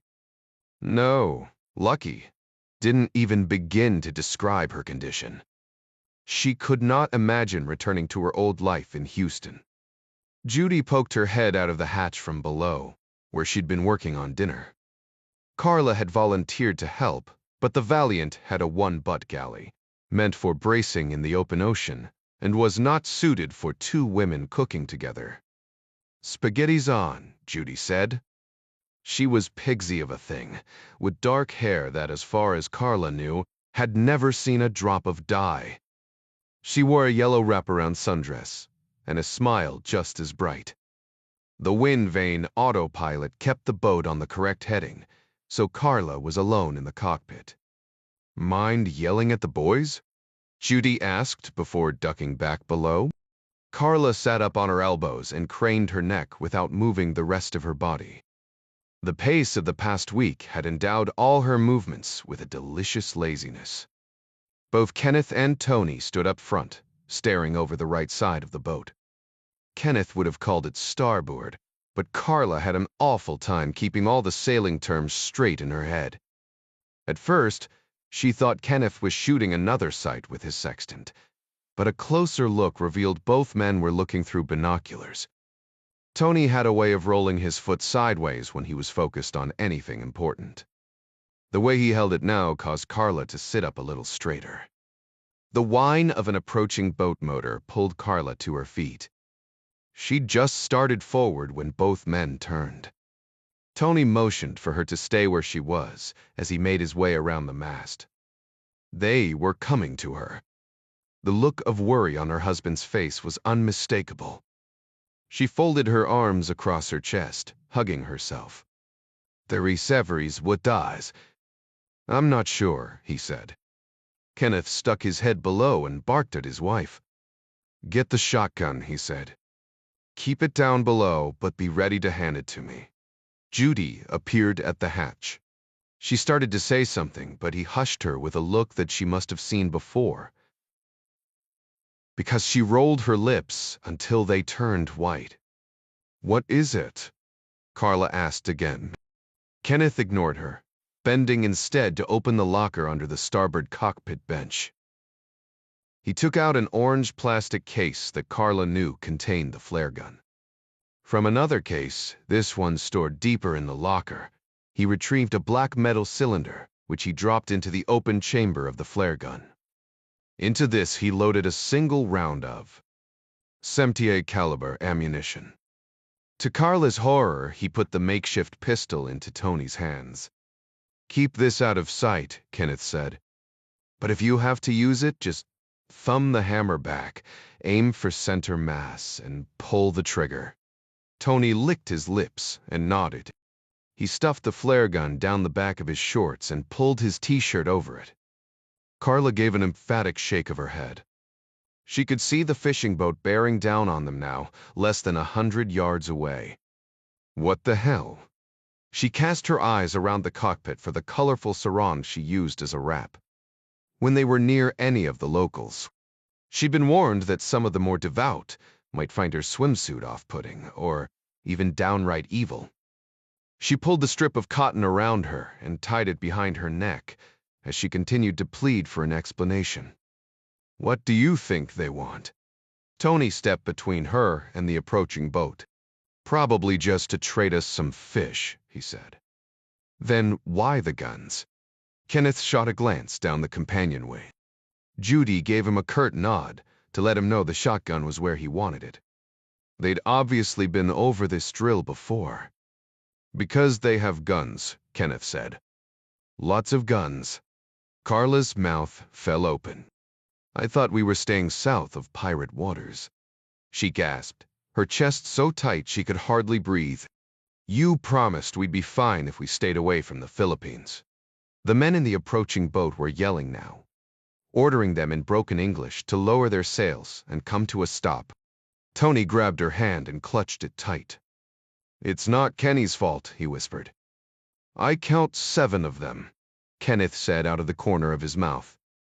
He waved, giving a forced smile as the fishing boat motored up alongside the sailboat, matching her speed of around 6 knots. Outrunning the skiff was unthinkable, even as loaded down as it was. The men on the fishing boat screamed all at once, waving their guns in the air. There were no pleasant shouts of, "Hey, mister." One of the pirates, a boy who couldn't have been more than 15, raised a rifle and pointed it at Carla. Tony's hand dropped for the flare gun at his waist, but he didn't know guns. He was a parts salesman.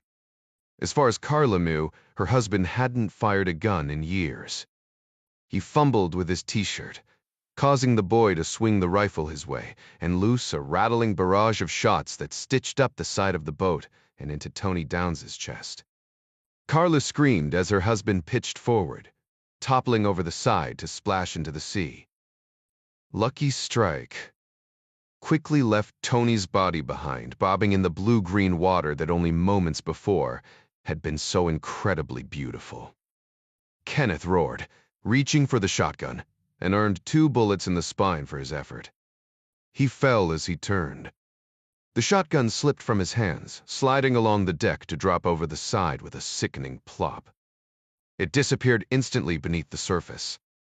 Judy, now armed with a large kitchen knife in the shadows, motioned Carla below decks, as if there could be any refuge from these men on the tiny boat. Carla stood frozen as a man in a blue t-shirt and oil-stained khaki pants grabbed an upright metal stanchion and hauled himself over the lifelines, jumping deftly from the fishing boat to the Lucky Strike. The man released the sheets to let the sails pop and flap in the wind. The boat slowed immediately. Others from the skiff began to pour onto the boat. All of them were young, with the wispy facial hair of boys trying in vain to be men. But they all carried guns and wore hateful looks, both of which they aimed at Carla Downes. She rushed past the man in the blue t-shirt in an effort to get down below with Judy. If she was going to die or worse, she didn't want to do it alone. A sweating young man reached to grab her, but the man in the blue t-shirt pushed his hand away, shaking his head, and the boy let her go unmolested. She had to leap over Kenneth's body to get down the companionway. She would have fallen had Judy not been there to catch her. The poor woman had to look at her husband's lifeless eyes staring down at her from above, and still. Carla gulped, trying to catch her breath. What? I mean, why? Her eyes were transfixed on the stern, where her husband of nearly 30 years had fallen dead into the sea. Judy blinked at her friend, fighting back tears. I am so sorry. What do they want? The small brunette squared her shoulders and sighed. A tear rolled down her stricken face. Ransom, I imagine, she said. Out on the deck, a young Jamaat Islamiyah recruit stood to the side of the hatch, a battered AK-47 held to his chest. This was his first operation, and he chewed on chapped lips, a bundle of frayed nerves. What if they have another firearm down there? Mamat gave a slow shake of his head. Dusk was falling rapidly, but he welcomed the darkness. It would only make their job easier. They would have shot by now. Shall I bring the women back on deck? Mamat closed his eyes and listened, the dead man at his feet, his back to the cabin. In time, he said. For now, they are doing exactly what we need them to do. Stooping slightly and craning his neck, he was just able to hear a shaky female voice below, as she whispered on the cabin radio. Mayday. Segliert. Mayday. This is sailing vessel Lucky Strike. We are under attack from pirates. I say again, we are under attack from pirates. The woman repeated her call for help. Her shattered voice grew more shrill with every word. At length, the words Mamat had hoped for crackled over the radio in a barrage of static. Lucky Strike, this is United States Naval Vessel Rogue. 27 Clark had a vague idea of what Magdalena Rojas looked like from Caruso's description, but he'd never seen a photograph of the child. Some girl was dead at the bottom of this grave, and he suddenly needed to know if it was Magdalena. Belly down, he slid feet first over the edge, bringing a small trickle of dirt sliding after him into the pit. Dropping to his knees, he used a flat rock the size of his hand to scoop away the loose dirt around the raised arm. It did not take him long to work his way down the arm to expose the pale gray flesh of a female's shoulder. Her neck lay at an odd angle, encircled with a thin line of blood from some ligature that had been used to strangle her. Long purple bruises crisscrossed the portions of ashen skin exposed by the dirt. The dead did not bruise. This one had been beaten, and beaten badly before she died. Clark closed his eyes, remembering another girl, similarly murdered so long ago. Pam Madden's death had come during a brutal rape, and if Bavari's suspicions about Madareev's snuff videos were true, this girl had suffered the same fate before she was dumped unceremoniously into a pit in the middle of a grain field. Clark took a deep breath, bracing himself lest the memories overwhelm him, allowing the anger just enough of a foothold to focus his actions into a white-hot beam of fury. A lock of dirty blonde hair clung to the dead girl's broken neck. Clark touched it to make sure it wasn't a wig then, out of pity, brushed away the loose soil and smoothed it into place.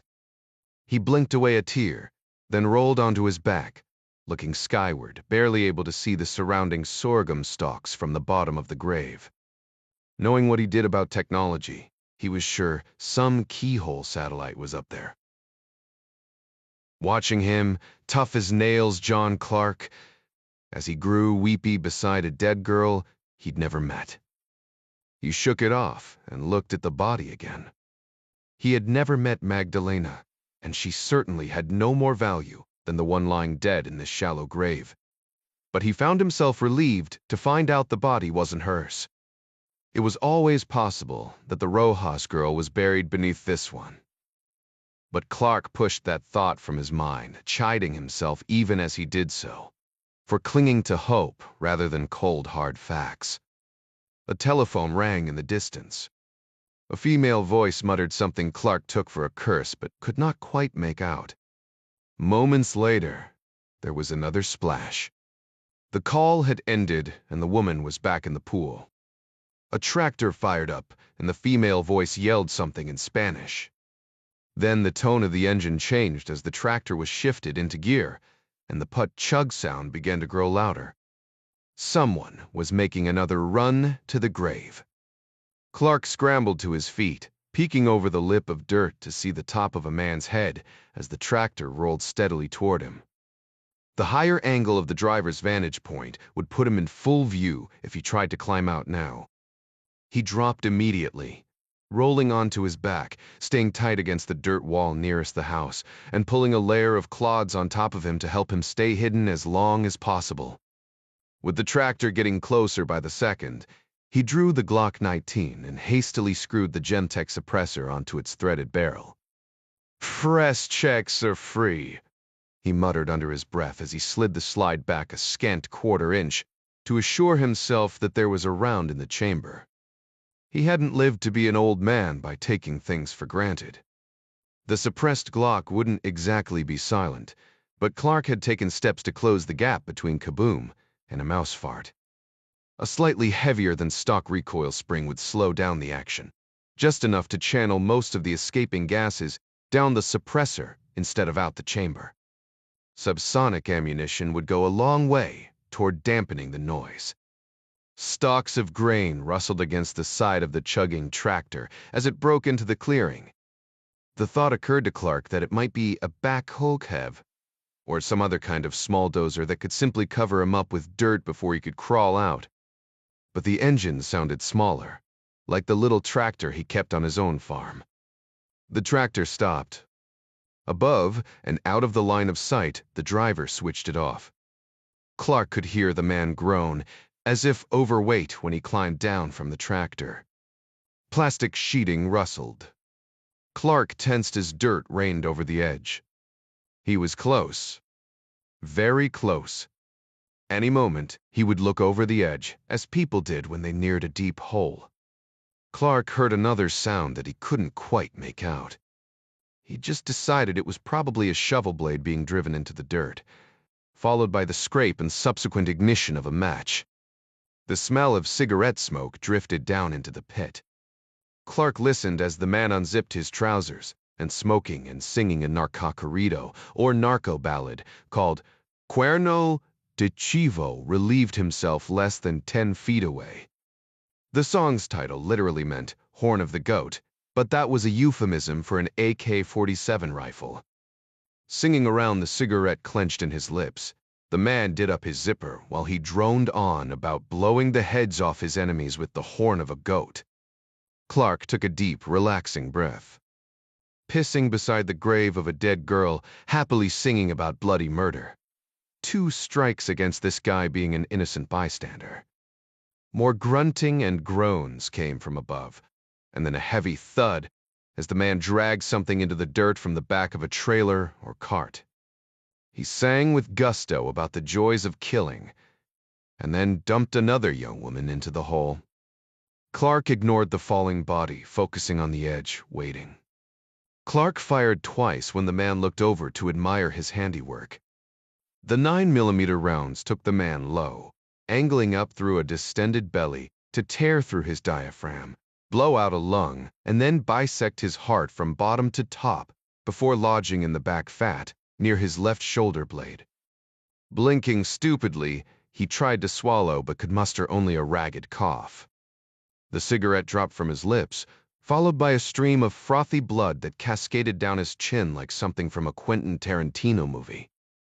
A half-second later, his knees buckled and he toppled over the edge, landing on top of the other bodies with a heavy thud.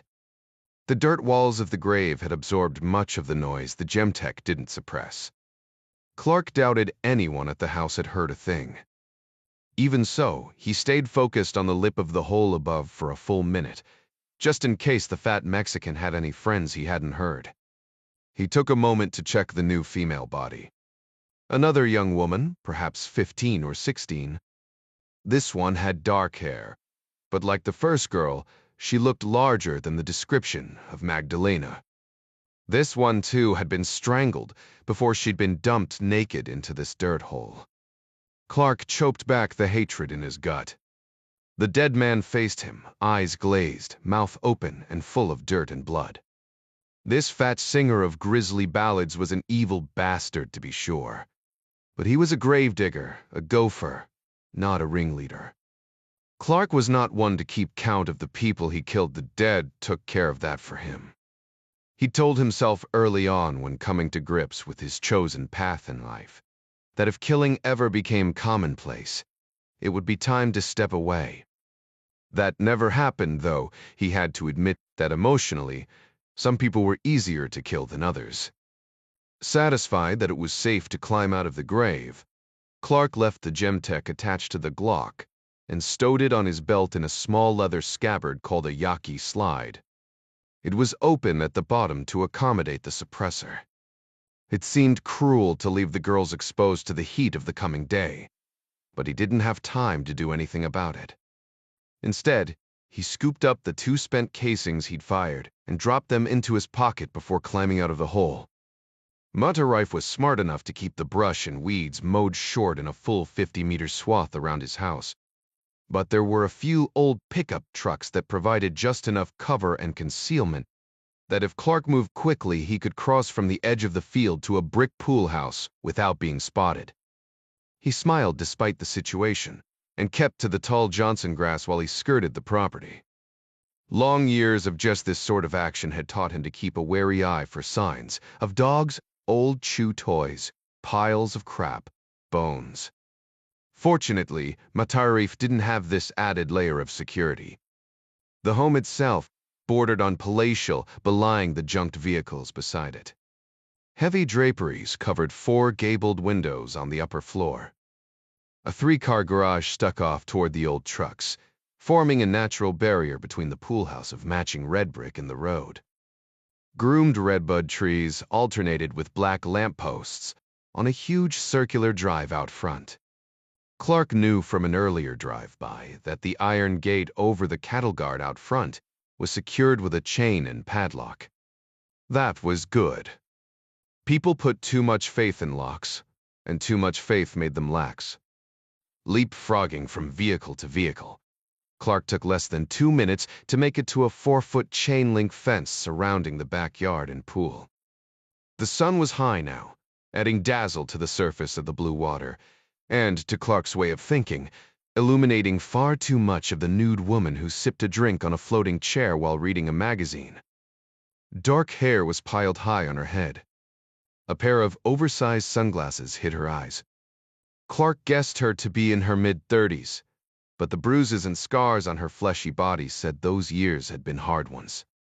It was impossible to feel sorry for her, though. She was sipping fruity drinks in a pool, while at least 2 girls lay dead in the dirt less than 100 meters away. A black smog lay poolside, just outside her reach, on a folded pink towel. Clark couldn't be sure from this distance and angle, but the gun looked like a CZ Scorpion machine pistol. The woman was serious about her protection. Beside the pistol was an empty glass that resembled the full one in the woman's hand and what looked to be a brown walking cane or a riding quirt. That would explain the whip marks on the dead girls. Clark stayed in the shadows, watching the larger house for another 5 minutes. There was no good way to approach the house alone. He knew he should wait for Caruso, but there were kids' lives at stake, and he didn't have the patience or the time to wait. Removing the suppressed Glock, he laid it in the grass at his feet and drew the Cheving, the .50. A single shot would wake anyone who happened to be in the house and, he hoped, bring them outside, but was not likely to cause much concern to the neighbors. It was difficult to pinpoint the location of a lone report. The unsuppressed round slammed into the CZ Scorpion, spinning it sideways and puffing the towel beneath it. The woman dropped the magazine on her lap and looked back and forth, unable to make sense of what had happened. Predictably, her first glance was toward the gravesite in the sorghum field. Clark had already picked up the Glock. He set a suppressed round between her feet, causing the inflatable chair to burst beneath the weight of her fleshy body. Floundering, the naked woman untangled herself from the deflated plastic and attempted to swim toward her scorpion spine. Clark sent a second suppressed round zinging off the concrete lip of the pool, stopping her momentum. She spun in the water, looking for the shooter. Clark's eyes flicked toward the house. It's still nothing.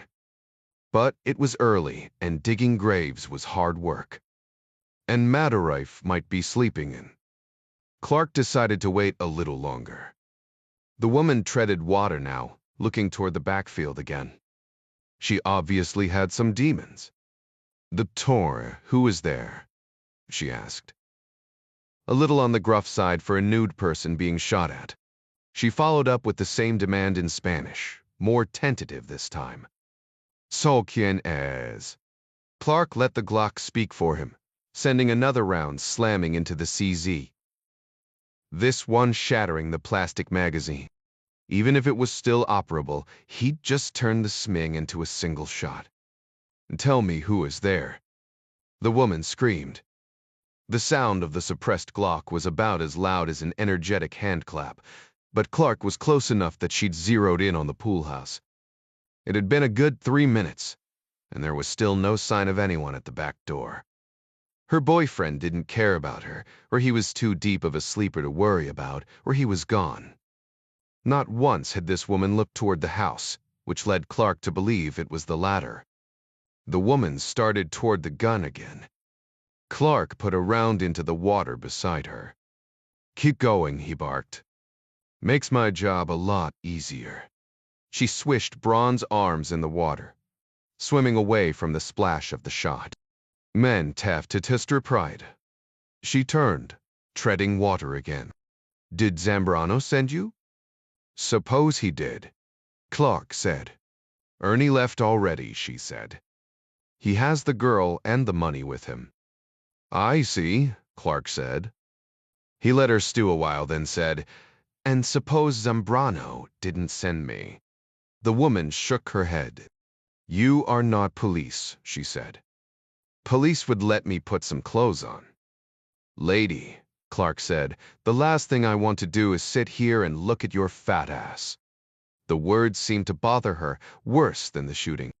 Mopitre. Clark decided to drop a bomb and see how she reacted. I think you may know something about my little girl. The woman gave a tremulous shake of her head, but she couldn't help another glance at the sorghum field. I don't know, cut the shit. Clark barked. Who else is in the house? No one, quit. Clark put another round into the water, half hoping it would hit her. It didn't, but it had the desired effect. She held up both hands, kicking with her legs, barely keeping her head above water. Who is your girl? Magdalena, Clark said, gambling again. The woman sputtered. You lie. It would have been a scoff, had she not been working so hard. She comes from Parrot, who got her from Dorian. I know all about her. She has no friends in the States. Anyway, she is gone. Where? Depression freeze. Where? Why should I tell you? The woman said. You will only kill me. Clark gave an honest chuckle. I'm a half a breath from killing you anyway. Let's try this. What's your name? Loop, the woman said, coughing from a mouthful of water. And you work for Matarif? If you can call it that, Lupe spat. I am his prisoner like all the other girls. Not in man. Is that right? Clark nodded despite the fact that the woman did not see him. You sure as hell look like a prisoner, sitting around in the pool drinking fruity umbrella drinks. Rewind. Tisprikleta de ponta. How do you say it, the girl in charge? Lupe said. His bottom bitch. I can believe that last part, Clark said. Okay, Lupe. Tell me again where Matarif Fernie is. He has gone to deliver your girl, Magdalena. Deliver her to who? Zambrano, she said. Can you believe it? The man can buy any girl he wants, and he picked that little whore. Where is Zambrano? Lupe laughed hysterically. They do not tell me those things. She pointed to a ring of purple bruises on her neck. I told you. I am a prisoner myself. Clark groaned. Ernie's cell number then. He calls me, she said. Not the other way around. He is a very careful man. Let's say you needed to tell him something important, Clark said. Where would you start? He will come back home, eventually. Probably not for a few days, though. I like it when he is away. I'm sure, Clark said. Who would know where to find him? Lupe raised her hands again, grinning stupidly, thinking she'd use her body since it had served her in the past. She kicked upward, bringing her breasts above the surface. Search me, senor. Clark sent another round, zipping into the pool. Inches away. The smile bled from her face. Last time I asked, Clark said. How do I find Zambrano? She spat into the water, then wiped a hand across her face. I am telling you I do not know, she said. Then you're no good to me. Wait, the woman said. She was accustomed to being threatened, but smart enough to hear the hard edge of resolve in Clark's voice. Ted Dorian. Dorian would know how to reach him. They do business sometimes. Dorian? He gets girls from South America. And other places. People trust him because he looks handsome and kind, like a model from a magazine. She gave him the location of a hotel in Fort Worth that Dorian frequented, then described him. Clark committed it to memory, deciding on his next move. He needed to find out what she knew about Vincent Chen, but he wanted to check inside first. Who else is in the house? Lupe pushed a lock of wet hair from her face, black eyes casting back and forth for any avenue of escape. A cornered she-wolf. Except wolves had souls. There are 2 girls, she said. Matarif's prisoners. Take them. They are yours. Clark slipped the Glock in the belt scabbard long enough to climb the fence behind the pool house, drawing it again as soon as his feet hit the grass. The day was heating up, and a steady breeze blew the odor of chlorine into his face. He motioned with the Glock for the woman to get out of the pool. She had several scars, at least 2 of them bullet wounds in her torso. It was difficult to tell where the bruises ended and tattoos began, and still there was a nasty defiance about the woman that made it hard to feel sorry for her. Focused on the gun barrel, she didn't really look at him until she'd hauled herself up the aluminum ladder and stood naked and dripping on the concrete deck. She rolled her eyes when she saw him. "You are old." "I am," Clark said. He nodded to the folded terry cloth robe beside what looked like a rawhide quirt. It was exactly the right size to have caused the bruises on the dead girls. Clark ordered the woman to kick the robe to him. He prodded it with his toe and kicked it back to her, once he felt sure it didn't contain any weapons. "Here," Clark said, then nodded toward the house. "Put that on, and we'll go have a talk with those girls." She reached to pick up the robe, but instead of putting it on, she threw it in Clark's face, shrieking and clawing as she launched herself toward him. Even Clark, who prided himself on situational awareness, was caught off guard. The sheer insanity of the move made it effective, and the naked, spitting woman was able to knock the pistol out of the way a fraction of a second before he could get off an accurate shot. Flying at him like a crazed banshee, Lupe tied him up in wet arms and legs. Her teeth sank deep into his shoulder, causing him to stagger toward the pool. He tried desperately to peel her away, bashing at the side of her head with his free hand, but she seemed impervious to his blows. She was short in stature, but Lupe was not a light woman, probably only a few pounds lighter than Clark. And she possessed the strength of a cornered animal, who knew she had to kill or be killed. Clark regained his footing, but realized she was trying to pull him into the pool. No doubt she believed she would be able to take care of the old man once and for all in the deep water. He decided to give her what she wanted. The pool was just 3 short steps away.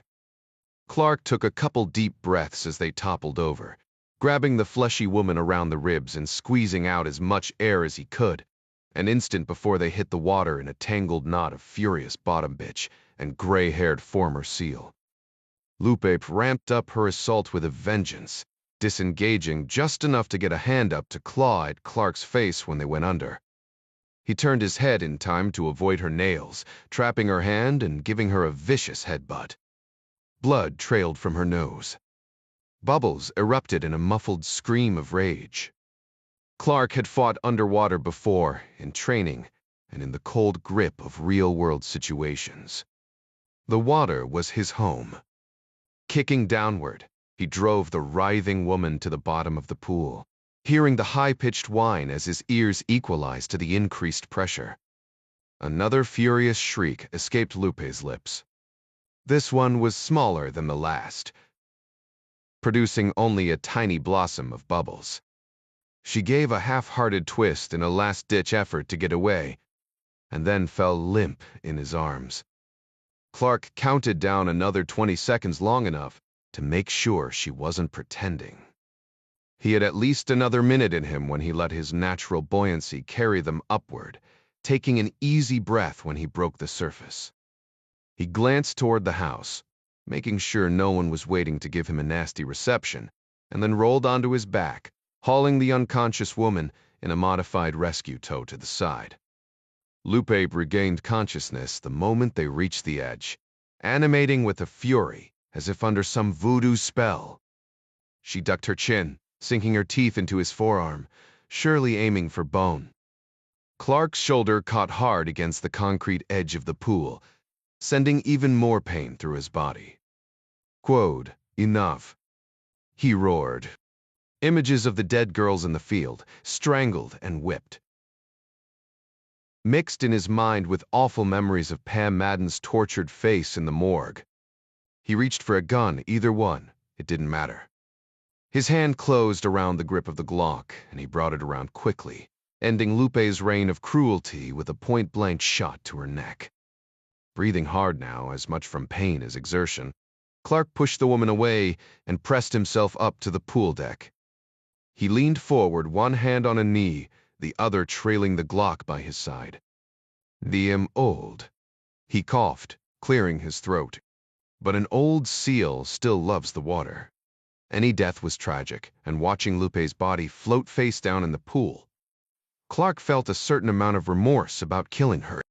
But 10 minutes later, after he'd freed the two cowering teenagers chained to 5-gallon buckets of concrete, and then walked through a tall red door to watch even a few seconds of the horrific videos, he wanted to go outside and shoot her again. 98 Electrician's Mate Petty Officer 20 Class Raymond Cooper sat wedged against the bulkhead on the long booth seat. The USS Rogue, a Cyclone-class patrol ship, or PC, was not a huge vessel at 55 meters, but what she lacked in size she made up for in personality. Her crew of 28, including 4 officers, had multiple jobs. The lack of real estate on board made each space pull double or even triple duty as well. Meals were eaten, briefings given, and movies watched in the padded booths just around the corner from the one-oven galley. Finished with chow, Petty Officer Cooper cooped to his peers, pored over an open notebook, using the space to study for his next systems exam. The 5 sailors sitting in the booth around him were all coming off duty and lingered for a few minutes before hitting the rack for a few precious hours of sleep. "You're pissed because you believed the stories about the tennis balls," a petty officer 3rd class named Goldberg said, wagging a spoonful of chocolate pudding at the sailor across the table. In truth, most of the newer men on the Rogue were more than a little upset about the lack of female attention they'd suffered in the port of Darwin. They'd all heard stories from older hands about Australian girls who would scribble their phone numbers on tennis balls, then line up on the docks and throw the balls at arriving Navy ships. As exciting as the prospect was of willing women lining the docks in order to spend the evening with an American sailor, Australian girls turned out to be pretty much like girls everywhere. Some of them were gorgeous, and some were not. Much to the heartbreak of the sailors of the USS Rogue, the gorgeous ones didn't have to hunt the docks for men, and nobody showed up to throw so much as a glance. Coop looked up from his studies. "Don't listen to him, Pavy," he said. "Goldie's as disappoint." The XO's voice came across the intercom on the bulkhead above the table. "Set counter-piracy condition, Bravo." "Set counter-piracy condition, Bravo." All the men in the booth felt the telltale shift in power as Rogue picked up speed. The teasing around the table stopped, and the sailors slid out of the booth, each moving to his predetermined battle station. They might have been new to the port call in Darwin, but they'd all spent time on this tour conducting counter-piracy ops, training with the Malacca Straits Patrol. Condition, Bravo meant a pirate vessel had been reported. They were in hunting mode. The intercom squawked again. "Petty Officer Cooper, report to the foredeck." The other men made a hole, allowing Cooper to hustle forward. None of them had to ask why. 6 minutes later, Lieutenant Commander Jimmy Akana, the skipper of the USS Rogue, stepped out of the bridge and made his way forward to where Petty Officer Cooper was busy with the contents of 2 large OD green Pelican cases. What looked like an oversized model airplane sat on the deck beside Cooper as he busied himself with a boxy viewfinder. The sun was well below the horizon, and the apparent wind from Rogue's 32 knots caused a stiff breeze across the deck. "Let's get that bird in the air," the skipper said. "Aye, aye, sir." Cooper gave a nod to a petty officer 2nd class named Rich Davies. "Ready to launch." The cook aboard Rogue, Davies, was responsible for feeding the 28-man crew, but like every other pair of hands on board, he pitched in where he was needed. A Cyclone-class patrol ship was not a lazy sailor's vessel. "Ready to launch," Davies repeated. He picked up the bird from the deck next to him and held it above his head like a javelin, facing into the wind. The bird was an AeroVironment RQ-20 Puma, unmanned aerial vehicle commonly called a drone. Weighing in at 13 pounds with a wingspan of 9 feet 2 inches, the RQ-20 carried a sensor suite known as Mantis I-45, boasting powerful cameras capable of daylight, low light, and night visibility. The aircraft control system itself was a series of buttons and a joystick. But Cooper told the aircraft only where to go. The computer did the flying. Cooper had already programmed in Lucky Strike's GPS coordinates, confirmed by the sailboat's eyes signal after the numbers were given with the distress call. A Pocket X digital data link made it possible for Lieutenant Commander Akana, or anyone else with the access to the coded gateway, to view the images the Pumas sent back. The small but powerful electric motor whirred on the RQ-20's nose. Cooper gave the signal to launch, and Davies used both hands to throw the Puma into the wind. The Hov turned sideways, pushed aside momentarily by the breeze. It recovered quickly and began to pull away at once from the slower ship, gaining altitude as it sped above the waves toward Sesvi Lucky Strike. The sailboat lay 10 miles away, just outside the 9-mile control range of the drone, but Rogue was right behind her, cutting the waves at a respectable 33 knots. Cooper looked up from the controller hood. "She's making a steady 50 miles an hour, Skipper," the petty officer said. 12 minutes to target. Aerovironment reported a top speed of 52 miles an hour. But Cooper had been known to coax out an extra 2. If the winds were right. Unfortunately, today the breeze was directly on her nose. The skipper looked at his watch. "Very well, Stebun Tav." He glanced down at the tablet computer in his hands. The Mantis I-45's low-light camera was sending back nothing but ghostly, green-black images of waves 200 feet below. The RQ-20 Puma would arrive on station a scant 4 minutes ahead of the ship, providing Akana with the equivalent of an extremely serviceable pair of flying binoculars. In addition to putting the WOW in the air, counter-piracy condition, Bravo, set Rogue's V's team in motion. The crew was already gearing up and readying the launch of the 7-meter rigid hull inflatable boat. Visit, board, search, and seizure teams were made up of sailors from virtually all ratings. Those selected were trained at one of the Navy's Security Reaction Force and VAB schools. Larger ships had multiple larger teams, but Rogue's smaller crew necessitated a 5-man team commanded by a lieutenant, plus the boatswain's mate acting as coxswain, driving the boat.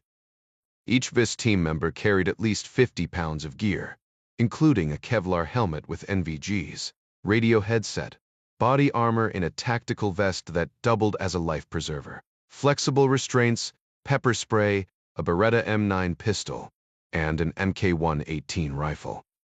One member of the team traded the carbine for a Mossberg 12-gauge, in anticipation of the need to breach locked hatches.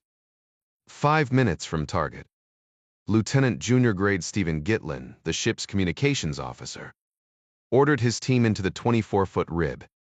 Petty Officer Second Class Marty White, the VEPS team's usual coxswain, had sprained his ankle while on Liberty in Darwin, so Chief Boatswain's mate Bobby Rose was at the helm of the rigid-hulled inflatable boat. 2 minutes later, the ship's hydraulic aft doors opened, jerk lines were pulled, and the ribboed slid down the aft ramp into the frothy Black Sea. The 248 horsepower Steyr diesel burbled in the water, and the chief boatswain's mate, called boats by the crew, brought the inflatable up along Rogue's starboard side. Gitlin looked at his watch. Medic, 4 minutes out. The first images from the Puma would just be streaming in.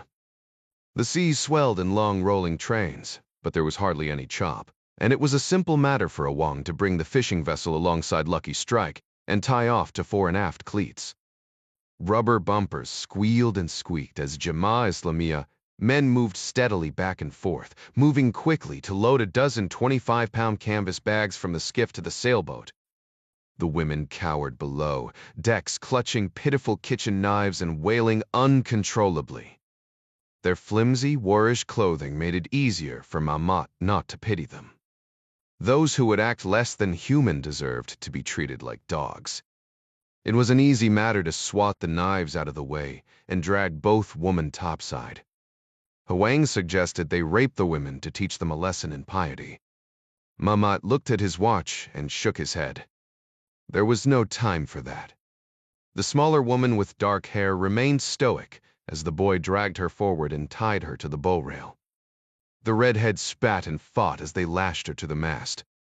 Mamat had to club her in the face to shut her up. One hand he tied at her waist, the other Mamat fixed to a thin length of cord that ran up to a pulley above her head and then down again, leading into the cabin. Though the woman's arm was free, Mamat could raise or lower the hand by taking up or releasing the tension on the line. As planned, the boy remained on the sailboat with Mamat and the infidel women and the RPGs.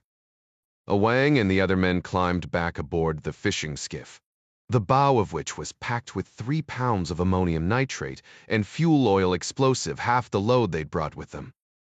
Mehmet gave a solemn nod to the men and then followed the boy below. The ship would be here in minutes. For this to work, he needed to be out of sight. A fishing skiff appears to be moving away from the sailboat, sir, Petty Officer Cooper said, his eyes glued to the hooded viewfinder. He'd issued the Puma a command to loiter 200 feet above Lucky Strike. I count 2 females on the sailboat's deck. Let's get a closer look, the skipper said. Zoom in. It may give us some indication of these pirates' state of mind if they didn't kill their hostages. Aye, aye, sir, Cooper said, increasing the magnification by 7. They're still alive, Akana mused, studying the images streaming to his tablet. They're bound in place and gagged, but one appears to have gotten a hand free. Looks as though she's waving. I see it too, Skipper, Cooper said. A sudden gust of wind blew the Puma off for a moment, disrupting the image. The bird reacquired quickly, but Akana was already giving orders. Bring us up to 150 meters off the stern. The XO nodded and relayed the order to the helmsman. Akana got on the radio with the team. Lieutenant Gitlin, this is Rogue. Pirate vessel appears to be bugging out. The Puma shows 2 survivors on the sailboat's deck. Head on a swivel, Steve. Something feels wrong about this. Chief Rose kept the Ryby tucked in beside Rogue, using her as cover and concealment as they approached, veering off to speed forward only after the larger vessel hove to. 150 meters off Lucky Strike stern rail. Turvin, pirate vessel. U2N, departing. To the northwest.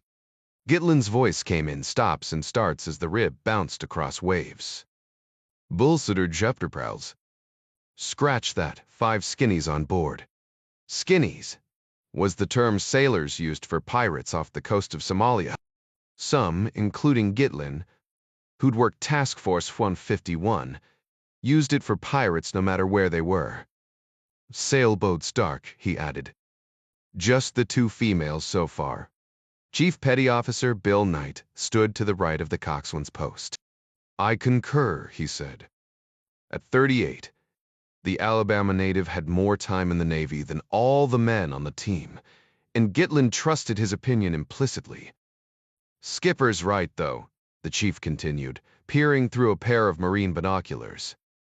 Something about this whole thing gives me a case of the creepin' red ass. The 2 chiefs stood side by side, Rose driving, Knight watching out for the safety of his men. Neither was more than 5 feet from Gitlin, but they all spoke into the small boom mics on their comms gear to be heard over the roar of motor, wind, and waves. Boats, Gitlin said, addressing Rose. Take us by for a closer look. Chief Rose pushed the throttle all the way forward, standing off 50 meters, and racing the ribby up the starboard side of the sailboat. Once he came abeam the bow, he stood the ribbon on its side in a tight U-turn, and pointed it back behind the sailboat again to swing around her stern, and then jet up the port side, all the while holding a 50-meter standoff. The maneuver was known as a horseshoe, and it allowed the Vibis team a good look at the target vessel from a distance while traveling at a high rate of speed. "Rogue Gitlin," the lieutenant said. Commander Akana's unflappable voice came back across the radio. "Go ahead, Steve. Any more intel from the Puma, Skipper?" "Pirate vessel is still moving away to the northeast," Akana said. "Approximately 8 knots. Boarding the sailboat is your call."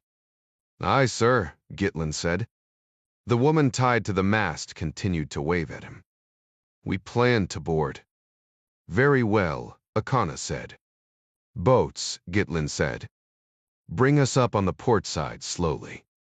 Chief Knight, Cartwright, Ridgway, cover the approach." "Aye, aye, sir," Knight said, then muttered under his breath as he aimed in with his carbine. "Yep, creepin' red-ass, all right." The bobbing sailboat was a green hulk against the Black Sea through the NVGs. Something was off about the woman at the mast. She was mechanical, puppet-like. Rose eased back on the throttle. 30 feet out, Gitlin looked toward Peavy on the bow hook. "Ready with," Chief Knight's voice crackled across the radio. "Movement on the bow." "Bakul Sizi," he barked. "She's standing up. Waving us off." "Repeat, waving off." The woman was indeed standing. She'd ripped away her gag and screamed something unintelligible at the approaching rib. When they kept coming, she held her arms up in a raised X, the universal sign for no. "Boats," Gitlin barked. "Get us out of here." The muffled rattle of rifle fire erupted from inside the cabin of the sailboat. Hilkened. Bright flashes illuminated the portholes. The woman at the mast slumped as bullets shredded the deck beneath her. The woman at the bow screamed, diving over the lifelines. "Return fire." Gitlin shouted above the noise. He turned to face aft with the rest of the team as Chief Rose shoved the throttle forward, pointing the rib directly at Lucky Strike's bow. The woman in the water went under once, then bobbed to the surface. Only the top of her head and her flailing arms were visible in Gitlin's NVGs. Knight leaned over the side while Gitlin grabbed his rigger's belt to steady him, as if they'd planned it that way. The rib's pontoons were huge, nearly 2 feet in diameter, forcing Knight to lean well out over the water in order to grab the woman when they sped past. Top-heavy from the extra 50 pounds of gear, he would have slithered over the slick tube into the drink had Gitlin's weight not provided a counterbalance. "Got her." Knight yelled above the hiss of spray and the roaring motor. Both men fell backward in unison, hauling the sputtering woman over the pontoon and into the chief's lap, Knight clutching a handful of her hair in the back of her swimsuit. The 2 men farthest aft in the ribby opened up in earnest with their rifles, strafing the side of the sailboat. A green head peeked around the corner from the cabin hatch, followed by a bright flash. Gitlin had never seen a rocket-propelled grenade coming directly at him, but his instinct said, that's what this was. 2MT, 4 PG. He screamed. "Cover. Mees taverstust tever." Cover. Rose jerked the ribbit hard to port. They were so close that it wouldn't have made much difference. But thankfully, the shooter had rushed the trigger under the fusillade of oncoming gunfire. The rocket-propelled grenade hit the waves well to the left, skipping along the surface to explode well in front of the inflatable, throwing up a plume of spray. When Gitlin looked back, Ridgway was slumped, chin to his chest, weapon dangling from his single-point sling, arms hanging to the deck. Chief Knight, ever aware of the men in his charge, pushed the woman away so her back rested against the side of the pontoon. He slid to the back of the speeding rib on both knees, lifting Ridgway's head. A moment later, he turned and gave Gitlin the harrowed look that all good leaders dread. "Pirate vessel returning," Gitlin heard over his radio. 19 knots and accelerating. The traffic was followed by the rhythmic thump of the Mk-28 chain gun. Firing from Rogue's foredeck. There hadn't been time to tell them about the RPG, but they'd obviously seen it. 25mm high-explosive tracer rounds creased the night air, chewing the fishing skiff into kindling. An instant later, a bright flash blossomed up from where the pirate vessel had been. Gitlin and his men jerked their heads away, temporarily blinded in their NVGs. Turd light, holy shit. Peavy yelled from his station on the bow of the ribbit. That's a hell of an explosion for a 20-footer. Chief rose, Gitlin said, willing his voice to stay calm and the sailboat not to explode until they'd moved farther away from the ribbit, put some distance between us and that sailboat. Below decks on Lucky Strike, Maymat dragged himself forward with his good arm. The other was shot away, the elbow joint exposed in a sickening mess of meat and bone. Both legs had taken rounds. He didn't know how bad, but the pain was nearly unbearable. He was certain to pass out if he chanced to look at the wounds. The sound of the Navy boat's departure was a knife to his heart. He cursed himself for his mistake. He'd held off detonating the explosive, waiting for the sailors to tie up alongside in order to inflict maximum damage. None of the Jama'a Islamiyah planners, or their Abu Sayyaf financiers, had thought it would be possible to get anywhere near the larger ship. The ammonium nitrate in the fishing vessel had been put in place on the off chance the captain of the USS Rogue had been lax or inexperienced. He turned out to be neither. But the deaths of 6 sailors in the inflatable would have been a mighty blow to the great Satan if Mamat had not been so stupid. He should never have allowed the boy to tie the woman at the bow. She'd gotten loose at the worst possible time, warning the boarding party. The boy had panicked at his mistake, shooting through the deck at the women and drawing fire from the vessel. Mamat was struck in both knees early in the gunfight, causing him to topple sideways and drop the push-button detonator. That was hardwired to the explosives. Then the foolish boy chanced a shot with the RPG and took an American bullet through the eye for his trouble. He lost the back of his skull in the process. Even as the sailors ran for their lives, rounds continued to punch holes in both the sailboat and Mamat. He must have lost consciousness for a moment, because the sound of the boat motor was dying away when he came to. At last, he was able to drag himself to the detonator and grasp it in a bloody hand. The Navy boat was gone, but it was much too late to change his mind now. Closing his eyes, Mahmat bin Ahmad said a final prayer and pressed the button. Nothing happened. Maymat shuddered, flooded with a heady mixture of relief and shame. Then he shifted his weight, moving the wire under his chest. The movement completed the shorted connection, and the cabin vaporized in a ball of orange flame. Night Special Agent Kelsey Callahan could not recall the moment, but she'd seen photographic evidence that her father had broken down and cried when he dropped her off on her first day of kindergarten. The elder Callahan was a well-respected heart surgeon at Providence, St. Patrick Hospital in Missoula. He was also a champion of strong women, forever pushing his only child to get out front and show them how it's done. A burly, buffalo-plaid wearing Montana man who looked more like a logger or mountain guide. When he wasn't dressed in hospital scrubs, he was also the most overprotective father Kelsey had ever heard of. Big Ben Callahan made it clear to every boy Kelsey dated in a jovial, not quite joking way that he was capable not only of saving lives, but also of ending them in quiet and undetectable ways. Kelsey made the mistake of sneaking out of the house late one night during her sophomore year of high school. Somehow her father had known, and he approached the boys' pickup just as they were about to drive away. He materialized from the shadows of the tall blue spruce in their front yard, nearly causing the poor kids to pee their pants when he knocked on the passenger window. If that wasn't bad enough, when the boy rolled down the window, Big Ben Callahan leaned in across a mortified Kelsey and asked in a quietly piercing voice if he'd brought a gun with him. And then no, the boy stammered. A big-ass knife? If I go, of course not. The boy looked like he was about to cry. Some kind of stick or club. "No, sir."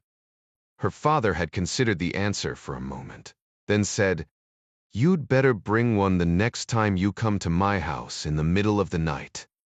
Then he opened the door so Kelsey could get out and follow him back inside. It turned out that Austin Herbert McKay had been carrying a knife that night. He was just too terrified of Ben Callahan to use it. McKay went on to sexually assault 3 girls around Missoula, all of them redheads, over the next few months before he was finally arrested. Ben Callahan never once rubbed the incident in her face, though he had, over the years, raised an eyebrow at her questionable taste in men. Sadly, he hadn't been around to run off her ex-husband before she'd tied the knot. Her dad had grown misty-eyed when she graduated with honors from Hellgate High School. But he'd broken down completely when she graduated from FBI training at Quantico, admitting that the thought of her strapping on a gun every day terrified him. She reminded him of that night he'd stood under the spruce tree and pointed out that there were a lot of bad guys in the world. He'd understood with no further explanation, returning to Missoula and his life as a cardiac surgeon while she went hunting for all the Austin Herbert McKays she could find. Kelsey Callahan inherited her father's protective nature, along with his sense of justice. But she'd gotten a penchant for expensive silk blouses, her red hair, and her defined hourglass shape from her mother. If anyone ever asked what happened to those underwear models in the Sears Roebuck catalogs, Sue Callahan would point out that some of them married cardiac surgeons and raised promising young FBI agents. Her mom's previous career wasn't something Kelsey ever talked about in high school. She didn't relish the idea of boys knowing there were pictures of her mom in lacy bras floating around out there, especially since Kelsey looked so much like her. Her first posting to the Los Angeles FBI field office had quickly hardened the starry-eyed Montana girl and dispelled the notion that she'd be out hunting bad guys all day. When she wasn't interviewing people with foreign names who'd signed up to take flying lessons, she was helping senior agents prep evidence for court cases or sitting in a telephone closet listening to wiretaps. It took her 3 years to escape L and get a spot in Dallas where she immediately volunteered to work the Internet Crimes Against Children Squad. The ISAC was not a particularly sought-after job, so she was able to take on a lot of responsibility early in her career. By 5 years in, she was second in command at the CAC task force. 2 years later, she doubled the number of agencies involved and sent the stats through the roof.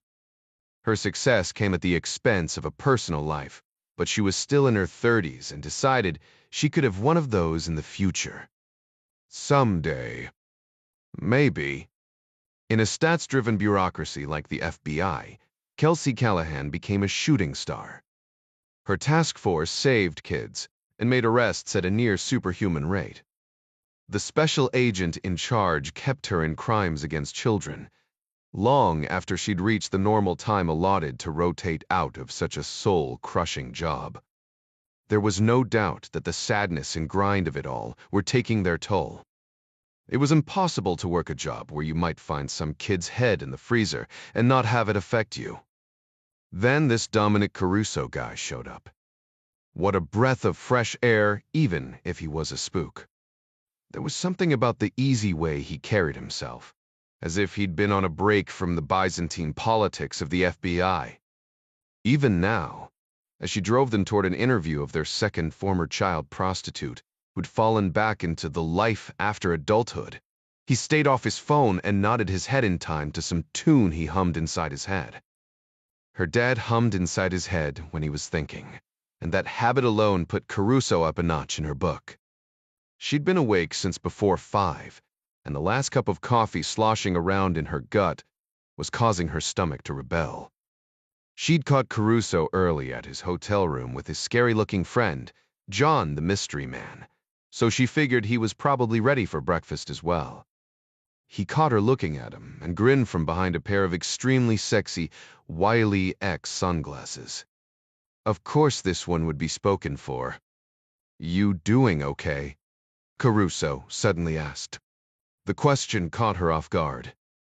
As the CACA task force commander, She was responsible for checking on the well-being of her team, but it was a rare moment when anyone, particularly a stranger, checked to see how she was holding up. The toughen-up Buttercup culture was changing, and the Bureau had programs to be sure, but FBI agents weren't exactly the type of individuals to admit weakness. "I'm fine," she said, her words automatic and unconvincing, even to herself.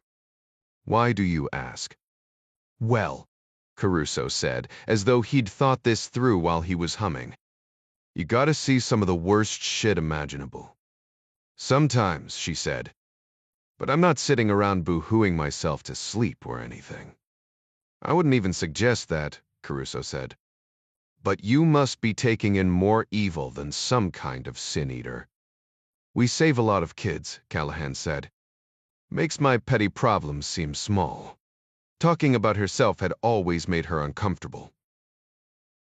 "You hungry at all?" Caruso nodded. I could eat." "There's an IFOP off."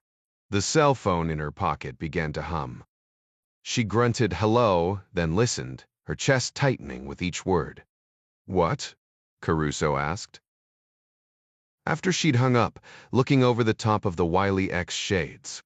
"Somebody found Matarese Place before we did," Callahan said. "Johnson County got an anonymous tip. They're already on scene, and the Texas Rangers are en route." "Barricade?" Caruso said. "No." Callahan shook her head. "Ya homicide. Multiple, in fact." She pounded the flat of her hands against the center console. She wasn't in the mood to deal with the Rangers. Least of all, the one who she knew would show up at this scene. They were already in South Dallas, so a quick hop over to State Highway 67, courtesy of Callahan's lights and siren, took them straight down to the sleepy little town of Alvarado, which was situated along the I-35 corridor, a favorite route for traffickers of narcotics and humans. Caruso was grateful for his sunglasses because Callahan had not stopped interrogating him with her eyes from the moment she'd gotten the call. It only got worse when she pulled around the circular drive in front of the big red brick house and no longer had to focus on the road. 3 Johnson County SOCARs were parked on the grass, along with 2 black and white Texas DPS highway patrol sedans, an ambulance, and a blue Expedition. "Damn it," Callahan muttered under her breath. She'd parked behind the other cars on the front lawn so as not to disturb any possible tire track evidence. "Beat us here." "Burkaubin, will beat us." A brawny man with a white straw hat stepped around the corner of the house. He wore navy blue dress Wranglers and a starched khaki shirt. The silver 5 peso badge of a Texas Ranger was pinned to his left breast pocket, over a kettle drum chest. The silver horseshoe buckle caught the light of the morning sun, and a 1911 pistol rested in a tooled leather holster over his hip. Caruso guessed him to be in his mid-40s. He smiled and tipped his hat when he saw Callahan, revealing a full head of curly blonde hair. "I'm guessing you know him," Caruso said. "You might say that," Callahan grumbled. "We were married once. Worst 10 minutes of my life." The man hugged Callahan, then gave Caruso what could only be taken as a serious case of stink-eye. "Lyle Anderson," the Ranger said, taking Caruso's calloused paw and pumping it up and down like an overgrown bam-bam rubble on the Flintstones. Caruso, not one to measure his manhood, said, "Easy there, horse. I shoot with those fingers." Ranger Anderson's face spread into a wide grin. "You and I are gonna get along," he said. "Except for Kelsey, I never met an FBI agent that wasn't worthless as tits on a boar hog. But I do respect a man who says what's on his mind." Callahan fished a wad of blue nitrile gloves from her vest pocket and peeled them apart. She handed a pair to Caruso. "What have we got?" she asked, nodding toward the back of the house. "Ready to move on?" "I've been doing pretty well," Anderson said. "Thank you for asking." "Good to see you too, Kelsey." Callahan just stared at the Ranger, playing a game of nonverbal chicken. Anderson finally flinched and flipped open his notebook. According to Johnson County, he said, an anonymous male called in and advised that there were girls out here being held against their will. Oh, and by the way, a few dead bodies to boot. Dottore, how many girls? Live ones. The ranger said. 2. I'm guessing that neither of them is over 15. We're still waiting for someone to get here who can say more than "put your hands on the car" in Spanish. Paramedics are giving the girls fluids now. They were both recently branded and have been on the receiving end of some pretty nasty whippings. Nothing appears to be broken. The ranger shuddered at some memory. Physically, at least. Caruso gave a slow shake of his head. You said they were branded? Ranger Anderson tipped back his hat with the crook of his finger and nodded.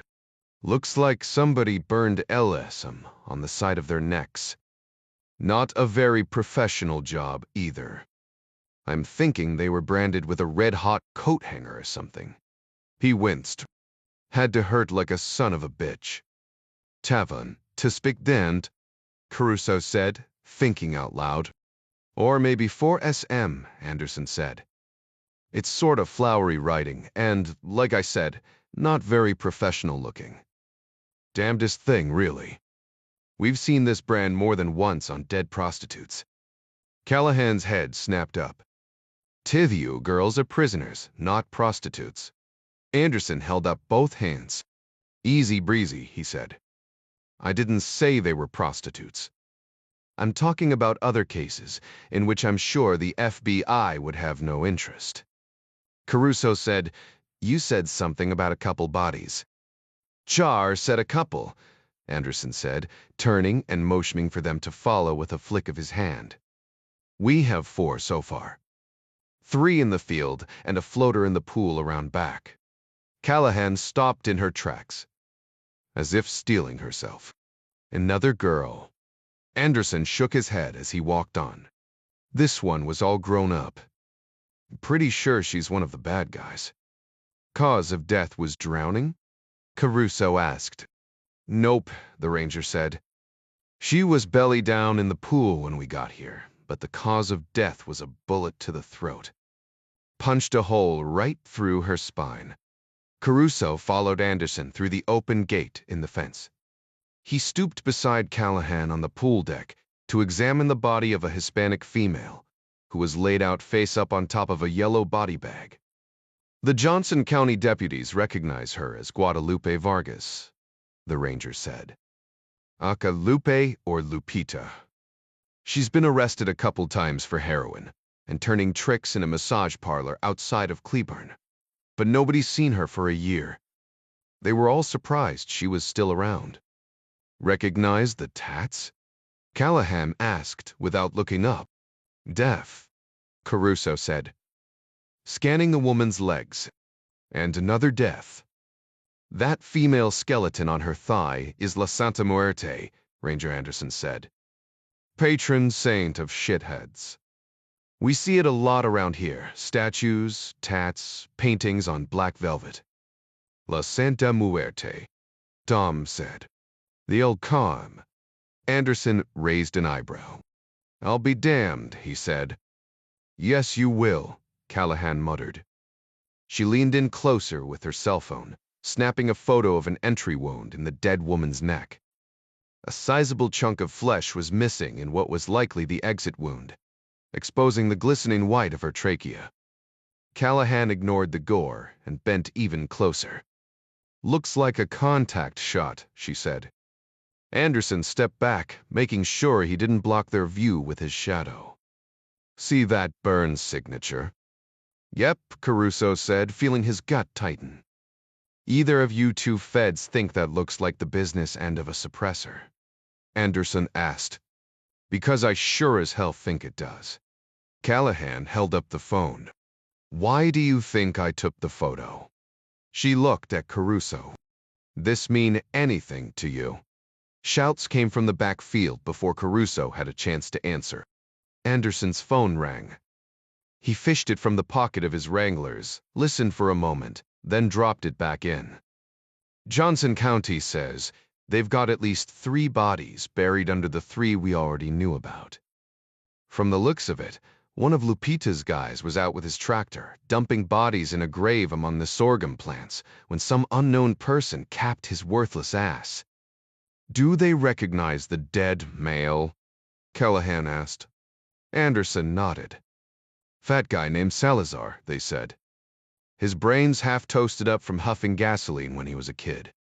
Anyway, unless you guys intend to take over the case, I'm going to have the sheriff's office order up some construction lights and ground-penetrating radar. Looks like we're gonna be here a while." "Knock yourself out." Callahan pushed to her feet. No sign of a guy who calls himself Matarife. "Nope," Anderson said. "That name has come up in a couple of different interviews lately, but we didn't have an ID. Anonymous caller said Matarife's real name is Ernie Pacheco. This is Pacheco's place, but he's not here." "What about a girl named Magdalena?" Callahan asked. "She should speak some English." "Sorry, Kelsey," Anderson said, more tender now. He'd obviously been around Callahan long enough to read that this was something extra sensitive. "We haven't identified the bodies out back, but neither of the girls inside call themselves Magdalena." "Tell me about what's inside the house," Caruso said. Anderson turned. "Wanakoit, Drade, follow me. But I gotta warn you. It is some gruesome shit." He nodded to the Johnson County deputy at the door, as if FBI badges weren't enough to gain Caruso and Callahan entry. The living area of the house looked normal enough, if a little on the tattered side for such a large home. Wood paneling and oak furniture gave the place an early 1970s feel and added to the oppressive darkness of the situation. Caruso imagined this would be what Jeffrey Dahmer's place would have felt like if he could have afforded a big house. There was a big screen television fixed to the wall above a gas fireplace. A half bowl of salsa and the remnants of tortilla chips occupied the coffee table, along with a half-dozen empty bottles of Corona. The place could have easily belonged to an upper-middle-class Texas family who had gone to bed without cleaning up after watching a ball game, except for the smell.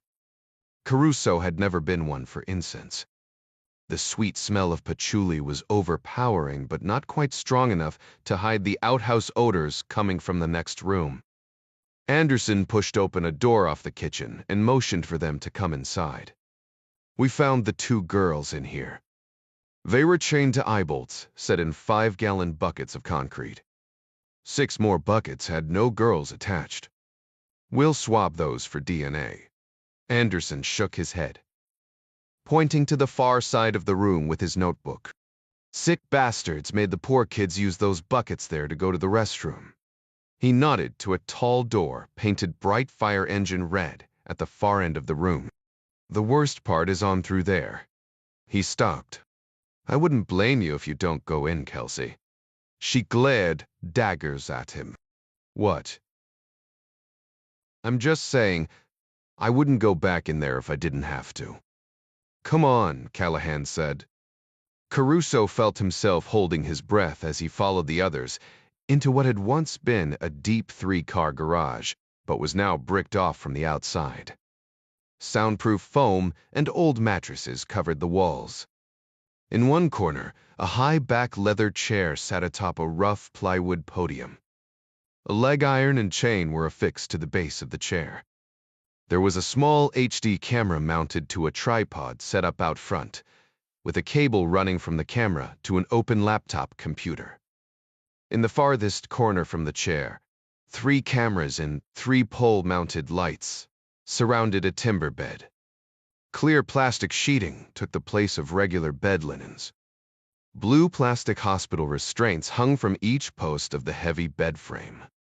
A stainless steel table behind the cameras held an assortment of whips and gags.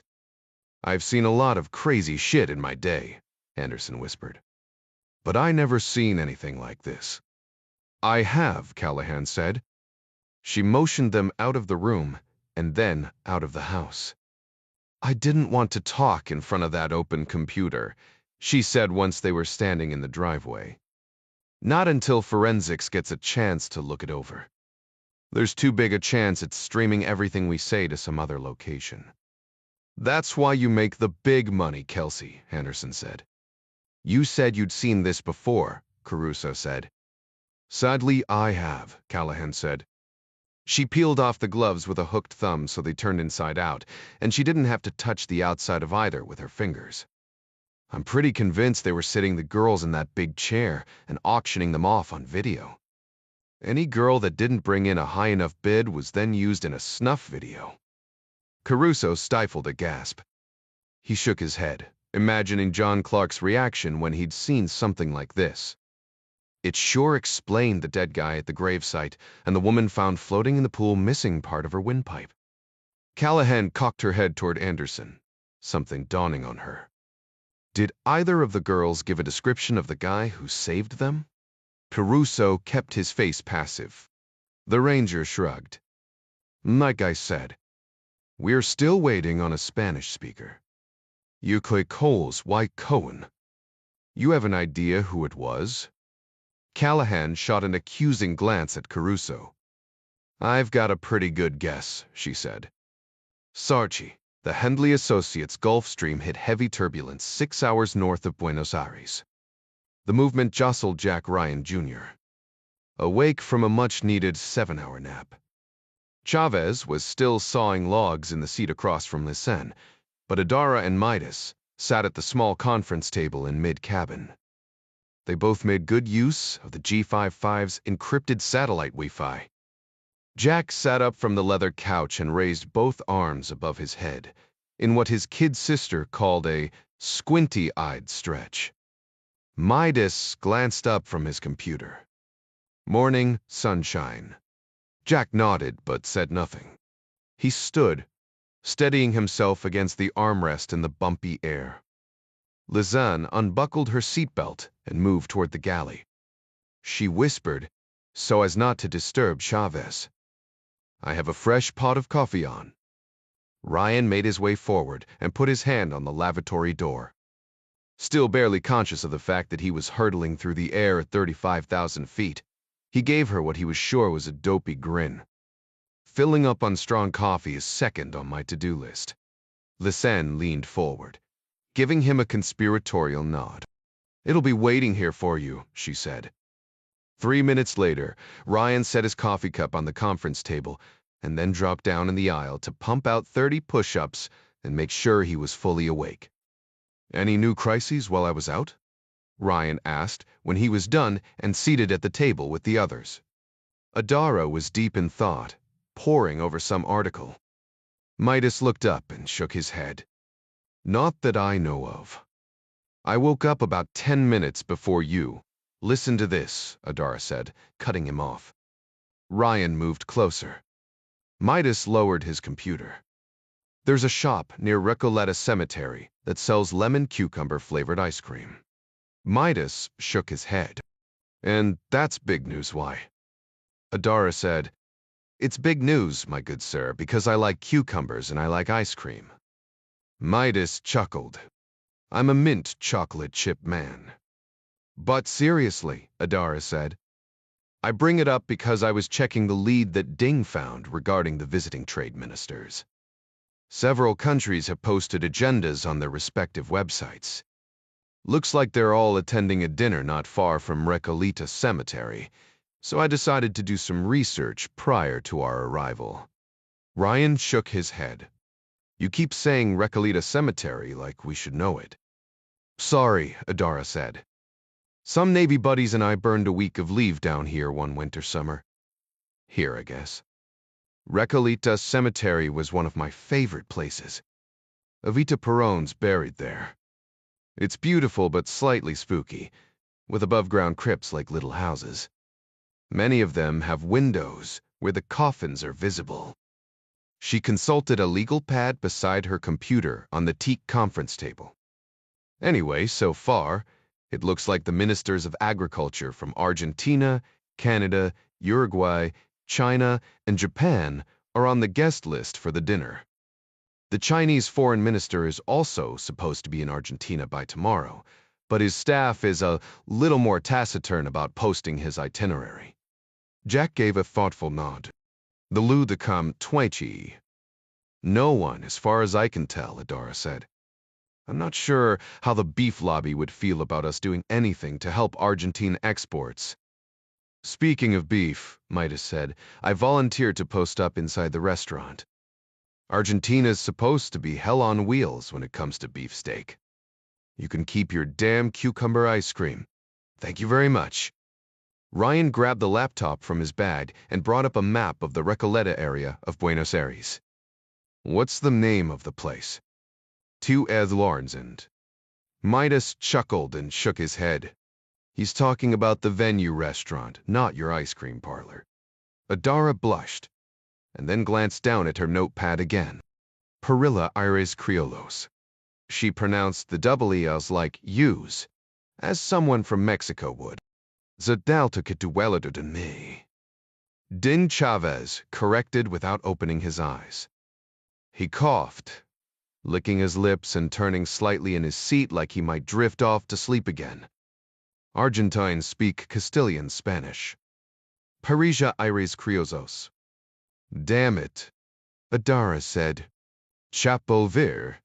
Jack grinned. How long have you been awake? Since lemon cucumber ice cream, Chavez said. He opened one eye a crack and shook his head at Sherman. Don't tell me that's seriously a thing. Anyway, Adara said, of course we'll stay glued to Vincent Chen, but I'm thinking the dinner is a likely place to gather intel. Maybe we can go there tonight and put up a listening device or two. I'm on board with that, Midas said. Jack looked out the window at the plane's shadow, drifting over a lumpy layer of clouds. Or maybe Chen's just interested in one of the players, not the dinner meeting. That's true, Adara said. Whatever the case may be, Chavez said. The Chinese delegation being here is too big a coincidence. He leaned forward, rubbing his face with both hands. Lee Sen, you've squared away a couple rental cars? I have, Robertson said. They'd be waiting for you at the airport when we land. Thank you, Chavez said. We pull small arms from the bulkheads after we clear customs. Midas gave him a hearty thumbs up. Roger that, boss. In the past, it had been a relatively rare occurrence for campus members to carry firearms on a surveillance op, whether in or out of the United States. It was uncommon for intelligence officers to go armed, and Jerry Henley thought it put them in too much jeopardy of getting jammed up by the local police. But surveillance often morphed into something more sinister, and the times that the team needed and didn't have a firearm seemed to happen with greater and greater frequency. Chavez had taken his concerns to John Clark, who carried his 1911 99% of the time anyway, and Clark took the issue to Jerry. He reasoned that the work campus operators did was often extra-legal, whether on American soil or in another country. There was no reason they should not routinely be prepared to protect themselves during the course of their duties. There were times certain operations during which a weapon would have proven more dangerous than not, but those would be the exception. Clark's recommendation, along with a review of the last dozen operations, made Hendley easy to convince. Unless otherwise directed, campus operators were to be armed. Unless otherwise directed, or uno dir, was a technique often used from the bottom up, where a field commander or team leader might slip an operational plan outlining his intentions into the CO's box at the last minute and marked uno dir. The team leader could claim due diligence, though. More often than not, the CO didn't see the ops plan until after the mission was complete. But a uno dir order, coming down from above, signified much more than simply allowing campus operators to go armed most of the time. Uno dir meant that the bosses trusted them to act independently. As former Delta commander Midas Jankowski happily noted, they've taken off our choke chains and let us decide who we're going to bite. As before. What each campus operator carried was dictated by personal preference. Ops such as a surveillance in Argentina would require deep concealment. For that, everybody chose the Smith & Wesson M&P Shield in 9mm. In the United States, Caruso and Ryan sometimes carried the same weapon in 40 caliber, but 9mm ammunition was easier to come by in most parts of the world. With a total capacity of 9 rounds, the pistols were easy to tuck into a Thunderwear or Smart Carry holster. Both units consisted of a small, flat, and breathable textile pouch on a Velcro belt, worn below the waist and centered low over the groin. These were not designed to be quick-draw holsters, but each operator had extensive practice presenting and firing their weapons from this mode of carry. When the need arose, they could do so quickly and safely, almost as fast as they could, with an inside-the-waistband or more traditional belt holster. No one argued that diminutive M&Ps were optimum primary weapons for going offensive against man-sized targets. Every campus operator knew from harsh experience that for that, they'd use a long gun. But virtually any pistol was better than being a naked, clawless bear, so they were happy to have them along with the hard-earned trust of their superiors. Yet trust didn't mean the lack of pre-op briefing. Ding Chavez was no micromanager, but he was a leader, and he wanted to be certain everyone on his team was on the same page.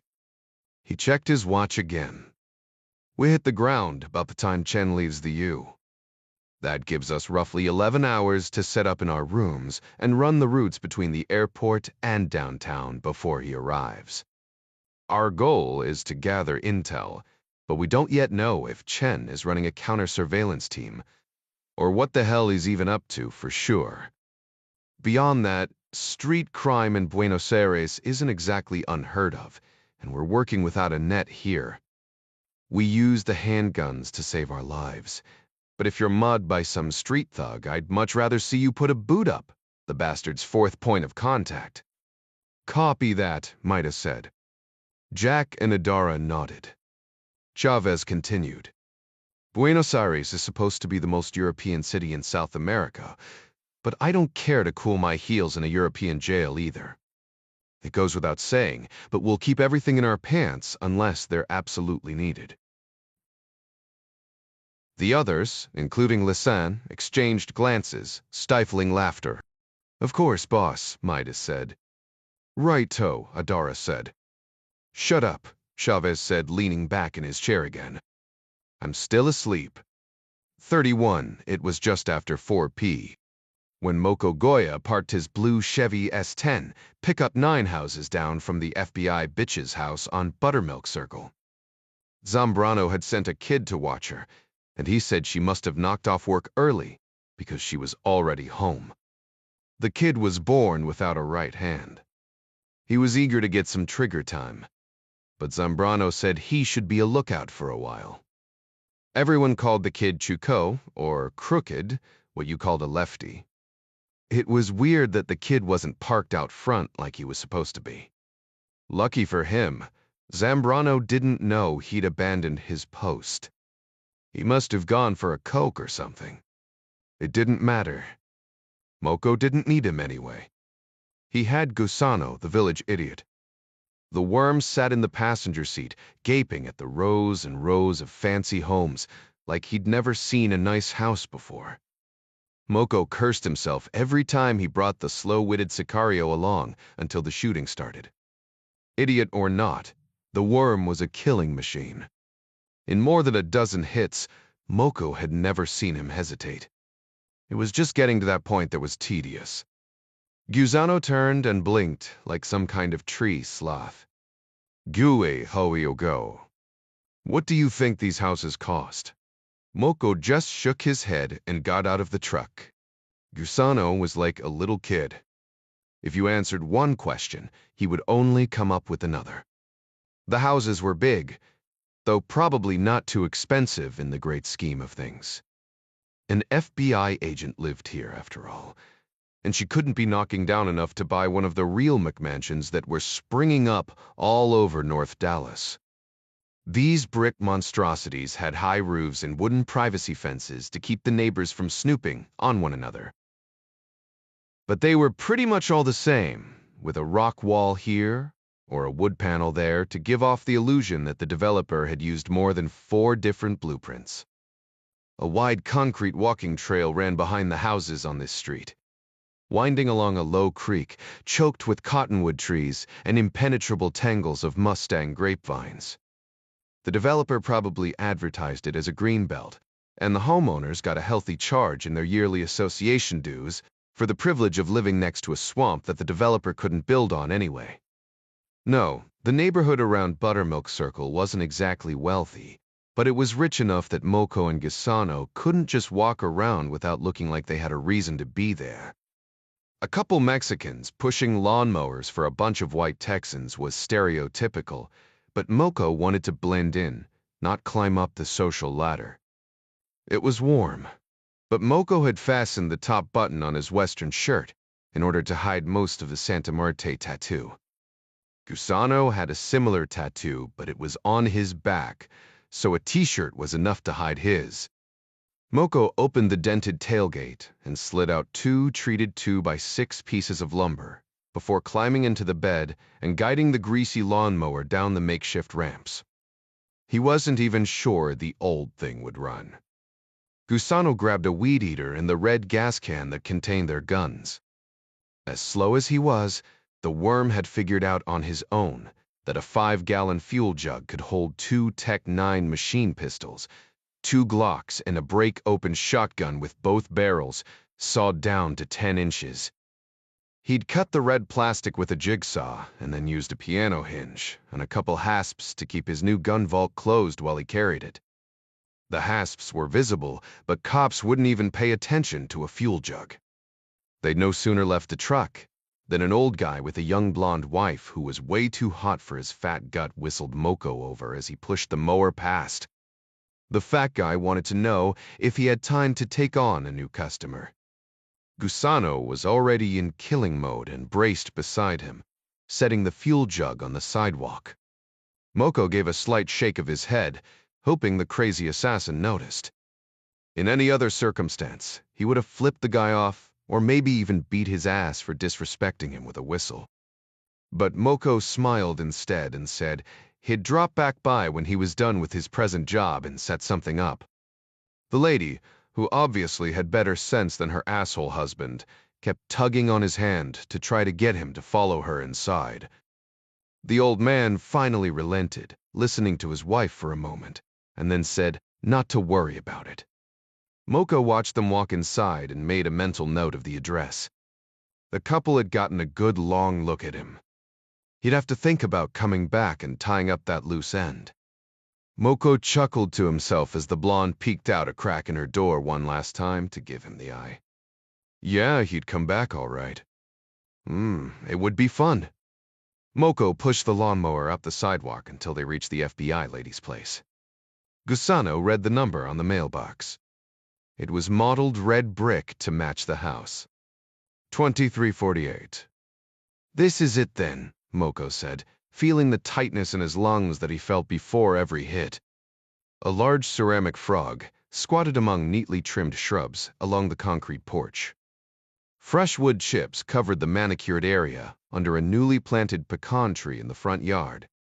This lady cop had obviously already hired another company to take care of her yard work. Moko felt a pang of professional jealousy and then remembered he wasn't there to do her lawn. He'd expected to see an unmarked cop car out front, but the driveway was empty.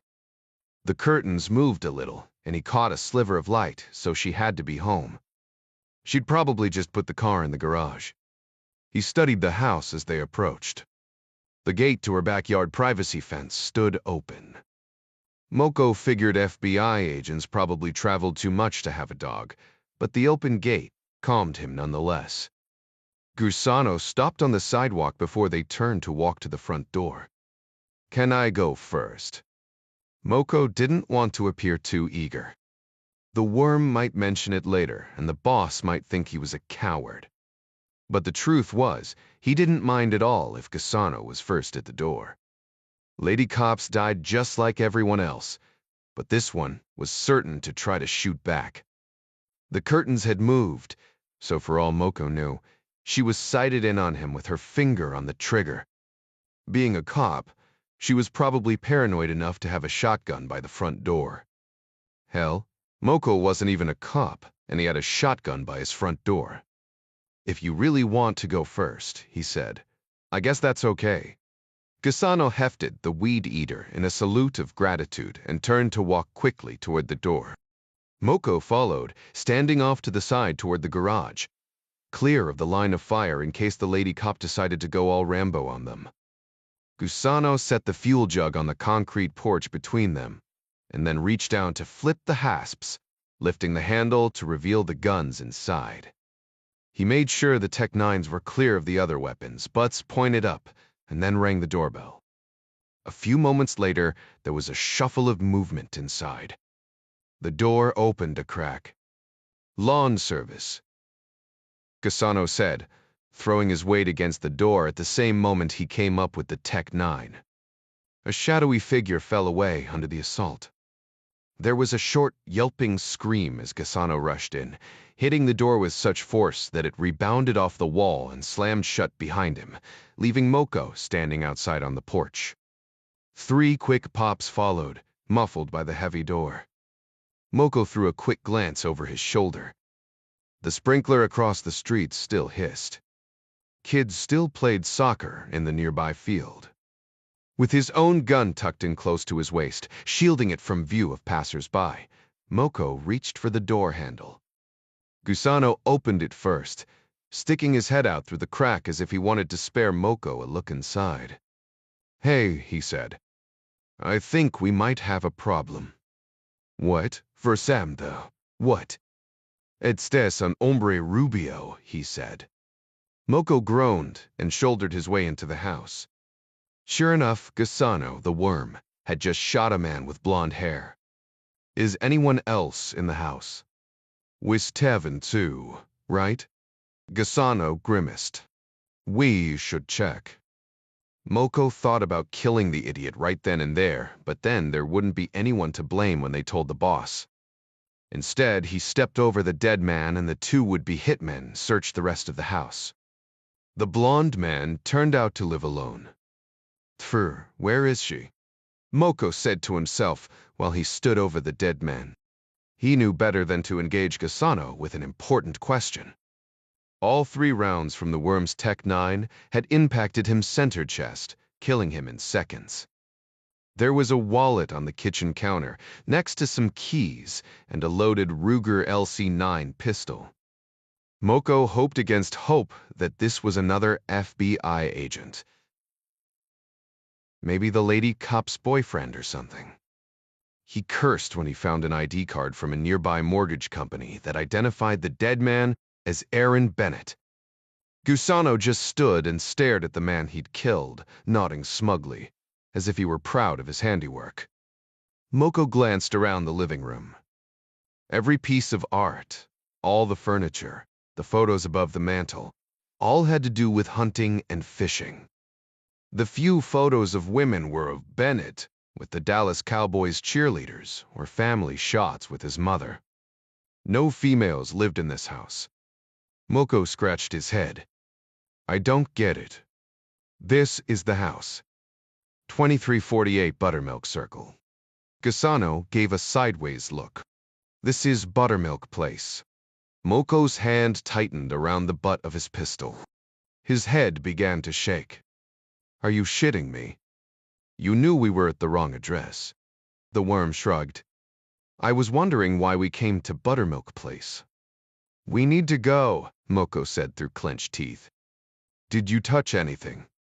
"No," Gisano said. "You think I'm stupid?" Moko didn't answer. The boss was going to hack them up alive with a chainsaw. But there was nothing they could do about it now. Too many people had seen them to risk another hit right now. But Moko was sure of one thing. There was only one way he could rectify his mistake. He had to find the FBI lady and kill her. SAMT-2 Helen Reed, Hendley Associates chief pilot. battled white-knuckle downdrafts and a torrential downpour to bring the Gulfstream 550 in for a long landing, touching down farther along runway 29 so she could scoot out of the way of an Aerolíneas Argentinas Airbus, coming in behind her on final approach. A ground controller with excellent English got her off the runway quickly and guided her to the northeast corner of Buenos Aires's Ministro Pistarini International Airport, where she parked at the General Aviation Terminal. Jack and the other campus operators were relieved to be back on terra firma and were packed and ready to go by the time she set the parking brake. The ownership of the Henley jet was a matter of open record, but Argentines considered their country an extremely worthwhile destination for tourist travel. So the operators would just declare the purpose of their trip was pleasure and claim it was a company getaway. The team traveled with passports issued by the State Department, with all the appropriate biometrics for their cover identities.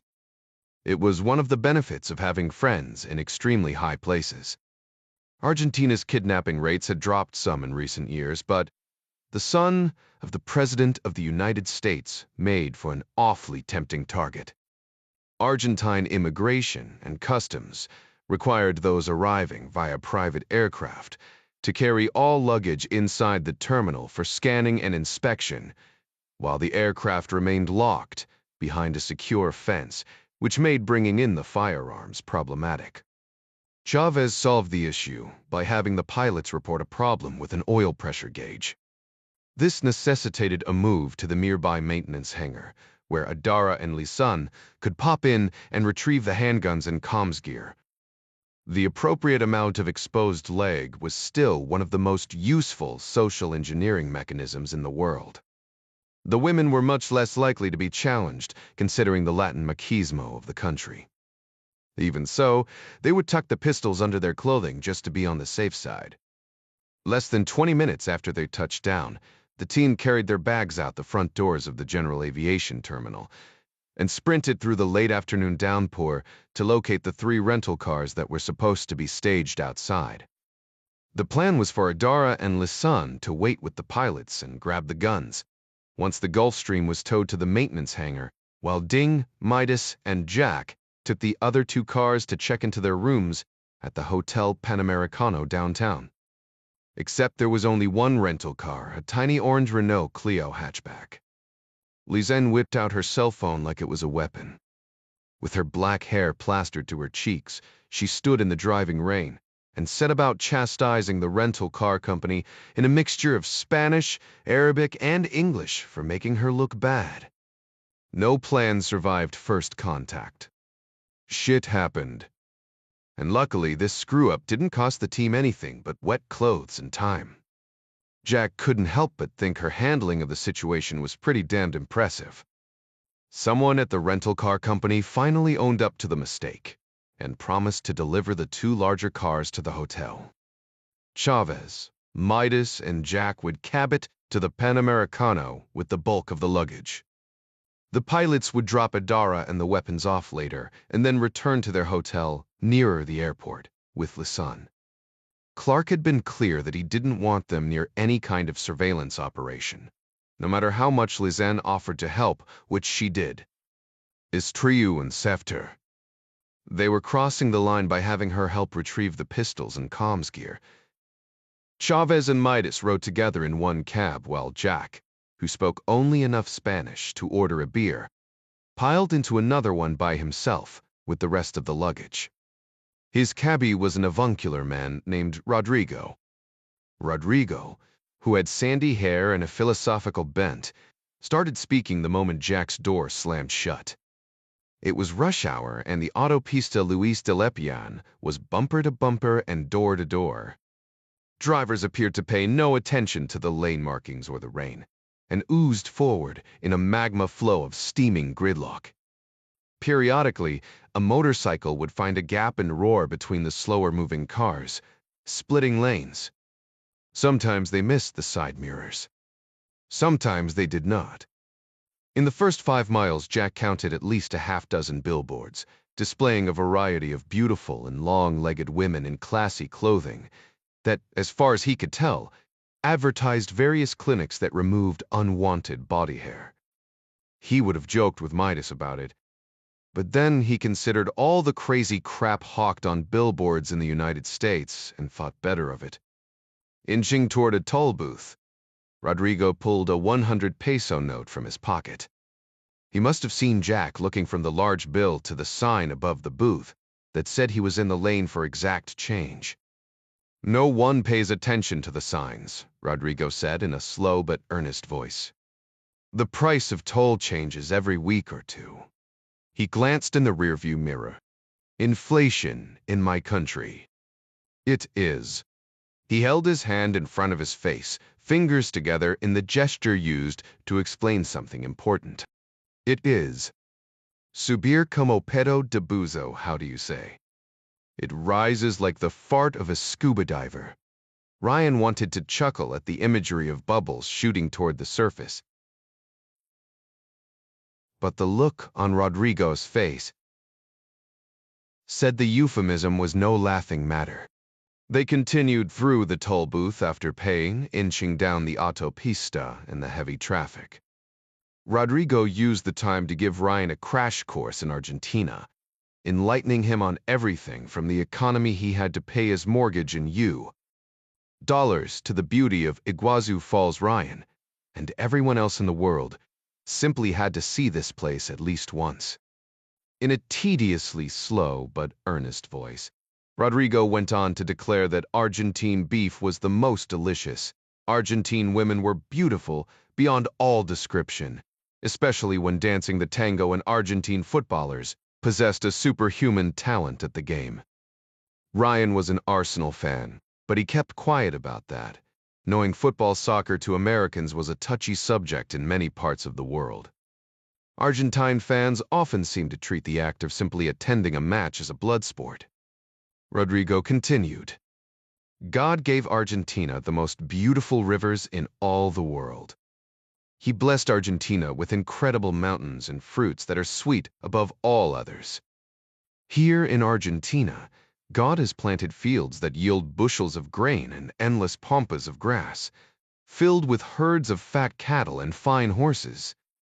Just then, the driver of the car ahead of the taxi rolled down his window and tossed a full bag of trash onto the wet roadway. A piece of sopping wet paper flew up and stuck to the cab's windshield, forcing Rodrigo to roll down his window and reach around to remove it. The cabbie smoothed his sandy hair with a rain-soaked hand and glanced at Jack in the rearview mirror. And then God messed it all up by putting the Argentines here.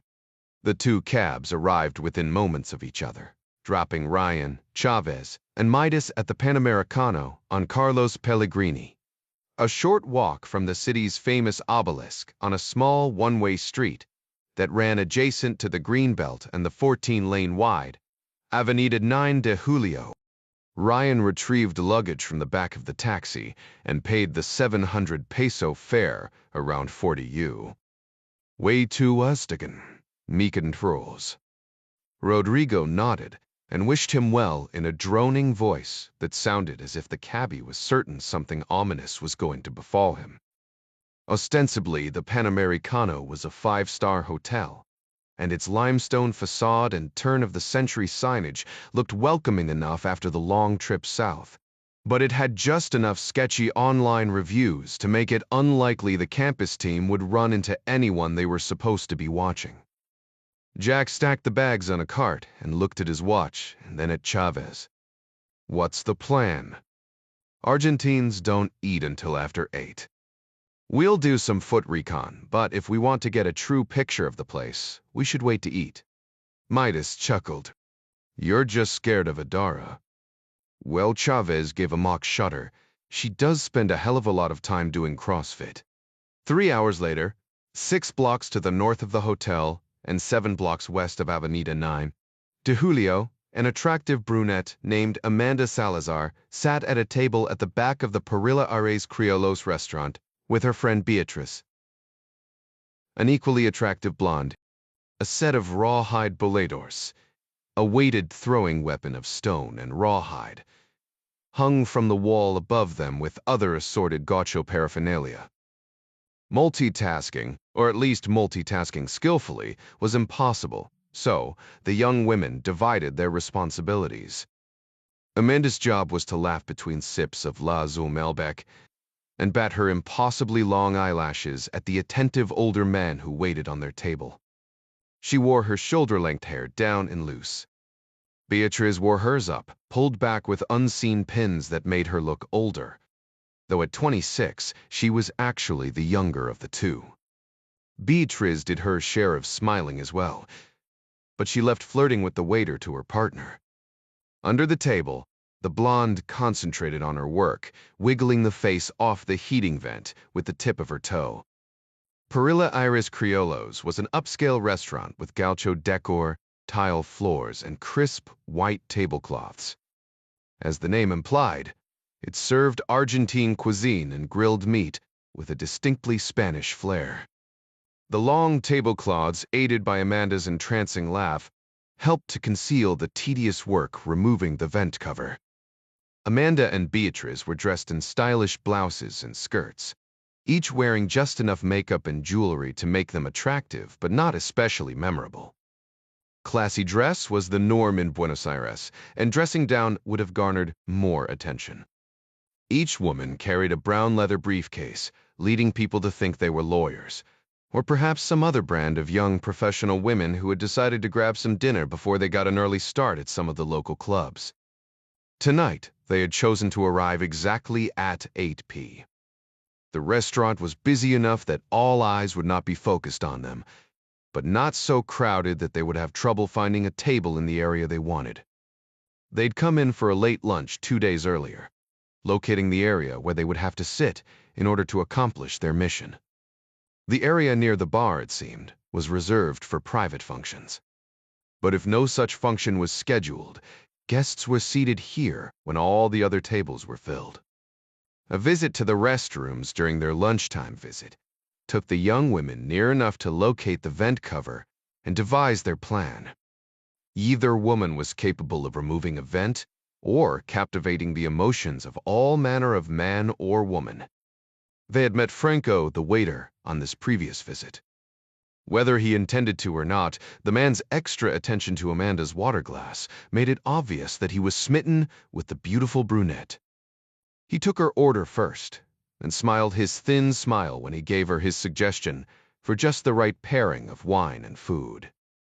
Far from being jealous, Beatrice had considered this a happy circumstance and allowed it to dictate their respective duties the following night. She would much rather deal with high explosives than the attentions of an overly attentive waiter with greasy hair. Tonight, Amanda had caught Franco's eye across the long and narrow dining room as soon as they came through the door. He rushed forward, still carrying a tray of dirty glasses he'd just cleaned off one of the tables, greeting her effusively. She pointed out the area near the bar and begged to sit there. Like most instances where women pre-planned their dealings with men, it was all too easy. The scouting visit on the previous evening revealed the heating vents were held in place by friction rather than screws. In theory, this should have made it easier to remove. Beatrice kicked off her shoe as soon as they sat down, going straight to work with her toe. The metal louver appeared to be glued in place at first, but she finally got it to budge a little by pushing the face back and forth, rather than trying to simply hook it with her nail and pull it out. Eventually, she was able to wiggle it out. She felt the metal and surrounding boxy collar slide free from the wood panel. At the same moment, Franco chose to visit their table. Beatrice was just able to catch the piece of metal with her bare foot and wedge it against the wall. The waiter smiled at Amanda, paying Beatrice no attention at all, and placed a platter containing their piccata on the table. The girls' accents gave away the fact that they were not from Argentina, and Franco felt it a duty to explain the bits of baked cheese and sliced meat people from his beloved country ate before a main meal. Beatrice balanced the grate in place, keeping her face passive, while the arch of her foot began to spasm and cramp. Amanda noted her friend's discomfort and asked Franco to suggest another wine for them to try. He scurried off to find something just right for the beautiful señorita who had chosen to return to his restaurant. Beatriz sighed with relief when she let the grate slip to the floor and come to rest on top of her foot. Franco was a waiter, and therefore not trained in the art of espionage or tradecraft, but surely any man with his pudgy physique and halting demeanor would suspect that two attractive women he'd only just met might have ulterior motives. One of them might perhaps be trying to distract him while her friend placed a bomb inside the wall of his restaurant. Beatriz gave a whispered scoff, shaking her head at Amanda. Hope. It is every man's demise. Amanda raised her eyebrows, the facial equivalent of a shrug. And the downfall of most women, she said. The bomb itself was small, made from military-grade RDX. A key component of C4 was cyclotrimethylnitronitramine. The name was a mouthful, so the British developers simply called it Research Department E-explosive. This particular batch of RDX was manufactured at a munitions plant outside Islamabad. Pakistani operatives were fond of the stuff, and had used it to great effect in bombings against India and the West. Motor oil or some other carbon-based product was often mixed with the explosive to mask the material's origin. Amanda and Beatrice left it plain. They wanted investigators to know the Rao DX came from Pakistan. Their briefcase device contained half a kilo of the plasticized material, a bit of pen, and a blasting cap with a detonator attached to an arming device, and then a mobile phone also from Pakistan. As the two women talked, Beatriz used her foot to lift and push her briefcase into the space behind the vent cover. It took only a moment, and stooping slightly, she was able to replace the cover before Franco returned with a bottle of Schroeder Merlot from Patagonia. To his shame, Amanda said she preferred the earlier Malbec, and he slunk away with the open bottle. Fairly giddy with the success of this portion of their mission, the women dug into the contents of the piccata. Beatriz absent-mindedly twirled a lock of blonde hair over her ear as she began to peruse the menus, getting down to the business of deciding what to have for dinner. It turned out that placing a bomb was very good for one's appetite. Neither woman noticed the tall, bearded man with the fit-looking blonde. The well-dressed couple stopped just inside the front door, both scanning the now crowded restaurant as if looking for just the perfect table. Samprissi. Moko almost hit his head on the roof of his S10 pickup when his mobile phone began to buzz in the front pocket of his jeans. He nearly ran a fat woman in a green minivan off the road. She flipped him off, which would have normally caused him to chase her down, if only to scare her for disrespecting him. Instead, he took a deep breath and imagined the woman's head sitting on a fence post. Maybe later. That calmed him down some. The phone buzzed again, but Moko let it. He was terrified that it might be Zambrano, checking on the status of the hit. The Sicario had felt like he was about to throw up ever since Gasano wasted the wrong dude. Not because he felt any remorse at Aaron Bennett's death, but because he knew that Zambrano would very literally set him on fire if they didn't kill the FBI bitch today. This Callahan puta had her federal fingers all over the boss's North Texas operation, and Zambrano had made it clear. He wanted those fingers floating in a jar of tequila on his mantle by the time he went to bed, pretty nail polish and all. The danger of being stopped with the guns inside the plastic gas jug post shooting scared the shit out of Moko. He'd never wanted a joint so bad in his life. Gusano just sat in the passenger seat of the S10 and listened to his playlist. Nothing ever bothered him. Stupid bastard. Special Agent Kelsey Callahan lived alone, but Moko fully expected her to be armed. She was sure to put up a fight, so he couldn't very well get rid of all the guns if he wanted to get the job done. Still, he left the kid watching her house and did a quick run over to Lake Lavon to dump the Tech-9 so there wouldn't be any ballistics to match the bullets in Aaron Bennett's chest. There was a metric shit ton of work to do if they were going to find their way around Gasano's mistake. Moko had started saying it that way in his head right after the shooting, throwing the blame to the worm by calling it Gusano's mistake. Maybe the boss would believe it if he said it enough times. Moko leaned back from the steering wheel to dig out the phone in the middle of the fourth ring. It was Chuko, the kid who was sitting on Callahan's house. Some guy just drove up and went to her door, Chuko said. Tall, dark beard. Looks like a tough dude. She let him in, so I guess she knows him. Moko mulled over this new information. A new guy would add a wrinkle to the problem, but it might even help. If he was a boyfriend, maybe his presence would mess with Callahan's mind, make her easier to take. He had a sudden thought. Is this guy a cop? I don't know about him, Chuko said. But about 5 minutes after he got here, a bunch of cops showed up on the next street over.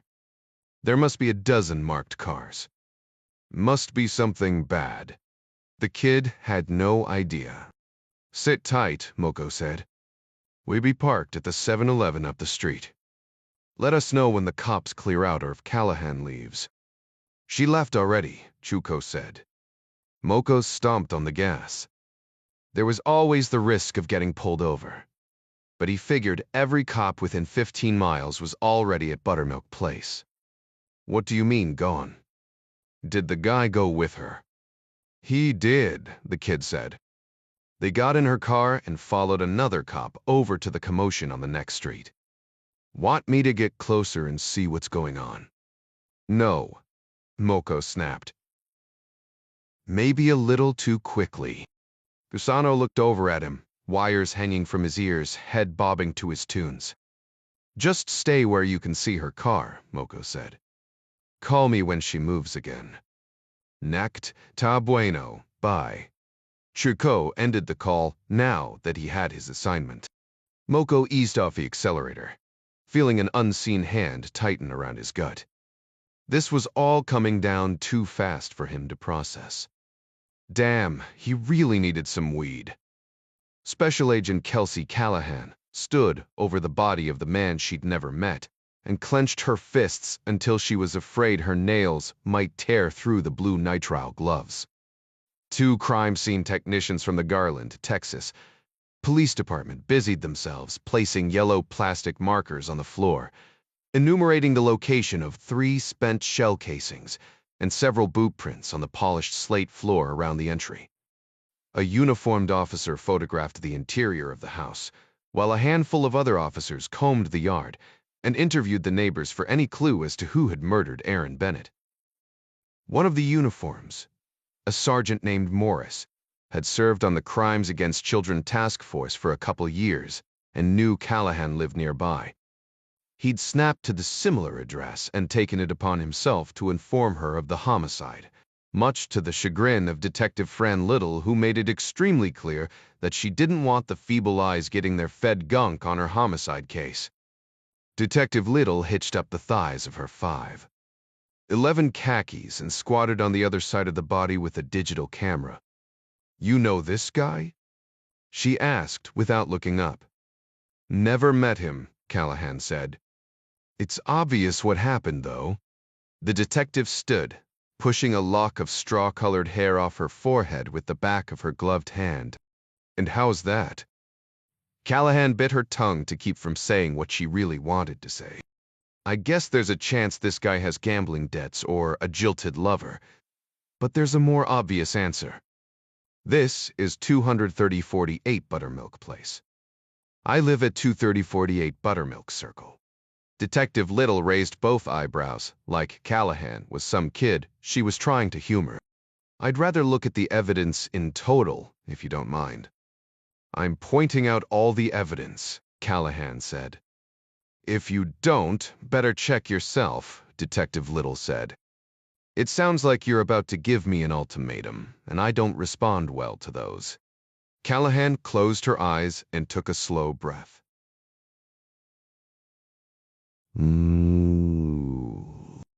I was going to say, if you don't see it, I can spell it out for you. Detective Little scoffed. Well, ain't that just downright neighborly of you? Makes me feel a lot better. The only motive to kill Aaron Bennett is that he happens to live at an address similar to mine. Caruso touched Callahan on the elbow to guide her gently away. The shrinks at Quantico taught that this was one of the most unthreatening places to touch most people, but apparently Callahan was not most people. She jerked away and glared as though she might punch him in the face. "Look," Detective Little said. "We will get around to checking with any people who want you dead. I can imagine that list will be a long one. But if I'm not doing my job in the order you deem fit, well, I got plenty of more important things to do than stand around here and argue. Be my guest if you want to take over. I'll have my guys out of here so fast your head will spin, lady." Callahan turned as if to walk away, then wheeled. "You listen, Fran. I'm not trying to piss on your leg. I'm merely pointing out that the person who killed this guy was really after me. When you snap to that fact, give me a call." Moko needed weed so bad, but he couldn't chance it with so many cops swarming all over the place. Luckily, there was enough hash oil hidden in the door panel of his truck for 2 dabs. Making the hash oil was tricky business, requiring him to boil off the liquid butane he used to extract it from the buds. High heat and butane didn't go well together, so the process took forever. When he was finished, he had an amber, honey-like substance packed with the. Moko liked to put a little dab of the sticky stuff on the end of a nail and smoke it. The buzz helped him think straight. Problem was, that would be almost as noticeable as smoking a joint, and he didn't want to go there. Dabs tasted like shit if you ate them straight, but he had a plan. A lighter, a metal spoon, and a little bit of coconut oil he kept in the glove box would help the dab slide down quickly even if it didn't do much about the taste. He wedged the spoon in the crack of his center console to hold it, and then added a dab about the size of a tic-tac with a half-teaspoon of coconut oil. He was just in the middle of mixing the concoction with the point of his pocket knife when his phone began to vibrate again. "Hold this," he said, passing the mixture of dab and coconut oil to Gasano, who took his earbuds out and blinked stupidly. "Don't spill it." Gasano promptly stuck the spoon in his mouth and slurped down the whole thing. Moko wanted to stab the idiot and would have had he not needed help. He punched him in the shoulder instead. "What?" the worm said. "I thought you gave it to me." Moko shook his head and answered the phone. It was Chuko again. "She's coming your way," the kid said. "That tough-looking dude with the beard is with her." "Follow her," Moko said. He hung up and then looked across the seat at Gasano, still fuming over the stolen hash oil. He spoke through clenched teeth, hardly able to sit still. "You son of a bitch." Gasano nodded at the crumpled piece of plastic wrap in Moko's lap. "What?" "To Prefetsuun. You got another one. I'll help you make some more after we kill the FBI lady." "You'd better," Moko said, still glaring. He peeled back the plastic and bit off the rest of the hash oil, clenching his teeth at the bitterness. Eating it straight wouldn't give him nearly as good a high as when it was mixed with oil, but it would have to be enough. Callahan's unmarked expedition rolled by the 7-Eleven in Moko threw the pickup in gear. At least he was starting to get the dab sweats. Maybe he'd be thinking straight enough to kill the right person this time. Son Far. The thing Magdalena Rojas first noticed about Ernie Pacheco was his teeth. This would have pleased him had she mentioned it, because he'd paid a lot of money for them. She remembered that her father had had a nice smile, but this man, they called Matarif, was different. His perfect smile was starkly mismatched to the rest of his craggy, misshapen face. She'd heard he was injured in a bar fight, but whatever the cause, his flat nose looked like it had been melted and then smeared above his lip. An asterisk-shaped scar puckered the sunken flesh under his left eye. The ear on that same side was a mass of scar tissue. He kept his dark hair pulled back in a thick man bun. He seemed to believe the style anchored him to a more youthful appearance. But Magdalena thought it just called attention to the severity of the mess that he called a face. Oddly, while all those who followed him were adorned with images of La Santa Muerte, Matarif, the self-professed leader of her cult, did not have a single tattoo on his body.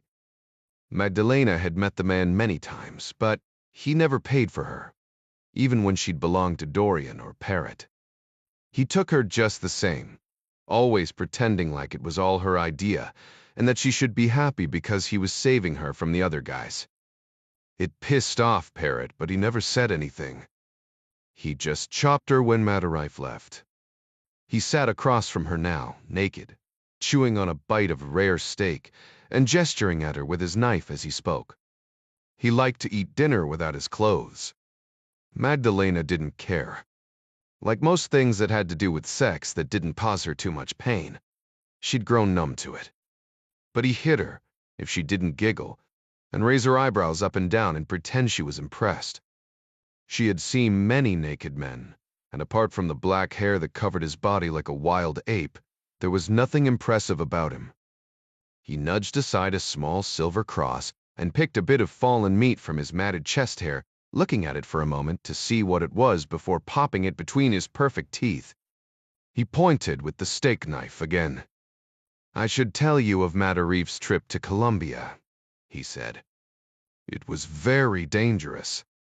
He boasted a great deal for someone who didn't care about impressing her. She supposed he was bragging to himself. He liked to speak of things that made him seem handsome and tough and smart. Magdalena thought he was none of these things, except, perhaps, tough, considering the scars on his face. Well, maybe he was a little bit smart, or else he would not have been so rich. He wasn't smart enough to take her straight to Zambrano's like he was supposed to, that was for sure. Ernie Pacheco was a cruel man, but Zambrano was crueler, and would kill him for disobedience. Probably. He looked at her with his narrow pig eyes, the left one even narrower because of the scar. "You not gonna eat?" "You haven't touched anything." She faked a smile. "I am not hungry." "You want another beer?" She hoped he'd eaten so much meat and drunk enough beer that he'd just fall asleep. Guys did that sometimes, so she always asked them if they wanted more. He pushed back from the table and clapped his hands, rubbing them together like a housefly. The man bun, the strange eyes. He looked a lot like a fly, she thought. He rubbed his hairy belly and gave a long sigh. "Hey," he said. "I got an idea that will help us get in the mood." Magdalena groaned inside, struggling to keep up the fake smile. He put his hand behind her back and gave her a shove. It didn't knock her over, but there was no doubt that she had no choice about going to the bedroom. "We'll watch one of my movies," he said, chuckling a little.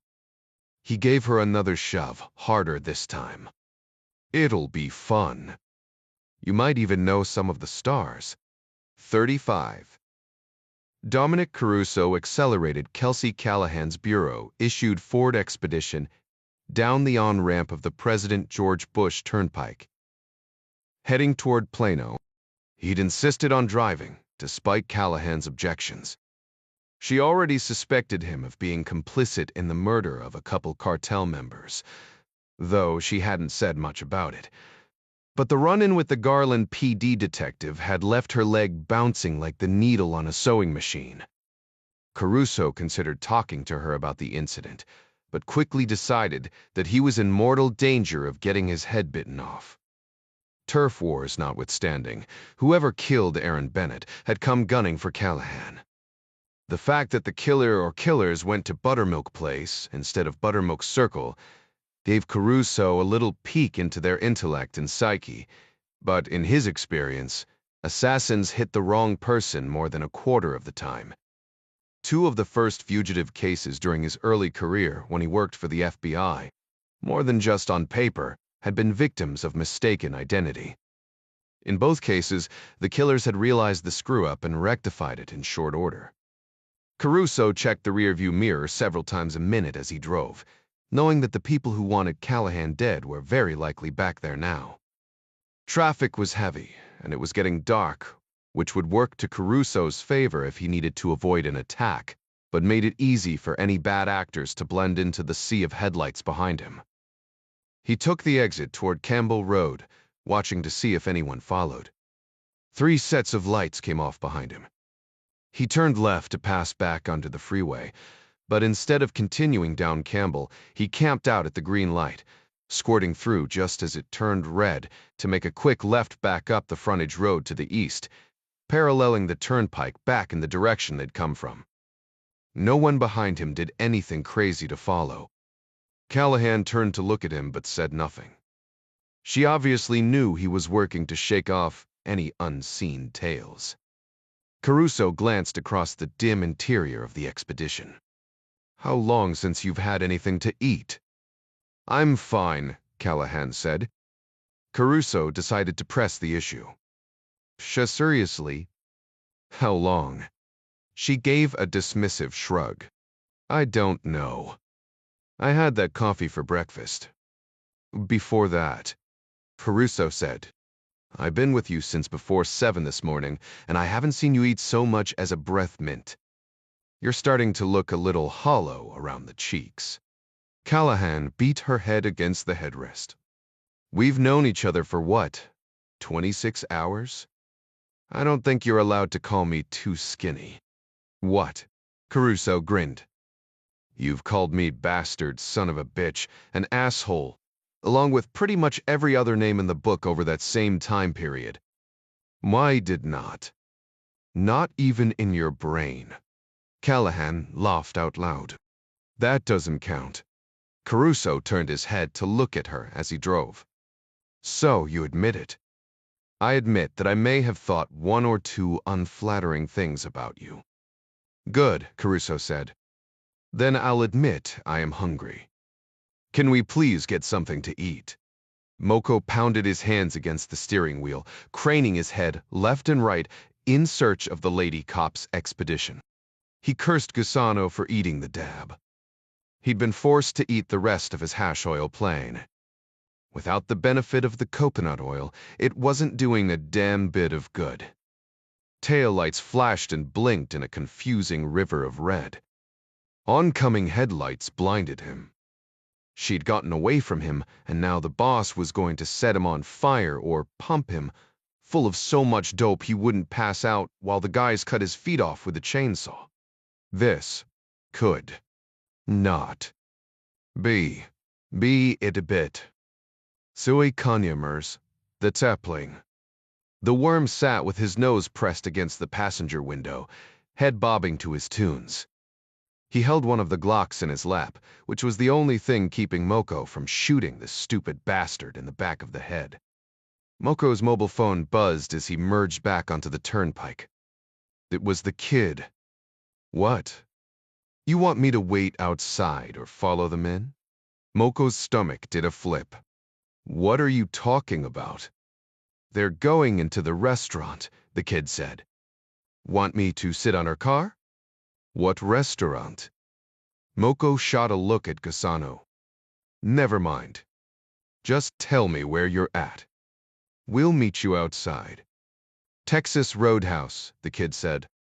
"I'm on the north side of the parking lot. Wait there for us." Moko ended the call. He turned to Gusano, suddenly feeling as if he might make it through the night without getting his feet sawed off. Even his anger at the worm began to fade. "Get ready, my friend." Gusano raised an eyebrow. "Are you certain we are going to the correct restaurant?" His tone said he was serious. 10 minutes after he cut back under the turnpike at Brand Road, Caruso sat with his back to the wall across the booth from Callahan, watching her slather cinnamon butter on a Texas Roadhouse hot roll. She spoke with her hands as much as her voice, and was imbued with such energy and fervor that her red hair bounced in time to her words. The food animated her, and she appeared to forget about Detective Little and the dead bodies at Matarife Ranch. 2 hot rolls down. Callahan suddenly put both hands flat on the table and looked across at Caruso with narrow eyes. "You know why they're trying to kill me, don't you?" Caruso started to say something, but she cut him off. It's not because I've gotten into their business, if that's what you were going to say. I muck up people's illegal criminal enterprises all the time. Okay. Caruso shrugged. Enlighten me. Callahan gave a tired smile. It's because they don't think I'm playing by the rules. But you are. Caruso did a quick scan of the room before making eye contact to show he was listening. Callahan said. But they don't know that.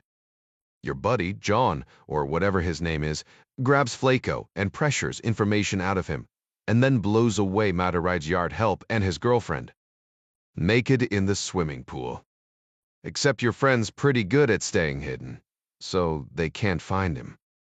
I'm the face of the investigation, so they're coming after me. Caruso put his hands on the table as well, an interrogation tool called mirroring. She'd be familiar with it, but he did it anyway. I want you to think about something, he said, keeping his voice low. Do you honestly believe that someone who calls himself the Slaughterer and sells human beings at online auctions or murders them on camera really gives two shits if you play by the rules? I doubt he even sees any rules. Callahan shrugged. Maybe not, she said. I thought it might get you to spill something useful about your friend John. What was his name again? I know he's gone off the reservation, and when this is over, it'll be my job to stop him.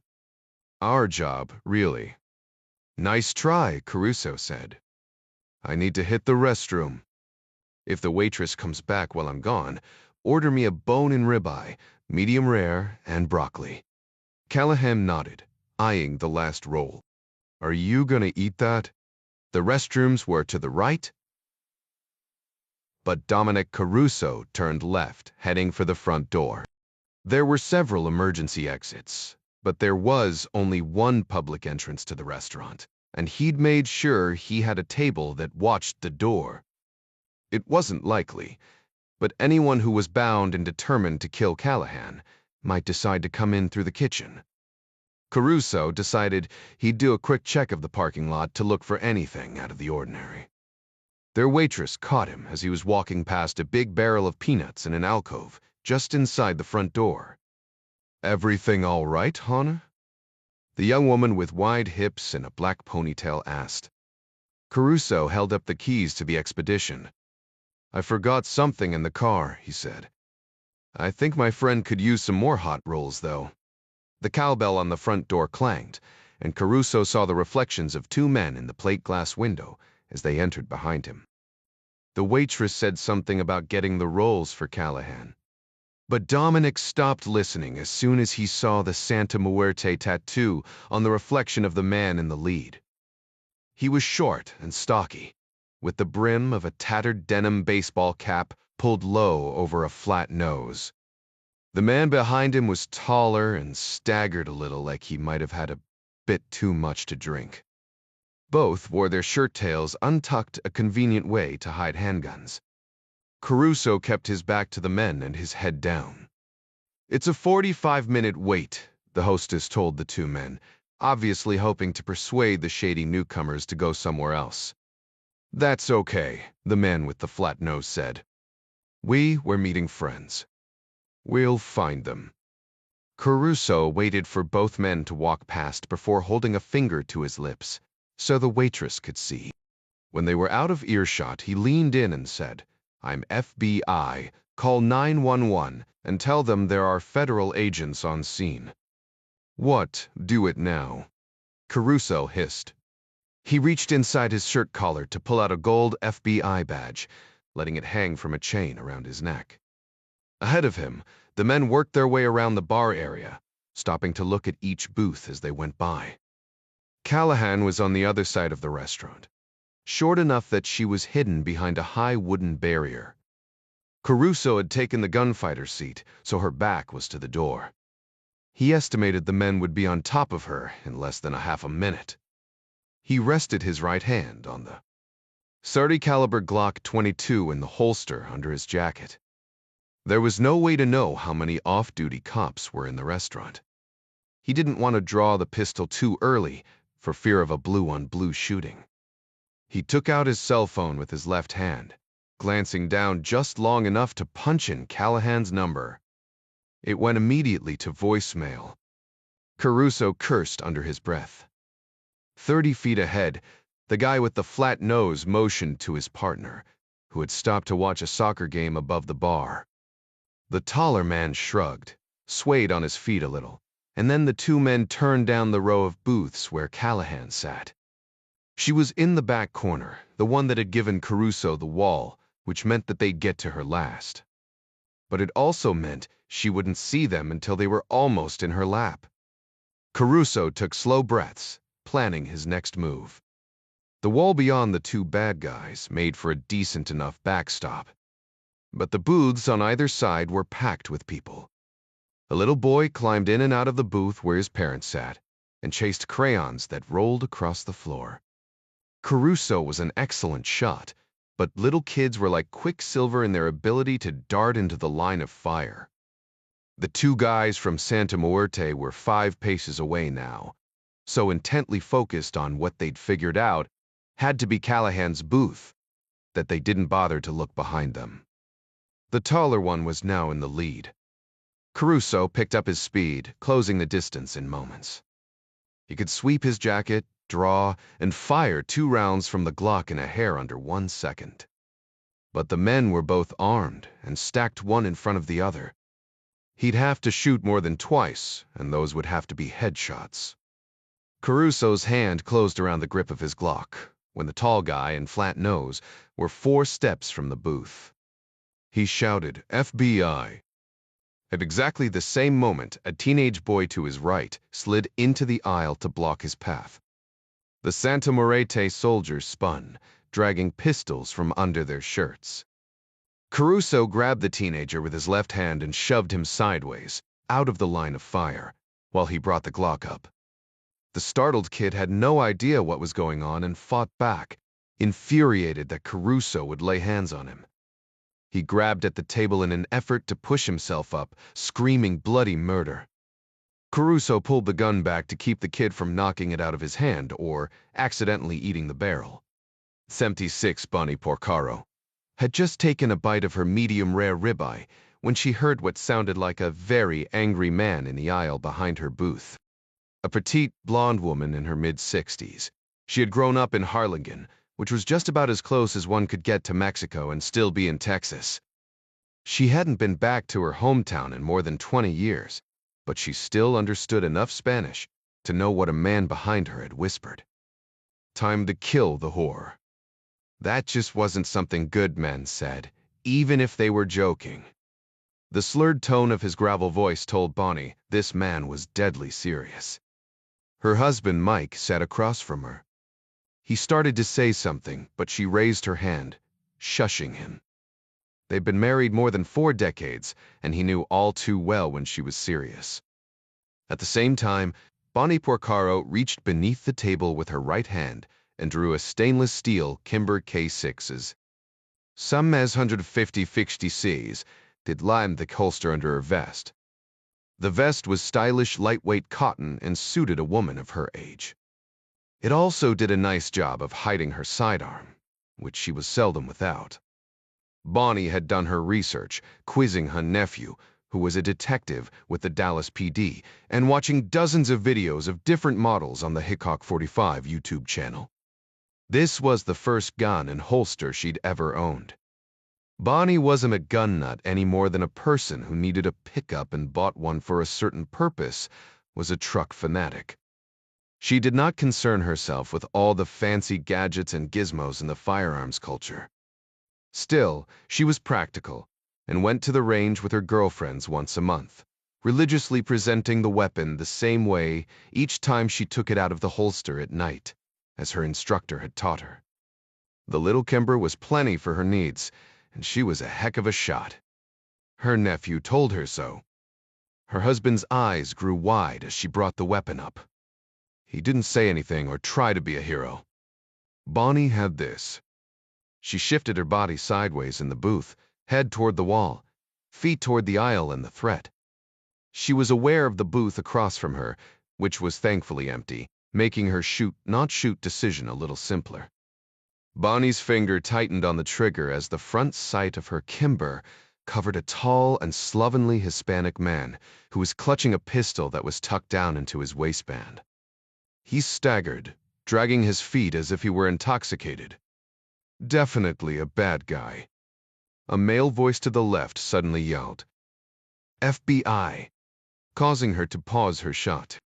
Bonnie hardly had time to blink before the red-headed woman in the next booth swung around the corner with a long pepper grinder in both hands like a baseball bat. She bashed the tall man in the face, dropping him at the same moment that a second man, this one with a flat nose, staggered by. His attention split between the FBI agent behind him and the woman who'd just bashed his friend in the face, and the flat-nosed man roared, spewing curses in Spanish as he drew a black pistol from under his shirt. Bonnie Porcaro let the man's silhouette blur, focusing on the Kimber's front sight as she pressed the double-action-only trigger. Her instructor had told her over and over that slow was smooth and smooth was fast. The pistol barked twice. It was so loud on the range, but oddly to Bonnie, it seemed to make no noise as it fired. She wasn't even sure it had fired, and then thought maybe she'd missed if it had. The man with the flat nose just turned his head to look at her, as though he was put out by her behavior. He started to bring his gun around, but she'd already adjusted her aim and pressed the trigger again. The Kimber's third bullet punched an almost perfect hole in the bridge of his flat nose. He lingered there for a moment, then pitched sideways on top of his dazed friend, who'd just been smacked with the pepper grinder. "FBI," a man's voice said again to her left. "Ma'am, wo steht your Fern? Please put down your weapon." Bonnie slowly lowered the Kimber to the table before raising both empty hands above her head. She'd trained for this as well. Across the table, Mike stared at her slack-jawed, as if he wasn't quite certain who he'd been sleeping with for the last 44 years. Dominic Caruso secured the blonde woman's revolver while he aimed his own weapon at the guy Callahan had clobbered with the pepper grinder. Callahan had her handcuffs out and was already moving in. She looked up at the blonde. "You okay?" "He was going to shoot you," the woman said. Her hands were still up, but she was remarkably composed for someone who'd just blown off the back of a man's skull. Callahan slapped the cuffs on the moaning assassin and smiled. "You can relax, ma'am," she said. "Lucky for me you're a good shot." She looked up at Caruso. "And that you had the good sense to call my cell. I knew something was up because you just left. I did a quick peek over the booth and saw these rocket scientists wander in." Caruso scanned the restaurant, looking for any other would-be assassins. These guys tended to travel in packs. He saw no immediate threats, but what he did see was at least 5 more restaurant patrons with their hands either on the butt of an exposed sidearm or in a purse getting ready to draw one. "FBI," he said again. "Everyone, please relax and keep your firearms where they are." He chuckled and helped Callahan to her feet. "Texas appears to be a bad place to become an assassin." The blonde citizen who'd saved the day gave a solemn nod, her hands just beginning to shake from the post-shooting adrenaline dump. "You got that right, Honor," she said. "Sempi 7. The alarm on Jack Ryan, Jr." Zell phone began to chime at 2A, nudging him awake with gradually increasing volume. He'd read somewhere that being jolted out of a deep sleep was a good way to suffer brain damage, and if that was the case, he and most of the people he knew were in serious trouble. He pumped out 30 quick push-ups to clear his head, and then suffered through a moment of benign panic that there was no hot water in the shower until he remembered that the C on the faucet did not stand for cold. After a shower that was plenty caliente, he wiped the fog off the mirror and took a few moments to square away his beard with a razor and a small pair of scissors he carried for that purpose. He'd recently shaved down to a mustache, but he was glad to have the beard back. People said he looked like his dad. He didn't see it. The full beard kept others from seeing it as well. Ryan had taken the time to lay out his clothes and gear before his nap. He shot a quick glance as the tritium hands on his watch just 4 hours before. The area recon had been interesting, if only for total immersion in the European-ness of Buenos Aires. Lisanne Robertson had dropped Adara off an hour and a half behind the others and stayed to check personally that the rental car company had come through on their promise. The valet in the lobby of the Panamericano Hotel assured her that there was a Peugeot 408 and a Renault Duster parked in the garage. Like just about every other rental vehicle in Argentina, both had manual transmissions, a fact that drew a twinkle from every campus member's eye. They'd all attended numerous driving schools, and there was nothing like a stick shift to spur the last few horses out of an otherwise humdrum ride. Lisanne had grudgingly returned to her airport hotel only after a direct order from Chavez. She'd suggested she could provide counter-surveillance and force protection. It sounded like a good idea to Ryan, but Ding would have none of it. They'd given Adara a few minutes to check in and get settled before spending the next 3 hours doing recon around Perilla Iris Criollos. Any surveillance of Vincent Chen was likely to end up on foot anyway, so they opted to leave the vehicles parked and walk the few blocks between the hotel and the restaurant. It was their only lead, so they would exploit it until they found something better. They'd walked in teams of 2, going north on Avenida 9 de Julio, with Jack and Adara making up one team, while Chavez and Midas brought up the rear. 9th of July Avenue, so named for the date of Argentina's independence from Spain, was lined with a green belt and many parks and fountains on either side. It was touted as the widest city street in the world. Ryan had been warned not to refer to himself as an American. People in South America took issue with citizens of the United States co-opting that title for themselves. Argentines customarily took siestas in the afternoon and worked late. It was dark by the time the team had ventured out, and many businessmen and women were just beginning to get off work. Avenida 9 de Julio was flooded with tourists at this temperate time of the South American spring. Members of the middle and upper classes tended to dress in business, casual for nearly all endeavors that didn't require business dress. It had been an easy matter for Jack to pick out the t-shirt and Bermuda shorts, wearing tourists in the crowds. Argentina's high inflation made for a thriving underground currency exchange. Called arbolitos, or little trees, for their propensity to spring up everywhere, these men and women stood at strategic points along the avenue, usually in front of stores that sold high-end merchandise, and whispered, "Chumir, chumia, change, change," as wealthy tourists walked by. Their jobs required arbolitos to carry a large amount of cash, and though it was probably lost on an average tourist, Ryan noted that there was always a second standing a few yards away. No doubt protecting the person, but also more important for the black market investors, the money. The campus operators had strolled through the Recoleta district, exploring the iconic cemetery, and El Gran Gomero, the enormous supposedly 200-year-old rubber tree, the crown of which spanned 50 meters. Ryan found it pleasant and even refreshing to incorporate a little tourism into his recon, even if he was out for a walk with his cousin's girlfriend, and not a girlfriend of his own. This line of work sucked the life out of relationships. Eventually, he and Adara had used a visit to the inside of Perilla Iris Criollos as an excuse to have a nice sit-down dinner. Chavez and Midas waited outside. No one thought there was much danger that they were being followed yet, but the last thing they wanted to do was huddle up together in a venue of interest to Vincent Chen. Beyond that, Ding had been to Argentina before, and he knew a place that made killer empanadas. It was across the street from the sprawling branches of the giant rubber tree. The evening had ended by 10 o'clock, after a zigzagging surveillance detection route, back to the Panamericano.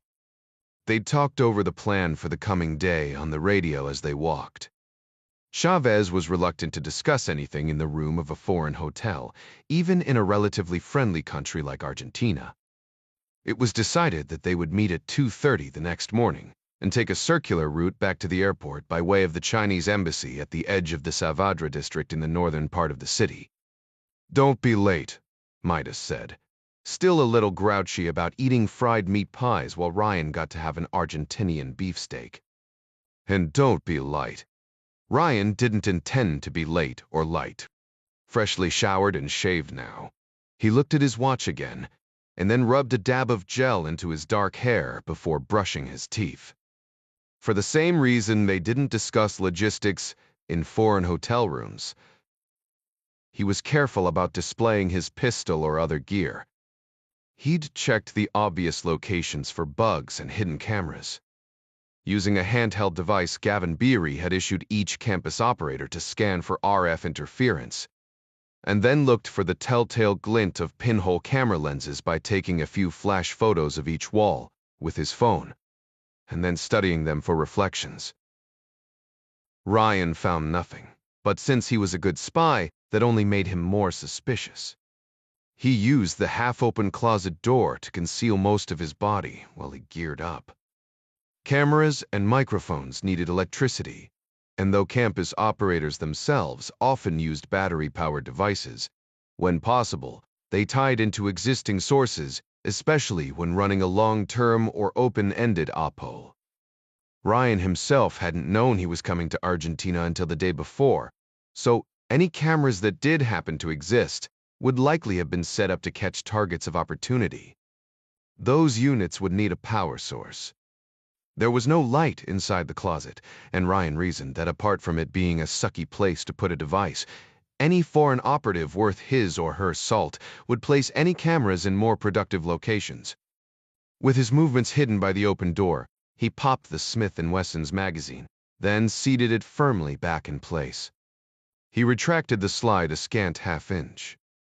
He'd been the last to touch the weapon, but as Clark hammered home at least once during every tactical scenario, press checks were free insurance. Reassured the pistol was loaded, Ryan held it at arm's length, acquiring the front sight with his dominant eye, the same way he did each time he picked up the weapon, even to put it away. This was bound to be a long day, and a long day of surveillance required clothing that was comfortable. Equally important, it required clothing that did not stand out. If his clothes could be changed or altered through the day, so much the better.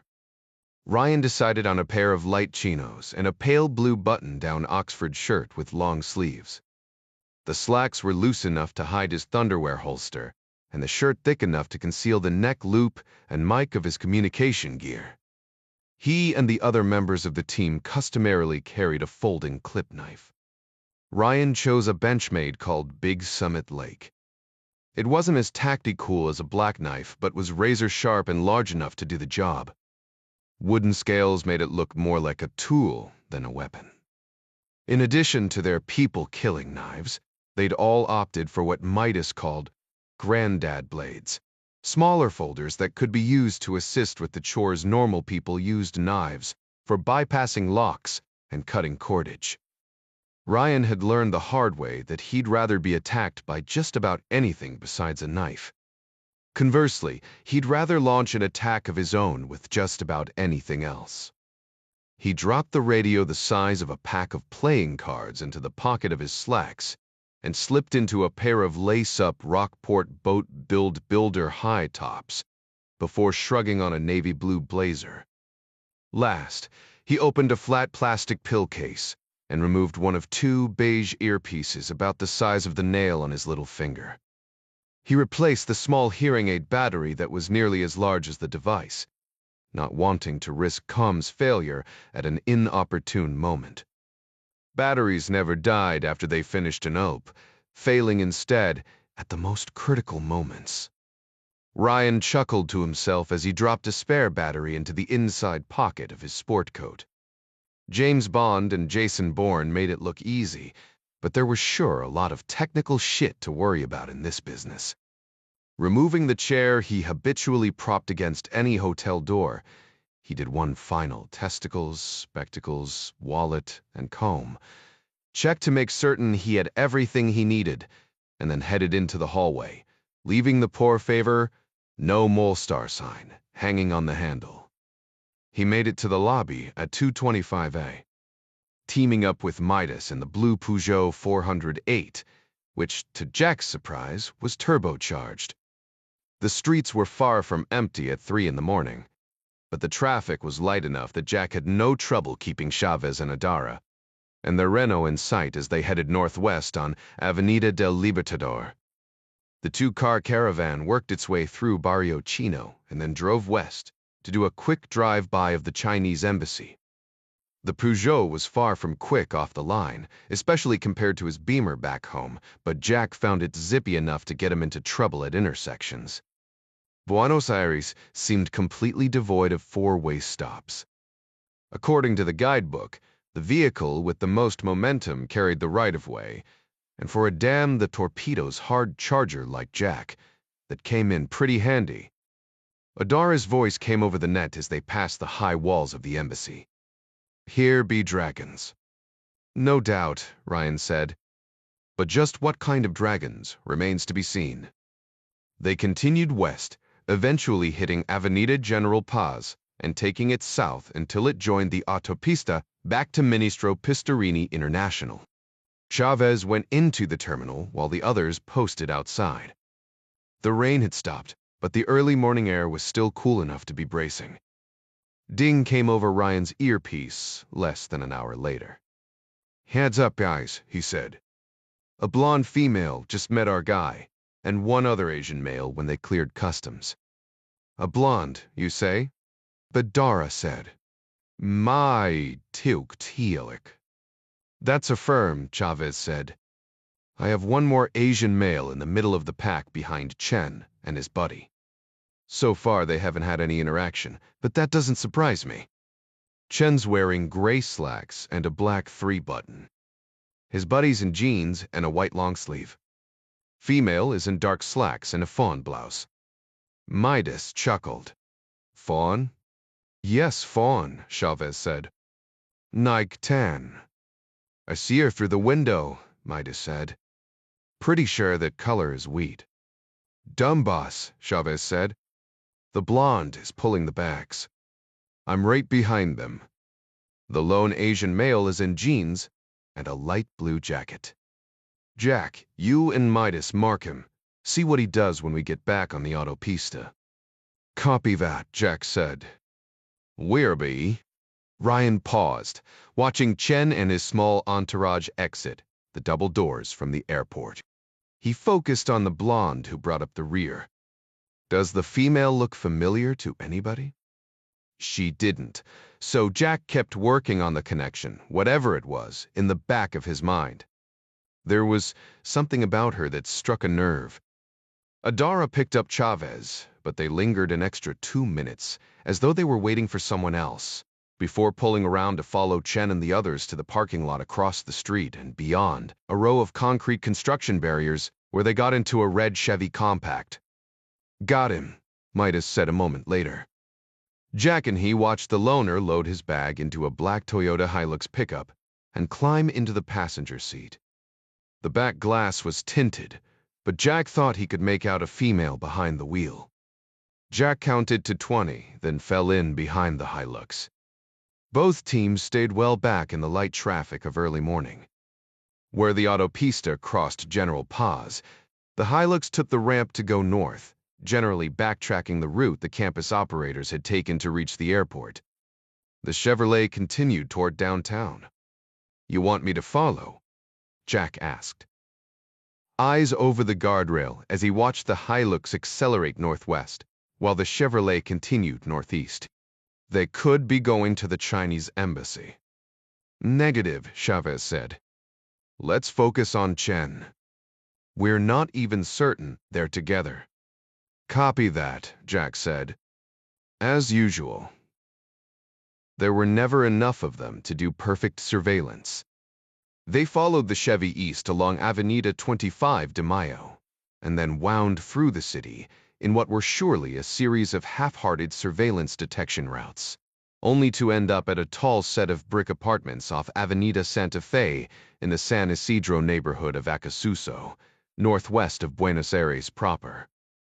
Adara kept the Renault heading north on Santa Fe, while the Chevy turned left down Libertad, a much smaller street, and came to a stop in front of what looked like a small school or daycare center. Adara came over the net. "That's interesting." "I agree," Midas said. "They wound back through town, when the General Paz would have gotten them here much quicker." "There is that," Adara said.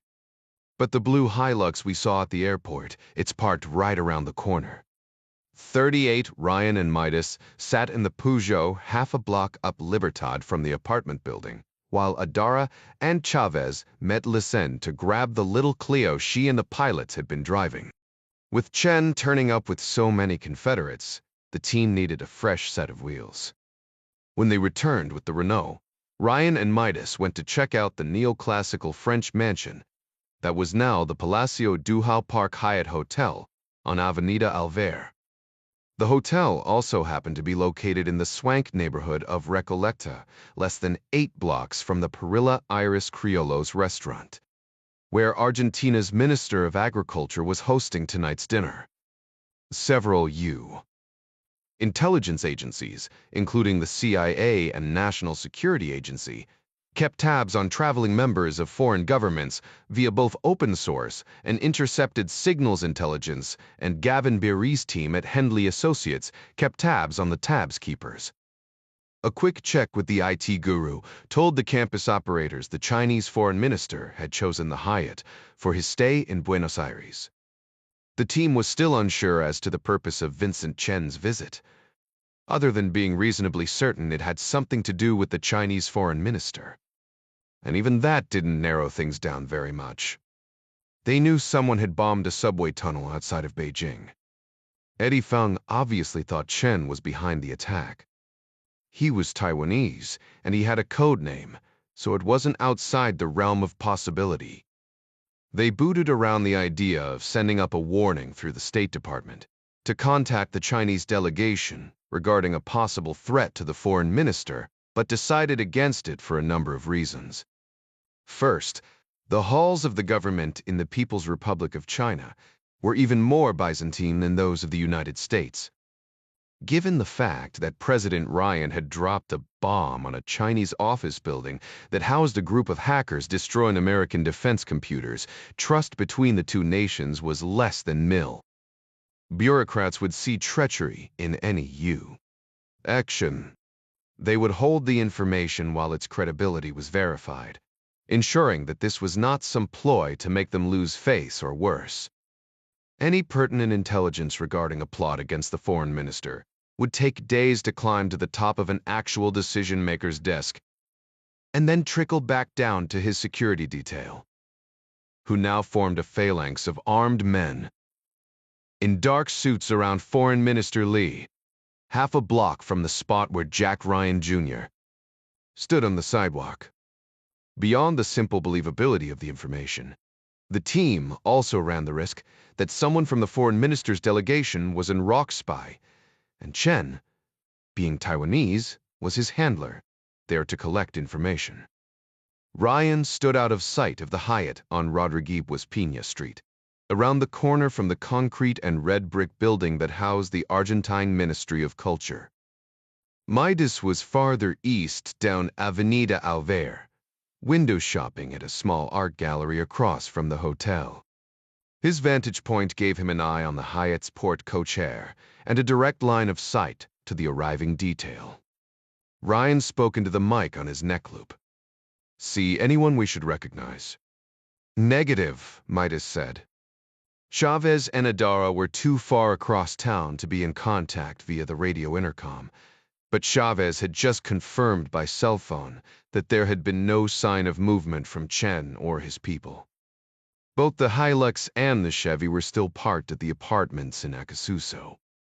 Ryan and Midas settled into what seemed would be a couple hours of lurking without looking like lurkers. The Palacio Duhau Park Hyatt was located in an architecturally rich area of Buenos Aires that reminded Jack of Paris. But as nice as the area was, the Ministry of Culture, in front of which he now stood, was covered in graffiti. Ryan couldn't understand the Spanish, but he could tell from the sheer volume that the writing didn't tout confidence and trust in the Argentine government. Even the street around the building was covered in graffiti, though this was made with a stencil and more precise than the spray-painted scrawl on the building's walls. Ryan scuffed at the white paint with the toe of his rockboard. "You speak Spanish, right?" he asked over the radio. "A fair amount," Midas said, knowing the question was meant for him, since the others were too far away. "What does esto huele mal mean?" Midas chuckled. "Where'd you see that?" "Painted all over the street in front of the Culture Ministry." "Is scratch," Midas said. "I read about that. Argentines are big on shaming elected officials that they feel have done wrong, graffiti, signage, even screaming at them on airplanes or in public places with megaphones. Zucard Uriaton, this Imikadev. My dad gets a lot of that." "I voted for him," Midas said. "Anyway, esto halal mal means this smells bad or this stinks." "Not sure what," Ryan cut him off. "Hold on," he said. The urgency in his voice caused Midas to fall silent. Walking up Avenida Alver, past the Hyatt and almost even with Ryan, was a tall brunette. He turned quickly, looking away before she had a chance to see his face. Jack had seen this woman the evening before, at the restaurant with Adara. It dawned on him that the blonde who met Chen had been with this one. Ryan hadn't been able to see more than her profile from his vantage point, but the brunette had been facing him. The two women had definitely been together. He saw no headphones or Bluetooth earpiece, but the brunette spoke to someone as she walked, perhaps. Ryan thought, utilizing the same sort of hidden microphone and neck loop he wore. He started to follow, but caught sight of an Asian woman from the corner of his eye. She was about the same age as the brunette, early 30s, with high cheekbones framed by shoulder-length hair. She stepped out of a side door of a building connected to the Hyatt, waited a beat while the brunette walked past, and then fell in behind her. She was dressed nicely in snug jeans and a loose designer t-shirt, but she bore angry pink scratches from jaw to forehead as if she'd slid into home plate on her face. Ryan couldn't tell if her dark eyes were beautiful or terrifying, but he decided he would find out soon enough. He gave Midas a quick brief over the radio. "Good catch," Midas said. "I don't know about the Asian, but the brunette has to be in comms with Chen. She's probably letting him know the foreign minister had arrived." "That's my guess." Ryan looked over his shoulder at traffic before crossing the street after the Asian, who seemed to be locked on to the brunette. "I'm going to stick with them and see where they go." "Stay in range for comms," Midas said. "I'll reach out to Ding and bring him up to speed." The Asian woman took a right at the first block while the brunette went straight. Ryan knew it was stupid, but he was more than a little disappointed. Maybe she wasn't involved at all. The leggy brunette continued walking against traffic on Alvear for several blocks, past the popping flags of the Palace Hotel and two sets of arbolitos, touting their money exchange outside high-end shops, selling Mont Blanc and Rolex. Any preconceived notions Jack had on this surveillance were quickly dashed.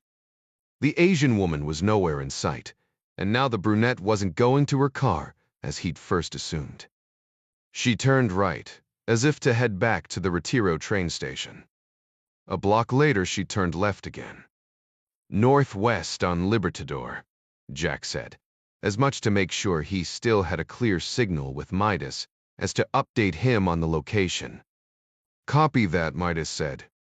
"This is weird," Jack said. "Asian girl has broken off. Doesn't look to be a factor. I can't tell if this one is doing a really basic star or just zigzagging her way to wherever she's going. So far, she hasn't even checked behind her." "Watch your ass," Midas said. "Maybe she's not alone." Your Asian woman could turn up again soon and stick a knife in your fourth point of contact. That's a nice thought, Ryan said, watching the woman trot across Avenida del Libertador. Risking one's life against 10 lanes of aggressive Argentine drivers made for the perfect method to shed a tail. Ryan tried to keep the woman in his peripheral vision as he continued up the street toward the crosswalk, willing himself to remain at a normal pace. The signal turned green just as the brunette disappeared into the trees. No one would think twice about someone running to beat the crossing signal on such a wide street, so Ryan made up some time sprinting toward the park. He slowed when he reached the grass, staying parallel to what the brunette's route would be if she went straight after entering the trees. The park was a fairly narrow one, and a railway yard with numerous tracks, switches, and uncoupled train cars lay directly on the other side, spilling out of Retiro Station to the south.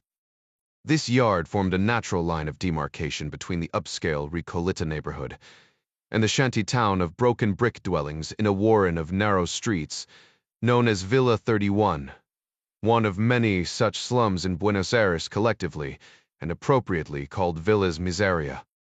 Nearly 15 city blocks long and more than 5 blocks wide at his widest point. The Villa Argentines pronounced it Villa was a gray swath of nothingness next to the tracks on most maps. Tourists might think it was just part of the train yard. Close enough that its residents could smell meat cooking from Recoleta restaurants if the wind was right. Villa 31 was home to many of the hardest working people in Buenos Aires, as well as some of the city's most violent criminals.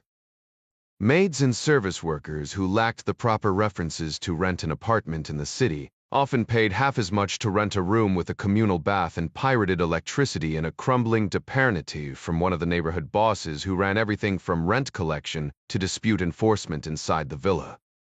Villa 31 was a city within a city, but few people admitted to living there. Police braved the streets only in well-armed squads, and then only during daylight hours. If someone needed an ambulance at night, as Ding Chavez put it, forget about it. Ryan caught sight of the brunette a moment later, 100 feet away and walking in his direction. He sat down on a bench across from a weathered older man, who was throwing pistachios to a chattering flock of bright green parrots about the size of small pigeons. Ryan put his back to a gum tree, but used the man's eyes and expressions to help guard his 6 o'clock. It wasn't an optimum setup, but human beings usually reacted in some way to danger, and Jack couldn't very well keep looking over his shoulder all the time. The birds and the man ignored him. The brunette worked her way through the waist-high grass and weeds along the rail yard fence until she found what she was looking for, a gap in the chain link. Jack imagined the same makeshift gate was used by commuters from Villa 31 each morning and evening, to and from their jobs, so they didn't have to walk all the way to the other side of Retiro Station to get over the tracks. If the brunette had seen Ryan, she showed no sign of it. Instead, she turned sideways to slip through the gap, and then, checking both ways for oncoming trains, trotted across multiple sets of railroad tracks. Ryan couldn't help but think she looked like pictures he'd seen of East German refugees fleeing the no-man's land to get over the wall. Reaching the far side, she ducked through a second gap in the railway fence to enter the slums. If it was difficult to follow her through the park, it would be impossible for Jack to follow her into the shantytown.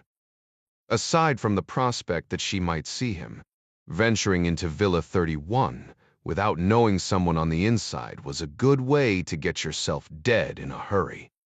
Ryan gave a nod to the man feeding the parrots and headed back toward Midas. He bought a Corapen chorizo sausage on a bun from a guy in the park, because he didn't know when he'd get to eat again.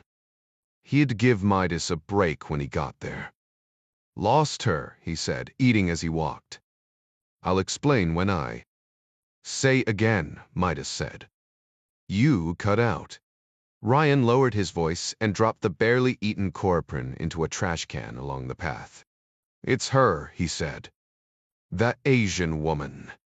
Looks like she's picking the lock on some kind of tool shed or utility building in the park." "Copy," Midas said. Ryan swung wide, keeping to the trees and keeping the small stone building in view. He came around in time to catch a glimpse of the Asian woman's back as she pulled the door shut behind her. The building was maybe 8 by 8 and had no windows. It didn't look like she'd been running from anyone. Jack scratched his beard, thinking through his options. One of them, probably the smartest one, was to walk away. He'd never been very good at that. He listened outside the building for a half a minute. Nothing. The lock fell quickly to his granddad knife. There was nobody inside, though there was only one door, so the Asian woman had to have gone somewhere. Ryan took a small flashlight from his pocket and played it around the small space. There was a lingering smell that he couldn't put his finger on, but it wasn't good. The building looked to be storage for the lawn maintenance department, with a couple weed eaters and assorted rakes and shovels. A row of plastic trash cans lined a platform along the back wall. One lay on its side, presumably tipped over by the woman. Ryan entertained the idea that she could be hiding in one of the cans. But that was stupid.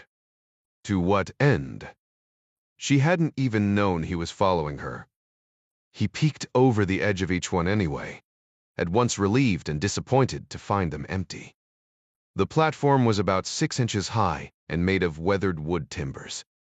It was old, probably older than the building, making Ryan wonder if the place had been used as something other than storage in the past.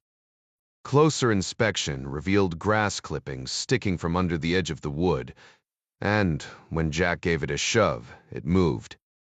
He pulled the overturned trash can out of the way, revealing 4 freshly disturbed timbers that formed a 3-foot square.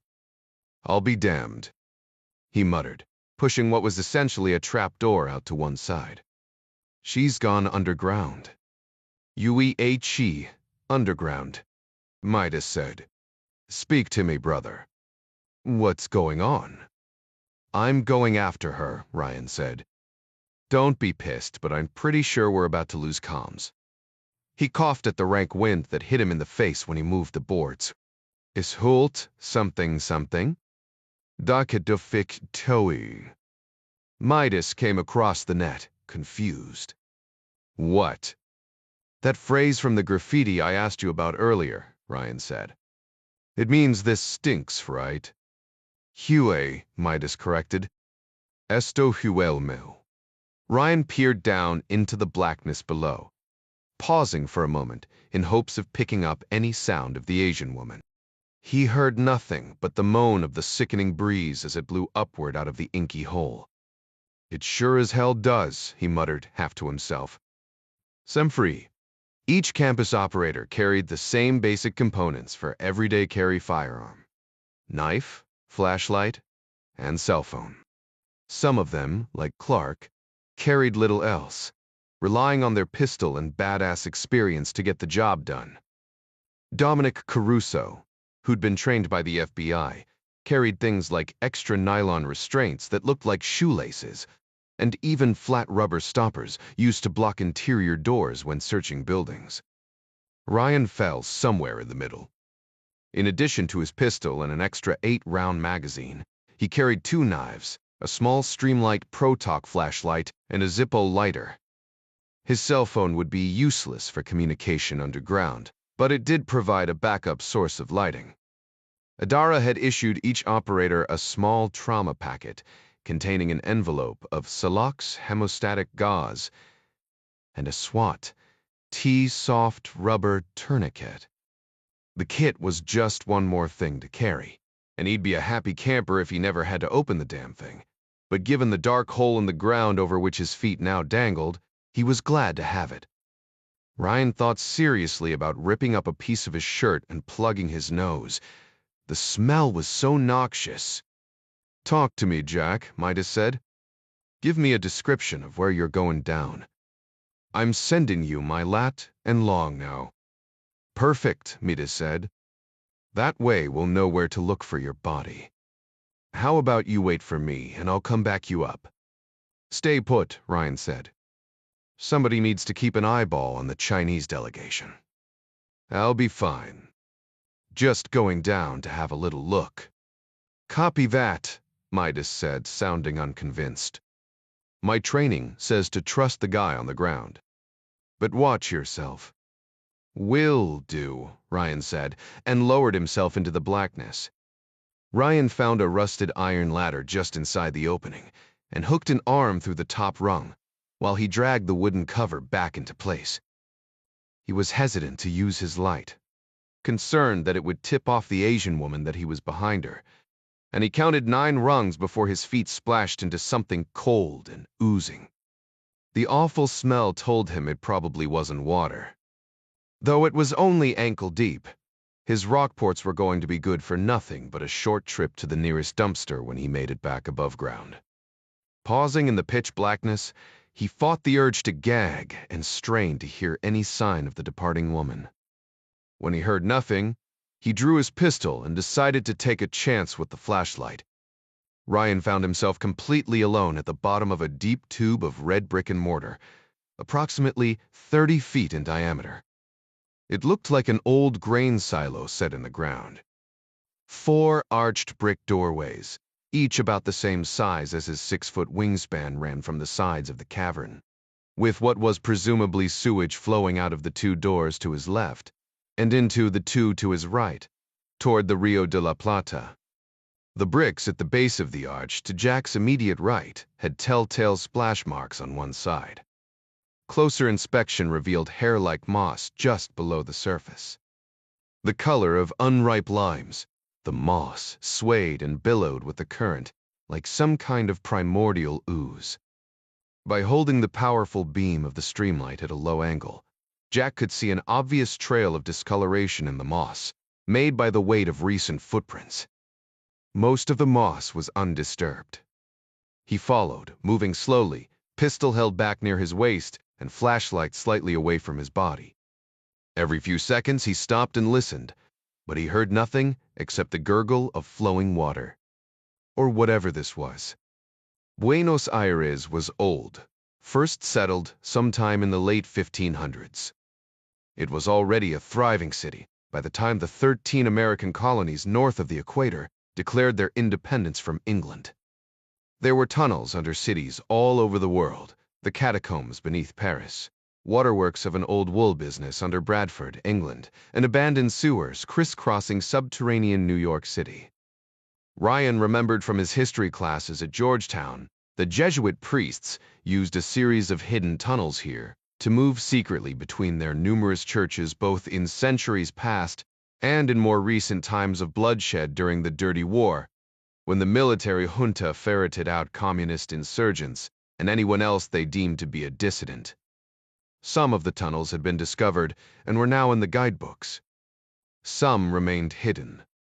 Others had been flooded by overflowing groundwater and sewer systems. This one was covered with a wooden door, obviously known to someone besides the Asian woman.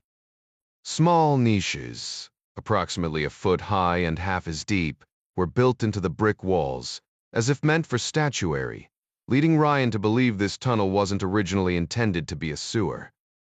He passed 3 smaller archways splitting off from the main tunnel as he sloshed along, 1 to the right and 2 more to the left. The trail of discolored moss told him to continue straight ahead. 20 minutes after he'd first splashed down in the tunnels, Ryan came to another rusted iron ladder on the wall. The tunnel continued into the darkness, but the ladder was wet. Someone had recently climbed up.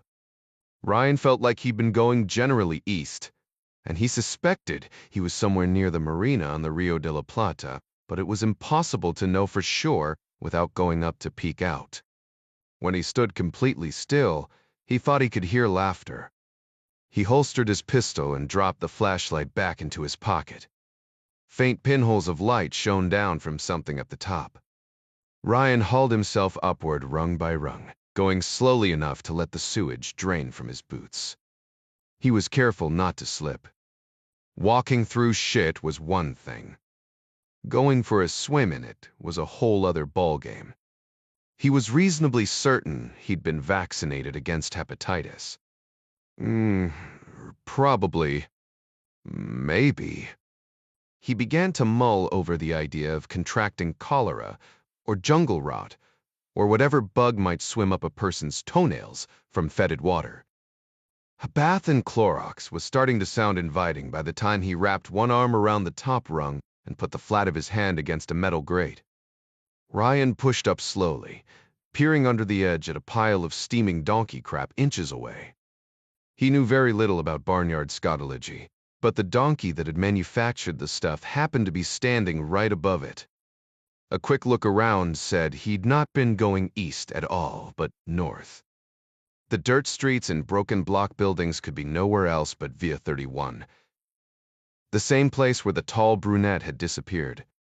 Frenzied Spanish voices, most male but at least one female, jerked Ryan's attention to his left. His vantage point from under the donkey cart allowed him to see little but a set of scrambling feet. They were small and wet, and sliding under the donkey cart directly for him. Ryan barely had time to yank his head back into the tunnel before the Asian woman shoved the metal grating aside, pulling it shut behind her as she slid feet first, into the hole landing squarely on Ryan's knuckles, where they curled around the pitted metal rung. Ryan was strong, but the impact of 120 pounds of fleeing woman knocked him off the ladder. Customarily, Ryan would have tucked his head and rolled when falling from 10 or 12 feet, but something told him he'd be better off with a broken leg than swimming in this slimy muck. The scant 10 inches of water did little to break his fall, but he did his best to absorb much of the impact with bent knees. The floor of the tunnel was at a slight angle, and he was just able to keep his feet surfing on the snot-slick moss when he splashed down, wildly waving both arms in an effort to keep from falling face first into the sewage. It was far from graceful, but it worked. He spun in time to see the shadow of the Asian woman slide to the bottom of the ladder behind him. Floundering for just a moment, she wasted no time before sloshing off toward her original point of entry. Jack limped to go after her, but his right knee rebelled, slowing him down to a fast, hobbling limp. Lighter than Jack, by nearly 100 pounds, and a hell of a runner, the Asian woman looked over her shoulder, directly at Jack, her eyes wide. "Nijiro." She said. "Run." The way she spoke was full of urgency, and he felt certain it was Japanese. Ryan heard a splash behind him and turned to face a man with a machete who'd just come down the ladder. The wiry man stood with his mouth hanging open and the machete raised above his head. He was alone and looked almost as surprised as Jack felt. Barterpad," Ryan said, peering at the man in the scant light from above. "Lepscherend, be go." The man shook his head and grinned, realizing he was the only one with a weapon in hand. Even in the shadows, especially in the shadows, Ryan could see the vacantness in the man's eyes. "You can't reason with evil," Clark always said. So Jack didn't try. He could have tried to draw his pistol, but his hands were wet and slick. Even if he was able to get a shot off, the man would be on top of him in an instant, with the heavy blade making the odds too great that it would be a lose-lose endeavor. Instead, Ryan feinted right, causing the man to swing the blade across his own body. The slick footing made the man's actions more exaggerated, allowing Ryan to shoot in and trap the arm against the other man's chest and drive him backward into the ladder. The snotty moss worked both ways, making it all but impossible for Ryan to keep his opponent trapped. He followed up with a quick headbutt to the bridge of the man's nose. The blow stunned him, but without proper grounding, there hadn't been enough power in it to do much damage. "Dex boludo," Machete Man grunted, struggling to escape and bring the blade back into play. Jack wasted no effort on words, instead driving his knee into the man's unprotected groin. It worked to dislodge the blade, but unfortunately it also dislodged Ryan, and both men fell, splashing into the flowing, filthy water. Ryan's feet had grown used to the temperature, but the cold liquid hitting his knees took the breath out of him. The other man took the worst of it, landing on his back and slamming his head against the mossy stone floor. Fighting blind, Ryan straddled him, clawed for the face now, feeling and then losing a grip on his chin. Ryan heard him gurgle, and then felt a sharp blow to his side. The son of a bitch had gotten a hand free, and now proceeded to pummel him in the ribs. A shot went low and took him over the liver, sending waves of pain and nausea through Ryan's gut. He redoubled his efforts, sinking a thumb into the man's eye and forcing his face sideways and into the muck.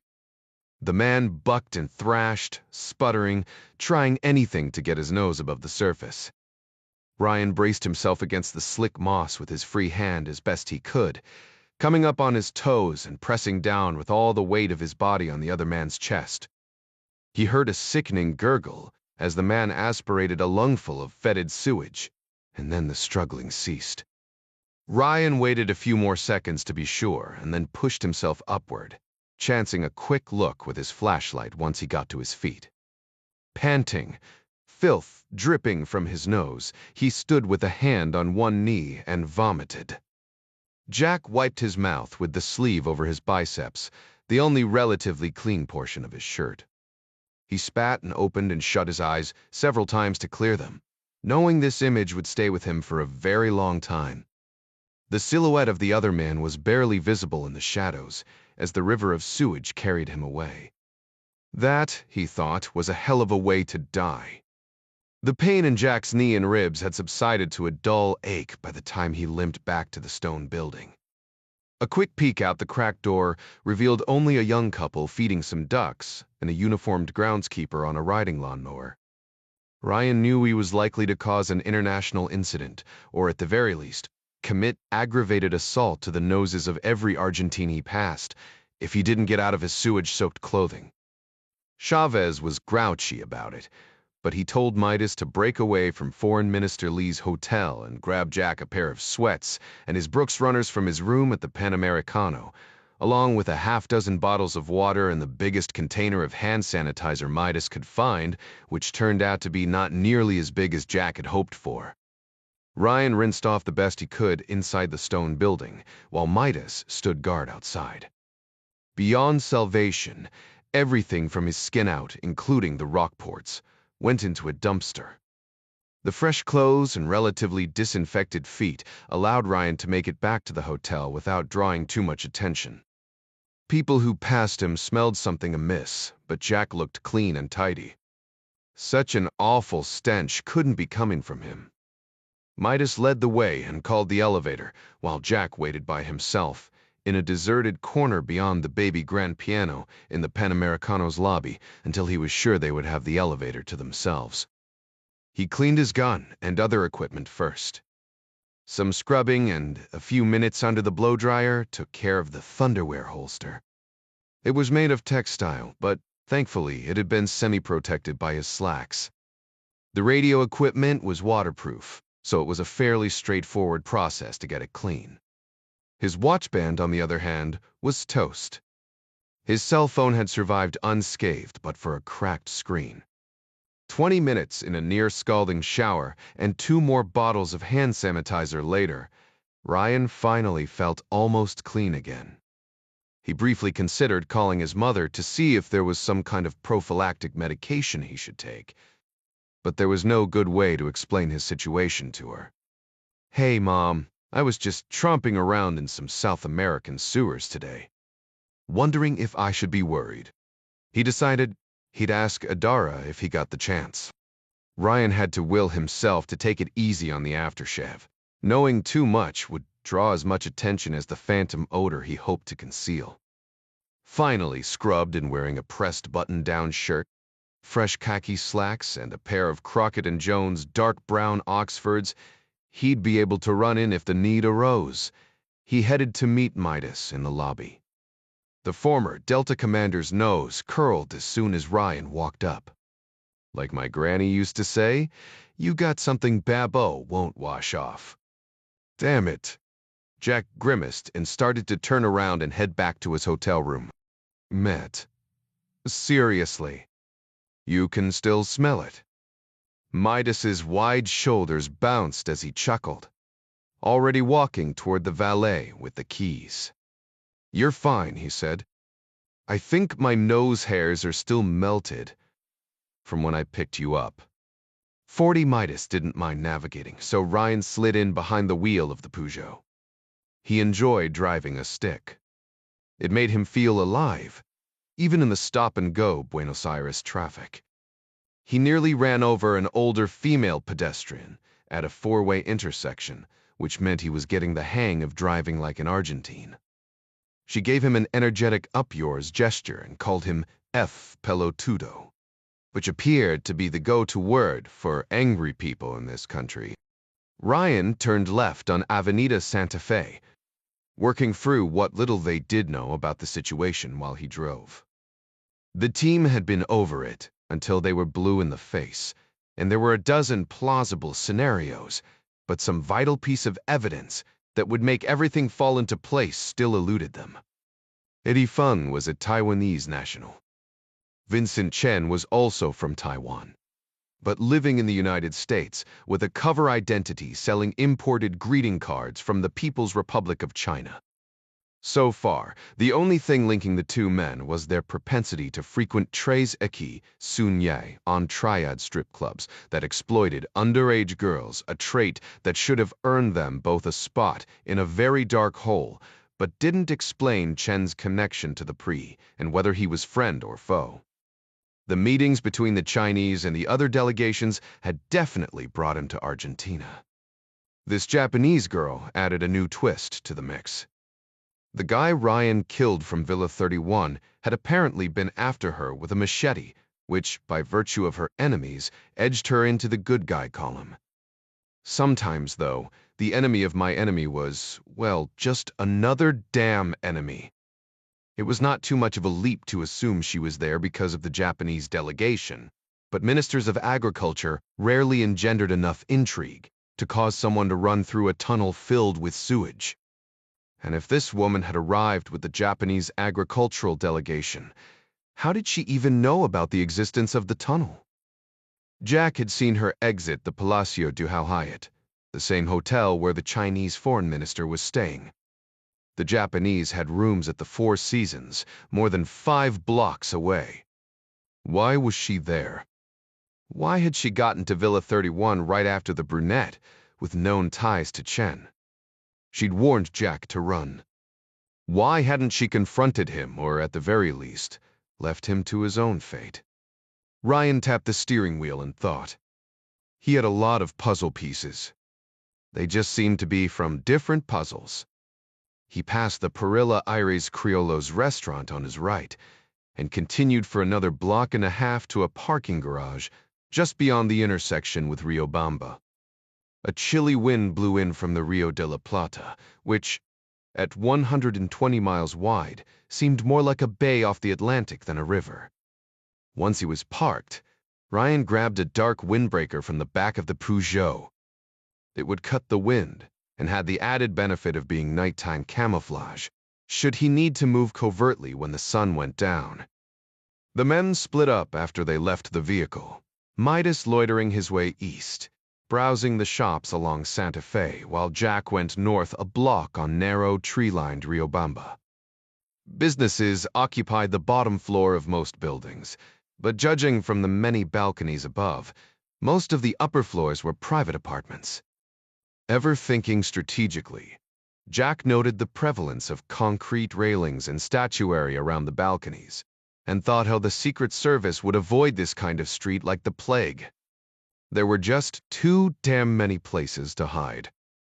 Pockets of old men with jaunty tam-like gaucho hats sat here and there at the many sidewalk cafes on the quiet street, sipping yerba mate through a silver straw in a communal gourd called a mate that gave the drink its name. Mate was a national pastime. Entire shops were devoted to mate mugs and straws and thermoses, as well as exotic leather carriers resembling a tall binocular case in which to store everything. The hotel valet had offered Jack a drink from his mate straw, instructing him to empty it before passing it back. Jack had complied, grudgingly, and found it tasted like a mixture of boiling water and hay. He preferred to get his caffeine fix from actual tea or a good old cup of coffee. The stuff made by the Navy stewards in the White House was particularly good, but he didn't get by there to see his folks as much as he used to. Certainly not as much as he should. It was a little after 4 p. When Ryan turned back to the east on Arnal's, paralleling Santa Fe for several blocks so he could come in the opposite direction from Midas with the restaurant in the middle. The thought of Navy mess coffee made him wish for a cup, and he began to look for a likely shop as he walked. It would give him something to do as he whiled away the hours. And watched. In days gone by, arriving on station early was a double-edged sword. Get there too late, and you missed important changes in personnel, local habits, and anyone from the other team who decided to set up an ambush or conduct counter-surveillance. Coming in too early ran the risk of drawing unwanted attention. Then smartphones came along and devoured the collective brain of society. Mobile phones were the single greatest thing to happen to a surveillance team in recent history, and communication had nothing to do with it. Trained observers generally relied on a set of known habits and best practices. But just as a baboon might alert the gazelle of a leopard's presence in the wild, being noticed by the local populace was a surefire way to spook a target. Since most noses had become buried in a phone screen, it was a safe bet that a person could spend a couple hours browsing local stores in a 3-block operational area without drawing so much as a second look. That time more than doubled if a stop at the neighborhood coffee shop was added to the mix. City crews had already come by and dropped off wooden barricades in front of Perilla Aires Criollos. These 10-foot-long sawhorses leaned against a row of garbage bins, causing pedestrian traffic to split and flow around them like water around a boulder in the middle of a river. Uniformed officers began to arrive approximately an hour after Ryan and Midas came on station. The newly formed Buenos Aires City Police looked to be playing second fiddle to the beret-wearing Grupo Alacrán, the elite scorpion group of the Gendarmería Nacional Argentina. Dour-looking men with H&K MP5 submachine guns and Steyr-AUG assault rifles deployed from 2 4-door Volkswagen Amarok pickups and a white Mercedes-Benz communications van on either side of the restaurant door. Right-wing death squads during Argentina's dirty war of the 1970s and 1980s left the population suspicious of the military or anything that resembled it. The army was not allowed to take part in civilian affairs, but the government got around this by describing the Gunna as a civilian security force of a military nature. The Scorpion Group looked about as military as they came, but then they had to be, while other squads within the Gendarmería provided Argentina with border security. Grupo Alacrán was tasked with the mission of combating terrorism and often assisted with the protection of Argentine and visiting dignitaries. These new arrivals set up the wooden barricades quickly, forcing pedestrians to cross Avenida Santa Fe in order to go east or west rather than walk in front of the restaurant. Ryan and Midas quickly found themselves outside the perimeter, half a block from the restaurant. The presence of men with machine guns upped the feel of the operational tempo, putting Ryan and Midas on their toes. Buenos Aires had seen more than its share of domestic terror, with a recent bombing in front of a Gendarmería building. Members of the Scorpion Group eyed people in the passing crowd as if they were food, their mean mug looks sending people across the street as surely as the wooden barricades. A dog handler with a visage as fierce as that of his Belgian Malinois stood at parade rest to the right of the restaurant doors. None of these guys were on a mobile phone. In an effort to remain inconspicuous, Ryan and Midas had looked through the window of every shop for 3 blocks on either side of the restaurant, up and down Avenida Santa Fe, some of them twice.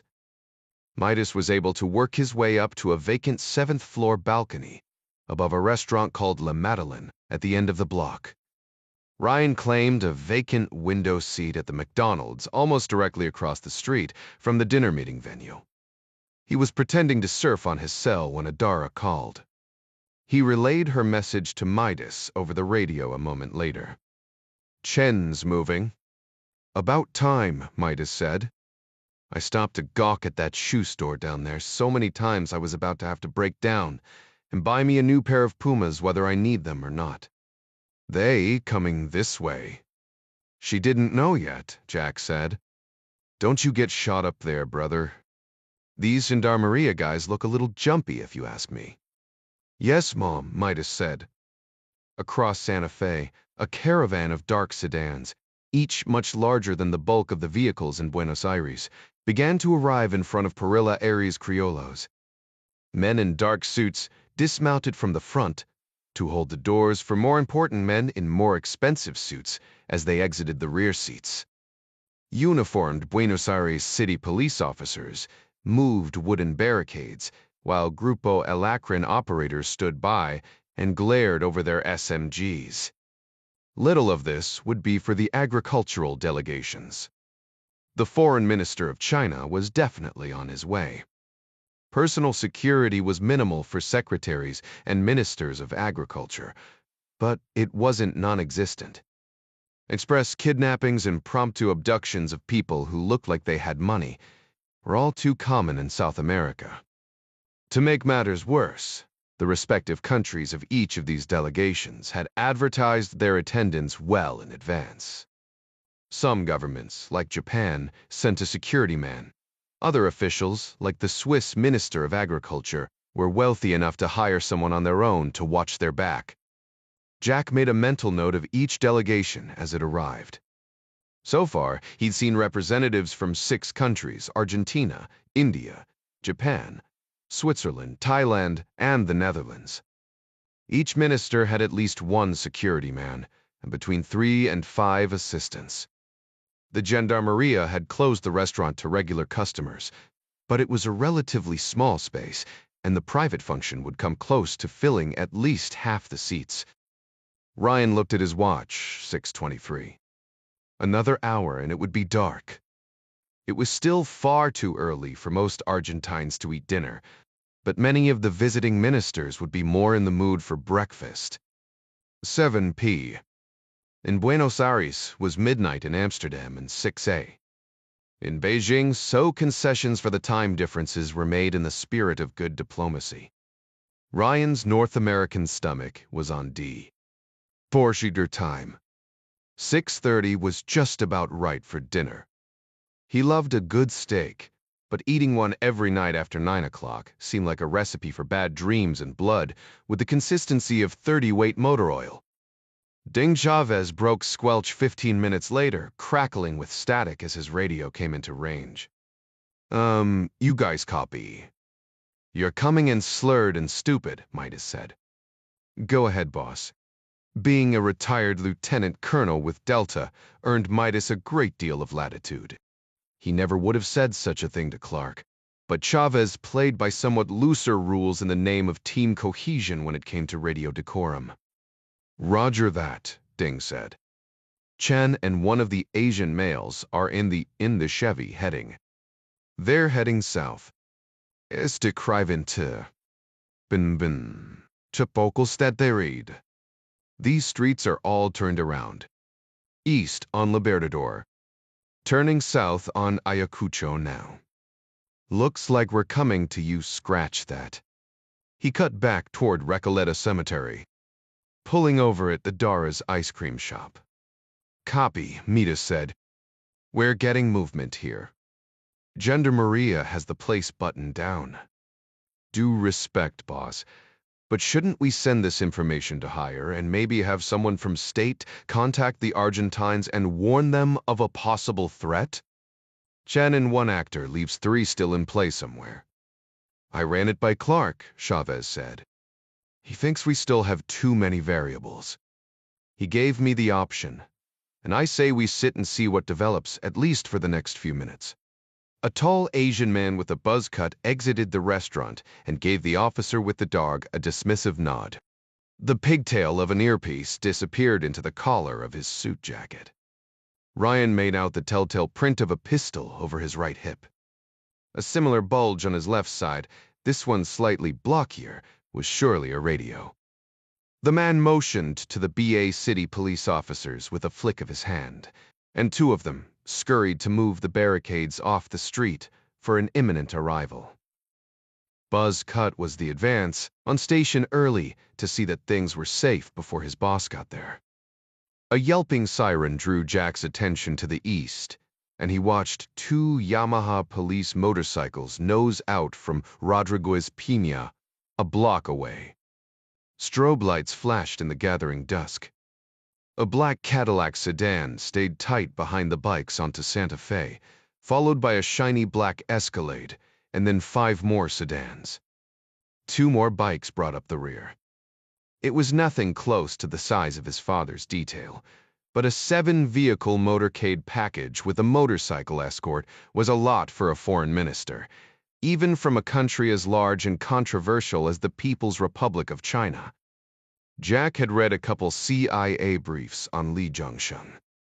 For someone so high up in priest government, little was known about the man, but for the fact that he appeared to dote on his wife and son, and he was apparently quite full of himself.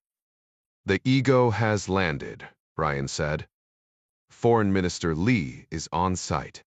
10 minutes later, the Canadians and Uruguayans arrived in turn. The gendarmeria posted out front appeared to relax, now that the dignitaries who'd been invited were all safely off the street. "We've got 10 digs inside," Mita said, "including Foreign Minister Li. 30 to 40 staffers and a whole shitload of armed dudes, half of those from Li's detail." "Copy," Chavez said. Jack took a sip of his coffee. It wasn't White House Navy mess, but it wasn't too shabby either. "Any movement from Chen?" "That's a negative," Adara said. "They've dismounted and gone into a cafe for dinner." "You've still just got eyes on the two?" Jack asked. "Correct," Chavez said. "Chen and one of the Asian males from the airport." Jack pushed away from his table. "No females." The question was rhetorical. Chavez had already told him who he was watching, but muttering was part of Ryan's process. "No joy," Adara said. "Or the second male." Jack said. "Both women were here last night, scoping out the restaurant at the same time we were. They would fit in with the locals, so it makes sense for Chen to send them in close while he stays back. I'm betting they're somewhere nearby. Could be they're waiting for a meet with one of the Chinese staffers." "Midas, anybody look like they're waiting around with the vehicles?" "Can't tell," Midas said. "I have a good eyeball on the front door, but from up here, Santa Fe's a river of black sedans." His voice trailed off. When he spoke again, it was in a rasping whisper. "Jack, didn't you say that Japanese girl you followed had a big scab on her face?" "Scratches," Ryan said. "Not exactly a scab." "Why?" "Derke, this see her." Midas whispered. "On the balcony 2 floors below me, sitting behind a rifle. The girl's running the gun." 41. Inside Parilla Aires Criollos, Chinese Foreign Minister Li Zhongsheng followed his lead Shenzhou Security Bureau protection agent, Long Yun, to his assigned seat. 2 other men, both as stone-faced as the colonel, were posted along the far wall, eyes scanning areas of responsibility on either side of the room. Li paid the men little heed. They weren't there to be noticed. They were there to protect him and the good name of the party. The long table was at the back of the restaurant with rustic earthenware settings for 10. As guest of honor, Li sat at the head facing the door, his back to the rich mahogany bar that stood nearly 4 feet high. Jose Prieto, Argentina's Minister of Agriculture, sat immediately to Li's right under a set of rawhide baladors that hung from the wall along with assorted other gaucho memorabilia. A white linen tablecloth partially concealed the air conditioning vent behind the Argentine's chair. Most of the ministers knew one another, some of them quite well, but Anika Boz from the Netherlands was newly appointed and worked the table, introducing herself. She was a stunningly beautiful 50-year-old woman. Most of the men had traveled without their wives, leaving them free to sample the local nightlife, and perhaps they seemed to think, explore a cross-border relationship with the Netherlands. A number of them maneuvered for the opportunity to buy her a drink after dinner. Lee kept his face passive but scoffed inwardly at the thought. Unfortunately for Anika Boss, the lascivious Argentine minister had made certain she was seated beside him. Drinks with anyone would not be in her cards. Prieto tapped his knife against the side of his water glass after everyone was seated and began to welcome the attendees on behalf of his country, calling them each by name as if they were old and dear friends instead of economic rivals or potential customers for Argentine beef and grain. He jokingly apologized to the Canadian minister that the evening's discussion would have to take place in English because not everyone at the table spoke French. Lee stopped listening almost at once. He moved as if to readjust his chair, glancing at his watch, and laughed along with everyone else at another of Prieto's asinine jokes, though he had no idea what the man had said. 5 minutes past 7. He could begin whenever he chose to do so. Lee sat through the piccata of baked cheese, cured meats, and crusty bread, not because he was hungry. He'd already eaten breakfast in his hotel room. But there would inevitably be survivors, and some of them would eventually regain their senses, enough to recall things that had been out of place. At 7:20, he leaned back slightly in his chair to get Long's attention. The colonel nodded to the other 2 Chinese security men, telling them to remain in place and watch his food while he accompanied Lee around the bar to the restroom.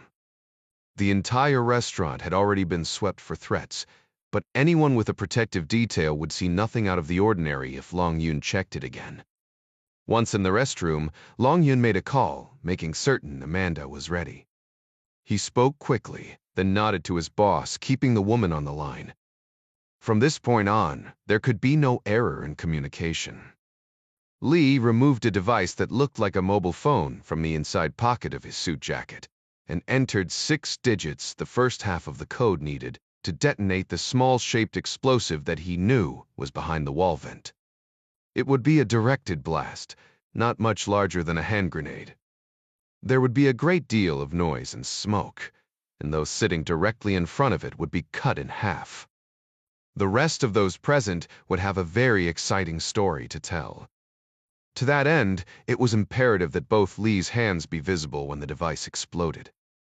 Too many things could happen to allow the bomb to be detonated at any specific prearranged time. He'd not risen to his present office by being careless. No, Long Yun would let Amanda know he was in the clear after he armed the device. She would then enter the second half of the code, detonating the device while he was standing slightly around the corner and behind the safety of the thick wooden bar, chatting amiably with the bartender. 60 seconds, Long Yun said. He dropped the phone into his pocket but kept the line open, so the woman could hear if anything changed. Lee began a silent countdown in his head. The bar was close, right outside the door, so he took a moment to wash his hands. The colonel gave an approving nod at his gravitas. He liked to appear in complete control, especially in front of his security detail, 2 of whom were about to die, though they had no idea. "Be sure to open your mouth, sir," Long Yun said. "It will help with the pressure of the blast. The temptation to look toward the device will be great. I will be fine," Lee said. With 20 seconds to go, he tossed a crumpled paper towel into the trash can and stepped out the restroom door. It was obvious from the tone of his voice that Ding Chavez was sitting up straighter in the car. "She's on a rifle," Midas still whispered. "Affirmative. Suppressed bolt action. Looks like a small caliber, maybe a .92 from the size of it. She's sweeping the crowd like she's looking for someone. Holy shit." Jack stood at the McDonald's window and watched a well-dressed woman with dark, curly hair pitch headlong into the crosswalk on the north side of the street. He thought at first she'd stumbled, but it was impossible to mistake the rigid spasms of someone who'd been shot in the brain. Her nervous system short-circuited, and she lay on her side, arms suddenly stiff, as if she were sleepwalking. Her legs made obscenely grotesque pumping motions, as if she were riding an invisible bicycle. A dark wig fell away, spilling tresses of blonde hair onto the pavement. A moment later, her muscles relaxed, and she was still. "It's her," Ryan gasped, loud enough to draw a look from a little kid eating an ice cream cone at the window beside him. The gendarmeria officer at the nearest barricade also recognized a shooting victim when he saw one. He brought his MP5 to high ready and began scanning the storefronts for a threat. The blonde's body lay half in the street. The light turned green and traffic honked, unaware. For a moment, Jack thought she would be run over, but the drivers in the lead slowed down and stopped, forming a blockade, for the moment at least. It really didn't matter. She was beyond saving. Ryan thought of running to act as though he was rendering aid, and maybe grabbing any identification. Midas came over the net again, still a quiet hiss. "Jack, I can hear you thinking. Don't go out there. This shooter is still on her gun." "Sitrap when able," Chavez said, surely feeling blind. "Shooter just took out the blonde from the airport," Midas whispered. "Suppressed subsonic. 92 and a bolt action. I didn't hear shit, and I'm 20 feet above her." "He's right," Ding said. "You stay put, Jack." "I mean it." Ryan started to say he understood. But a familiar face drew his attention across the street. A crowd of panicked pedestrians braved the traffic to cross against the light directly toward Jack. Amid the fleeing pack, a tall woman with her hair tucked up into a baseball cap walked briskly, working to go just fast enough to stay in the middle. She carried a mobile phone in one hand, and with the other, she tugged at the bill of her cap. It was the brunette Jack had watched disappear into Villa 31. A look of barely controlled panic flashed in her eyes. She'd just watched her friend die, and it was obvious she thought she was about to be next. Only the two men of the gendarmeria, nearest the dead woman, realized something was amiss. The second, though highly trained, had never seen anyone in the throes of death. Too far away to see the tiny spot of blood below the woman's left ear, he thought she might be having a seizure. Something she would get over, and it took him almost a full minute before he radioed his command post to request an ambulance. He was on a protective detail and did not leave his post at the door to the restaurant.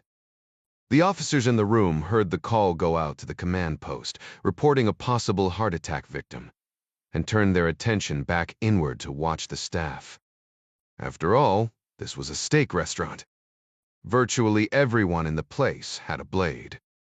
Li Zhengsheng stood with both hands up on the bar and fumed, trying to think of something else to say. It had been well over a minute since he'd entered his half of the code, but nothing was happening. The bartender did not speak English or Chinese, the only two languages in which Li was conversant, making this an extremely uncomfortable predicament.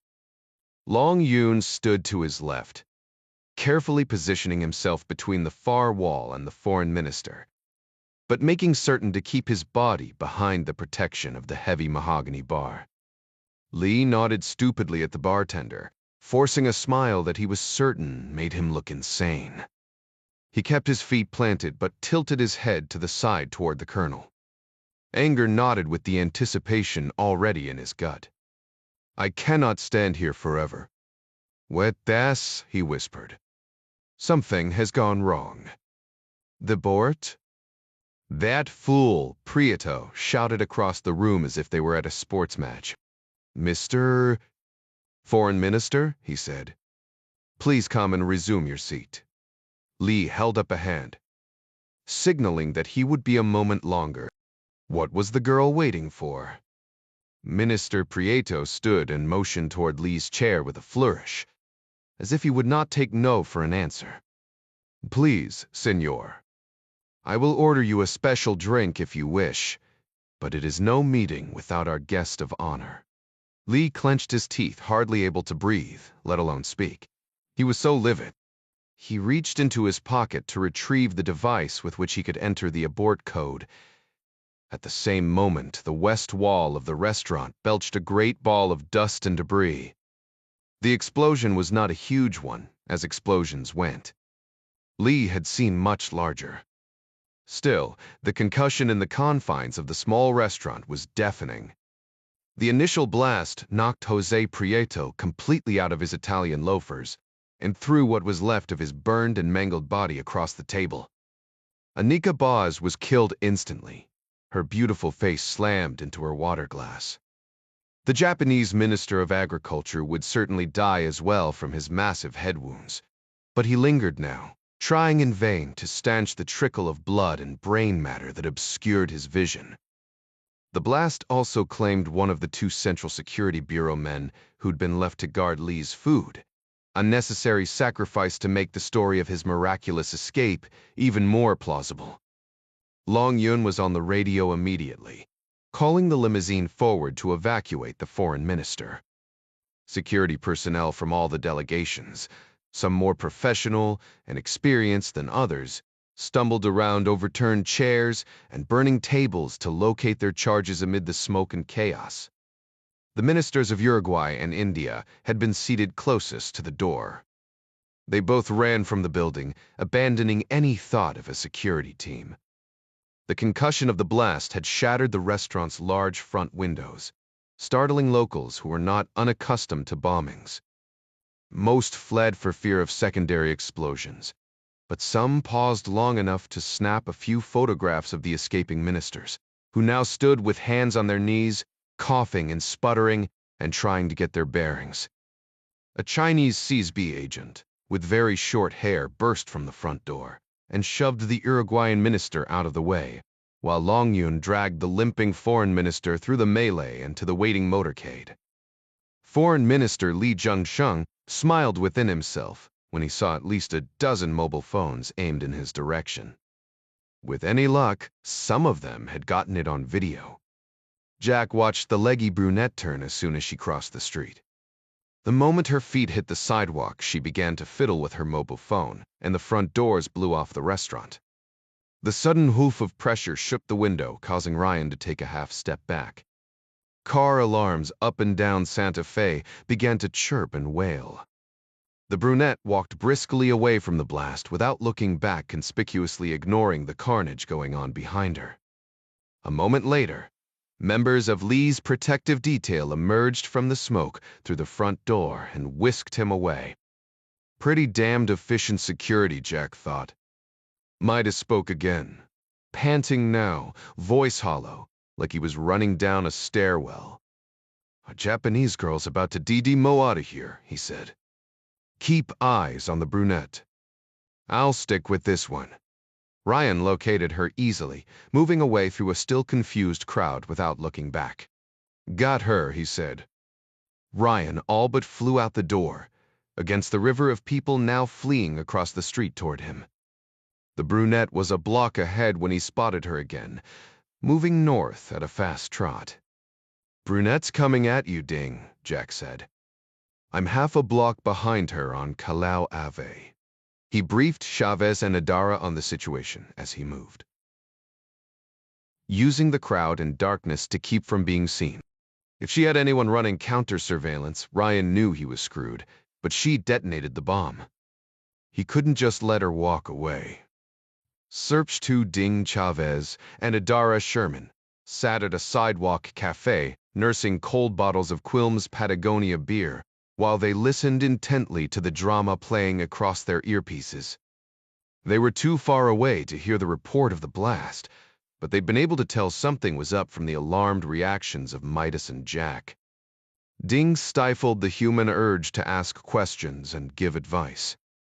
He wasn't on scene, and Jack was doing a good job of keeping him up to speed as things went down. It was best to keep his mouth shut and let the operators do what they did best: operate. And anyway, things were about to get interesting here. At 8 blocks away, the brunette would be there in minutes. Adara suddenly tipped the neck of her beer toward the Italian restaurant. 2 businesses to the east.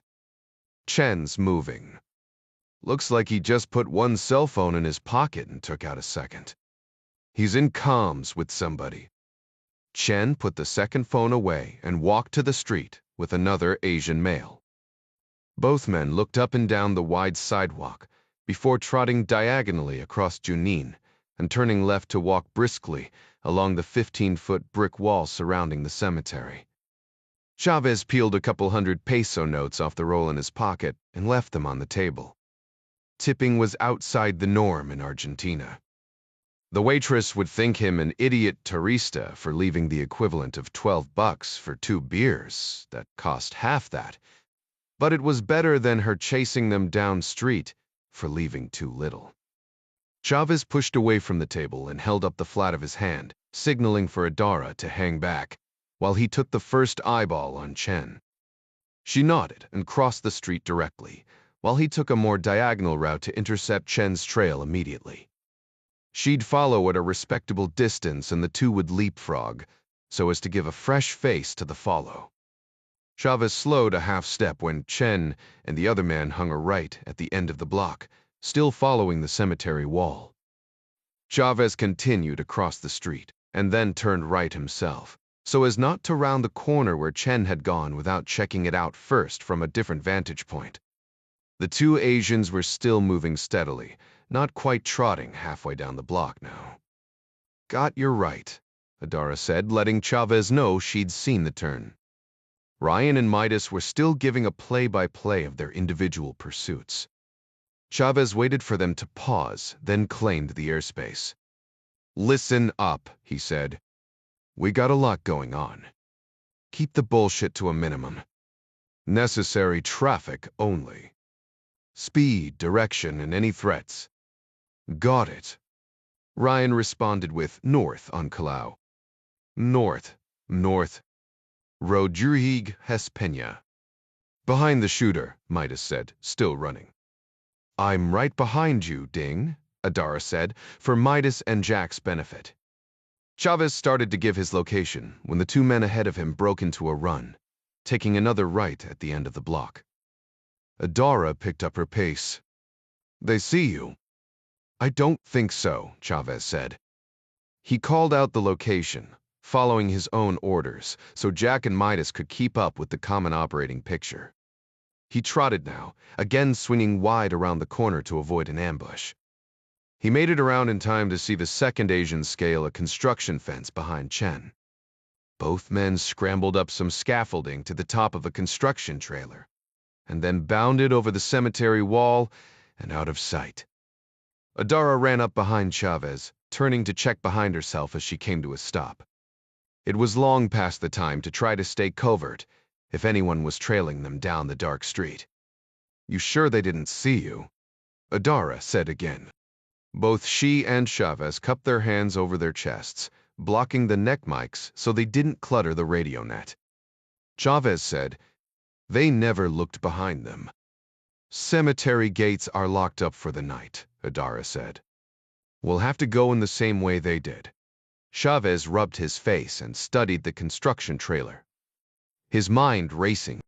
He'd been in leadership positions in the past 2 decades. Hell, he'd led a team of some of the most elite operators with Rainbow. But life was so much easier when he'd been an impetuous troop and could let the bosses worry about the magnet in his ass that pulled him, without thinking, toward danger. He'd never been very good about aborting a pursuit, but he reminded himself that he had the entire team to consider. Like a good leader, he made the decision look as though it was second nature. First rule of following someone blind into a dark alley is not to follow someone blind into a dark alley, Adara finished his mantra. It was one of many, and she knew it well. You gotta admit, the cemetery is a heck of a good star. It's a maze in there. They'd know for sure if we followed them in. "The problem with an alley," Ding said, toying with the beginnings of a plan, "is that you're walking into a fatal funnel, that is, the way you're expected to walk in. We just need to find a different way than the one they used." "Hello, Midas." Jack hailed his fellow operator, once he'd learned Chen had gone over the cemetery wall. "What's your position?" Rodriguez ping, he said, cutting out, still breathless. You're moving parallel to us, Ryan said. The brunette moved more quickly now, still walking, but much faster than the rest of the crowd. She touched her ear as she jigged around a bus stop shelter, in comms with somebody. Looking right at the next intersection, she paused for a split second, then ran across the street to her left. She's coming toward you, Ding, Jack said. With his eyes on the brunette, he didn't see the oncoming Japanese woman until it was too late, and the two ran headlong into each other. The woman bounced away, falling sideways, spitting like an angry cat. Ryan was stunned from the impact, but able to remain standing. He reached out to offer the woman a hand, but she slapped it away, springing to her feet, ready to run again. Midas had caught up by now and grabbed a handful of her collar, giving it a yank, lifting the sputtering woman off her feet. She'd been holding a cell phone when they collided, and it now lay on the ground with a badly damaged screen. People on the street were still stampeding away from the bomb blast around the corner, and ran by without interfering. Weli, let this end this card. Dam, met, the kadam. Go. The woman said it through a clenched jaw. Her English was accented English, but very good. One tak 5 over. Escaping. Ryan turned to watch the brunette disappear into the darkness at the other end of the block, then turned back to Midas, both hands up as if to say, "What gives?" Midas knew exactly what he meant. "You can't hear me, can you?" Ryan shook his head. Midas raised his eyebrows. "Then my radio's tits up. I tried to tell you we were coming. Took me a half a block to realize I wasn't hearing my own voice." Chavez came across the net, unaware of this new development. "We're walking towards you on south side of the cemetery," he said. "We're trying to find a way in that won't get our asses handed to us." "Copy," Ryan said. "Midas is with me, but his comms are down. I've lost sight of the brunette. We are having a talk with our Japanese friend." Chavez's dismay was apparent. "You made contact." Ryan rubbed his aching ribs, injured for a second time by a female hurtling through space. "We sure did," he thought. He said, "I'll explain later." He relayed Chavez's situation and location to Midas. The Japanese woman reached for the shattered phone, but Midas wrenched her arm back with the hand that wasn't holding her neck. She was shorter than Jack by 7 or 8 inches, fit, built like a runner. Even restrained, her chin tilted upward slightly a match to the defiant glint in her eyes. She tried to jerk away, and when she found that was impossible, turned her glare on Jack. "You are wasting time." "I'll take care of this," Jack said, scooping up the broken phone. Close enough to study now. The scratches down the left side of her face looked like they were maybe a week old. Healing, but still pink and quite deep, probably caused by a very determined set of fingernails. "Bund the coffin, Nad." She scoffed, then mocked his tone. "Maniper too." Ryan feigned an unconcerned shrug. The truth was, this woman was beginning to piss him off. He needed to get this done and catch up with the brunette. "You might reconsider that attitude since we just saw you shoot someone in the head." The Japanese woman's eyes went momentarily wide, but she regained her composure quickly. "Have it your way," Midas said, increasing his grip on her arm until she winced. "I guess you'd rather talk to the police." "Bakuyaro." She sped. "You fools.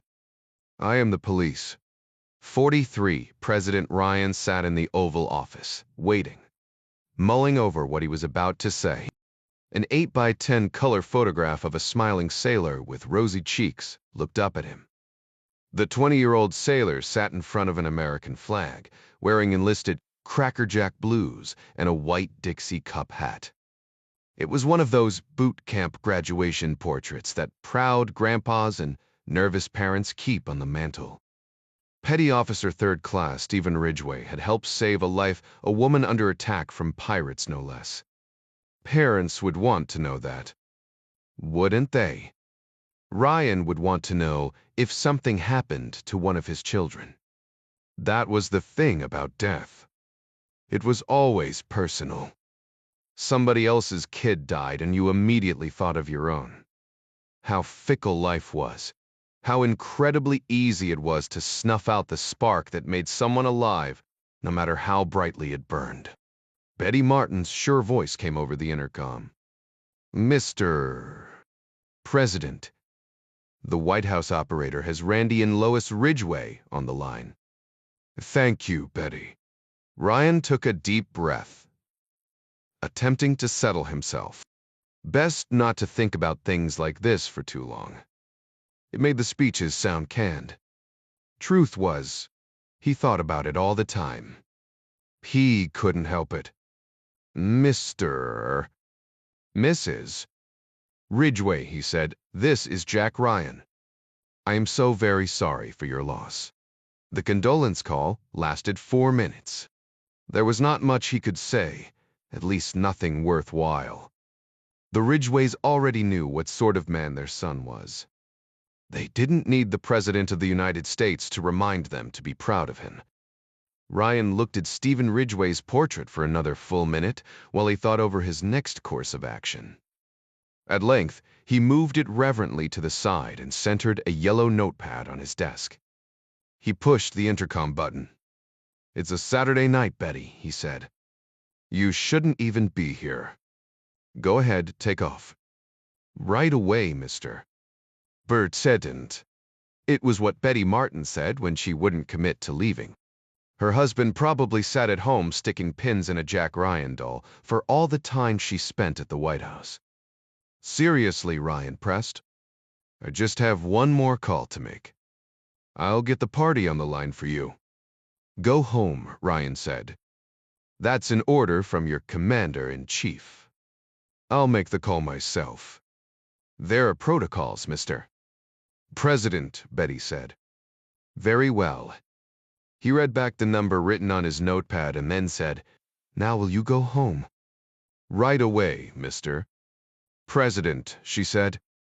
The Watermelon Park campground wasn't exactly roughing it, but compared to the bustle of downtown Arlington, Virginia, the picnic tables, drop toilets, and fire pits overlooking the Shenandoah River were a blissful wilderness. It had taken Dr.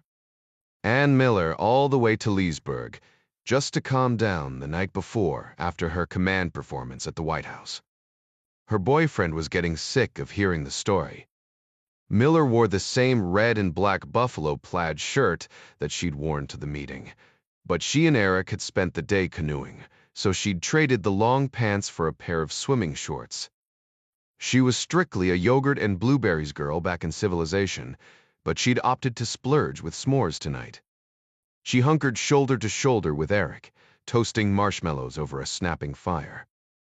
It was marvelously dark beyond the chestnut trees, just cool enough to make the heat of the fire against her bare knees feel perfect. She teased at Eric's toasting stick with hers, pushing it out of her way.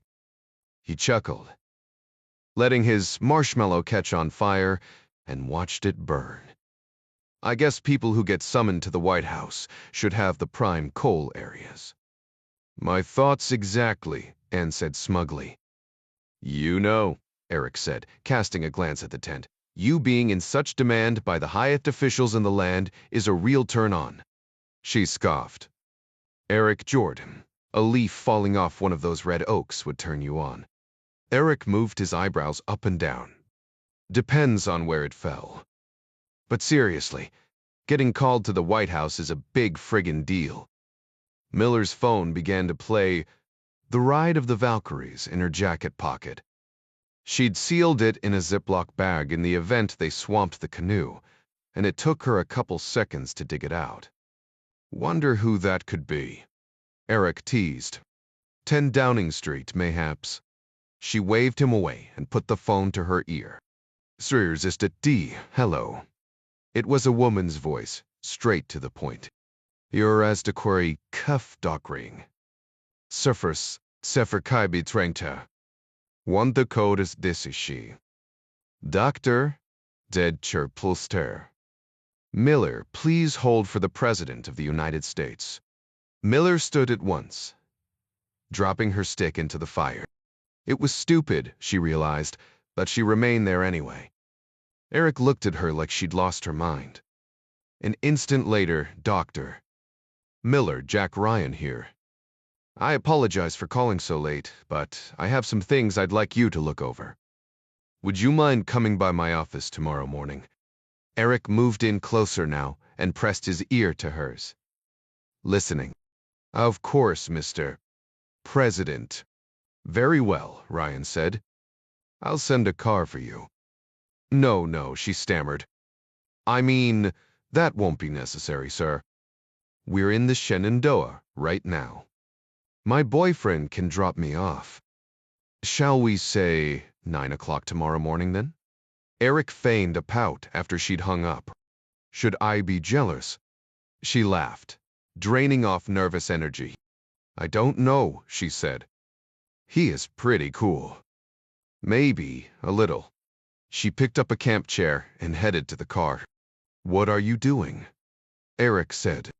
Going home, she said. A girl can't wear flannel to the White House twice in a row. Ryan hung up the phone at the same moment. Arnie Van Dam burst in through the door from the secretary's suite.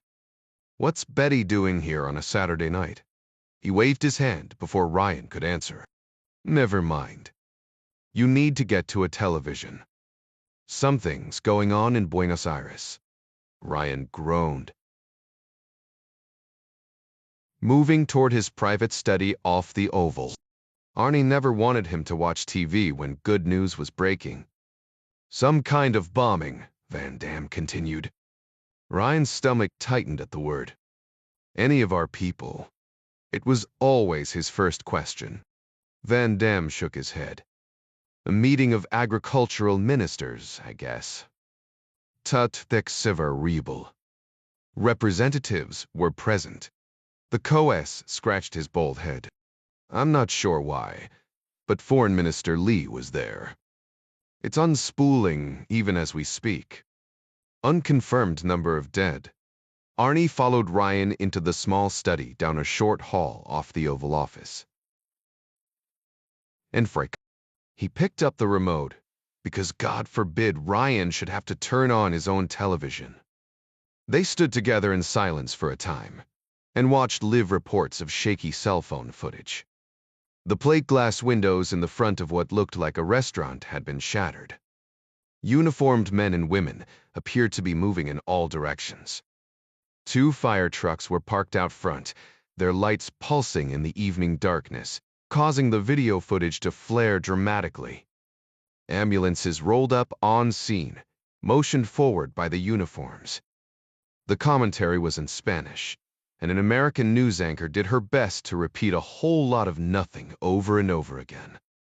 What else could she do? Nothing was precisely what everyone in the United States knew at this point. Arnie asked, shall I round up the NUS?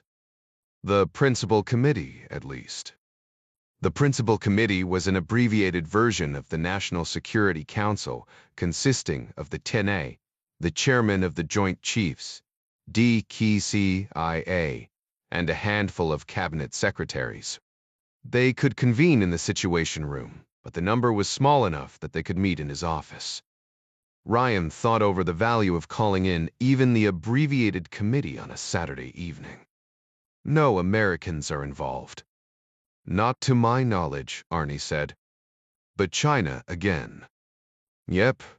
Ryan watched 2 Argentine firefighters carry a body out of the restaurant in a bag. He shook his head. No, he said. Let's just get Mary Pat on the line for now. I want to run a couple things by her. Van Dam sat down at the small desk in the cramped study and went to work, getting in touch with the Tayana. While Ryan sat back on one of the 2 tufted leather chairs to watch the coverage from Buenos Aires. The news crawl along the bottom of the screen carried the breaking news message, but with nothing but amateur video coming in, there was little to report. The crawl repeated headlines from the last few hours, including news of Typhoon Caitlin gathering strength 200 nautical miles east of Okinawa. He'd already been briefed on what was then Tropical Storm Caitlin when it narrowly missed the U. Naval base on Guam. Now the damn thing had turned north toward Yokosuka, Japan. "I have MP," Arnie said. "Want me to put her on speaker?" Ryan shook his head. "On second thought, go ahead and patch in Bob Burgess, too. I'd like to get a C-Trep on the safety of the 7th Fleet while we're at it." 44 Ding Chavez stood with Jack Ryan Jr. on the sidewalk in front of the Freddo ice cream shop, across the street from Recoleta Cemetery. 10 feet away, Midas and Adara flanked the seething Japanese woman. "Impossible to prove," Ding said. "It's not like Koen Chosa Cho carry around ID cards. The Koen Chosa Cho, or Public Security Intelligence Agency, was akin to the CIA, FBI counterintelligence, and MI6, responsible for gathering intelligence and conducting counter-espionage activities against both internal and external threats to the people of Japan. She has support and training," Ryan said. "It's no easy task to get a suppressed rifle into the country and then set up a sniper hide across the street from an international event. And I did see her following the brunette." "Tell me her name again," Ding said. Ryan looked at the palm of his hand where he'd written it down. "Yukiko," he said. "At least that's the name she gave." "Well, shit," Chavez said. He'd worked with a couple Kuan Chosa Cho guys a few years before.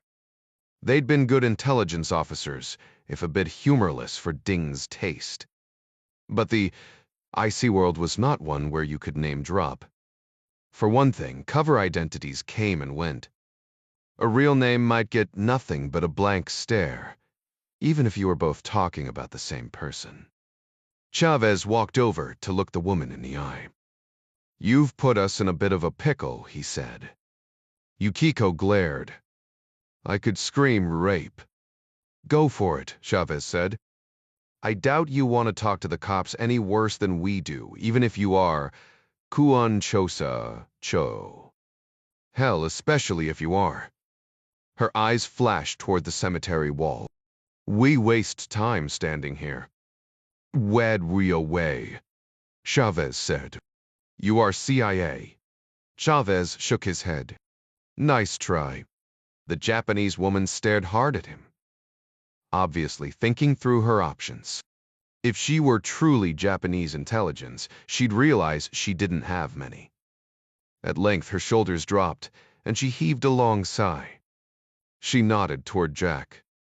"Your young friend says they went into the cemetery." "They did." Chavez played along. "That tidbit of information wasn't exactly a state secret. Probably went straight over the far side before we could get around." Yukiko shook her head. "I do not believe that is true." Adara moved a half-step closer.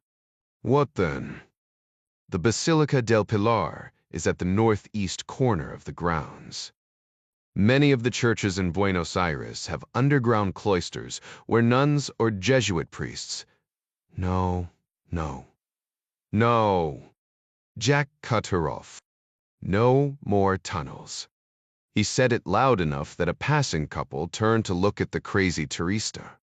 "As I was saying," the Japanese woman gave a half-smile, then turned back to Chavez. "Jesuit priests constructed tunnels under many portions of the city. Some believe they planned to build a network so vast as to connect most of the churches in Buenos Aires." "Okay," Chavez said. "Let's say Chen took one of these tunnels. Can you take us to the entrance?" "Trust me," Jack said. "You don't want to go down there." Yukiko shook her head. "There are almost 5,000 burial vaults in an area covering 50,000 square meters. There may be many entrances. Or the way down could be beneath the church itself." "If there is one," Chavez said. The Japanese woman conceded the point. "This is true," she said, nodding at Jack again. "But, as your young friend will tell you, at least one of the tunnels leads to the slums on the other side of the tracks. Vincent Chen has a contact there who offers him protection, a man named Santiago Salazar. He is the father of Amanda Salazar, the Paraguayan woman you followed from the bombing. He is what you would call a neighborhood criminal boss in this villa, Miss Syria. I placed a listening device against the window of his home earlier today. Let me guess, Jack said. Right before a guy with a machete chased you back into the sewer tunnel. Correct, Yukiko said. Adara sighed. Then he knows the device is there. Maybe not, Jack said. The guy with the machete never made it back to tell him. Oh, Adara said. Right. Ryan turned back to Yukiko. I watched Amanda Salazar cut through the train yard, he said. Why didn't she use the tunnel if it comes up near her father's house? Would you? Yukiko said. If you did not have to? I believe she suffers from Heioki Kaufusho, fear of small places. Claustrophobia, Chavez said. Yes, Yukiko said. That is the word. In any case, we should hurry. My phone was damaged when you knocked me down. My room is behind the Hyatt on Montevideo. I have another phone there, but they will reach Salazar's very soon. Chavez raised an eyebrow. Sure you don't have a partner there as well? Believe me, Yukiko said, if I had a partner, you would be aware of that by now. Chavez looked at the rest of his team. Both Midas and Adara shrugged. We have to do something, Jack said. All right then. Chavez motioned up the street with his open hand, nodding to Midas and Adara. Feel free to shoot her if she tries anything. Aye, sir, Adara said. Chavez turned to Ryan, as the other two led the way with the Japanese woman in tow.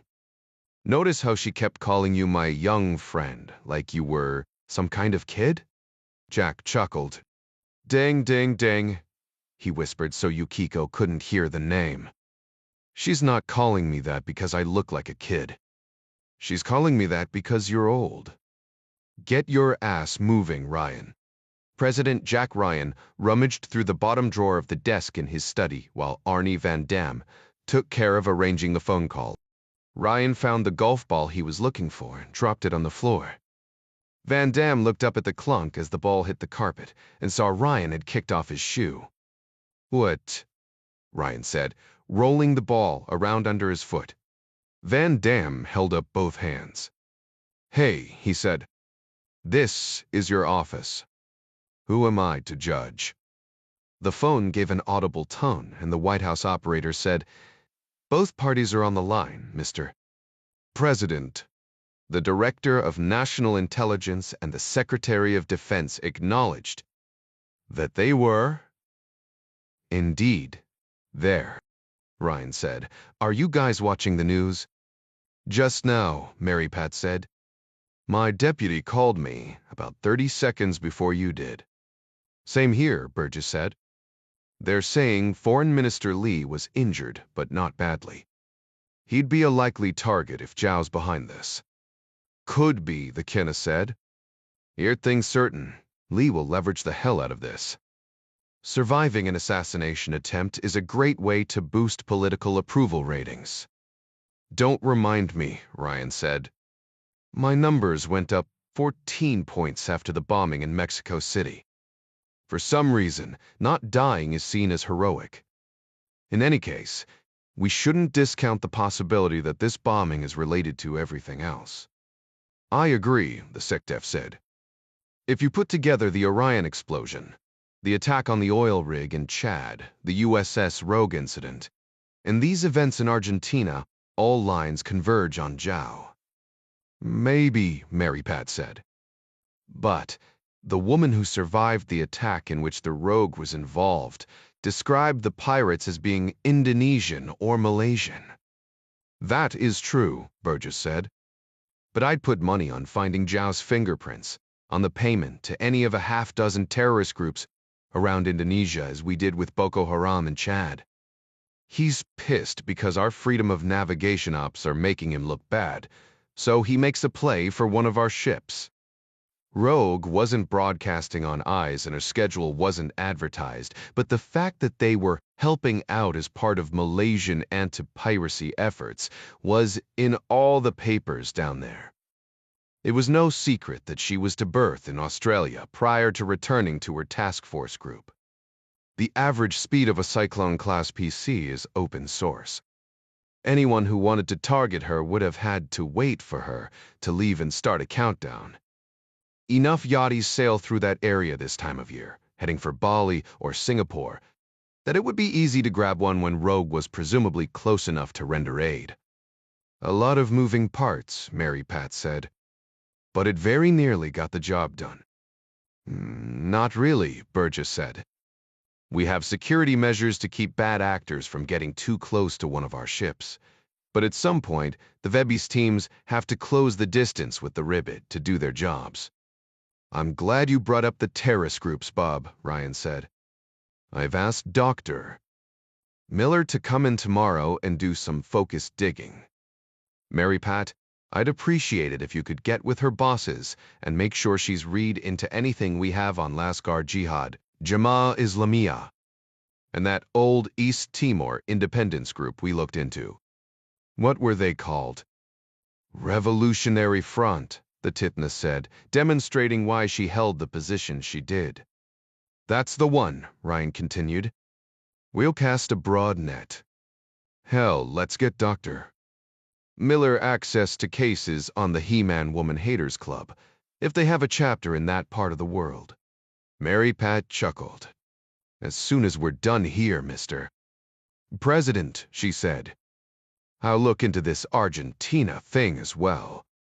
Ryan knew by looking into it, Mary Pat would bring to bear the investigative and analytical brainpower of the 16U. Intelligence agencies under her purview.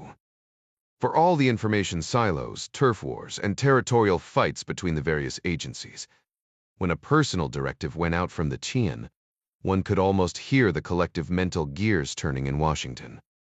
Your excuse then, Mary Pat, Ryan said. And thanks for your work. Thank you, Mr. President, the Tina said, and then disconnected. Now, Ryan continued, Bob, bring me up to speed on our ships in the Westpac. We've moved everyone out of the storm path, Burgess said. Or at least we did. This typhoon is all over the damned place. Its westerly course has now veered sharply north, putting it on a collision course for central Japan. The Bosho Peninsula gives some protection to Tokyo Bay if a storm comes in from the east, but Typhoon Caitlin is heading straight up the pipe, leaving Yokosuka vulnerable, Ryan said, picturing the geography around the American naval facility. Correct, the SecDef said. The storm may well yet turn west again, but Admiral Blackley ordered all vessels out to sea. They'll head north and wait out the storm in colder waters. Even if it continues that way, it'll lose steam. Very well, Ryan said. He knew Vice Admiral Blackley well and trusted the man's judgment. Let me know if anything develops. Ryan leaned back on the couch and gave a nod to Van Damme, who ended the call. The co-S drummed his fingers on the desk, eyes narrow. Arnie Van Damme's mind was always moving near light speed, 1 or 2 steps ahead of most people in the room, when it came to politics at least. Ryan raised an eyebrow. What's on your mind? Jack, Van Damme said. Calling him by his given name was a sure sign. The co-S was about to dispense some serious advice. I know you, and I know you're counting on this upcoming summit to meet face-to-face with President Zhao. Ryan had the golf ball in his hand now, rolling it back and forth with his fingers. I've met him before, he said. True, but that meeting was absent the present facts. Van Damme glanced at a scratch pad on the desk. Ursimi Tokyo clocks Typhoon Caitlin, with sustained winds of 105 miles an hour. And she's showing rapid intensification. I don't think we're supposed to call them she anymore. Van Damme rolled his eyes.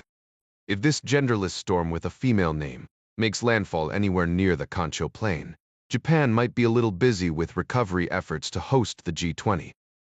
True, Ryan said. The evidence against Zhao is mounting, Van Damme said. And what we do have is pretty damned. Well, damning. I know you want to meet him. Shake his hand, get what you believe is a true measure of the man, but that might not be possible. Jack, you may well have to make a decision on Zhao without looking him in the eye. 45. Yukiko's apartment was on the 4th floor of a tidy but older brick building a block and a half to the northeast of the Palacio Duhal Hyatt, where the Chinese foreign minister was staying. Buenos Aires City Police and members of Foreign Minister Lee's protective detail had barricaded both ends of Avenida Alvear in front of the hotel and front of the hotel in Posadas behind, forcing the campus operators to approach the Quiancho Sochu operative's room from Libertador. On the other side of Libertador was the train yard. 500 meters beyond that were the slums of Villa 31, and presumably Vincent Chen's little band of terrorists. Chavez placed a call to John Clark as they walked, asking him to check with his contacts in the Japanese intelligence community to see if any of them could verify a Manzaki Yukiko. He was still waiting to hear back when they arrived in front of the building. The single apartment elevator was old-world style, with a wooden door and an accordion gate that had to be shut manually before the car would operate. There was only enough room inside for 4 at a time, so Chavez, Ryan, and Adara squeezed in with the Japanese woman, leaving Midas to bound up the stairs. The car chugged upward slowly with the weight of 4 passengers, and the former Delta commander was leaning against a plaster-covered wall when Jack pushed open the door. "You're staying alone?" Chavez asked again. Yukiko held up her little finger, bending it at the knuckle. "You be Kiri," she said. "I promise." Midas and Adara went through the door first, clearing the room before allowing Yukiko inside. "I guess you really weren't expecting company," Midas said when he came back to the door. "You're as messy as my young friend." Chavez's phone buzzed. He answered it, nodded a few times, and then motioned for Yukiko to hold up her right hand, thumb extended. She did, revealing a crescent scar on the web. "Looks like it's her," Chavez said. "Thanks, Mr." Yukiko smiled. "Mr.? My father knew a man named John, who was sometimes called that." Chavez winked at the others in the group. "That's what Mr. Disgrace said." It took more than a phone call to be completely accepted. But the fact that John Clark apparently knew her father put Manzaki Yukiko well on the road. The IC world was often a multi-generational affair, with children following parents into the business. Clearances could be somewhat easier to obtain when a relative had already been scrutinized to the nth degree during a security background check. Free now to move as she pleased, without getting shot, Yukiko wasted no time in retrieving a spare mobile phone from a bag on her dresser and dialing up what was presumably a Gemel bug like the ones campus operators often deployed. All of them were accustomed to the boredom of monitoring a bug and took up comfortable positions around the small efficiency apartment. Yukiko sat on a cramped loveseat beside Adara, elbows on her knees. Midas and Ding took up positions in the 2 wood slat chairs covered with quilted pillows, while Jack sat on the edge of the hastily made bed. The device was active, picking up the periodic clang of pots or the sound of someone belching. "Bond, the kitchen?" Adara asked. Yukiko nodded. "The microphone is directly against the window. Cheap glass is very good at conducting sound. There is a large table, approximately 5 feet from the wall. If Chen holds a meeting, there is a good chance it will be at that table." Jack rubbed a hand over the top of his head. "I don't get it, Yukiko. What's the Japanese connection?" "Please call me Yuki," she said. "That is a very good question. Have you heard of Chongryon?" "Sounds Korean," Jack said. Chavez nodded. "Isn't that the political arm of the Deeparok in Japan?" Precisely that, Yuki said. My organization has linked members of Chongryon to acts of espionage in Japan. Kim Soo, a Korean woman with strong ties to this group, is one of Vincent Chen's many paramours. My research leads me to believe Chen has many female contacts around the world, Amanda Salazar, as a case in point. He is quite charming, but mixing work with pleasure will be his eventual downfall. I would not have been aware of Vincent Chen if he'd had better taste in women. Midas took a deep breath. This is a cruddy thing to bring up, but it impacts operational security. If we're working together now, we need to know about the blonde who was shot. Yuki tilted her head to the side, her face passive. Beatriz Campos was also from Paraguay. Arditurize was a known assassin and a terrorist, already convicted in absentia for the murder of 2 Japanese businessmen during a visit to Peru. My organization believes Kim Soo is complicit in a plot to disrupt the upcoming G20 summit. I was sent here to follow her and glean any useful intelligence. Suspicions against Kim are just that, suspicions, but the evidence against Beatriz Campos is irrefutable. I had no idea she would be here, but when I found out, I simply seized the opportunity. Midas pressed the issue. Show you carry the suppressed .92 caliber rifle around, just in case. Another fair question, the Japanese woman said. There must be trust if we are to work together. Were the intelligence on Kim to reach a high enough standard, I would contact my superiors with the information and then proceed as ordered. Such orders may include the use of a rifle. She shrugged. Your country has been known to put the faces of certain high-value targets on playing cards. The group nodded. Midas said, targets indeed. High value indeed, Yuki said. Beatriz Campos was not our ace of spades. She was, however, an ace. Less than 600 meters away, at the Palacio Duhao Hyatt, Chinese Foreign Minister Li reclined barefoot and shirtless on a blue velvet Duchesse Brise, his legs propped on a thick pillow on the elongated footstool.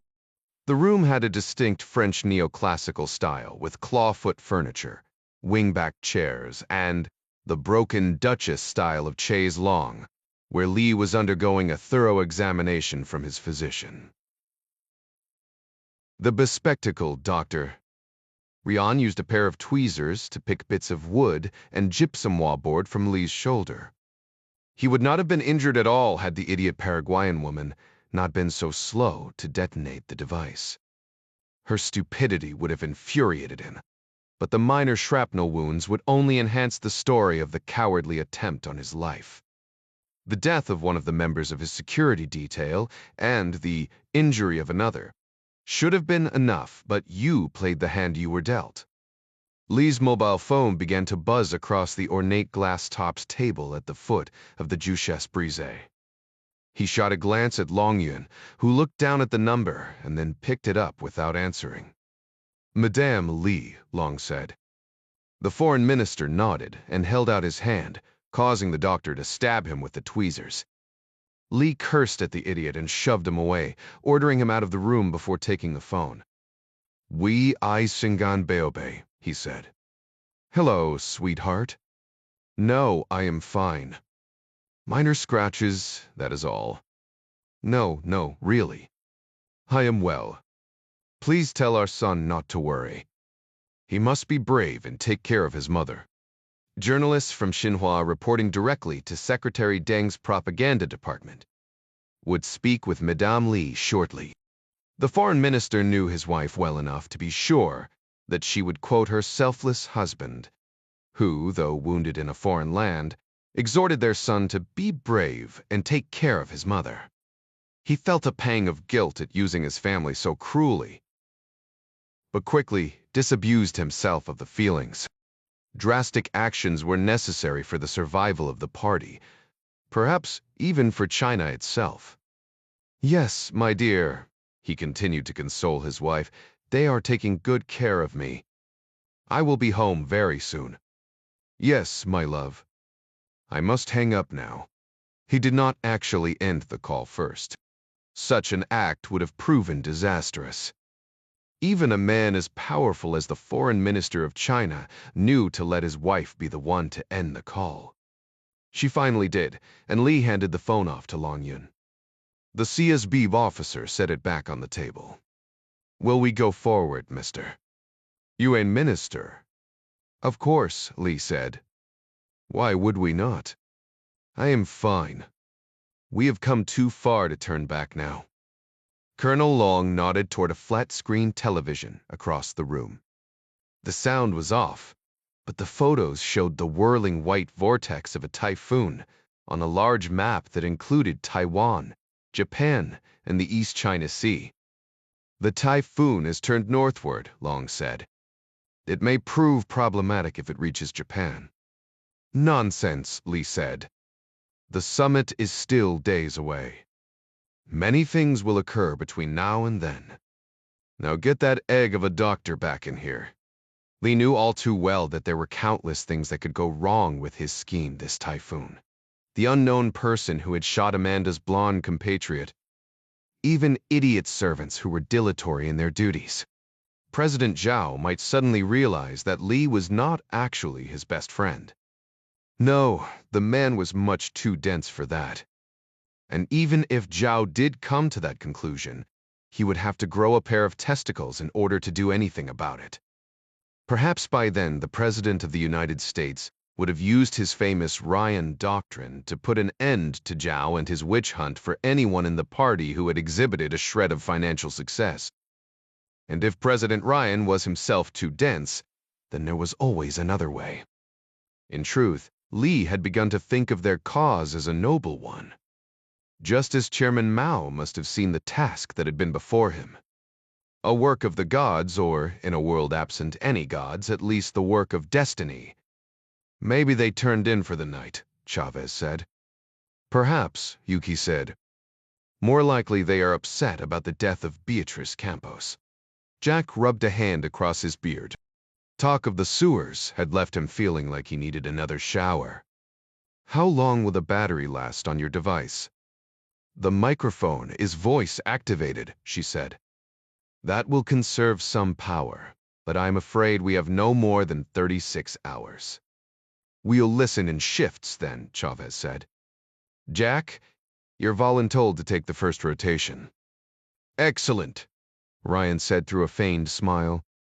I will listen with him, Yuki said, to make certain he does not drift off to sleep. Midas stood and raised his arms high overhead in a long, shuddering stretch. I called dibs on half the bed. Adara stuck out her bottom lip in a mock pout. What happened to guys taking the couch? I only called half the bed, Midas said. You can fight Ding for the other half. I'm good on the floor, Chavez said, dragging the cushions off his chair. Midas fell back on the mattress, bouncing once before curling up in the sheet, apparently unfazed that Yuki had slept in it the night before. It surely slept in much, much worse.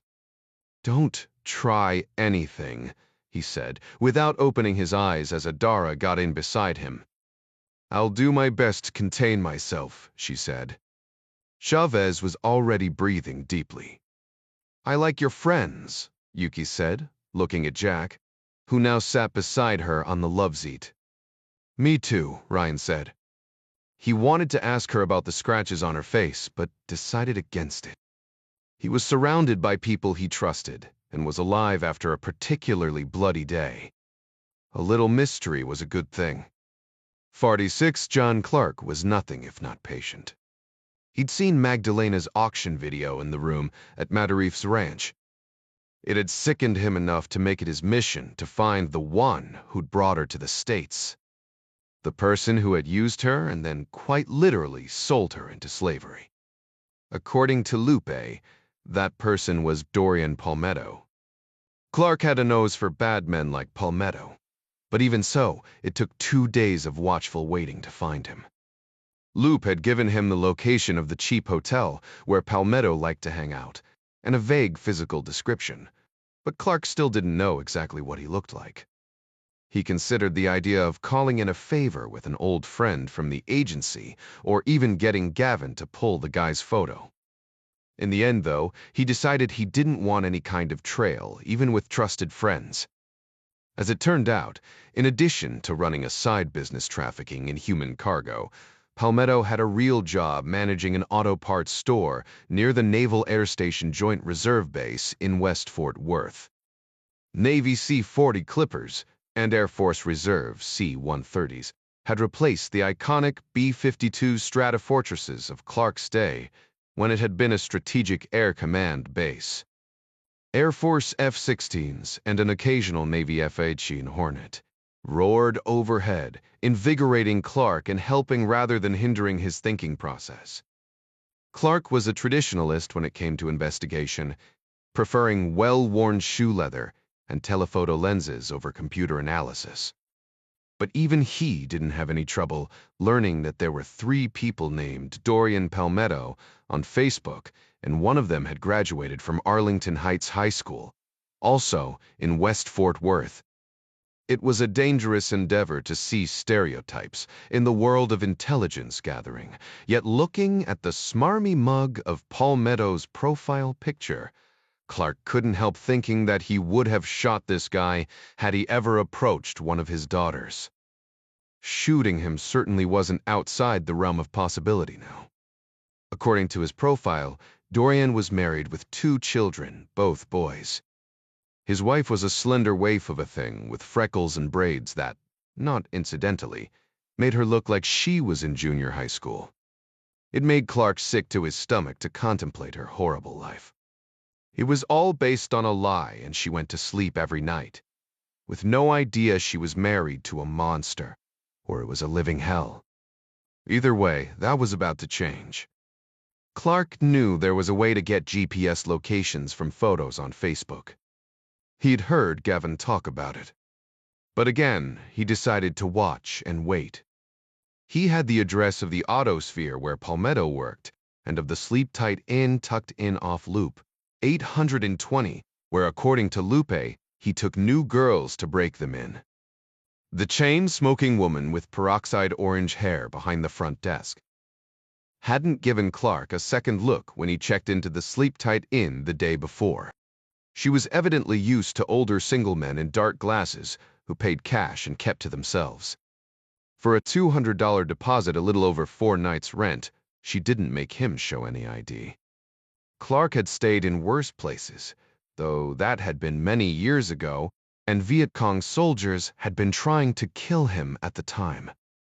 All the rooms in this single-floor motel faced the parking lot, and Clark's room, the last one on the short leg of the L-shaped building, gave him a decent view of all the doors but the 2 adjacent to his. The walls were thin enough that he could hear if anyone came or went in the next room, but no one ever did. Palmetto's Facebook photos showed that he drove a blue Dodge Durango with damage to the right front fender. Clark woke up to peek out the window and find the Durango parked across the lot. But by the time he got his pants on and slipped the 1911 into his holster, it was gone. It didn't matter. He'd always been patient, and years of hunting men had endowed him with even more of that particular virtue. Now that Lupe's information was confirmed, Clark had no doubt that Palmetto would return. Clark made it a habit to carry a couple Cliff Bars in his bag, but when Palmetto still hadn't shown by late evening, the chocolate chip and peanut butter washed down with Diet Pepsi from the motel vending machine was wearing thin. He reasoned that Palmetto was a predator, and as such, he would have a territory. When he wasn't bringing in girls from South America, he'd surely be trolling for them somewhere within driving distance of home. The money in human trafficking was incredibly good. There was no doubt of that. But Palmetto's Facebook didn't show him spending money on his family or his vehicle, and he certainly wasn't blowing it on fancy hotels. No, a man like Dorian Palmetto was in it for the hunt. A quick computer search pulled up crime statistics for the local area, noting a higher than average number of prostitution arrests near a bus transfer station just a few blocks away. If Palmetto wasn't at the Slip-Tight Inn, he was either at home with his baby-faced wife or out trolling. Clark stopped at a Whataburger to grab a sandwich and then ate in the rental car while he drove. The bus station turned up nothing, so he drove around the mall parking lot, thinking and looking for the Durango. He found nothing there either, so he decided to cruise by the nearby seedy motels he'd found through the internet. There were plenty of guys going in and out of various rooms. Hookers hardly ever worked the corners anymore.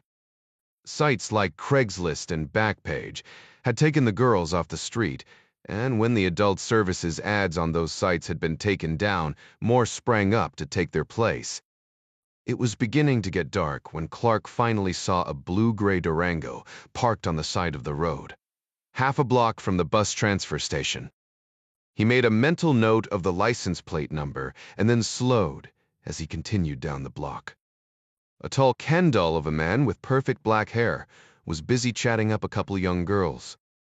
Clark couldn't see his face at first, but knew in an instant that this was Dorian Palmetto. Surely fresh meat to him, both girls carried small backpacks and had probably just gotten off a bus. Palmetto paid no attention to Clark as he cruised past in one of a dozen dark sedans, focusing instead on his quarry. Palmetto leaned in close, body blocking both girls as they stood against the brick building next to the bus stop. The taller of the two wanted no part of it and waved him off. She went so far as to duck under his outstretched arm and walk away. "Way to go, kid," Clark said out loud. He fought the urge to drive up and slam the man's face against the brick wall, but consoled himself in the knowledge that that would come later. Sadly, a much smaller girl, likely a runaway and still hardly more than a child, appeared to be interested in Palmetto's proposal. She had short purple hair and a nose ring big enough that Clark could see it from a distance.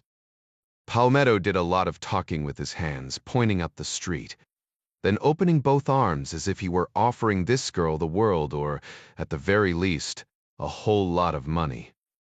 The driver of a Julie pickup behind Clark lay on his horn, forcing him to drive on, or risk drawing attention to himself. He flipped a quick U-turn as soon as he had an opening, but the Durango was already pulling away by the time he got back to the bus stop, and the girl with the purple hair was gone. Clark hung back, sipping his Diet Pepsi and reaching into the Whataburger sack to grab the last of his French fries as he followed Palmetto and the girl back to the Sleep-Tight Inn. He got out of his rental car at the same time Dorian opened the door to his Durango. Clark did his best to rein in the hard look he knew he possessed, rounding his shoulders a little and even affecting a slight limp. He was just some random man who'd rented a room, too old to be any trouble. Palmetto paused anyway, giving him a quick once-over. His hand shifted nervously to his waistband, likely touching a handgun. "Nice of you to let me know where you keep it," Clark thought. Palmetto pointed toward number 5. That figured.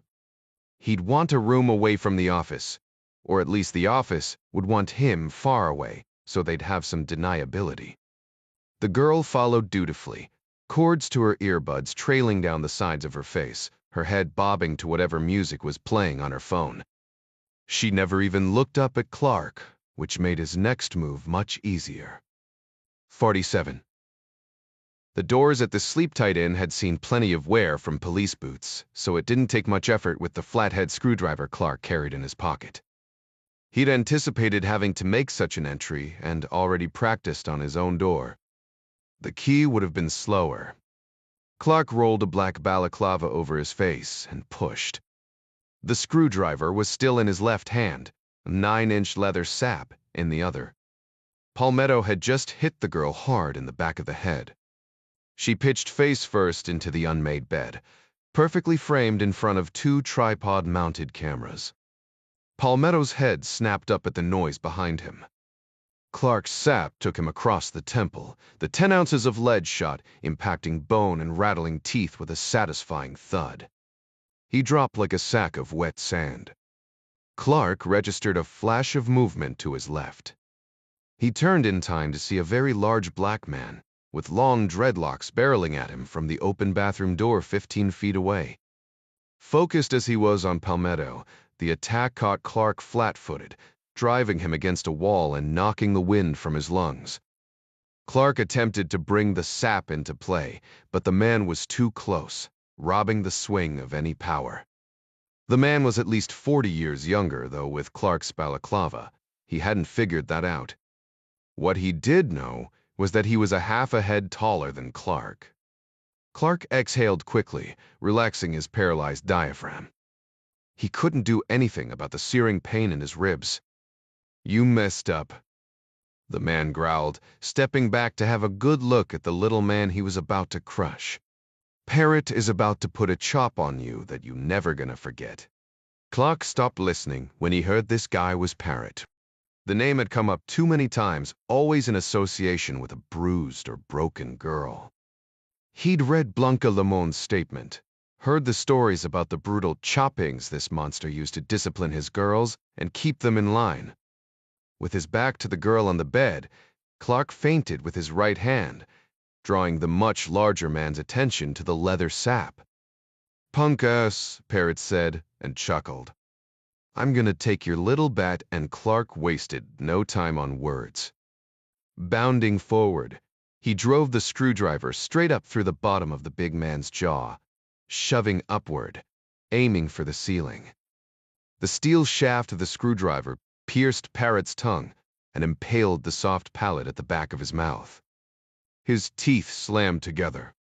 His eyes flew open in shock.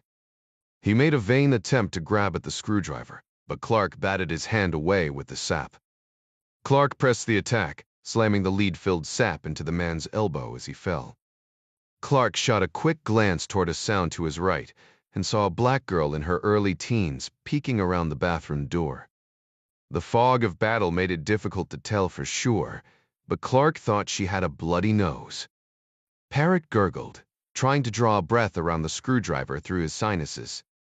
Clark turned in time to see the man claw for a pistol in his waistband.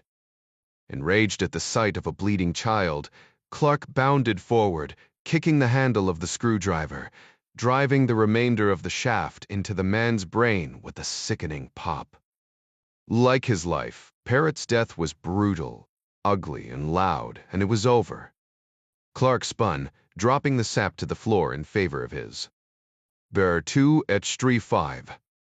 He needed to be sure Dorian Palmetto was still out of play. Palmetto wasn't dead, but not for lack of effort on Clark's part. He'd learned long before that knocking someone silly wasn't all that difficult, so long as the possibility of killing them in the process wasn't taken off the table. Palmetto's eyes were closed and a thin trickle of blood seeped from his ear, but unlike Parrot, he was still breathing. The girl on the bed was either out cold or pretending to be. Clark secured Palmetto's Glock in his waistband, and then his own. Sir-T5, held at low ready, inched sideways to bring the bathroom into view. Cutting the pie, he found the black girl huddled alone on the floor beside the tub. Blood soaked through a bath towel she'd wrapped around her naked shoulders. Clark holstered the pistol and held up both hands. "I'm a friend," he said. The girl hugged her knees to her chest, rocking back and forth, eyes clenched shut. Clark shot a peek around the corner to make sure Palmetto and the girl were still out. They were. "What's your name?" She said nothing. "Look." Clark took a deep breath. He was hell at being mean. Tenderness was a little more difficult, so he decided he'd just be honest, and as kind as he knew how to be. "Tiv men aren't going to hurt you anymore. Let's get you some clothes." Clark backed out of the bathroom, not wanting to pressure someone who was already shattered. A few moments later, he had both Palmetto's and the purple-haired girl's hands zip-tied behind their backs. He suspected this one was still pretending to be unconscious, but she was an unknown entity, so he decided to leave her restrained until she came to. Technically, Clark was holding the girl against her will, but compared to the other crimes he'd committed, and those he intended to commit in the very near future, Kidnapping a juvenile for her own safety seemed like a minor offense. A quiet voice drew Clark's attention back to the bathroom door. "Joe," the girl said. "My name's Joe." She stared. Eyes locked on the screwdriver, jutting like a gruesome goatee from under Parrot's chin. "Hi, Joe," Clark said softly. He moved quickly to cover the dead man with a sheet and then held the heavier bedspread out for the girl. The blood-soaked towel slipped off her shoulders as she took it, revealing an angry burn on her neck. "A brand. You want to call your mom?" he asked softly. "My mom's dead," the girl said. Her chin quivered as she spoke. "Your dad?" The girl shook her head. "Oh, hell no," she said, sounding heartbreakingly like someone twice her age. "The police, then," Clark said. Adrenaline from the fight began to ebb, leaving him suddenly sore and exhausted. His eyes misted over as he imagined the horrors the poor kid must have endured. "Are you a policeman?" the girl asked. "Not exactly. The police stopped Parrot's car twice, you know," Joe said. "But they was always looking for drugs." She closed her eyes, starting to tremble at the memory. "Parrot, he just hugged me in close to him and say in my ear, 'You my drugs, Joe. You my drugs.' Them cops didn't ever even notice me, I don't believe. Maybe they think I was his daughter or something." Clark put the back of a hand to his eye, wiping away a tear, and realized he still had the black balaclava pulled over his head. "Don't be scared." Joe shook her head. "You ain't scary, mister," she said. "Nobody looked at me and cried in an awful long time. Nobody at all." Joe went into the bathroom and put on a pair of shorts and a loose t-shirt, while Clark examined the camera and computer setup. By the time she came out, he had Dorian sitting upright, hands behind his back, a piece of duct tape across his mouth. On the other side of the bed, as far away as humanly possible without falling off, the purple-haired girl breathed peacefully, fear or embarrassment making her keep up the unconscious act. "Do you like music?" Clark asked. Joe nodded. He pulled up some music his grandson liked on his cell phone and connected the earphones he carried for backup communication with other campus members. "Mif refrect. Imagine Dragons. We've it right shake, you'll see." Maroon 5. In truth, Clark was just reading off a playlist.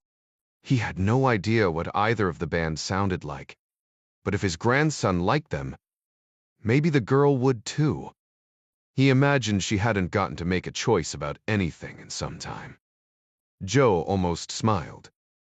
Clark pulled the only chair in the room away from the wall. "How about you listen to the music?" he said. "I have some things I need to talk over with Dorian." Clark put the purple-haired girl's earbuds back in her ears. Hopefully, her music would blot out what was about to happen. He was beginning to fear that something might be physically wrong with her. But she opened one eye, chicken-like, and shot a quick look at him before slamming it back shut again. Across the room, Joe slumped low in the chair, suddenly a teenager again. She looked up suddenly and took out one earbud to give Clark a quizzical look. Her voice was calm now, matter-of-fact. "You gonna kill him, mister?" Dorian gave a muffled cry behind the duct tape. He began shaking all over, eyes wide as saucers. "No," Clark said. "We're going to use his computer to let him call the police." "Cool," Joe said, and went back to her music. Clark ripped the tape from Dorian's mouth and then walked back across the room to retrieve the screwdriver from Parrot's jaw. It came out with a sickening croak, which only added to the psyops. Palmetto was used to being in charge, the one calling the shots over kids, like Magdalena Rojas, Joe, and the girl with the purple hair. Finding himself at the mercy of a determined killer like John Clark had him completely unglued. Dorian's chest heaved with sobs. "You don't have to do this." "Oh, I know that," Clark said, leaning in close so the girls couldn't hear. "What I'd really like to do is put a bullet in your brain pan." And to be honest, I still might. But I need some information first. All the air seemed to leave the man. What do you want? I mean, just take the girls. They're yours, man. Clark didn't bother to wipe Parrot's blood off the blade, but held it in plain view while he quizzed Palmetto in a harsh whisper about Matarife and Zambrano. Palmetto held nothing back, giving the location of Emilio Zambrano's ranch, as well as an address west of Dallas where Matarife might be hiding out. Clark cocked his head to one side, holding the bloody screwdriver like he hadn't decided what to do with it yet. So, you're the one who found Magdalena. Palmetto nodded. At this point, he hadn't figured out exactly what Clark's game was. He decided wrong and guessed a member of the competition. Everyone's always looking for a Magdalena. His confidence was returning since Clark hadn't killed him yet. I gave her mother $5 grand. She has 2 other daughters, though. I'm happy to put you in touch. Clark pressed the business end of the screwdriver against Palmetto's thigh and leaned in, feeling the satisfying scrape as the flathead nicked his femur. The man yowled in pain and surprise, but Clark hit him before he could form words G.I. Joe smacking a Ken doll. Zav Klus grims. Geez, he said, showing mock concern. You're gonna want to have that looked at.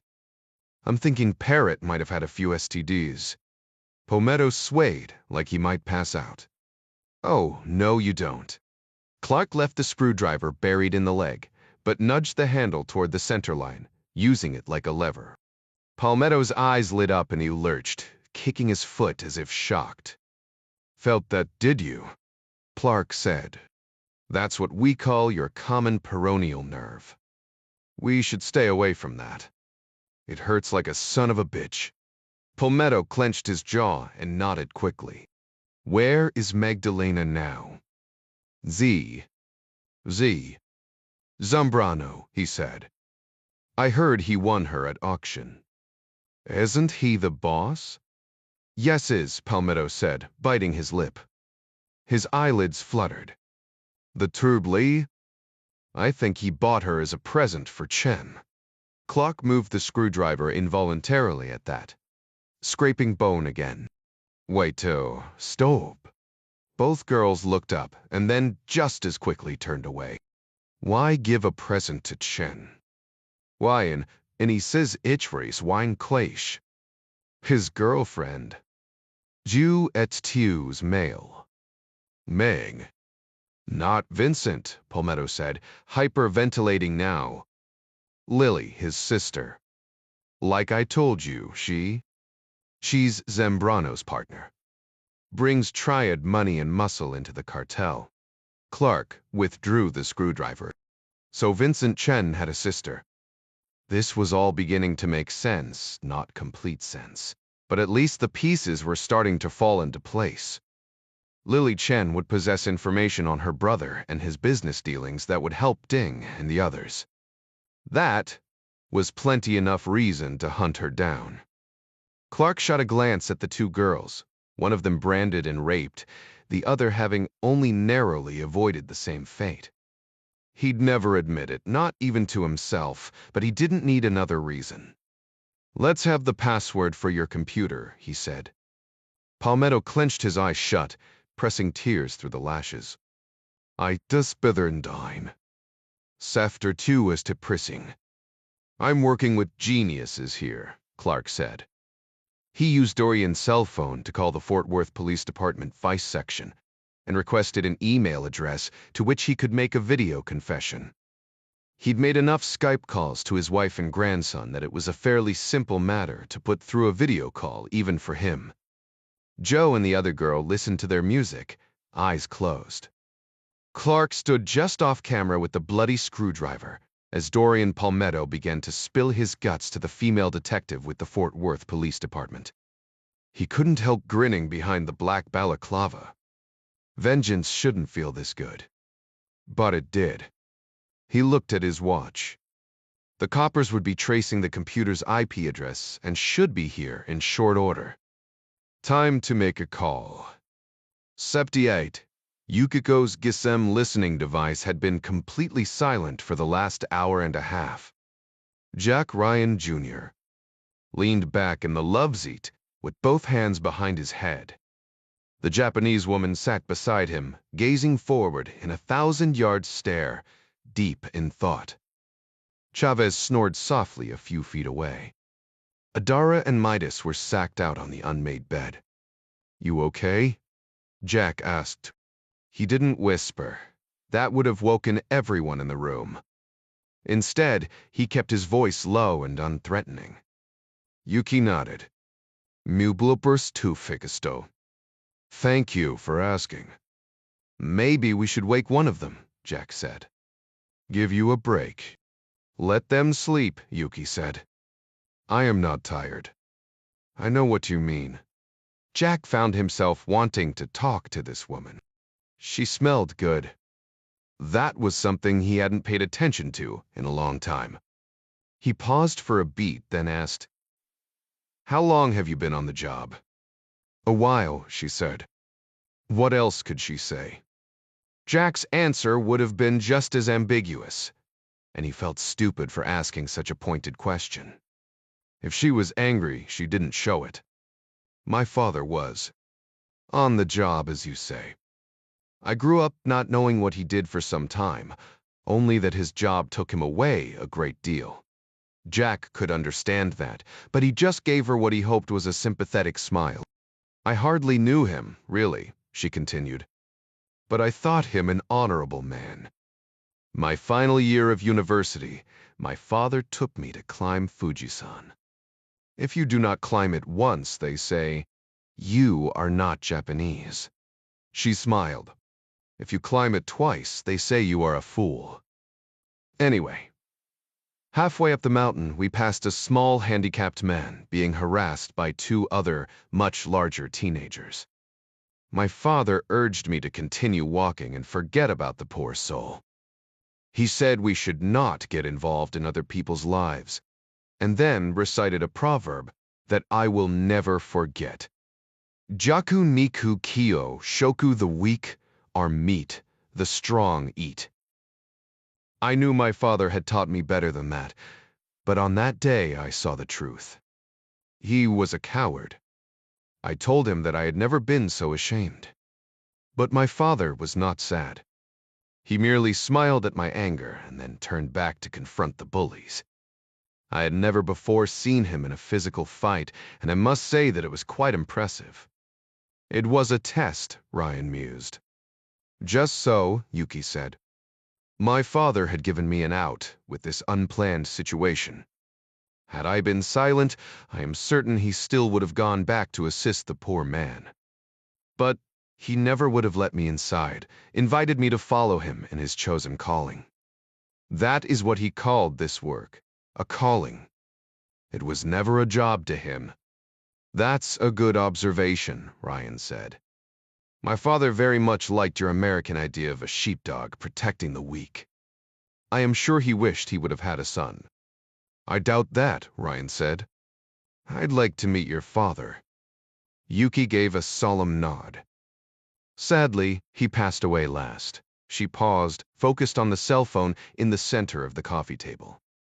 An audible click said the Geo bug had activated at the other end of the line. Hushed voices rose above a hiss of static. A female spoke in broken Chinese. "That is Kim Soo," Yuki said, whispering though she did not need to. She leaned forward to listen intently. Chavez and Adara sat up in their respective sleeping spots, as if programmed to rouse at the sound of static. Amanda Salazar wailed in Spanish, vowing revenge for the death of her friend Beatrice. Chavez translated. Apparently, none of them knew who had pulled the trigger. No one had seen someone named Matches since earlier that day. He and his machete were both missing. Amanda said she had never trusted him. He certainly had something to do with Beatrice's murder. Several men began to speak at once, this time in Mandarin. Kim Soo's voice came over the phone again, louder than the rest, probably nearer the mics. From her tone, it sounded as if she was flirting with one of the men. Jack waited for someone to translate. Yuki suddenly looked up at him. She started to speak, but Midas beat her to the punch. "They're going to Japan," he said. The conversation continued for another 10 minutes, along with the clank of silverware and the slurp of someone eating soup. At length, the microphone turned off. The battery may have died, but it was late, and it was more likely that they'd all gone to bed. "So, apparently," Midas said, sitting up now, "somebody wants Chen in Japan for a meeting." "What kind of meeting?" Ryan asked. "That is not clear," Yuki said.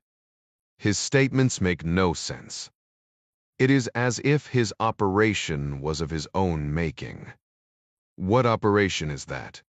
Chavez asked. "That I do not know," Yuki said. The conversation was too broken. Shen sounds unsure of himself. This is odd behavior for someone who has exhibited nothing but extreme self-confidence up to this point. "I heard no mention of the bombing," Adara said. "It seems like that's all they would be talking about." "Indeed," Yuki said. "Amanda Salazar has to be involved with that bombing," Ryan said. "I watched her do something with her cell phone at the exact moment it went off. And if she is involved, then Chen is involved up to his ass." "That would certainly seem to be the case," Yuki said. "But all we know for sure is that Vincent Chen plans to return to Japan with Kim Soo." Ryan rubbed his eyes, suddenly feeling incredibly tired. Air Force One would be in Japan in less than 48 hours with his dad on board. Touching down right in the middle of Ryan didn't know what, but it wasn't good. Yukiko was already on her feet. She pulled a bag from the closet and began to throw in her things. "I am very sorry," she said, "but I must return to Japan at once." "How will you get back?" Jack asked. He started to offer a ride on the Gulf Stream, but caught the slightest headshake from Chavez. "My embassy has an aircraft," Yuki said. "I apologize abandoning you like this." She looked at Jack and smiled. "Perhaps we will meet again, Jack-san. Under more pleasant circumstances." "Sore," he smiled. "I hope so," he said. She had little to pack, and her toiletries were loaded, and her suitcase zipped in under 2 minutes. She handed Ryan a business card blank but for a telephone number. "I am not so stupid as to think you will not try to find a flight to Japan. If you work for who I think you do, and you are able to get there in the next few days, please give me a call." She gave a slight bow and then was out the door, leaving the entire team alone in her apartment. "Okay," Chavez said, snapping his fingers at the rest of the team. "She doesn't realize we have our own airplane. I would have offered her a ride, but the fact that we don't have any bona fides as government intelligence officers might have posed a problem when we landed. Better that we go in on our own, as tourists. I don't plan to get in the way of the Japanese government, but I'll be damned if I'm going to just sit back and wait to see how this plays out. There's no quick way to get to Tokyo. Our asses need to be on that plane 10 minutes ago." 49 nada. Zip. Zilch. No, this was worse than zero. Special Agent Callahan pounded the hood of her Ford Expedition and screamed at the night sky. A whip poor will answered her back from the line of cedars that grew along the fence beyond the 22 other police cars. The creepy bird was probably confused by all the strobing red and blues. Callahan had read somewhere that whip poor wills could sense death. This one sure knew its business. The cartel guy tied to the tree on the side of Emilio Zambrano's ranch house had been dead a couple hours at least, but not quite long enough for the fire that killed him to burn itself out. What was left of his head glowed like the poster for the Nicolas Cage Ghost Rider movie. His face was unrecognizable, gone. Really, but they'd be able to get one set of fingerprints. The corpse was missing a hand, probably since birth. That should help to identify him. The killer had wrapped the guy's head in what looked like a bath towel, taking care to leave the area around the mouth and nose exposed so he wouldn't suffocate and die too quickly. One of the crime scene techs said he'd seen it before. They'd doused the towel in lamp oil so it burned more slowly and lit the turban from the top to make a human candle.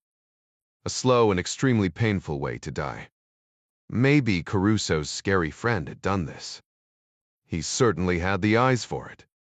Callahan was pretty sure he'd whacked the woman in the swimming pool and the dead guy by the grave. Some would call what he did a service, like taking out the garbage. But there were lines you just didn't cross. She would catch him eventually, and that was sad because he was making a difference. Just hours before, Fort Worth PD had received a bizarre Skype confession from a guy who was obviously under duress from someone off camera. Even conservative Texas courts would throw out that confession. According to the FUT detective, Parrot Villanueva had been stabbed to death with a screwdriver.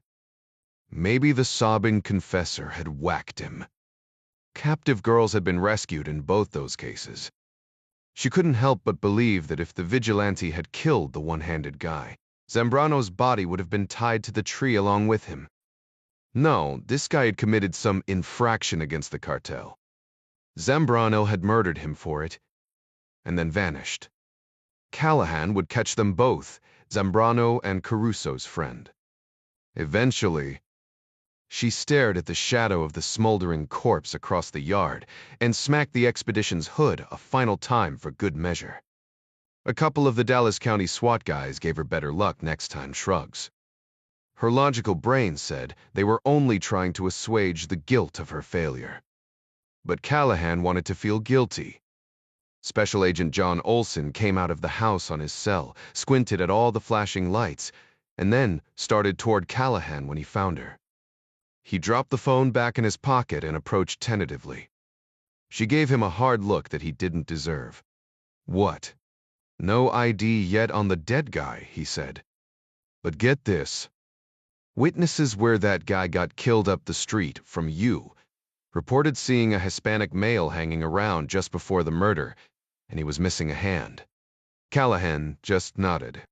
Anyway, Olson said, I thought you'd want to know. He shot a sympathetic look to Caruso, who'd taken refuge in the shadow of a big pecan tree on the other side of the ford. Okay, then. I'll leave you guys to it. He turned and went back inside the house. The ranch was about as close to the middle of nowhere as one could get, and still be within an hour of the population centers of Dallas-Fort Worth. Rolled bales of Bermuda grass hay moldered in shaggy fields, surrounding the two-story brick house, remnants of some prior year's cutting.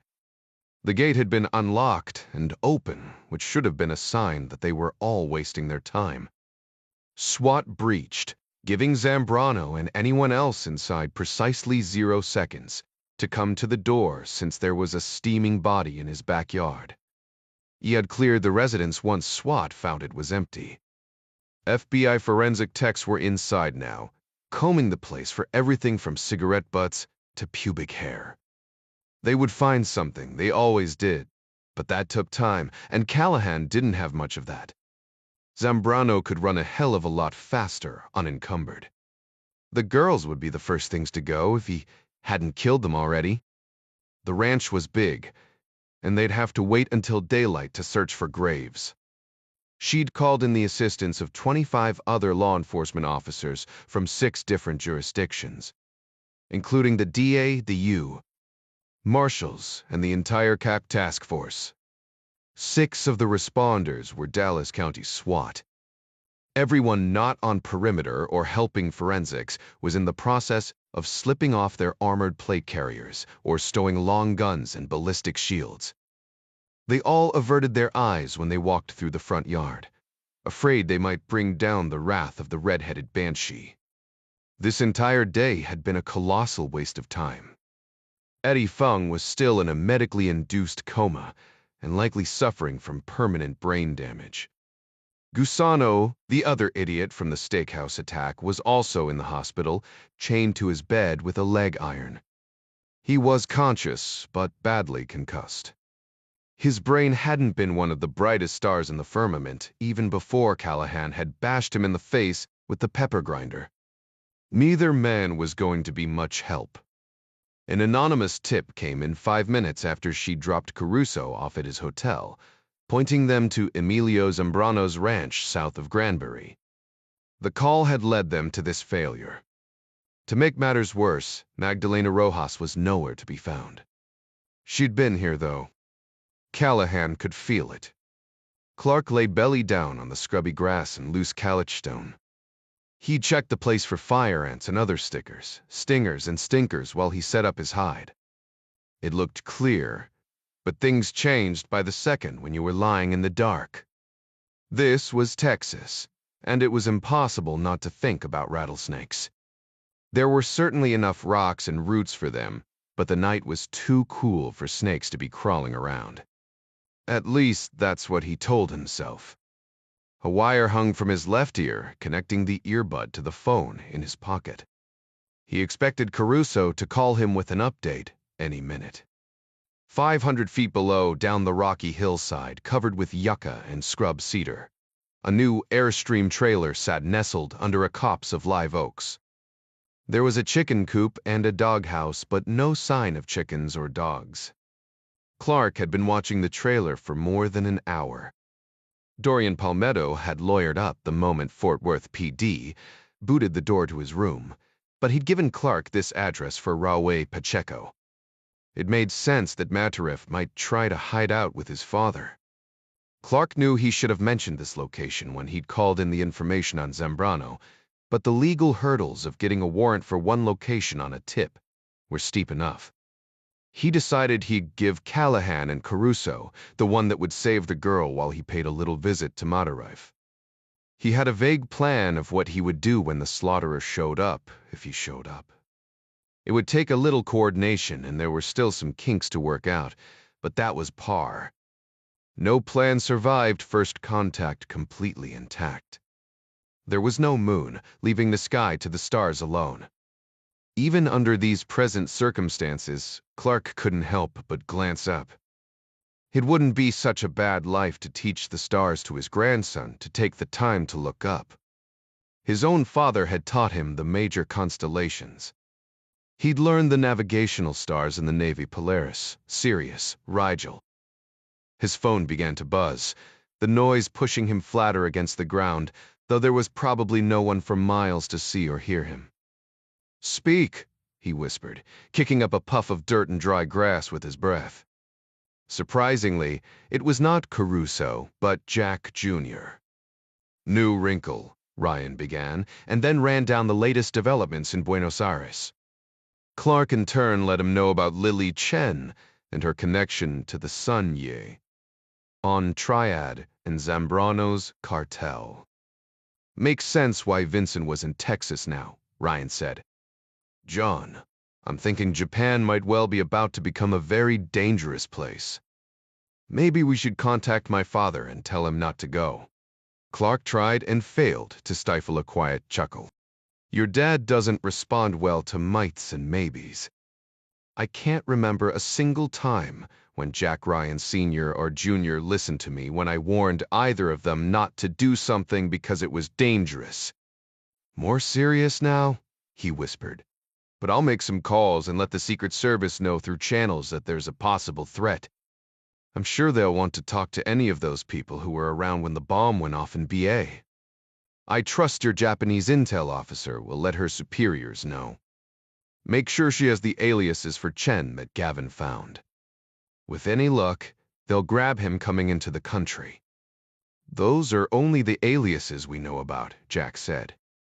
"I'm not counting on it." "Me either," Clark said, peering into the darkness. "Looks like you guys need to go to Japan. I'll clear it with Gary." "Ding's on the phone with him now," Jack said. "Good," Clark said. "Don't get in the way of the Japanese, but it sounds like their interest may be with the Korean woman. You guys make Chen a priority." Roger that. Clark's phone chirped with another incoming call. He rolled on his side to look at the caller ID. "Was it you, birthed them knife?" Nope, Jack said. I have Dom on the other line, Clark said, and ended the call with Ryan. Speak, he said again. Wudge Terrier, can you talk? Light to plague, go. Zambrano and Chen cleared out before we got here, Caruso said. Left behind a torched body. Probably one of their crew. Clark groaned. No, Magdalena Rojas. Nothing, boss, Caruso said. Oh, I should tell you, though, that Callahan is hell-bent on throwing your ass in jail when she catches you. It's been tried before, Clark said. Far in the distance, a set of headlights arced through the night as a lone vehicle drove along the narrow farm-to-market road. Anyway, Caruso said, we'll see what forensics finds, but I'm not hopeful. All the bad guys are lawyering up as fast as we arrest them. We're running out of leads. The oncoming vehicle slowed and turned up the narrow two-track that led to the empty airstream. Sit tight, Clark said. I may have more information for you shortly. Caruso started to say something else, but Clark ended the call and began to work his way down the hill. Mem, who arrived at the airstream that was tucked back among the oak trees, was at least 60 and probably a little older. Clark was less than 50 feet away, watching from behind the doghouse, lying on his belly yet again. He looked at the photo of Ernie Pacheco that Caruso had sent him and guessed this guy to be his father. Pacheco Sr. didn't even go inside the trailer. Instead, he grabbed a shovel that was leaning against the makeshift wooden porch and headed for the chicken coop.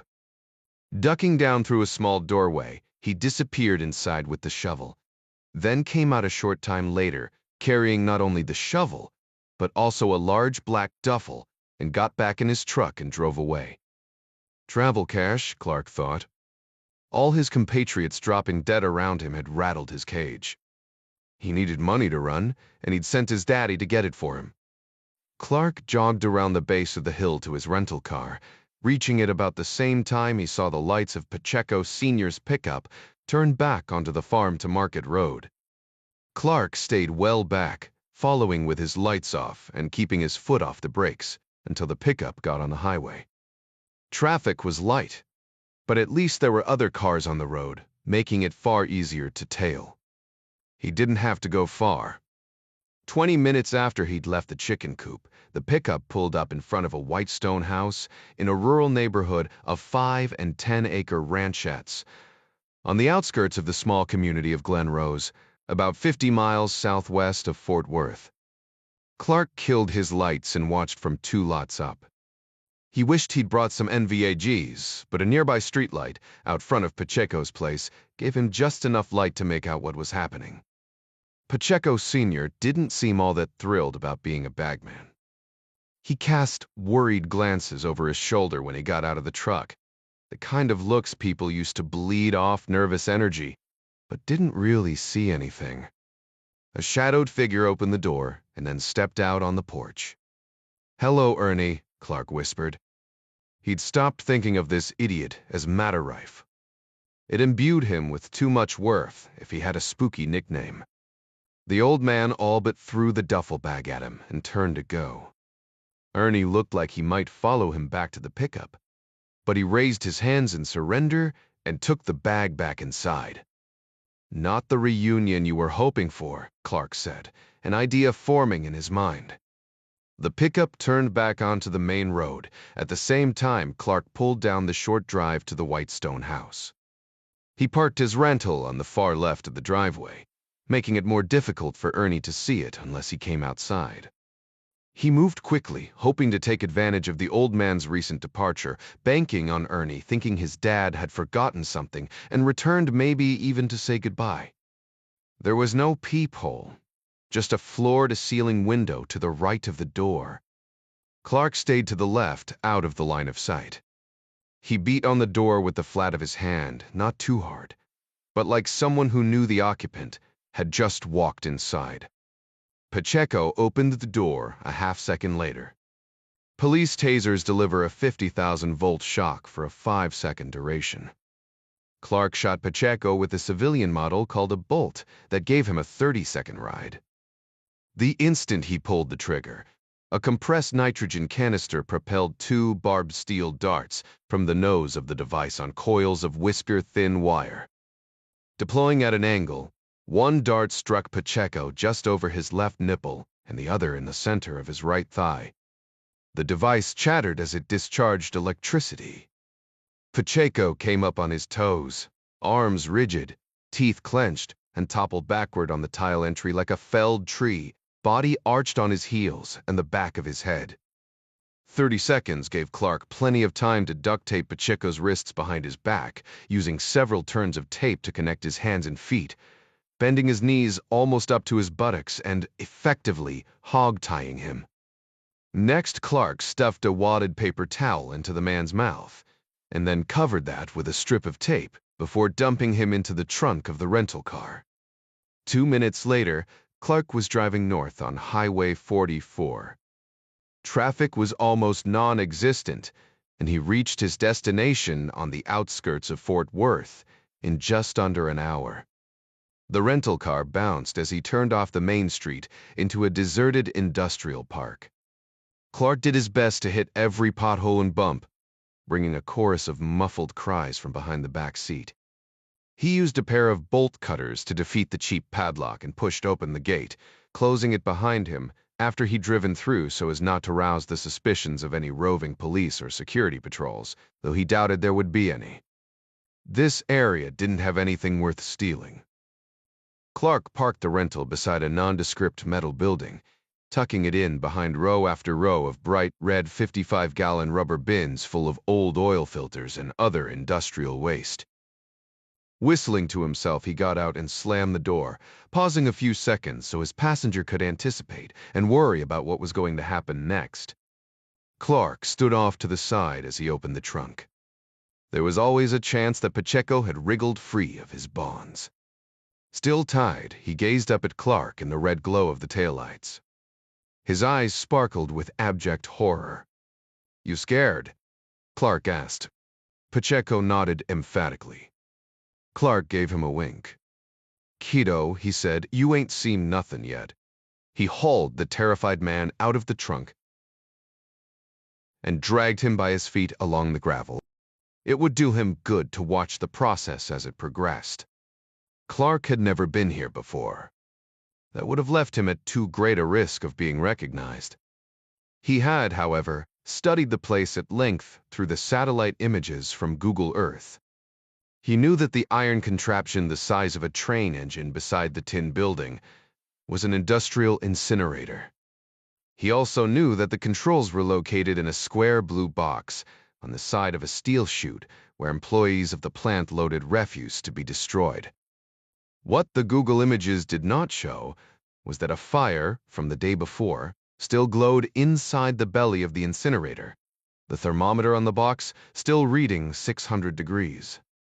A placard above warned that temperatures should not drop below 1,600 degrees when refuse was being burned. The company's website advertised its ability to destroy industrial and hospital waste at temperatures exceeding 1,900 degrees. Clark studied the directions for a moment, surprised to see there was no lock or computer key code. Just a simple on-off switch to start the flow of gas to the primary burners, and two buttons on either side of the box that needed to be depressed simultaneously. He turned the switch, then counted to 3 before pressing both buttons. On the ground at his feet, Pacheco gave a muffled cry behind the duct tape as the gas inside the chamber ignited with a hollow whoomp. Clark mused, loud enough for Pacheco to hear. "Works just like my grill at home." The chamber of the incinerator itself was a somewhat stubby cylindrical tank, approximately 10 feet long by 7 feet high. A large walk-in door was cut into the front, used for raking ash, replacing any of the foot-thick insulation or loading refuse that was too large to fit into the rear chute. Secondary burners at the top of the chamber reached 1,200 degrees, igniting unburned gases before they could escape through a 15-foot chimney. Clark waited for the reading on the control panel to reach 1,880 degrees, and then lifted the heavy metal lid on the 3 by 6 foot chute attached to the rear of the chamber. The rusty coffin-like box was smeared with black oil and flecked with bits of fiberglass insulation and other trash. A trapdoor hung down in front of the firebox, telltale orange flames, just visible around the edges of blackened metal. The face of a heavy steel ram was flush with the back end of the chute. A red plastic sign affixed to the box above the controls warned, "Use by unauthorized persons is prohibited." Clark looked down at his prisoner and smiled. "Don't pay any attention to that. I'm authorized." Pacheco was no lightweight, and it took some maneuvering for Clark to get the thrashing man up over the edge. Both men were sweating, albeit for different reasons, by the time Pacheco landed inside the chute with his feet toward the fire chamber and his head against the ram.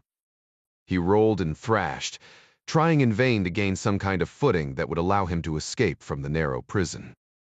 As he was wearing only gym shorts and a t-shirt, his hairy legs and arms were covered in black oil and grime in a matter of moments.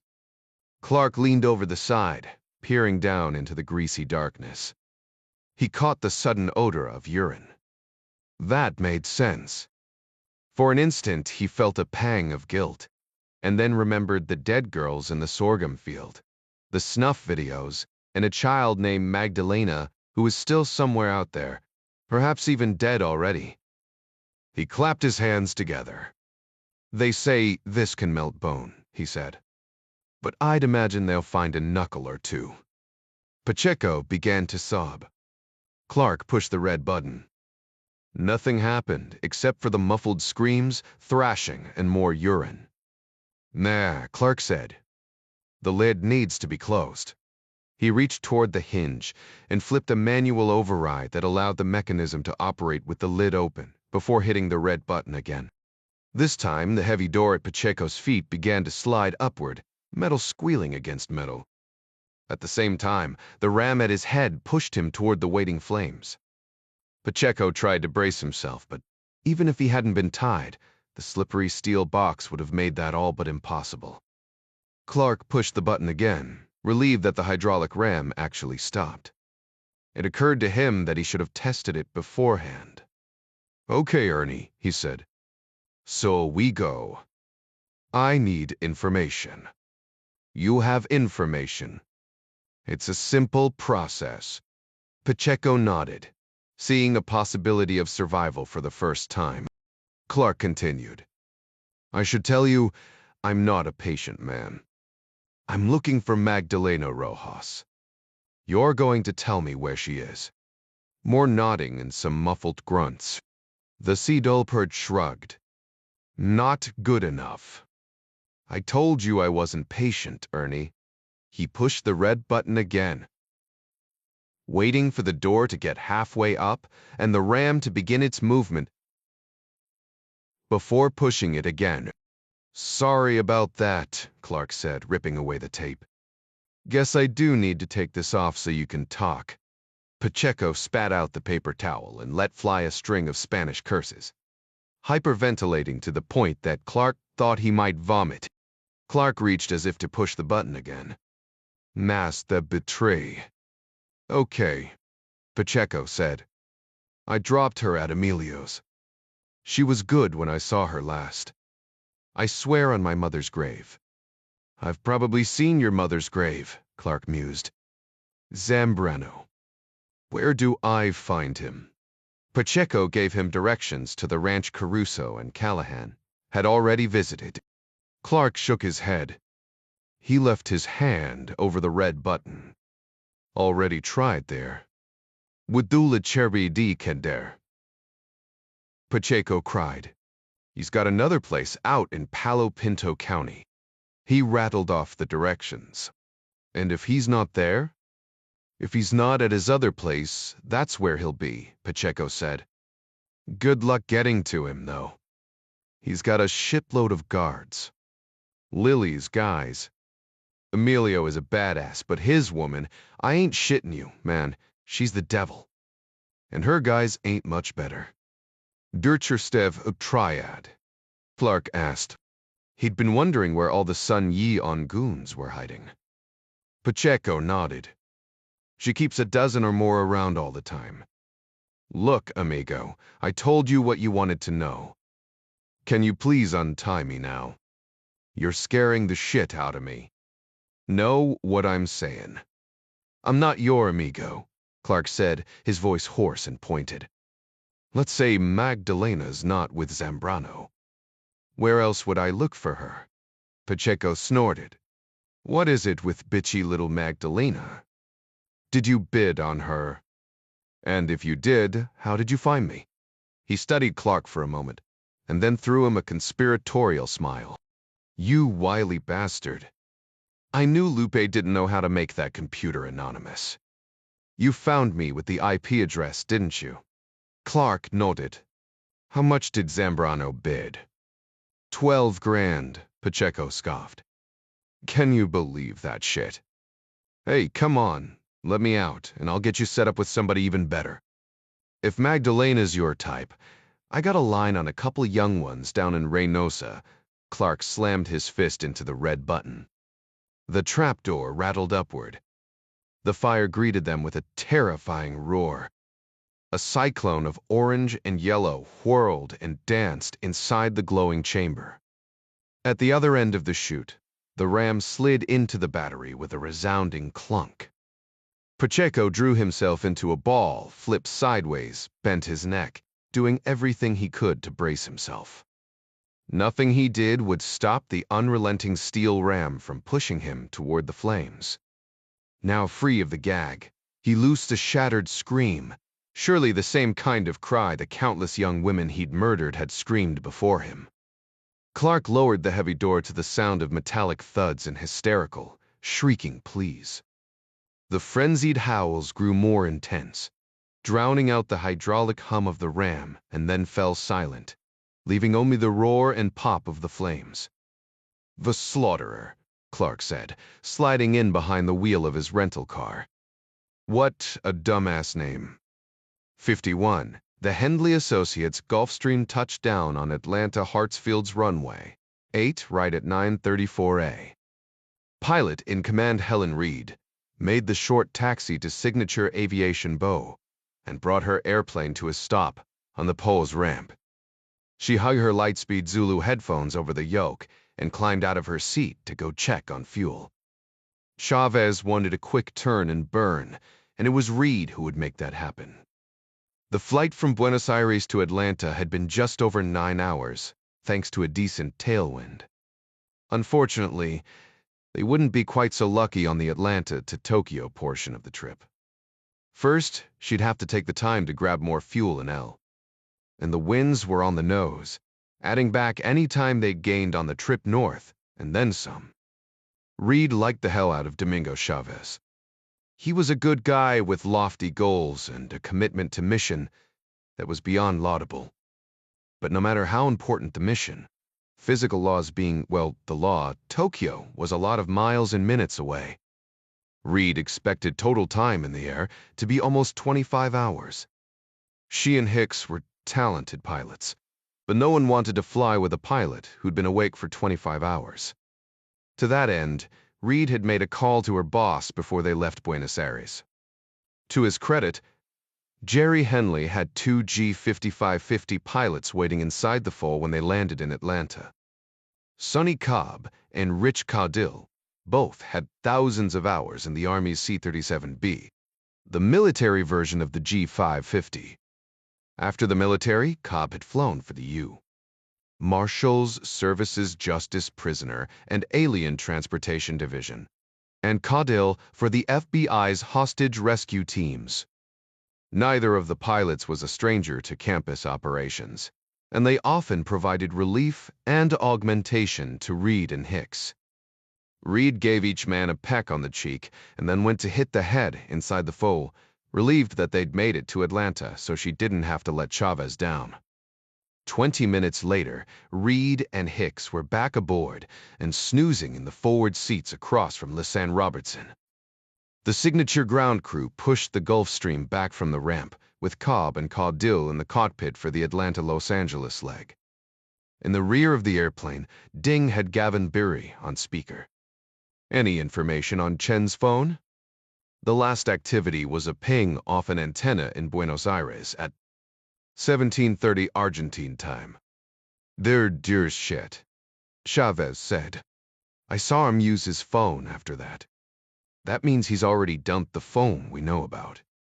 Well, Beery said, for whatever reason, he's gone dark.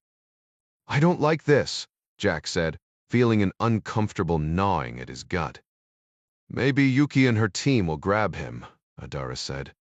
If he uses one of the IDs Gavin found for him. Maybe, Jack said. But that's an awfully big if. Okay, Gav, Chavez said. We be wheels up from Atlanta in 5 minutes. I'll check in again when we get to L. If I haven't heard from you before then, keep us informed if you get anything else. Chavez ended the call and then looked at the rest of his team. Ita Tokyo 1P. Then, local. That gives us 13 hours to figure out how we're going to find this guy. Special Agent Olsen was quick on the keyboard for a hunt and peck typist. Callahan actually used all her fingers, which made her fast. But Caruso was even faster. Both agents sat at the desks on either side of Callahan's, consulting small notepads as they typed. The old man had made it clear that Callahan and her people were to glue their asses to the chair until they'd completed their paperwork, even if it was the weekend. Dallas was a large field office, and normally the special agent in charge left the day-to-day oversight of investigations to the various squad supervisors. This case had drawn enough national attention for someone to drop Dominic Caruso on top of them. That had the old man feeling antsy, and when the old man felt antsy, he got down in the weeds. He focused his wrath on the supervisors, and they, in turn, made the lives of working agents like Callahan a living hell. She needed to be out doing interviews, finding the trafficked kids, not in the hangar doing reports. The FBI Form 302, or record of a witness interview, got a lot of press, mostly from people who felt their words had been twisted by the time they got to court. From Callahan's point of view, it wasn't an exaggeration to say that the Bureau was fueled by the damned things and paperwork in general. New agents learned quickly to plan on 3 hours of paperwork for every 1 hour in the field. So much for the intrepid gumshoe detective. Sometimes she felt like a typist with a Glock. The time spent on paperwork did, however, give her the opportunity to accomplish at least one little bit of actual detective work. She'd already filled Caruso's coffee mug 3 times, hoping that he'd get up and go to the bathroom. She'd seen him drop his cell phone into the pocket of his blazer, which now hung over the back of his chair. With any luck, the coffee would give him a morning push, and he'd have to spend a couple minutes in the bathroom. Olsen had said 2 minutes would be better, but a minute might be enough.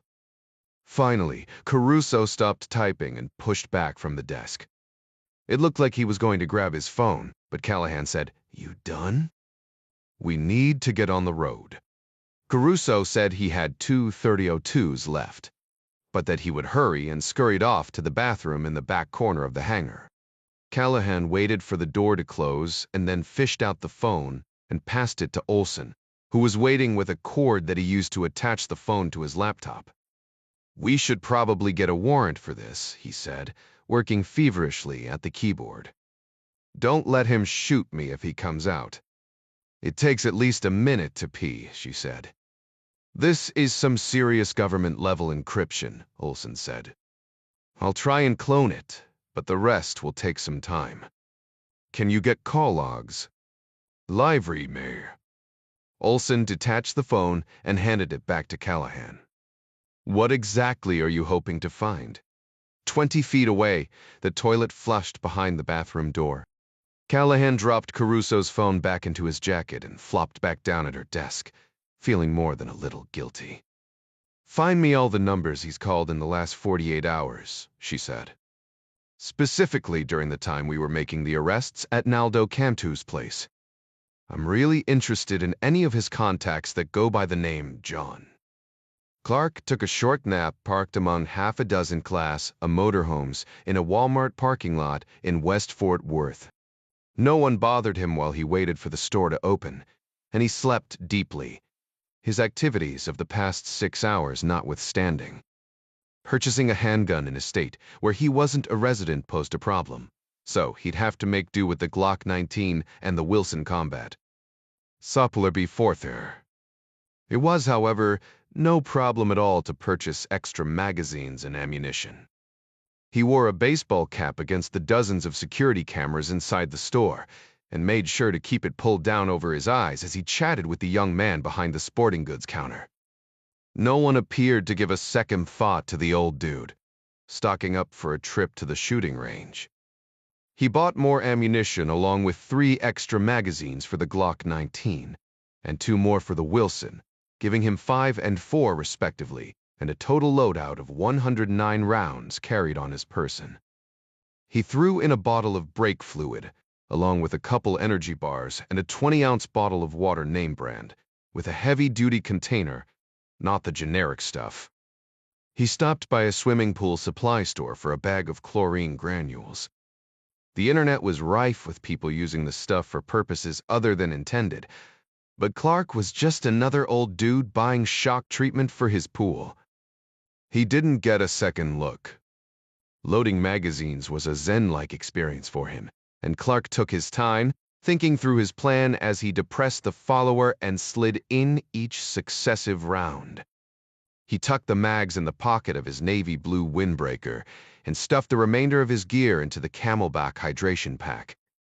He left the Gemtech suppressor attached to the Glock and put that in the pack as well, wearing the Wilson on his hip for the time being.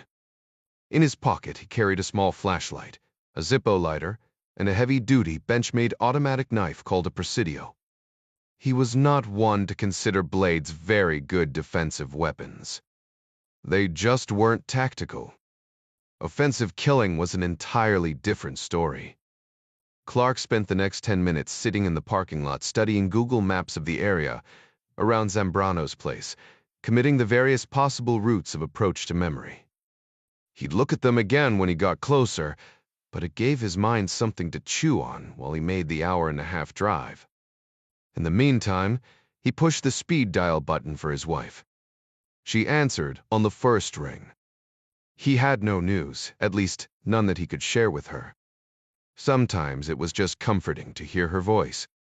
Emilio Zambrano had done Clark the great favor of building his house on a lake. People in the United States tended to feel more secure when they faced the water, as if any threat would have to work too hard to get to them from that direction. There were several lots for sale across this arm of the reservoir, and it was a simple matter for Clark to park and pretend to be an interested customer.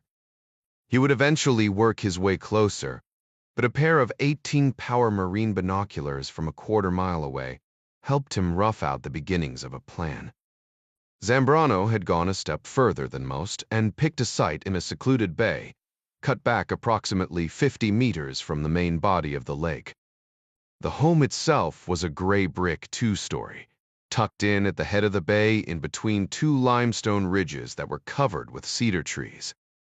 The eastern ridge jutted out farther than the one on the west, and looked like it would make a good vantage point when he did decide to move closer. A long grassy hill, as manicured as any fairway at Augusta, ran down from a raised deck on the front of the house to the water's edge. A runabout, gleaming white in the Texas sun, was tied up to a set of floating docks. To the right of the house, a swimming pool had been cut into the side of the hill, along with a brick cabana that matched the house. The cabana, as well as a small utility shed partway down the hill, hid much of the pool from any boats that happened to venture too close to the property. For Clark's purposes, the outbuildings conveniently created a blind spot from above, leaving a good portion of the dock invisible from the upper portion of the property. Clark watched long enough to count 7 different men wandering the grounds. There was something going on up at the pool, but the angle was wrong, so he couldn't tell what it was. He took a swig of bottled water before pouring the remainder into the dirt and replacing it with about a half cup of brake fluid. He recapped the bottle and put it in the camelback with the unopened sack of pool shock. After one final gear check, he drove to the other side of the lake. Clark had arrived early enough in the day that he could take his time.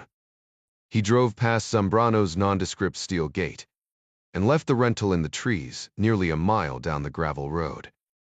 From there, he traveled cross-country, going up and over 2 scrubby hills before arriving at the eastern ridge overlooking Zambrano's docks. His dark blue windbreaker and khaki slacks melded perfectly with the mottled shadows of scrub cedar and Kaliki rock. Clark often thought that he'd spent at least a quarter of his adult life flat on his belly, peering through one kind of scope or another, watching, waiting. There was, to him, a great virtue in stillness. His initial assessment had been correct.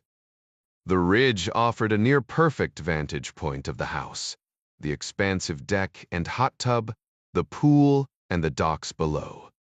He was much closer than before, but, at just over 100 meters and in the trees, was far enough away that he didn't have to worry too much about being seen. Still, years of discipline forced him to move slowly and deliberately, staying off the Regillin to keep from silhouetting himself. Making himself comfortable, he set the binoculars on the ground beside him and took out the notebook and pencil again, entering data in more detail now that he was close enough for a better look. His first course of business was to identify as many of Zambrano's men as he could. From the looks of things, Pacheco had been right. Security here was the Sun Yeon triad, likely employed by Lily Chen. It wasn't like the movies. The men did not wear any kind of uniform or patrol with open firearms that might draw attention from a passing base-boat or party barge. The man farthest down by the docks was carrying the fishing rod in his left hand, though he never used it to fish. His t-shirt was a size too small for his husky frame, making the imprint of a pistol easy to see if you looked for it. But that wouldn't draw any attention in Texas, particularly out here, where water moccasins and rattlesnakes were common encounters. Clark printed "muffin top" on the top line of a new page in his notebook. In a matter of 15 minutes, he'd written pigeon, Richie Rich, and geezer, rat tail, and Sasquatch, all for obvious reasons. All of them were Asian, heavily tattooed, and apart from Muffin Top, they looked to be in reasonably good condition. Clark was beginning to think he'd miscounted when the 7th man walked out from under the deck. While the others on the security team kept their weapons hidden, this one carried a short DZ scorpion sing on a single-point sling around a thick neck. Short and blocky, he was nearly as wide as he was tall. Clark picked up his pencil again and scribbled another name in the notebook. "I will call you Mini Fridge." 52 President Jack Ryan stepped across the corridor to the Roosevelt room, where Dr. Miller was setting up shop on the long oak table. The White House never slept completely, even on the weekends, so there were still a few staffers pecking away at keyboards up and down the halls or compiling reports that had to be ready by Monday morning. Al Chadwick, in the communications office, came in every Sunday to watch the morning shows at his desk while his wife took the kids to church. Ryan carried 2 paper cups of coffee and the Saturday edition of the Wall Street Journal he'd never gotten around to reading. Miller shot to her feet when she saw him, but he gave her a friendly toss of his head and set both cups on the table. "Relax," he said. "You're the one giving up your weekend. Cream and sugar." Miller shook her head, stricken. "I can't believe the President of the United States brought me coffee." "I make terrible coffee," Ryan said. "Lucky for you, I only had to open the spigot to get this stuff." He nodded to the 3 notebooks and multiple colored pencils with which the mathematician was taking notes. I don't want you to feel rushed, but I can reinstitute the draft if you want to recommend a few coworkers to come in and help you out." "I'll be fine, Mr. President," Miller said. "Frankly, my process is somewhat odd. Odd, idiwave." Ryan said. He didn't intend to stay long, but sat down so Miller would follow suit. So, I don't mean to brag, she said, but I was born with a near-perfect photographic memory. It drives my boyfriend crazy. Ryan smiled, enjoying the young woman's forthrightness. Doctor?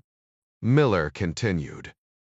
You know those colorblind tests, where you see a number or a letter among a bunch of squiggled, nonsensical globs.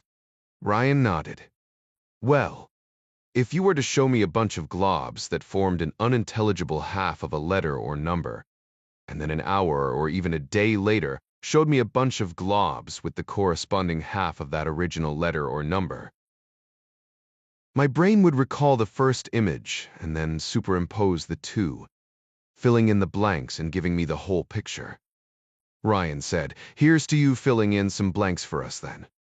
I'll do my best, sir, Miller said. I'll be in the Oval Office for a few hours. He pointed to the phone at the end of the table. You can push this button if you have any questions. Tell the operator who you are and she'll let me know. Miller stood again when he did. Sir, don't forget your cup of coffee. Oh no, Ryan said. Those are both for you. I expect you'll need them. By 4 p. Nolt Clark had watched the Triad security men make their prescribed rounds 3 times. They appeared to have 6 assigned posts, with a 7th spot behind a small utility shed down the hill between the pool and the lake. There they'd stashed a folding camp chair out of sight of the main house, and used it to rest their feet during periodic smoke breaks. Muffin Top and Geezer both seemed to get winded just walking up the steep hill when they had to reach a post near the house. Clark noted that in the book by their respective names. There was movement in the house, and once, someone inside called out to the nearest security man to bring something inside from a truck parked out back.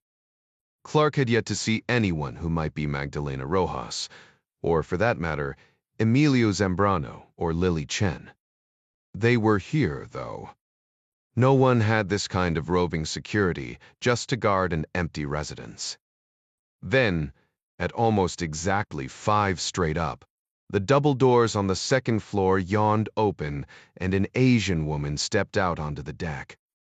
She wore a red one-piece swimsuit that fit her well, and showed off long legs and an athletic body. Clark guessed her to be in her late 30s, maybe even 40. Her hair was short, shaved on one side, the front turned up in a high pompadour. A pair of large heart-shaped sunglasses covered much of her face. Even from a distance, Clark could see a haughtiness in her walk, chin up. One arm crooked out to the side, as though she were leading an invisible dog. 2 girls followed her out like attendants. Both dark, probably Hispanic, and wearing red swimsuits that matched the older woman's.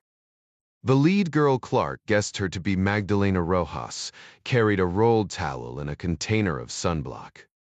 A somewhat taller and heavier girl followed with a round tray loaded with 2 tall glasses and a bowl of popcorn. Each girl wore a wide strap around her left ankle. In any other situation, Clark might have thought they were decorative. He'd never understood the fashion of youth, even when he'd been young himself. But given the circumstances, the straps were more likely restraints. Neither girl looked to be older than 13. A well-muscled man with salt and pepper hair brought up the rear, pulling the doors shut behind him. Emilio Zambrano wore red board shorts and a white Hawaiian shirt, open in front to reveal a hairless chest draped in gold chains. Had it not been for the dazed looks on the faces of the girls, it would have been easy to mistake the foursome for a family out for a swim in matching suits. The girls followed a few steps behind Lily Chen, careful as they descended the stairs from the upper deck to the pool. Richie Rich, the Triad security man with the blingy watch, stepped into the cabana. The heavy bass beat of some rap song Clark didn't recognize, which wasn't saying much, began to thrum from speakers around the pool. Clark smiled inside. Well, that's helpful, he whispered. He was gratified to see that all the security men turned to look inward at the sound of the music, when the more practical thing to do would have been to face outbound. Either the Triad guys weren't very well trained, or they considered Zambrano and Chen to be more dangerous than anything that might possibly attack their position from the outside. Clark scribbled a couple more notes in his book. A barked command from Zambrano to one of the Asian guards, Rattail, from the looks of it, caused the heavier of the two girls to drop her tray. The glasses crashed onto the concrete walk beside the pool. Lily turned slowly, lowering her big sunglasses to glare down at both cowering girls.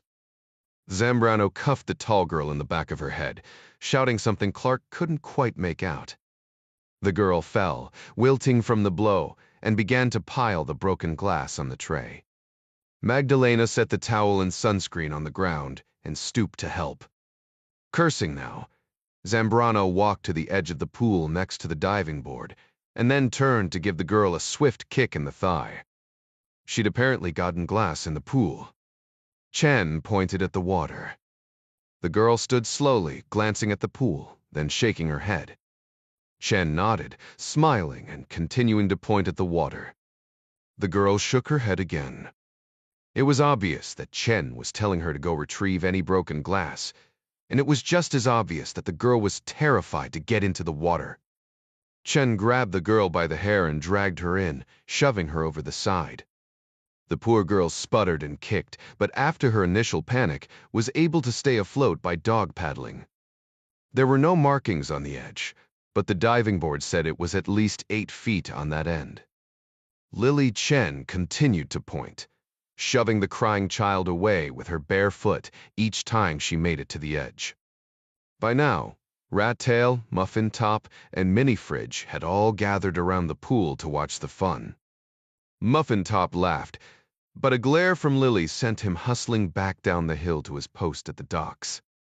Chen pantomimed holding her nose and diving, but the girl was too panicked to pay attention to any directions. She could barely keep her head above water. Magdalena approached with her head down, staring at the ground. She said something to Chen, who gave a flick of her hand and turned away. Magdalena jumped in immediately, helping her friend to the edge of the pool, and then turning to dive to the bottom, surfacing a moment later with the jagged bottom of a broken glass.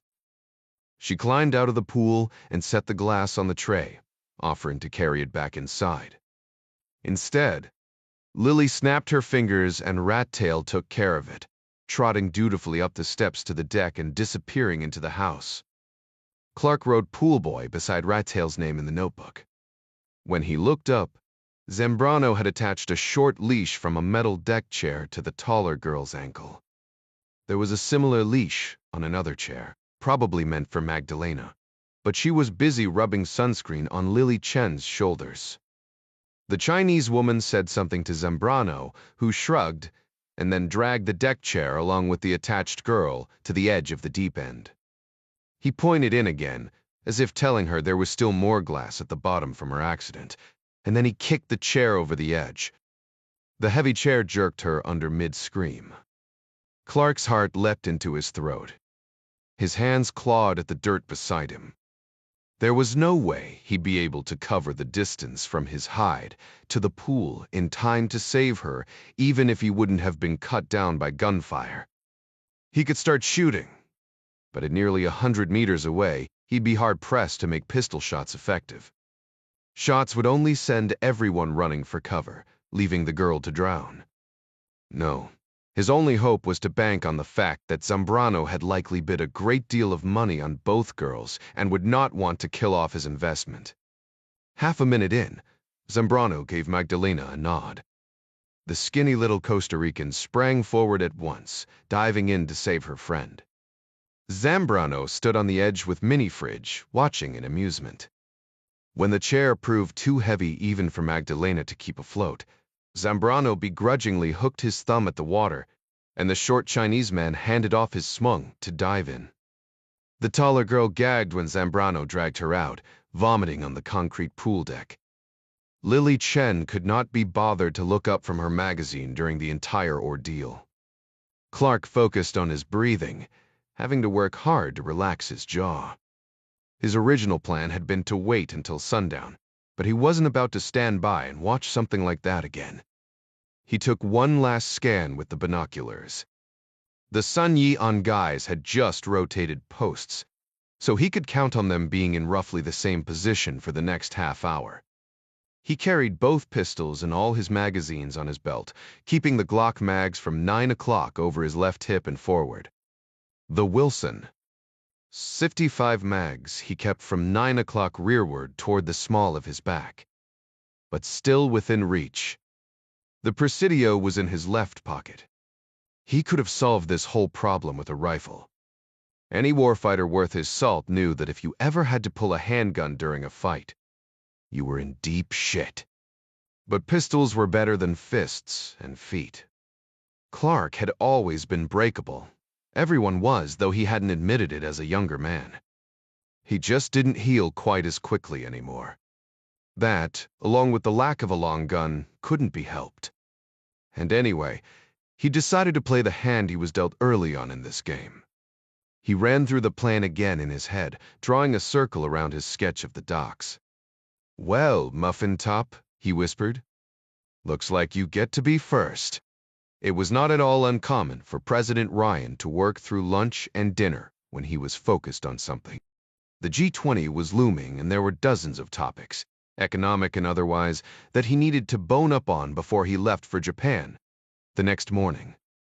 With Kathy out of town and no one from the scheduling office ramrodding him through endless appointments, he was able to get through half the stack. It was almost 6 by the time he came up for air. "I apologize," he said, after he'd stepped out of the Oval and across the corridor into the Roosevelt room. "I didn't mean to abandon you.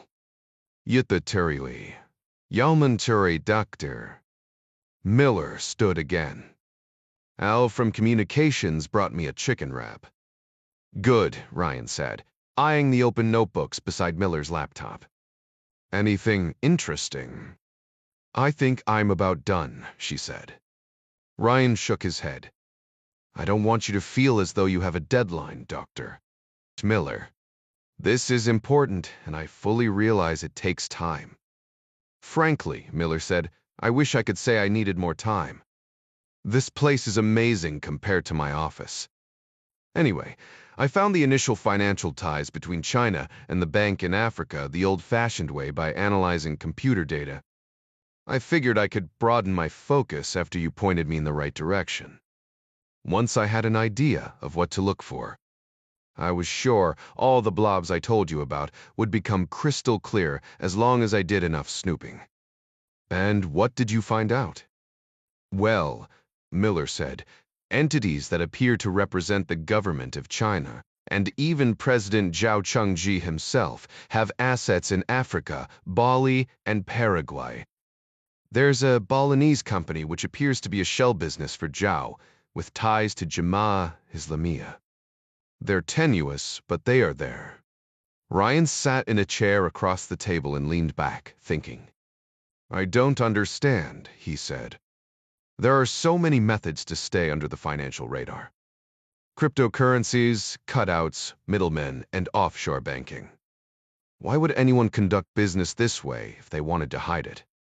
"That's the thing, Mr. President, Doctor," Miller said. "I wish I could tell you that my amazing photographic memory cracked this case for you, sir. To be honest, I might have done it a little more quickly than others could have, but any good forensic accountant would have found these connections once they knew where to look. If someone was trying to hide these transactions, they didn't do a very good job of it." 53. Dave Holloway, skipper of the Defense Intelligence Agency's research vessel Merriweather, was a civilian now, but his time in the Navy had taught him to believe in the rule of threes. 3 bad events or circumstances, no matter how seemingly minor or unrelated, warranted a hard look at declaring a no-go. Strike 1, his crew was green.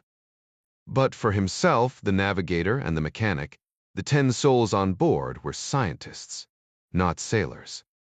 Only 5 had even minimal experience on blue water. Strike 2. The maintenance records for the converted 89-foot fishing trawler left much to be desired.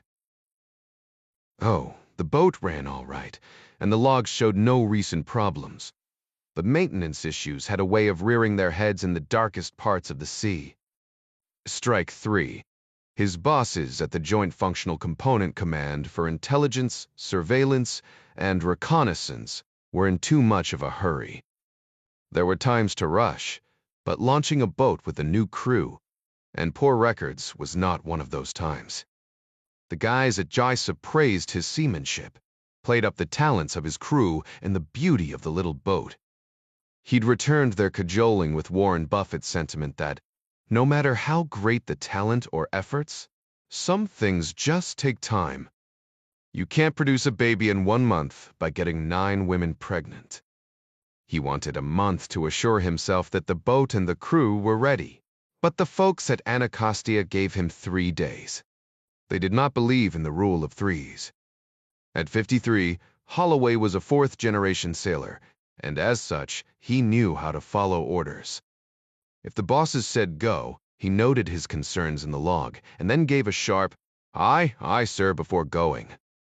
The typhoon worried him at first, but it had turned northward, leaving Holloway and his little boat to their duties of gathering signals intelligence from any prey or DPRC subs plying the waters of the East China Sea.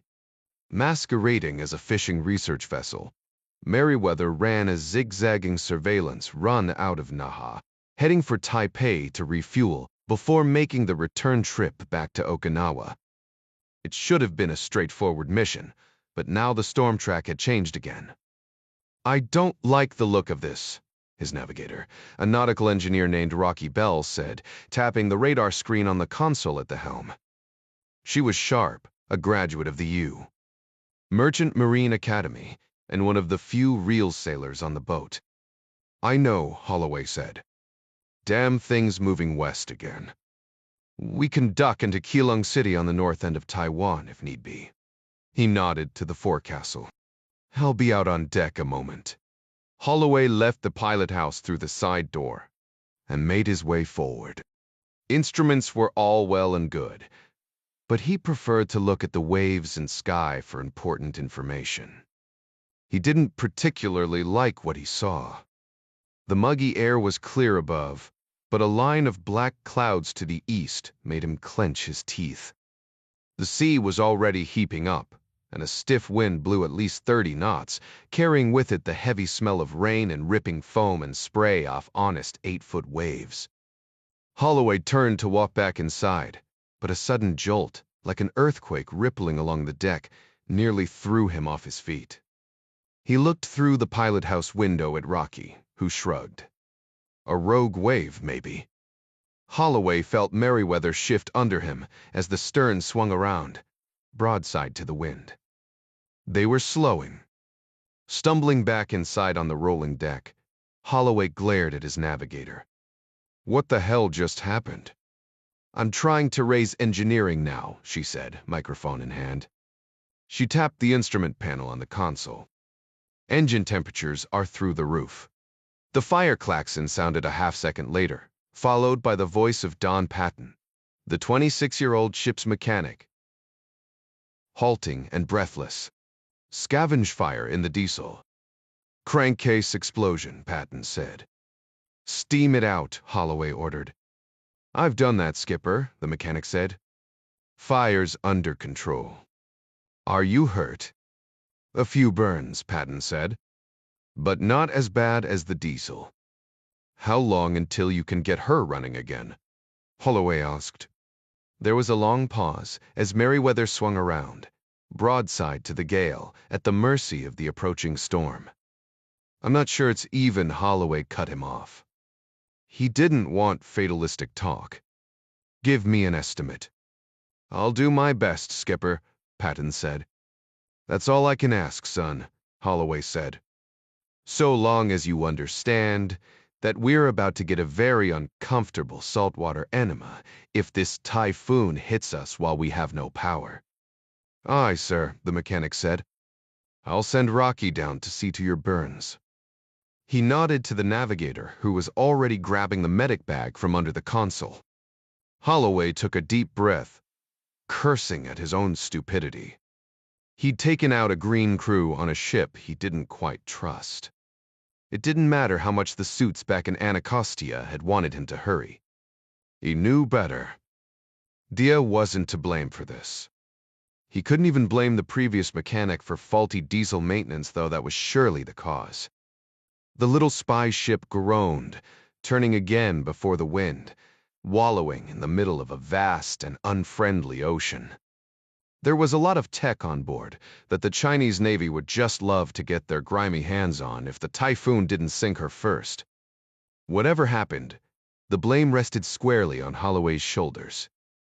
He was the skipper, and he'd disregarded his rule of threes. Clark estimated it would take him less than a minute to cover the 40 meters to the dock. Most people who tried to swim that far underwater ended up flailing around and wasting energy trying to go too fast for fear of running out of breath. Clark would swim at a walking pace, gliding rather than powering through, because if you fought the water, you always lost.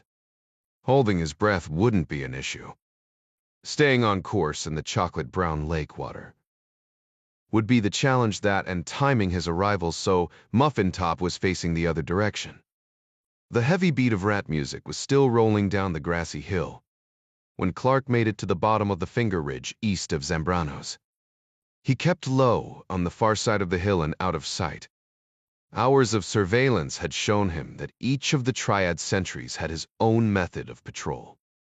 Muffin Top spent a great deal of time gathering skipping stones on the shore, in between sauntering out the 20 feet or so of pier to walk back and forth a few times on the floating tee where the boat was tied. The boat occupied most of the western arm, which made it more difficult to skip stones. Consequently, the chubby sentry spent a hair more time on the easternmost 10 feet of floating dock, a fact that Clark intended to exploit. He entered the water silently, wearing the camelback and all his gear. The slow, deliberate movements came as second nature to him, and he was up to his chin in no time without creating even the slightest splash. He ducked his head under once, wetting his hair and face, while he took the time to get a feel for the rocky bottom under his boots. In the Navy, they'd almost always had a swim buddy, especially in the perilous world of the SEALs. The hazards of going it alone underwater were well documented. But the real world was a brutal place. Taking 3 deep breaths to saturate his lungs with oxygen, he worked his way around the point, slowly cutting the pie to bring the docks into view. Muffin Top was on the shore, his back turned, picking up stones. Anyone who hadn't done their homework might think now was the time to go, but Clark didn't need the man with his back turned now. He needed him with his back turned in 40 seconds. The chubby sentry turned with his hands full of rocks. The second his lead foot hit the pier, Clark ducked beneath the surface and began his swim. The poor visibility that made navigation difficult also saved Clark from getting shot as he swam. Even so, he stayed as deep as possible, skimming just inches above the rocky bottom. He concentrated on keeping his strokes and kicks even, making certain to go in a straight line. 40 seconds later, he slipped under the darkness of the dock. It was relatively shallow, and he was able to stand with his head above water. Long shafts of light showed through the wooden treads above styrofoam floats. Muffin Top hummed softly at the other end of the dock, pitching stones one by one. This was the point where things grew difficult. Sentries were human beings. Enemy or not, they were somebody's kid, somebody's brother, uncle, or husband. Some of them sang and skipped rocks. But Muffin Top wasn't just a security guard who happened to be working for the wrong guy. He was Sun Yi on Triad, complicit in the slavery of at least the 2 girls up by the pool. He'd laughed his fat ass off when one of those girls had almost drowned. No, he could sing like Pavarotti for all Clark cared. That didn't give him a soul. Wood creaked and swayed as Muffin Top walked to the east end of the dock. Waiting at the far end, just outside the edge, Clark brought the Glock up a fraction of a second after his face broke the surface, tipping the barrel slightly to let the water drain. The shot struck Muffin Top as he threw his first stone straight through the bottom of his chin. The Triad Man teetered there for a moment, the rest of his rocks slipping from his hand, and then fell face first toward the water. Clark rounded his shoulders, collapsing under the weight of Muffin Top's body, mitigating the splash. Ready to duck and swim, he glanced uphill and breathed a sigh of measured relief that no one came running down with guns blazing. Clark stuffed Muffin Top's body under the edge of the dock, and then, without looking back, swam past the boat to exit the water at the other end of the cove. He moved quickly, up the long finger ridge that ran along the west side of the house opposite his earlier vantage point. He had about 10 minutes until the guards shifted posts, if he was lucky. It took him 5 minutes to work around to the circular driveway behind the house. He would have put a guard up here by the vehicles, but was glad Zambrano and Chen relied on a man in the trees 100 meters away, up by the gate. Clark hadn't actually seen this one's face, just enough movement when he'd driven by to know someone was there. The gate guy was too far away to be an immediate threat, but Clark would have to remember to watch his six once the rodeo began. Clark shrugged off the camelback in the relative safety of the cedar trees along the driveway. Music still thumped around the corner, muted some by the house. The sun was low, and though it was still plenty light, would soon fall behind the ridge, throwing the little valley into shade. There was a strong possibility Zambrano and Chen would go back in the house when that happened, which put more pressure on Clark. He wanted them outside to make this work. The half cup of chlorine granules dumped in the water bottle of brake fluid gave him about a minute and a half.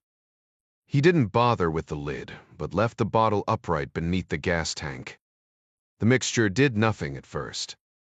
Clark punched a hole in the rear of the gas tank with his Benchmade, large enough that fuel began to drain into the gravel beside the water bottle. This done, he rolled out from under the truck to crawfish back into the buckbrush along the driveway, well away from what he knew was about to happen. Roughly a minute and a half in, white smoke began to pour out from the edge of the truck. An instant later, Clark heard a rush of sound like a jet engine, and then a hollow whomp as the fuel tank caught fire.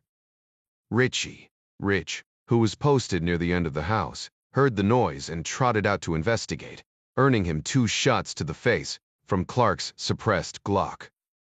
Pigeon poked his head around next and met the same fate.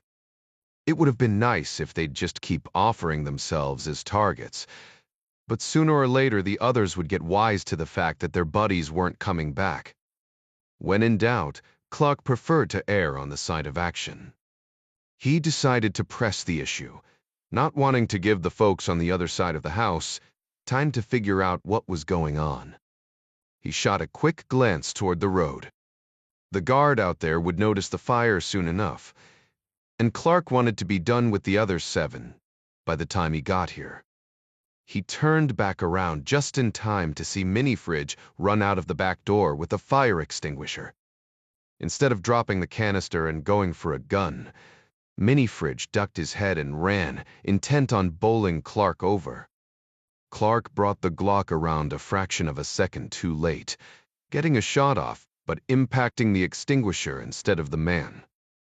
Mini-Fridge growled, lashing out with the aluminum cylinder, knocking the gun out of Clark's hand and into the bushes. The short man looked at a now empty-handed Clark and laughed, moving his thick neck back and forth like a wrestler warming up. Surely the younger man was thicker and stronger than Clark. No doubt he saw only a granddad there in the driveway, soaked to the skin, no less. And in some ways, Mini-Fridge was dead right. Clark was breakable, and the vagaries of age and passing time had robbed him of his once great strength, made him slower than he'd been. He was, however, still an incredibly accurate instinctive shooter. The Wilson combat all but jumped into Clark's hand as soon as he'd swept the tail of the windbreaker aside. He thumbed down the safety and brought the gun upward, indexing the target as naturally as pointing a finger. Clark shot 3 times in quick succession, twice to the chest and once to the head. In the event, Mini-Fridge was wearing a ballistic vest and decided to stay in the fight, Mini-fridge wasn't, and he didn't. The Glock was gone, hopelessly lost along with any semblance of surprise Clark had against the rest of the bad guys. He met Sasquatch head-on as the other man came running to investigate the shots from the Depuis every moan. Clark gave him 2 more to investigate, these up close and from the hip. He reloaded a fresh magazine into the Wilson, tucking the used one into his back pocket in case he needed the remaining 3 later. By now, Zambrano and Chen were both on their feet. Neither appeared to be armed, but Zambrano lunged toward a side table for something. Clark shot him twice center mass, causing both the girls to scream and cower by their deck chairs. Lily Chen shouted something at the nearest triad goon. A glass tabletop shattered behind Clark, as Geezer began to empty a pistol in his direction from the direction of the cabana. Bullets snapped off the concrete, at least one twanging off the surface of the swimming pool to ricochet into the trees. Clark returned fire, causing Geezer to retreat behind the cabana. Rat-tails shot then from the other direction, catching Clark in a crossfire. The first round went wide, but the second took Clark in the calf. It felt like he'd been hit with a sledgehammer, but he could still walk. Clark sent another round toward Rat-tail to keep him honest, took a step, stumbled, and then regained his footing. He was in the open now. Geezer must have seen the wound and decided to press his attack, coming around the cabana, blazing away with his pistol. Clark shot him twice, in the shoulder and the neck, reloading a fresh mag as he spun immediately back to Rat-tail, Hobble walking toward the cover of a deck pillar as he kept the other man's head down with spaced shots from the Wilson. He wanted Lily Chen, but Rat-tail put his body in front of hers, gallantly and stupidly absorbing 2 rounds from Clark's. Suffer recur. Did is deprave. The man was tough and kept shooting long enough for Chen to shove Magdalena into the water, along with the metal deck chair that was chained to her ankle. The child sank like a rock, dragged to the bottom by the heavy chair, obviously chosen for that purpose. Clark shot as he moved, emptying the server, 5, but hitting Chen at least once in the belly and knocking her to her knees as she attempted to drag the other girl into the water. Clark dove head first, eyes fixed on the struggling girl at the bottom of the pool. The shot probably wouldn't kill Chen, not quickly enough anyway. She'd surely crawl to Rat-tail's gun and shoot Clark while he swam down to Magdalena. But he didn't care anymore. If he did nothing, the girl would die. If Lily Chen got a gun, the girl would die. This way, at least, she wouldn't die alone. Clark made it to the bottom of the pool with 2 powerful kicks. Magdalena Rojas reached for him, eyes wide, waving her arms, still struggling to pull the chair to the surface. Clark drew her close and gave her a quick rescue breath, suddenly finding his own limbs incredibly heavy. It was impossible to lift the deck chair, let alone swim to the surface with it. He considered dragging it up to the shallow end, but even that seemed a Herculean task. Clark checked the leash connecting the chair to Magdalena and found it to be a chain. Not too big, but big enough he couldn't break it by pulling. A small padlock held it in place. Hopeless. There was a splash behind him, and he turned to find a new face. A female face, surrounded with billowing red hair, swimming toward him. Then Caruso was there too, and Clark thought he must be dead. But if that was true, then Caruso and the red-headed FBI agent were dead as well. Then he remembered the bullet wound in his calf. Being dead hurt like hell. Dominic Caruso dragged Clark to the shallow end of the pool. Callahan and Olson brought up the Hispanic girl in her deck chair, while 2 other agents saw to a wounded Lily Chen, who now lay on the pool deck, screeching as though her guts were being torn out. One could dream, Caruso thought. Callahan helped Olson push Magdalena up on the pool deck to Trooper Sergeant Bork, and then waded into the shallows to stand beside Caruso. Water pressed the silk blouse against her skin. Clark coughed, blinking up at Caruso, then worked his jaw back and forth. Shit, he said. Guess I'm not dead. Nope, Caruso said. But you are under arrest, Callahan said. Caruso frowned. Now, hang on. This was all in self-defense, and you know it. Self-defense my ass, Callahan scoffed. She wiped the water off her face and sniffed, looking down at Clark. I'm happy you saved these girls. Don't get me wrong. But you can't just go all John Wick and then expect to walk away. Do what you have to do, Clark said. Matt, I don't blame you. That's special, Callahan said. So, you agree to being arrested. That's big of you, considering the pile of dead bodies left in your wake. As she spoke, she helped pull Clark out of the pool and rolled up his pant leg to check the wound in his calf. There were other scars there. A lot of them, as well as a bunch on his neck. This dude had been around the block. I'm not admitting to anything, Clark said, coughing again. But there may or may not be another one under the dock. Marvelous, Callahan said. She nodded to the bullet hole. Looks like a through and through, but it might have nicked the bone. You may have to walk with a cane. That's probably not going to happen, Clark groused. He glanced up at Caruso, eyes narrow. How'd you find me? Not entirely sure, Dom said, looking sideways at Callahan. I think somebody might have screwed with my phone. Clark groaned. I'm lucky she's better at investigating than you are at operational security. Anyway, Lily Chen will have a cell phone somewhere. And on that phone will be a number for her brother Vincent. Our people need that number yesterday. Afterstand? Dom nodded. And then the top of that. Oh, no you don't, Callahan said. No one messes with that phone before my tech guys get a look at it. Caruso gave her a passive look. Afraid I'm going to have to pull rank on you there, he said. I'll give it right back, though. Callahan waved him away. Whatever. She glared down at Clark. Tapperk, who are you? John, he said. John. John, he said again, as he winced at the pain in his leg. Better go with Doe. 54. The phone beside President Jack Ryan's bed rang once, dragging him out of some dream that he could not remember. He rolled over, coughed to clear his throat, and squinted at the blurry numbers on the clock as he picked up the handset. He'd gone to bed early in anticipation of an early ride to Andrews and a 7A. Wheels up for Tokyo. Surely it couldn't be that time already. Nowhere near it. 145A. It was an accepted and probably true notion among White House staff that one could not get fired for waking the president. One could only get fired for not waking the president. Most would have erred on the side of caution.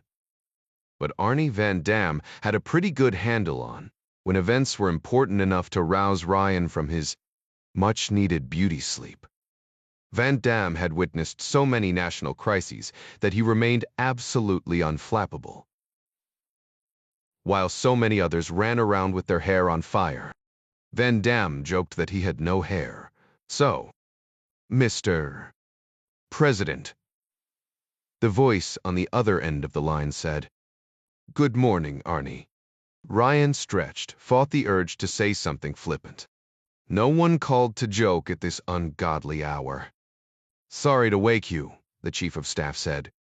It was Van Dam's custom to engage in a few seconds of small talk before he got to the meat of the matter, to make certain his boss was thinking with some relative coherence. That's fine, Ryan said, coughing again and rolling onto his back. Out of habit, he reached out to the other side of the bed to see if the call had woken Kathy, but she was still in Nepal. What's up? Typhoon Caitlin, Van Dam said. There are some developments you'll want to know about. Who else is here? Commander Forrestal and I, Van Dam said. We have an Air Force weather guesser on his way over from the Pentagon. Okay, Ryan said.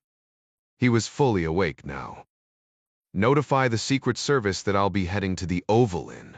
He put on his glasses and checked the clock again. 10 minutes. Already done, Van Dam said. I'm standing outside your door, speaking with the agent now. That's just creepy, Arnie, Ryan said. I do my best, Mr. President. Posted outside the president's bedroom door in the central hallway. Special Agent Tina Jordan lifted the small beige microphone on her surveillance kit to her lips. She hit the push-to-talk button to call the command post and other Secret Service personnel on the White House campus. Crown from Jordan, she whispered. Swordsman is on the move in 10, en route to the Oval Office. Ryan was surprised to find the Secretary of Defense waiting for him in the Oval Office with Van Dam and Commander Robbie Forrestal. All three men stood when he stepped inside. Apart from Forrestal, who was in his Navy uniform, the men were dressed as if they'd met for a poker game instead of to discuss world events. Ryan wore faded jeans and a light bomber jacket with the presidential seal over the USMC t-shirt he'd been sleeping in. Van Dam was dressed similarly to Ryan, sans the presidential seal. Bob Burgess was normally well coiffed enough to appear on the cover of Washington Life magazine, but his thick salt and pepper hair now stuck out in a dozen directions. Ryan sat in his customary spot in front of the fireplace and motioned for the others to take the couches. Let's have it, he said. Arnie glanced at Robbie Forrestal and gave him a nod. The Deputy National Security Advisor opened a laptop and looked at the screen, apparently wanting to be certain he had the latest information. Mr. Hepley. President, he said, 45 minutes ago, the Naval Communications Center at Sasebo, Japan, received a distress call from research vessel Merryweather, a converted 89-foot fishing trawler with a crew of 10. She is based out of the University of Hawaii, but is on loan to Kyushu University's Coastal and Ocean Engineering Department, ostensibly conducting fishing studies in the East China Sea. Ah, Ryan said. But she's not doing fish studies. No, Burgess said. She's towing a sonar array to study submarine traffic and communications.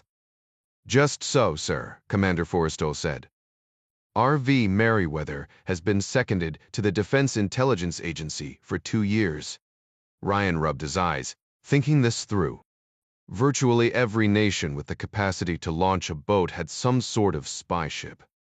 Some were overt about it, dragging sonars or flying masts to intercept foreign signal intelligence, but some were disguised.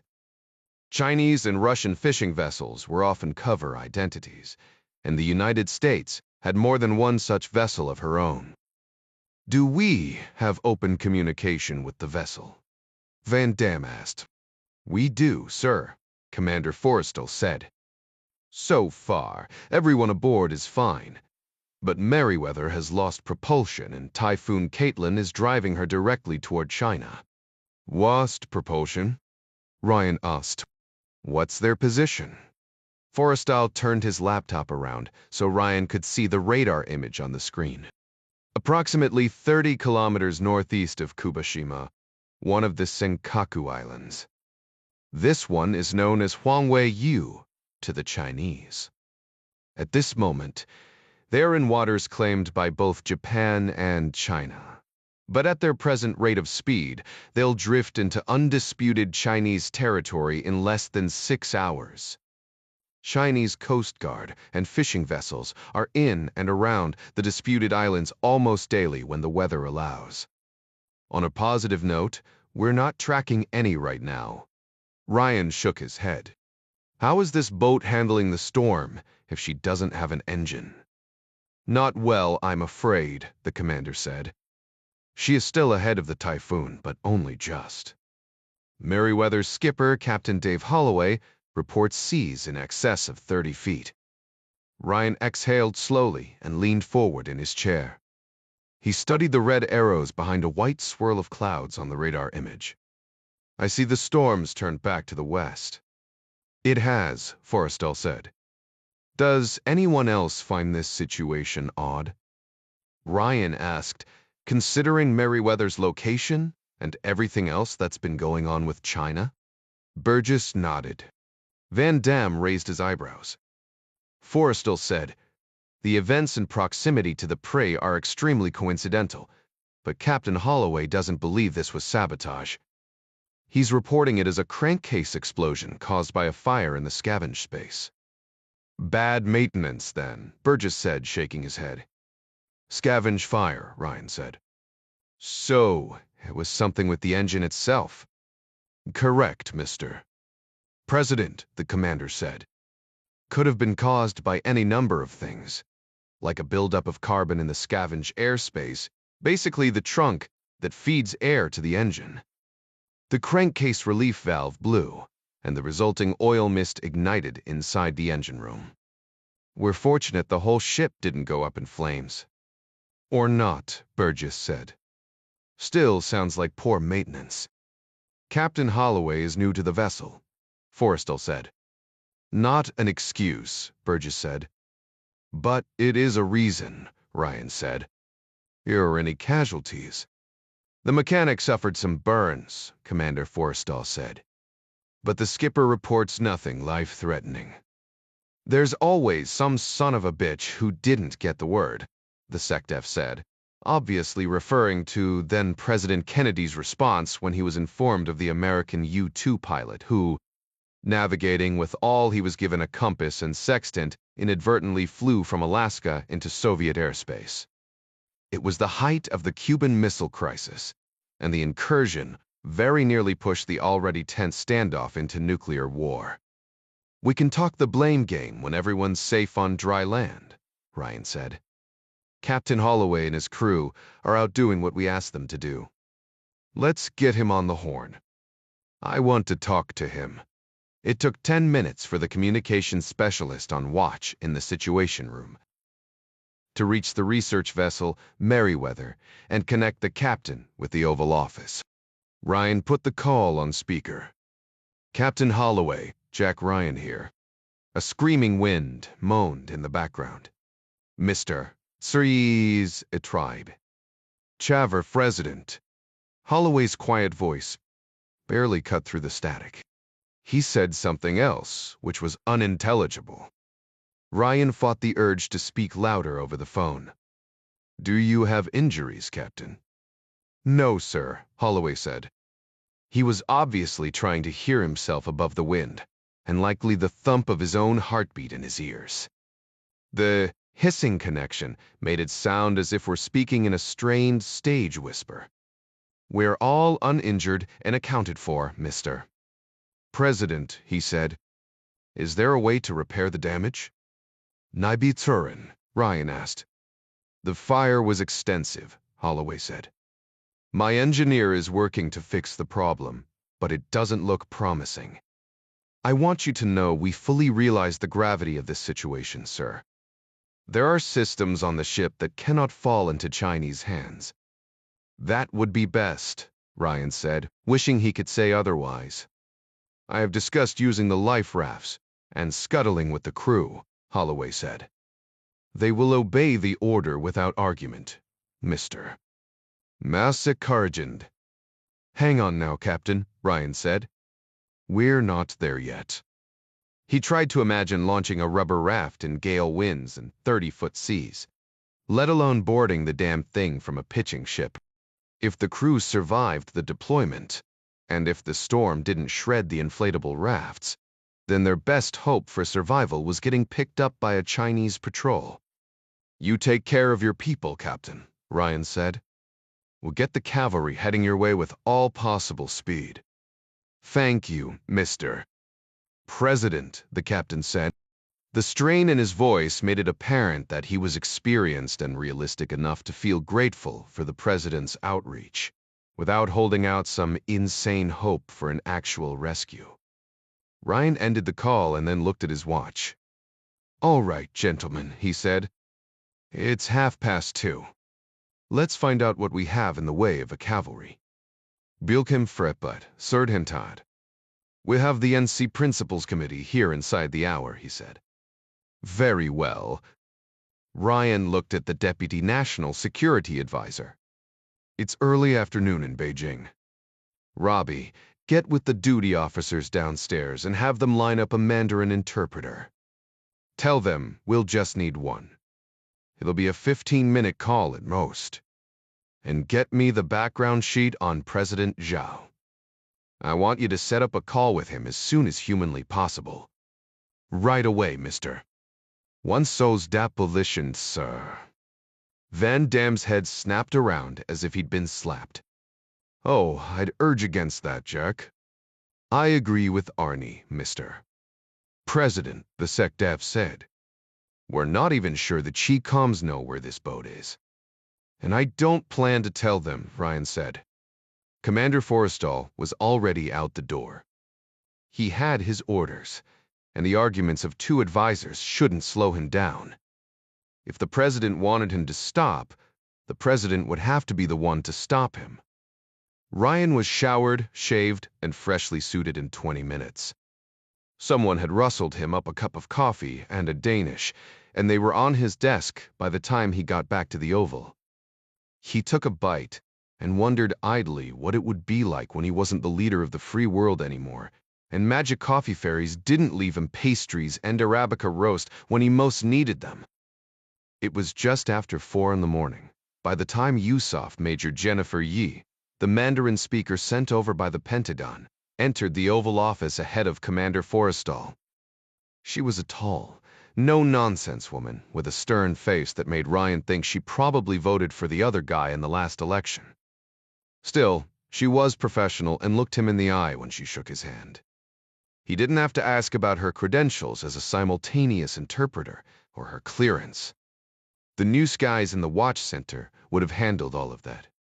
By necessity, interpreters got to be a part of conversations that only a select few were privy to.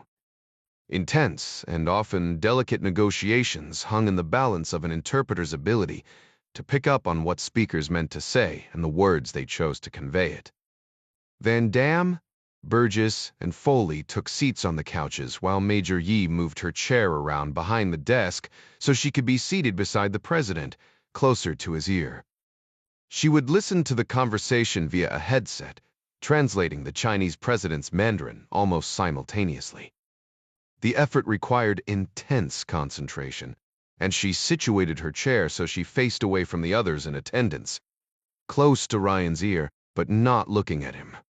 In addition to those in the room, the call would be recorded and monitored by a half-dozen aides and staffers. Presumably, Zhao would have a similar situation on his end. Forrestal picked up the handset on the president's desk, spoke to someone on the other end of a line for a moment, and then handed it to Ryan, giving him a thumbs up. "Mr.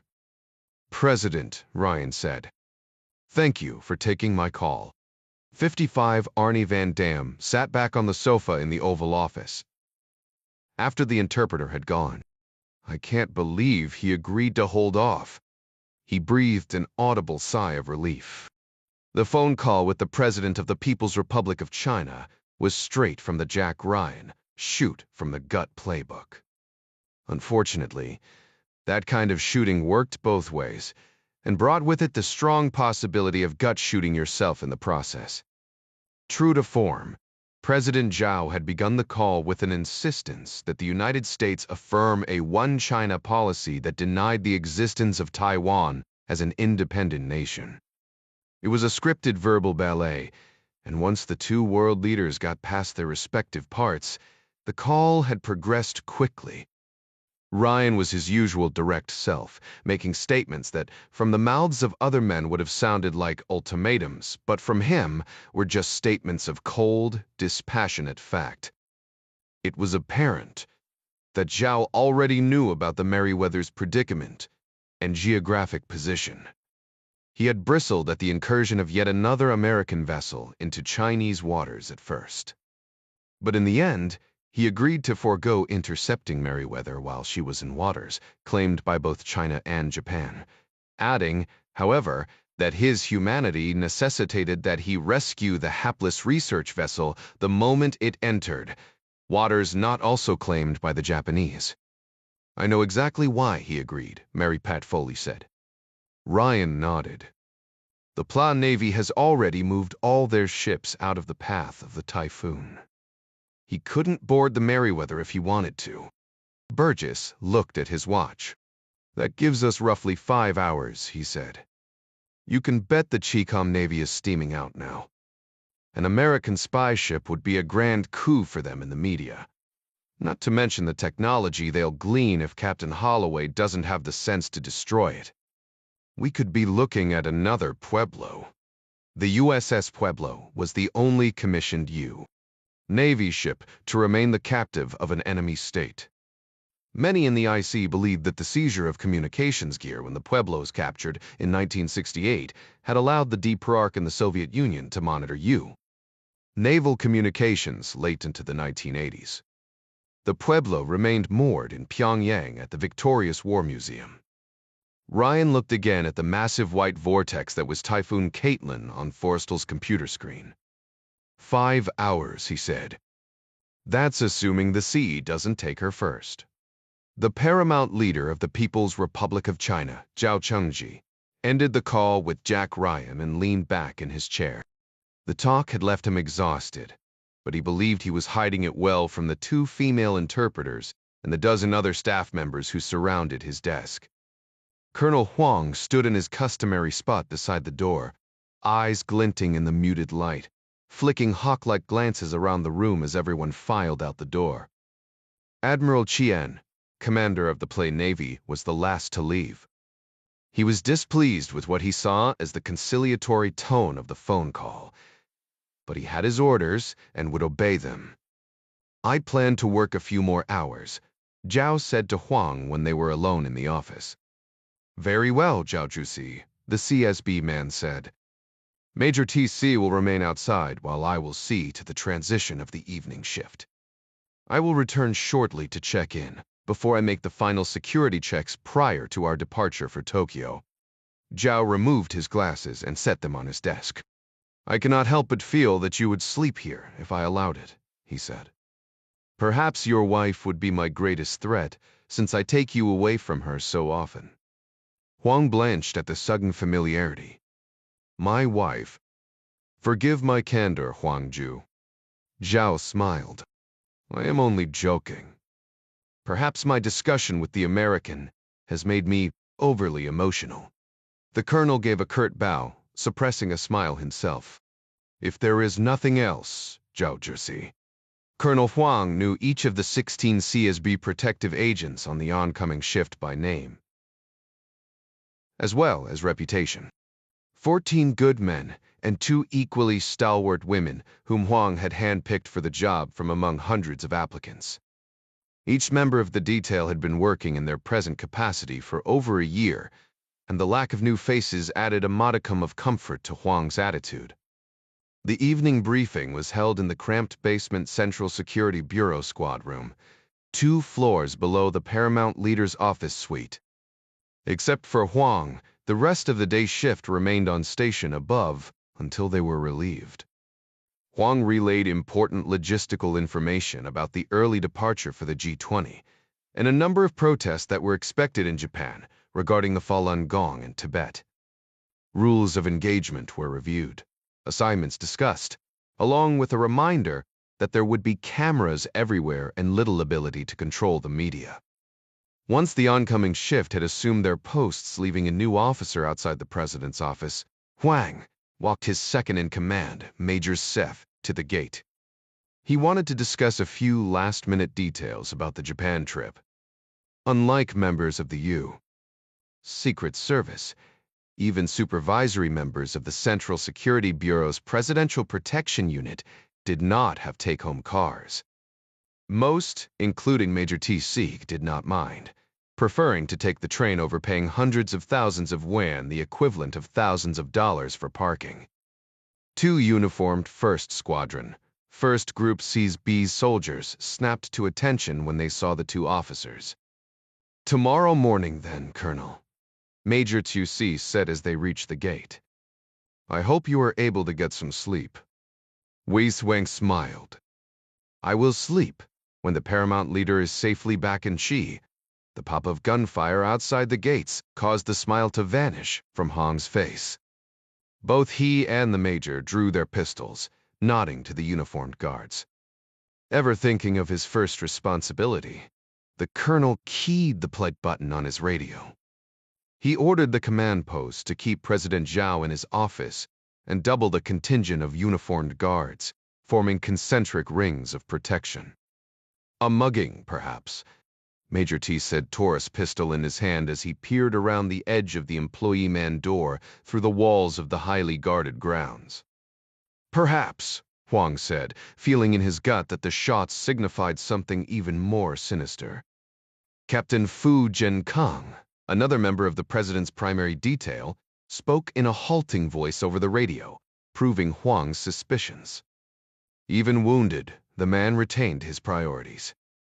He gave his position a location half a block down from the gate and asked for medical assistance as the victim of an apparent robbery. He demonstrated remarkable devotion to duty when he reminded his comrades to see to the safety of the paramount leader first. Colonel Huang's instinctive and completely human inclination was to rush to the aid of his friend. But training made both him and the major turn immediately and rush back to the president's office. On the street, gunfire popped and snapped. Another member of the detail called out that he was hit. And then another. 4 minutes after the skirmish started, Colonel Huang stood with his back to President Zhao's door, listening through his earpiece to the sound of his men as they died. Vozi 6 Japan turned out to be one of those unless otherwise directed situations when it came to carrying a firearm. Leeson Robertson faxed arrival documents to passport control, along with payment information for the roughly $5,000 they would have to pay for the privilege of landing at the facilities, but Japanese officials rescinded permission to land at Haneda Airport, nearer downtown Tokyo, instead sending the Hendley Associates Gulfstream to the larger Narita International, almost an hour outside the city. Narita's business aviation terminal accepted only 15 planes a day, so they were lucky to get a spot.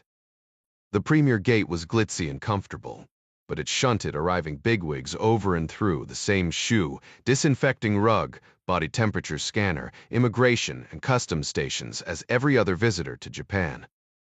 The campus operators took the chance of raising a few eyebrows by packing the comms gear and granddad pocket knives in their luggage, but carrying in firearms would have been impossible.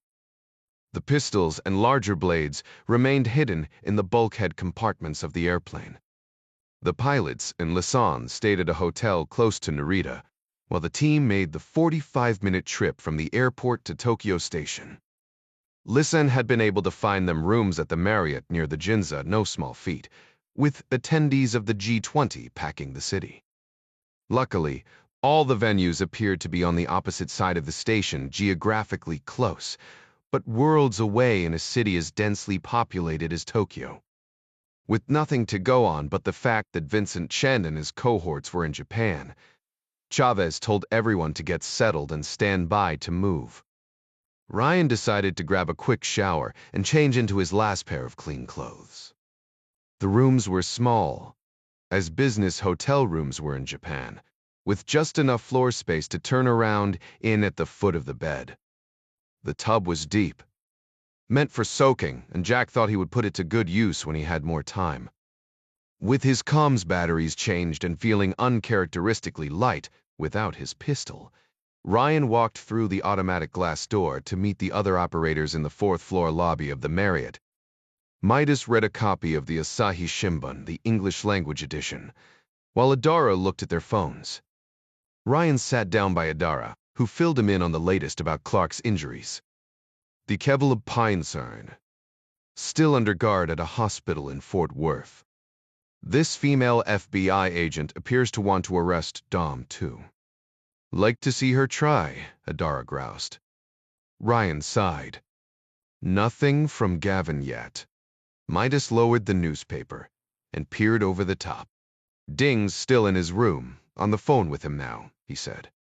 Hopefully he'll have Chavez came over the net, cutting him off. Apparently he just put in his earpiece. "Saddle up and meet me in the lobby," he said. There was an urgent calm in his voice that a seasoned hunter gets when he first spots his prey. "We're going to a place called Shinjuku. Adara, jump on your phone and see what train we need to take." "Copy that," Adara said. "My buds and I blew some of our liberty walking around Kabukicho during a port call in Yokosuka. I could have guessed Chen would end up in a place like that." "So, are we going to Shinjuku or Kabukicho?" Midas asked. "Shinjuku is the area," Adara said. "Kabukicho is the red light district in that area. Scads of pachinko parlors, love hotels. Everywhere you turn, there's some Yakuza tout trying to drag you into hostess clubs, where girls in baby doll costumes will flirt with you and charge exorbitant prices for alcohol, among other things." "Chicas peligrosas," Jack muttered. "You're right about that, Mano," Chavez said.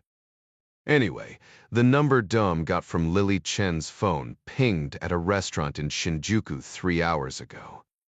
It's quiet now, so he's either dumped it or turned it off. That's something. He doesn't know what we look like, so we may as well go have a look. Jack, you should probably call your new girlfriend and let her know what we have." "She's not my girlfriend," Ryan said. "You say so, Mano," Chavez said. "Let's be ready to roll in 5. "We're all in the lobby," Adara said. "Ready to go, boss." Chavez gave a quiet chuckle. "Copy that," he said. "I'll be out as soon as I can figure out the buttons on this Japanese toilet." Jack called the number on the card Yuki had given him. It usually irritated him when he got someone's voicemail, but he found he was oddly happy to hear Yukiko speak. She gave her number with no name or business affiliation, which was common in this business. There wasn't much to tell, so his message was short. They were looking for an Asian man in the busiest area of the most populated city in Asia, or the world, for that matter, because his phone said he'd been there 3 hours earlier. The hotel was less than 2 blocks from Tokyo Station, and the team quickly fell in with the river of Japanese commuters, seemingly going in all directions at once. Ryan was no stranger to world travel, but he thought the station was busy when they'd come in on the Narita Express at midday. Rush hour started late in Tokyo, but was in full swing by 6:30. The station itself was a sprawling shopping mall with tens of thousands of commuters passing them throughout the day. Women in brightly colored uniforms and young men in large costume hats shouted and cajoled, always in the most polite and deferential tone, inviting the captive audience to try their cake, fruit, waffle, fish, or countless other products. Eccentric hairstyles and outlandish clothing could be seen here and there, the odd peroxide red, a blue mohawk, and even a pierced nose or two. But Japan remained a place where you could buy a white shirt and tie at the corner convenience store. Conservative dress and demeanor were lauded, and for the most part, Tokyo Station was a sea of dark hair and dark suits for men and women alike. Adara and Ding both spoke a smattering of Japanese, so they led the way to Platform 1, where the team jammed themselves into the 6:38 Chuo Line train for Shinjuku, which arrived precisely on the minute. The car proved to be shoulder to shoulder and chest to chest. Unlike China and some other countries where Jack and the others had worked, the trains in Japan seemed to have the same rules as libraries or urinals. No eye contact, no talking. And Adara warned them, if the men were lucky enough to get a seat, under no circumstances should they offer it up to a woman under 50 who was not pregnant. Fortunately, the 6:38 Chuo was so crowded he barely had room to stand, let alone a seat to give up. 4 stops, and 15 minutes later, the train disgorged the team into a seething mass of evening commuters at Shinjuku, more crowded even than Tokyo Station. Chavez motioned everyone behind a row of coffee vending machines in order to not get run over while he checked his phone for the address Gavin had given him. With a basic idea of where they were going, he navigated them across the street, toward a garish red neon sign that ran up the side of a building, reading in English. I heart Kabukicho. We should have brought umbrellas, Midas said, looking up at the boiling clouds in the night sky, reflecting red and orange from the neon lights. Would have given us some weapons.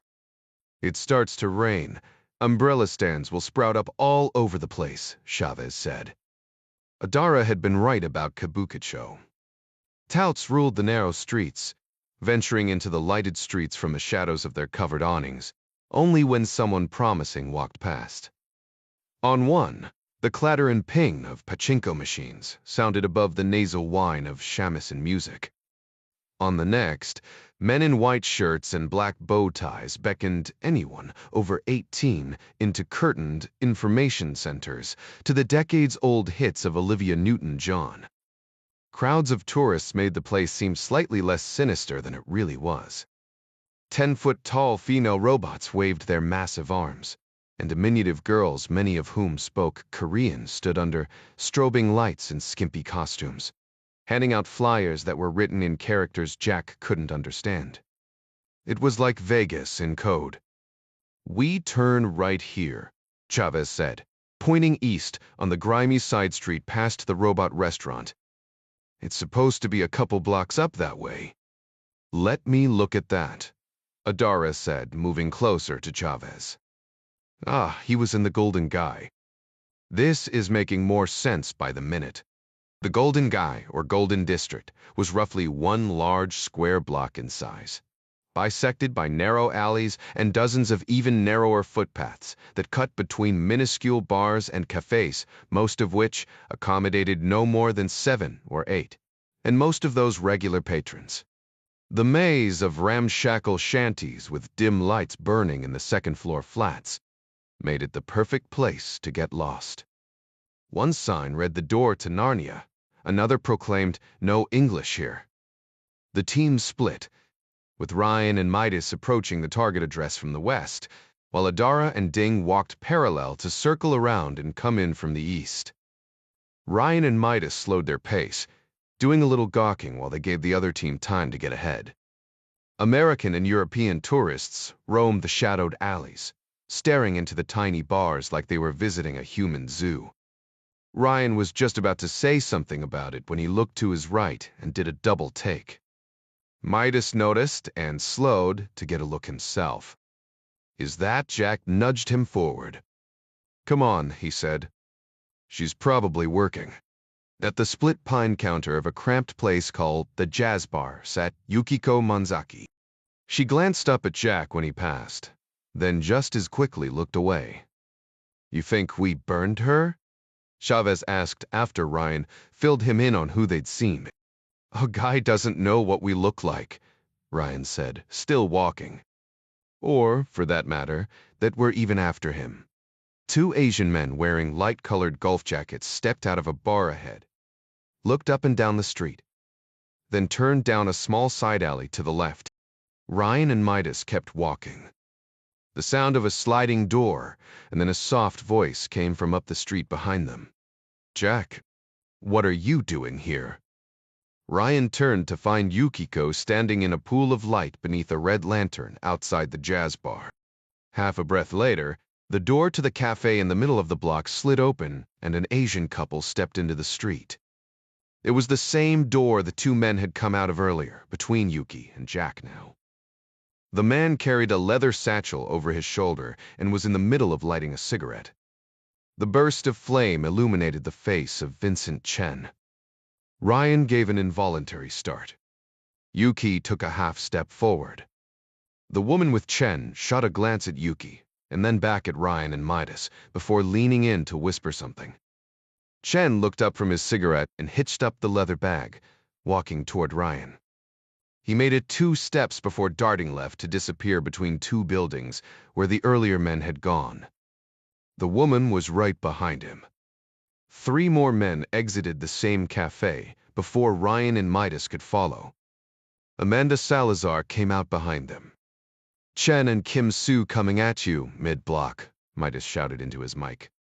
2 more Asian males ahead of them. One's Tifta could be together. The last man out after Chen attempted to draw a long hunting knife from his belt, but Yuki came up from behind and gave him a brutal chop to the forearm with an expandable baton. He dropped the knife but wheeled on her immediately, still very much in the fight. Amanda screamed like a banshee and ran directly at Midas, clawing at his face. The two men came at Ryan in unison. It was relatively early, and Kabukicho was just waking up, but the few people on the narrow street jumped back, not sure if they should run or pull out their phones and start filming.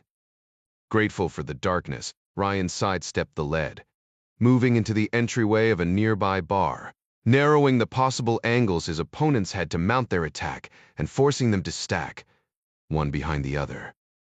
Ryan faded back a hair, drawing that man in close, before driving upward with a wicked uppercut, slamming the man's teeth together with a satisfying crack, and setting him up for a quick left hook to the jaw that turned off his lights and left him sprawled on the pavement.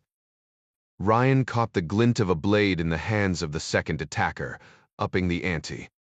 Undaunted by the quick defeat of his partner, this one was surely endowed with cold steel courage, brought on by the knife. He bent forward at the waist and rushed Ryan, shoulders stooped, blade out like a fencer on the offense. Ryan stepped sideways again, feeling the sickening scrape as the knife glanced off a rib. He grabbed a handful of golf jacket, taking advantage of the momentum to help the man run past. The man's head punched straight through the bar's flimsy hollow core inner door, all the way to his shoulders. Blades and multiple opponents left little room for mercy. Ryan brought his elbow down on the back of the man's neck, crushing his throat against the edge of the door and ending the fight for this one. Seeing the mortally wounded man hanging half in, half out by his neck, two Japanese women in the tiny bar screamed and retreated to the far corners of the room. Ryan moved his arms, chicken wing-like, to be certain they still worked after the knife wound. The quick snap of fist to flesh came from Ryan's right. He turned in time to see Midas lift a screaming Amanda Salazar above his head and slam her to the ground. Blood poured from the big man's nose, revealing that the snapping sound had been Amanda hitting him, and not the other way around. She moaned at his feet, writhing on the asphalt and bleeding from her ear. Yuki stood over the body of the third man, clutching her expandable baton.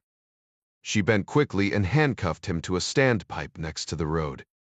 "You okay?" Ryan looked at Yuki. She nodded. "I'm fine, brother," Midas said, hand to his bleeding nose as he started for the alley. "In case you were wondering, are you armed?" Ryan asked. He hadn't told them about his ribs and hesitated to look down.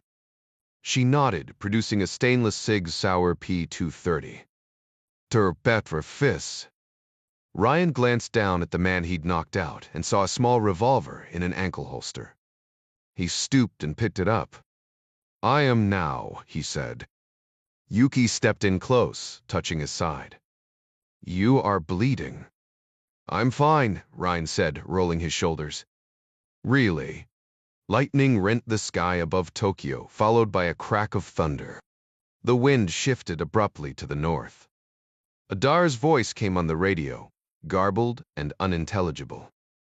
Ding shouted something next on the net, but loud enough to hear from the next alley over. The skies opened up and it began to rain. More thunder echoed through the narrow streets. No, that wasn't right. It wasn't thunder at all, but the flat crack of gunfire. Mori 7 Marine 1 took roughly 7 minutes to fly from the White House to Joint Base Andrews.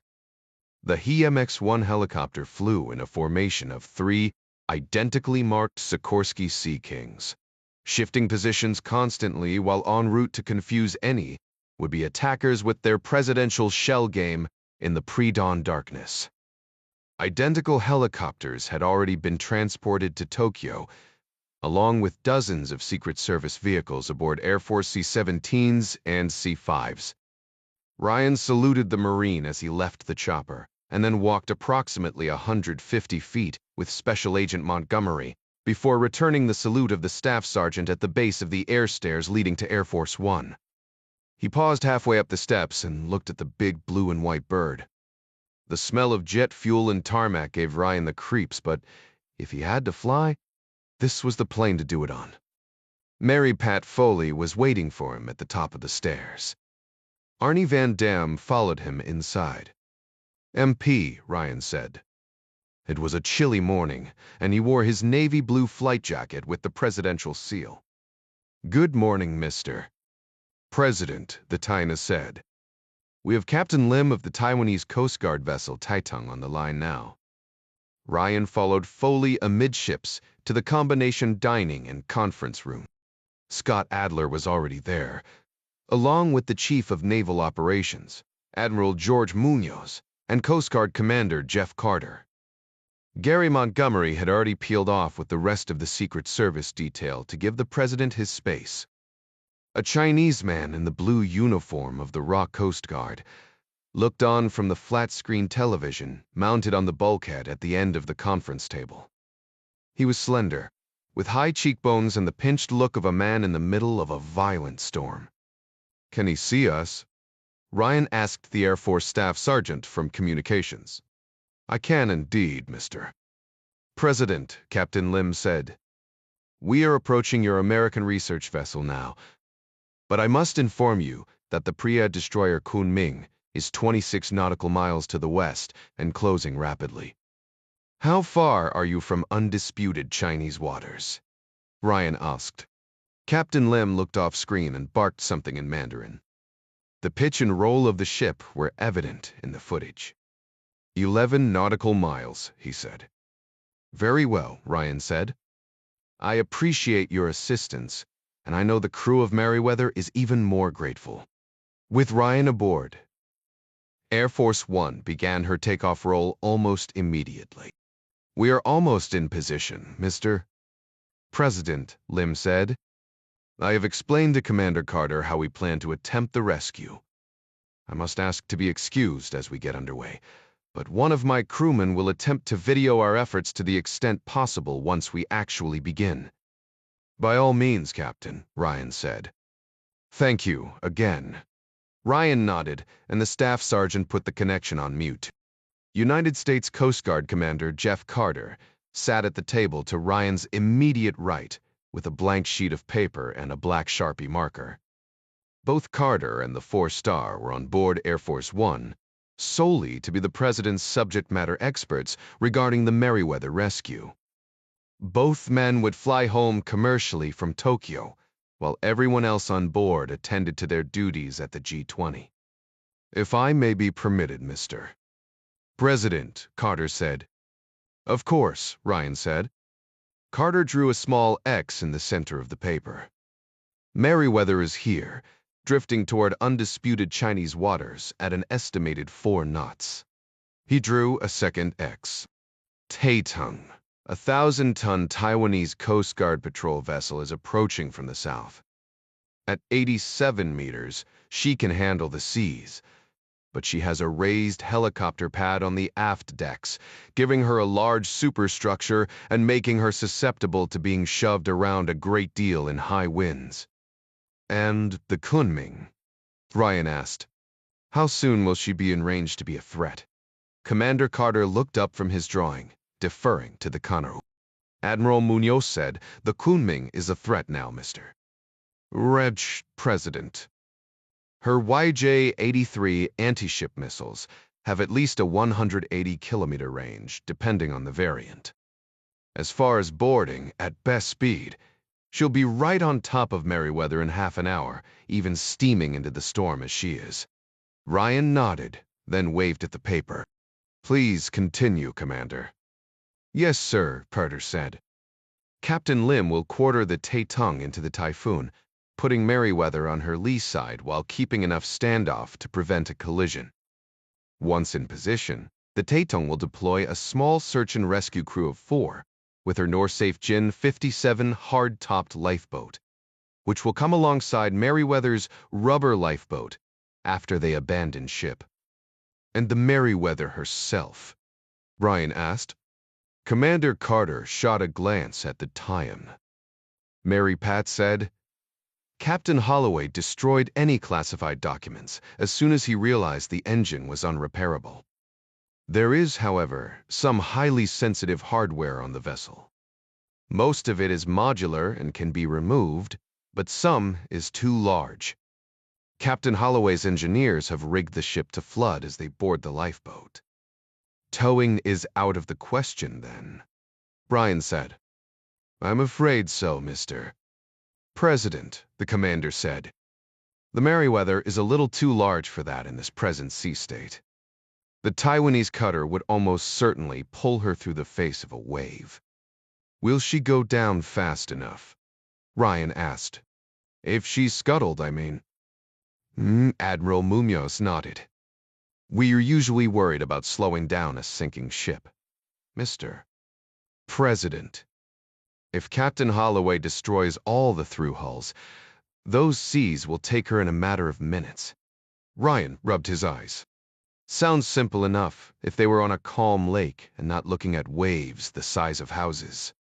The Norsafe can handle the seas, sir, Commander Carter said. And if they have to, the lifeboat would be much easier to tow into friendly waters. How about getting everyone back aboard the Taitung? Ryan asked. If I remember right, those lifeboats leave a little to be desired as far as speed. That's true, Carter said.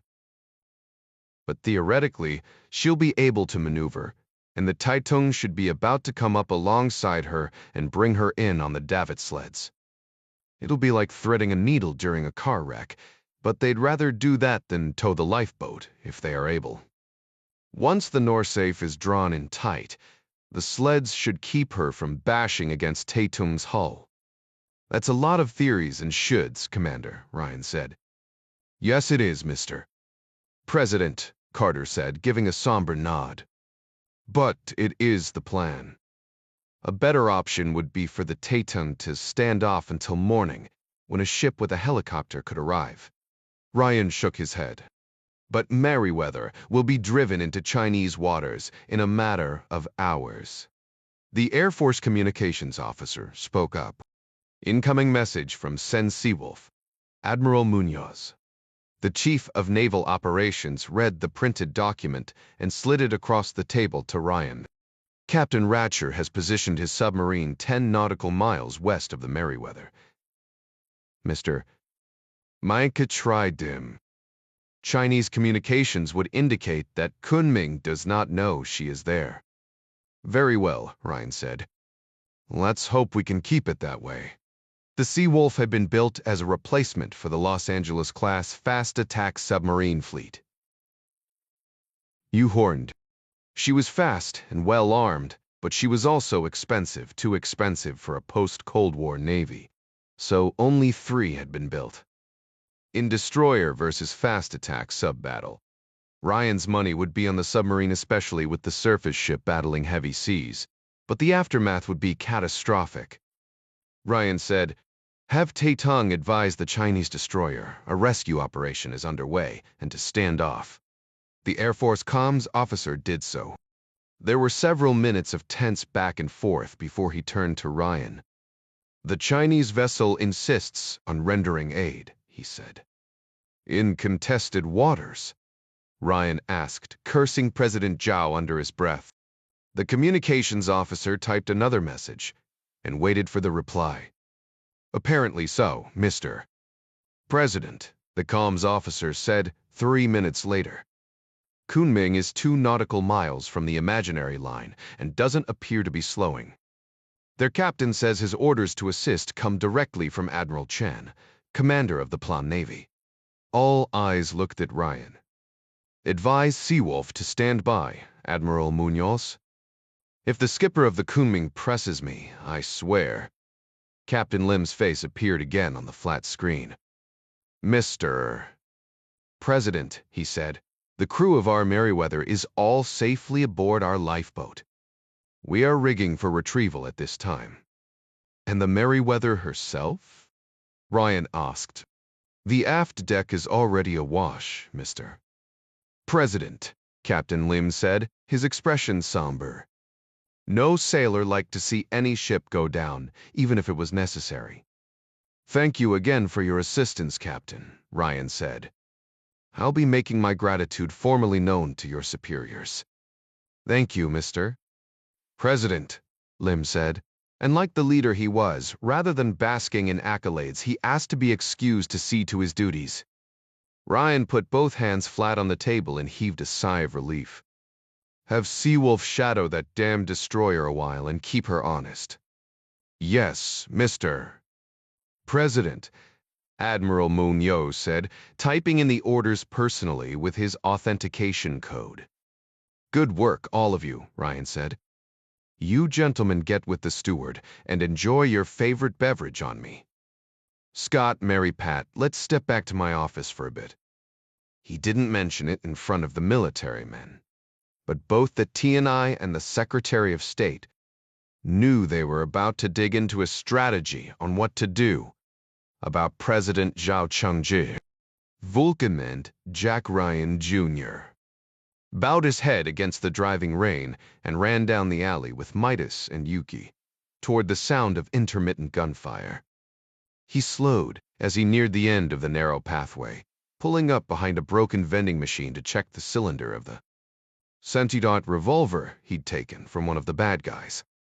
It was loaded with 5, which he decided was a hell of a lot better than a sharp stick. "Chavez, Adara," he said. "You guys copy?" "Hold up, Jack," Adara's whispered voice came back.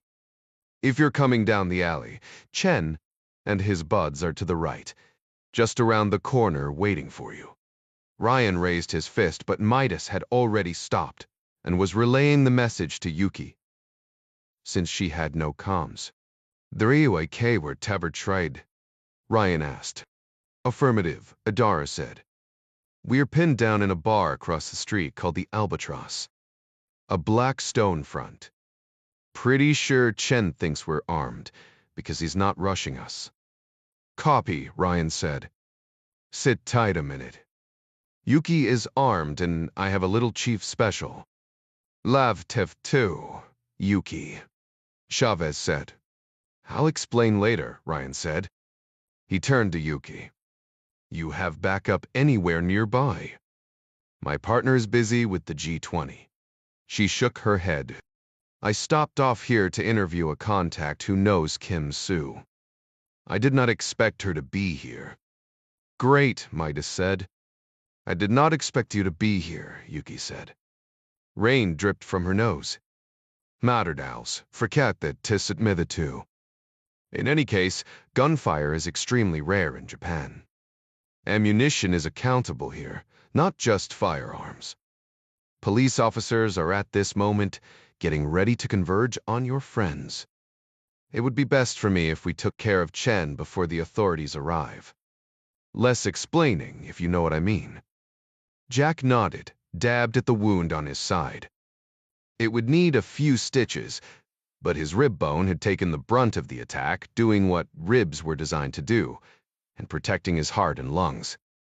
It would hurt like a son of a bitch when the adrenaline wore off. Yuki was drenched and beginning to shiver. He considered giving her his jacket, but thought it would offend her, considering the circumstances.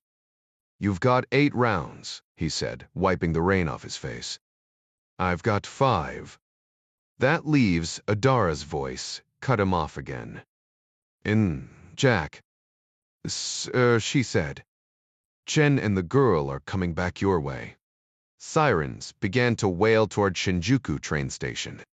Ryan peeked around the vending machine to see Chen and Kim Soo sprinting toward him. Chen had his head down against the pouring rain, but the Korean woman saw Ryan and brought up a pistol, firing as she ran. Rounds thwacked against the vending machine, just inches from Ryan's face. He shot twice, aiming center mass at Chen, who was also armed and in the lead. He hoped like hell the round stopped, but didn't kill the bastard. They really, really needed to talk to him. Yuki dropped to her knees as Ryan fired, and leaned around the machine, shooting steadily, purposefully, dumping 7 rounds and staying aimed in while she reloaded a fresh magazine from her pocket. Both Chen and Kim Soo fell, their pistols skittering across the wet pavement. More gunfire erupted from the other end of the alley. "Talk to me, guys," Midas said. "We're good," Chavez came back. "Our two bad guys decided to engage the police. Are you guys all right?" "We're good," Midas said. "Chen and Kim Soo are down." "Dead?" Chavez asked. Jack put a hand to Chen's neck.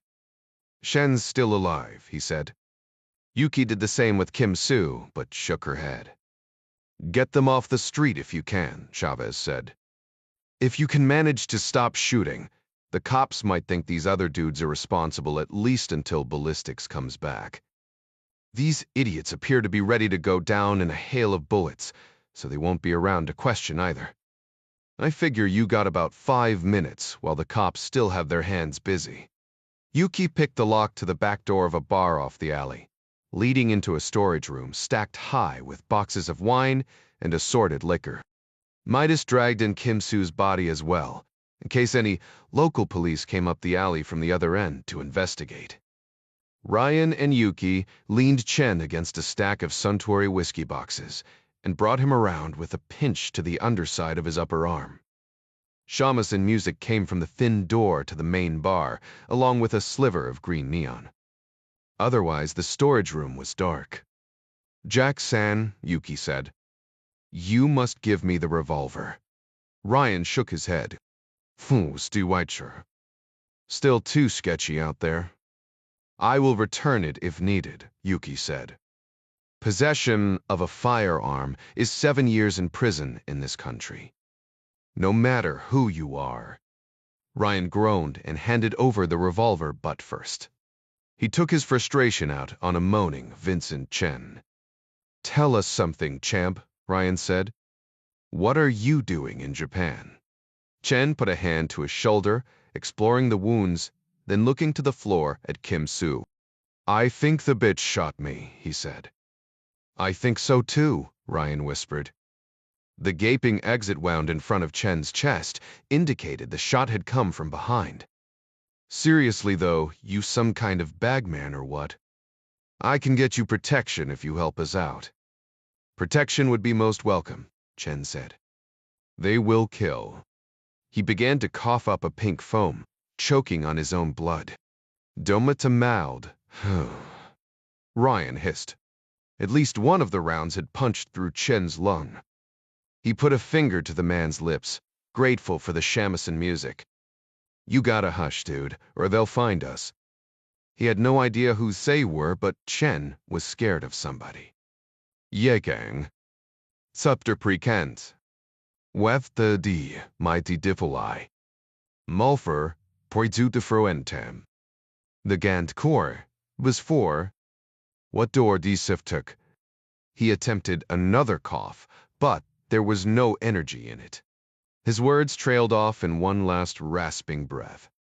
Yuki put her fingers to his neck. "The trace gone."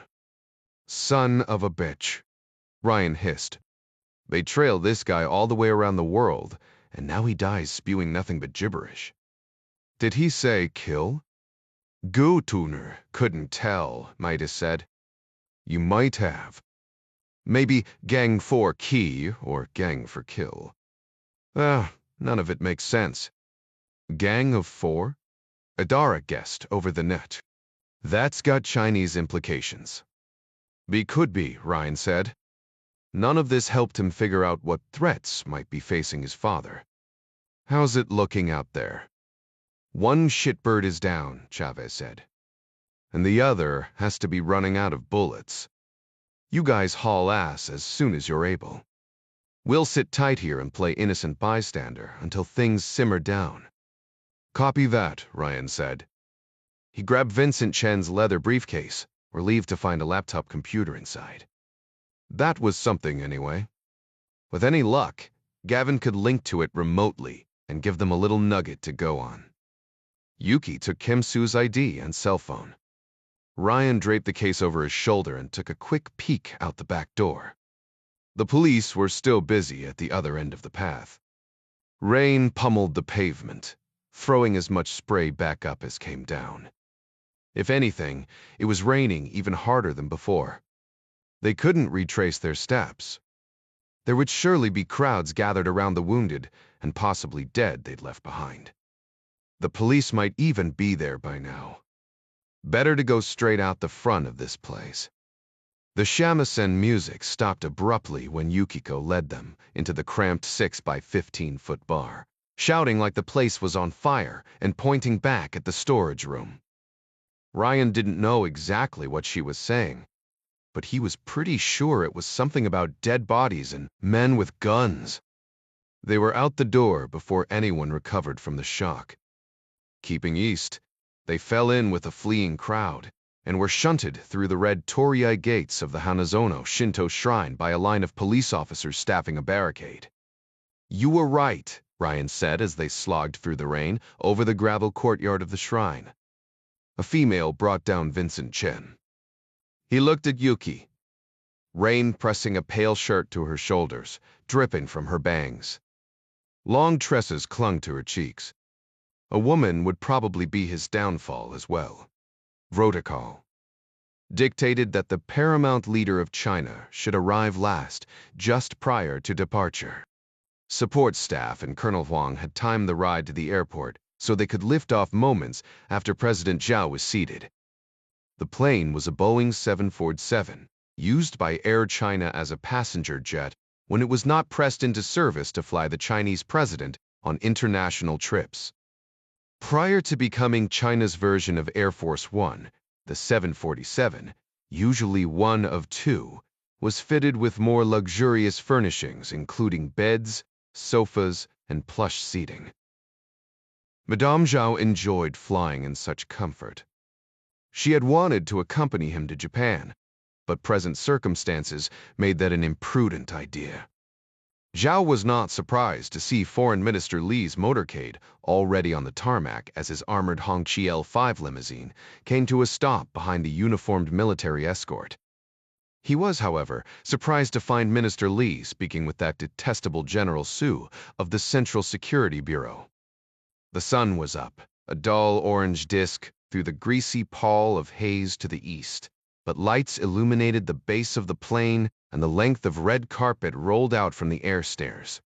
The gaggle of men around Li and Su snapped to attention when they saw the president approaching. Li gave a slight bow. Shu, a bow that was even slighter. "Good morning, Zhao Zhuxi," Li said. He gave Colonel Huang a look of uncharacteristic sympathy. "I was sorry to hear about your men. The criminals responsible will be captured and punished to the fullest extent, I am sure." Colonel Huang thanked him for his courtesy but looked nervously up and down the tarmac. "Zhao Zhuxi," General Su said, "the attack on your protective staff is what finds me here to greet you this morning. I have seen personally to providing 3 replacements from among our very finest at the Central Security Bureau." Zhao nodded thoughtfully. "I was under the impression that the very finest would be assigned to the paramount leader in the first place." "Just so," she blustered. "But CSBEV has many talented and skilled officers." "Is that not correct, Colonel Huang?" "It is, General," Huang said. Zhao turned to him. "Do we need more personnel?" "General Su is correct," he said. "We should not travel without a full complement." "Do you know these replacements, Colonel?" Zhao asked. "I do, sir," Huang said. "By name and reputation. I have not had the pleasure of working with them." "You know best, of course, General," Zhao said. "Is something wrong, Zhao Zhuxi?" "My preceptat." "No." Zhao shook his head. "The timing is unfortunate. That is all." "Please," Li said. "Allow me to offer 3 of my security detail. They are accustomed to working directly with Colonel Huang and his men. The 3 new officers may assume responsibilities for my protection." General Su started to object, which made Zhao more prone to accept the offer. He raised an eyebrow. "This seems quite outside the norm." Li bowed again. The timing, as you say, is unfortunate. It would be my great honor to second Colonel Longyun and 2 others. The best of my best. I could not, Zhao said. Your safety is paramount, Li said. Please do me this honor. Colonel Huang's jaw muscles flexed. He was obviously surprised at the news. Very well, Zhao said. He put a foot on the bottom step and then turned to the other 2 men. Have either of you been in contact with Admiral Chien? I wish to speak to him, but his staff said he is incommunicado. General Su shrugged. Perhaps inspecting one of our submarines, Mr. C. President. Perhaps, Zhao said and bounded up the stairs. I must go, Li said as soon as the paramount leader was out of earshot. What is this business with Admiral Chien? Shu asked. I have not been able to contact him either. That man has disappeared. I'm sure it is nothing, Li said, turning to climb the stairs. The steward at the top waved him forward with a white glove, telling him, the foreign minister, to hurry. Li purposely slowed, taking his time up the last few steps, then noted the steward's name as he turned to find his seat. Li took his spot in premium seating, directly aft of the paramount leader's office and quarters. He took his mobile phone from the pocket of his suit jacket before handing it to a steward, not the idiot who had rushed him, and pressed the number for his wife. Oddly, there was no answer, even at this early hour. She'd been awake when he left. He tried his son, still reaching nothing but voicemail. He smiled a tight smile, fending off the inevitable worry of a man with many enemies who was leaving town. The flight was just over 3 hours. He would try again when they landed. Luxor. If there was one fortunate thing about being tired all the time, President Ryan knew. It was that he could usually nap at any given moment. It hadn't always been that way. The threat board being what it was urgent and stacked, it had a tendency to keep thinking people up at night. But as he spent more and more time with the sword of Damocles suspended over his head, Ryan's brain and body formed an uneasy truce, allowing thoughts on topics such as nuclear destruction or a fragile economy to simmer in the background, instead of boiling over the moment his head hit the pillow. Kathy said he dreamed more now, tossing and turning and mumbling nonsensical things in his sleep. Ryan rarely remembered his dreams, which made him believe there was a God, and that he was merciful, because the dreams of a powerful man with any conscience at all were, by necessity, bad dreams. He woke to the change in pressure in his ears as Air Force One began a gradual descent over Japan. Hopefully the 4-hour nap would get his body clock somewhere in line with Japan time. They would be wheels down at Yokota Air Base at 9:20 a.m., local giving him a full day of meetings when his brain told him it was 8:20 p.m. Wind, wife tu pegamis tavda. It was going to be a long one, so he shaved and put on a clean shirt and a midnight blue tie. Kathy said the color made him look serious, which he thought was appropriate considering his upcoming meeting with President Zhao. Though surely terrifying for the crew, the business with R.V. Merriweather had proven a litmus test for the power struggle that appeared to be going on inside China. Either Zhao was a liar or he didn't have control of his military. The former Ryan had come to hope. The latter would be a nightmare. Special Agent Gary Montgomery sat on the sofa outside the president's office and gazed out the windows at the ocean below. He didn't much care for water. It could kill you, but you couldn't kill it back. POTUS would be up soon, so Montgomery buttoned the top button on his white shirt and straightened his tie. He always brought 2 ties to work, a red one and a blue one, so he'd not be wearing the same color as his protectee. It was weird, Montgomery admitted that, but it was something he did for luck, well, that and countless hours at the range and in the gym. The president had been wearing a red power tie when they left Andrews, and Montgomery was happy. He'd chosen a blue Brooks Brothers for today. This was his first flight with President Ryan, and he wanted everything to be perfect. His years in the Secret Service had taught him that if something could go wrong, it would.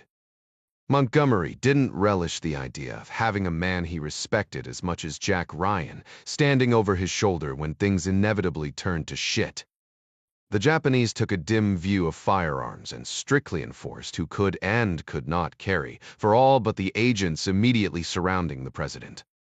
Even these were warned of Japanese gun laws, but no one stopped the President of the United States or the dozen close protection agents who arrived in the motorcade with him.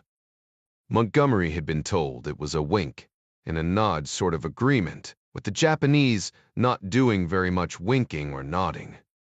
Yeah, Tokyo was touted as the safest city in the world, but the President of the United States had enemies, and it took only one devoted son of a bitch to ruin your whole day, especially if half your team was standing around holding nothing but air when they should be holding Sig Sauer pistols. Most of the heavy weapon portion of the vehicle package would be staffed by Japanese police, yet the Secret Service still had 2 armored limos and a number of their own follow-ups and staff vehicles. When they did move on the ground, the motorcade would be a staggering 43 vehicles long, not including the motorcycle escorts that would provide rolling roadblocks prior to every intersection. The helos from Hapsim X1 were already on the ground as well, with backup air support in the form of 2 CV-22 Ospreys that had recently been stationed at Yokota. The 15-minute trip on Marine One from Yokota Air Base to downtown Tokyo would be a hell of a lot better than a 40-minute drive. Mitzi Snelson, lead advance for the detail, advised that the Palace Hotel, the location of POTUS's bilat with the Chinese president, was buttoned up tight. She would meet them on the roof. Montgomery looked at his watch and then knocked on the office door. Mr. Furret. President, he said. Wheels down in 5 minutes. Ryan's voice came back through the door. Very well. Everything good to go on the ground? We're all set, sir, Montgomery said, though he couldn't help but feel like he was forgetting something. Decades on the job, and this trip had him feeling like a damn rookie. Good, Ryan said, opening the door. He was wearing a midnight blue tie instead of the red one he'd had on when they left. Montgomery bit his tongue and forced a smile. Ryan saw his change in mood. Is something wrong? Not a thing, mister. Words didn't. The Akasaka guest house is very secure, Yuki said. She was sitting beside Jack Ryan Jr. Nam the Marunouchi subway line, heading back toward Tokyo Station and the Palace Hotel. Ryan's chest needed stitches, but Adara had fixed him up with some superglue and a sticky bandage that stopped him from bleeding through his shirt. The team had almost nothing to go on, aside from some cryptic phrases about a gang, and possibly the word kill, which was chilling in and of itself, if that's what Chen had actually been saying. The fact that Chen was in town at all was bad news, and Jack tried to console himself that the man's cadre was dead or in jail. Yuki's superiors had told her the second gunman had survived and was in intensive care. Amanda Salazar and the man Ryan had knocked out were in police custody, refusing to talk. Their respective embassies had been notified, and both would probably be released after all the visiting dignitaries left town, unless Yuki's organization could find a reason to hold them. Thanks, Ryan said. I know you have plenty of work without me here having you run down a bunch of dead ends. Yuki smiled.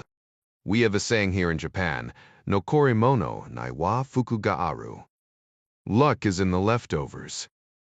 I'm not sure what that means. Yuki said that we must keep going. We find our luck by working through to the last. I hope my friends have some luck with Chen's computer.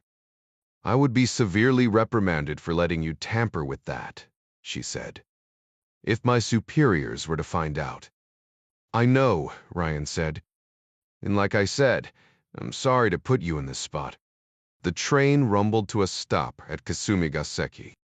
They were 2 stops from Tokyo Station, and the cars were getting crowded. 3 middle-aged women boarded and held the suspended rings in front of Ryan as the train began to move. His dad would not approve of his lack of chivalry. "Japan has a load of cool proverbs," he said. "But I don't care for the custom of men sitting while women stand. I think I'll offer one of these ladies my seat." Yuki put her hand on his arm and left it there. "Please," she said. "It is more polite for you to sit." "Seriously," Ryan said. "Because I might offend some other dude that didn't think of it first." "No, Krasaf." She smiled, leaning in close to share a secret. "You take up too much space." Ryan looked at her. She still hadn't moved her hand off his arm, and he was fine with that. "This too much space." She squeezed his arm now, flirting a little, maybe. "You are quite bulky compared to most Japanese. I am embarrassed to say that some might think you kebukai habanjin, a hairy barbarian." She raised her eyebrows. "I do not think so, of course." "Way too, of course." Ryan gave her a slow nod, but he kept his seat until the train stopped at Tokyo Station. Yuki led the way out of the Marunouchi Tunnel. They opened their umbrellas against a steady rain and walked almost due west, past a water garden on the right, toward the Imperial Palace moat. Lots of water. Ryan had a lot of personal experience with the Secret Service. He was sure they'd already had scuba divers check the water features and run a couple dozen waterborne attack on the principal drills back on some lake near Beltsville. They passed a small shrine and a white castle across the water, the colors and edges of everything muted by the rain and mist. "This country looks amazing when it's wet," he said. "I think so as well," Yuki said. "You must be careful, Jack. When you try to leave Japan, Usharogami wo hikaru, it will always tug at the hair on the back of your neck." "I can believe that," Chavez's voice came over the net. He was still at the hotel babysitting Chen's computer, while Gavin Beery worked to break the passwords and encryption so he could conduct a remote assessment of its contents. Midas and Adara had been going from place to place, looking for any needles in the haystack of G20 venues. They all planned to link up around the hotel, across the street from the Imperial Palace and grounds. "I've been trying to call you Mano," Chavez said. Gavin got in. His voice was far from happy. "Okay," Ryan said. "An assassination plot?" "Gav's still going over files," Chavez said. "But not so far. Just as Eddie Fong suspected, Chen is connected to the Beijing subway bombing. He was paid a nice sum for that one. But get this. Did you read about the soldier getting killed in Chad and an attack on a Navy vessel somewhere over near Bali?" "Yeah," Jack said. "Chen received payments around the time of those attacks, and, of course, the bombing in Argentina." Ryan pondered the ramifications. "Taiwan?" "Not even close," Chavez said. "Foreign Minister Lee." Gav got some weird hits checking some back channels. First, he thought the connection was just because Lee was a victim in the Argentina thing. But Lee and a pre-general named Shu own shares in a diamond mine in West Africa. Get this, Vincent Chen's sister, Lily, is a minority partner in the same mine. Ryan stopped in his tracks. Show Chen and Foreign Minister Lee are connected. Maybe the sister hired Chen to kill her business partner. Yuki turned around to listen to Jack's half of the conversation. "We have to pass this up the chain," Jack said. "Jerry's getting it to our friends at the crossing now." He meant Liberty Crossing, home of the office of the Director of National Intelligence, Mary Pat Foley. She would know if there was anything in the works regarding Lee. "I'll get back to you," Chavez said. "Jerry's calling." Ryan filled Yuki in as they crossed Uchibori Street, which was blocked off to vehicular traffic for the entire block in front of the hotel. They were able to walk north, along the Imperial Garden Moat. Yuki stopped with the gathered crowd directly across the street from the hotel. A dozen uniformed police officers and security guards in white hard hats formed a polite but unyielding skirmish line along the sidewalk, allowing people to look as long as they were empty-handed. Photography, or even holding a phone, was strictly prohibited. 3 helicopters thumped in the gray sky overhead, 2 peeling off while the third hovered over the hotel roof, settling in for a landing. Marine 1. Jack felt his gut twist, knowing that his father was stepping into some serious unknowns. "You needn't worry about the president," Yukiko said. "The Watakura fountains and ponds form a natural barrier to the south of this venue, and the police have closed the roads around the entire block." She nodded toward a large white tent at the end of the street. "Any delivery or staff support vehicle, even those of the police, must be screened with mirrors and explosive detection canines. Pedestrians, including security, must show their credentials at that point, and then again inside the building, passing through metal detectors at both locations. It is like the layers of an onion. Concentric rings, countermeasures to thwart bombings, armed assailants, missiles, biological and chemical attacks, and crazy people with samurai swords. You see, it appears that every conceivable attacker has been covered. Even Kabukai Habanjin," Jack said. "Especially the hairy barbarians," Yuki said. Sirens yelped, and a motorcade of 15 cars turned off Uchibori and into the security tent half a block down. The black Toyota sedan behind the police lead vehicles bore the red flags of the People's Republic of China. "Zhou," Ryan mused. The motorcade proceeded under the hotel portico, out of the rain. Men in dark suits sprang from the 2 follow-up sedans, facing outbound as they surrounded the limousine. Some of them would be Japanese SP security police, but like the United States, China preferred to bring a relatively large contingent of her own personnel. Ryan took a half step forward in order to get a better look. It was hard to be certain in the rain from so far away. "Do those 2 guys look familiar?" Yuki moved up beside him. "Bail them, the trip to stay." Be then so." President Zhao exited his limo, purposely shielded from clear view by the vehicle and the pillars in front of the hotel entry. He and several members of his security detail disappeared into the hotel. The motorcade pulled forward and then stopped again. More security men got out and surrounded a second protectee. "Foreign Minister Li," Yuki said. "I know who those men were." "Me too," Ryan said into the microphone on his neck loop. "Nah, Matt. We got a problem." 61. Jack looked up at the 23-story hotel. His father was somewhere up there right now. He fought the urge to pace back and forth. "Everyone going in has to be credentialed, right?" "Correct," Yuki said. "We can check the photo database." She took out her cell phone, but a barked command from one of the policemen sent her and Jack to the end of the block. Ryan held her umbrella while she worked. "Are you sure they were Lee's guys?" Midas asked over the radio. "Pretty sure," Ryan said. "At least 2 of them were with him at the restaurant, bombing in Argentina." Chavez weighed in. "All the Chi-Com bigwigs get protection from the CZEB. It's like our Secret Service and Diplomatic Security Service combined." "True," Ryan said. "But the change at this point is too big a coincidence.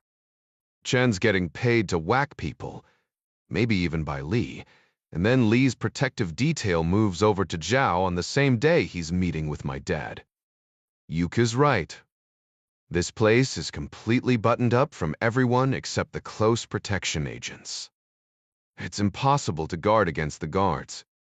"You're right," Chavez said. "We need to alert the Secret Service."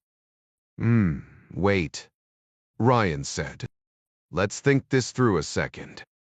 Yuki might be able to get us upstairs." She shook her head. "I am not credentialed to go in. I could get approval, but it would take time." "That's a no-go then," Ryan said. "But if it is an assassination plot, these guys smell an alarm and they'll just open fire." The Secret Service won't know what's going on. No matter who the target is, everybody in the room will be sitting ducks. Yuki held up her phone. You are correct, she said.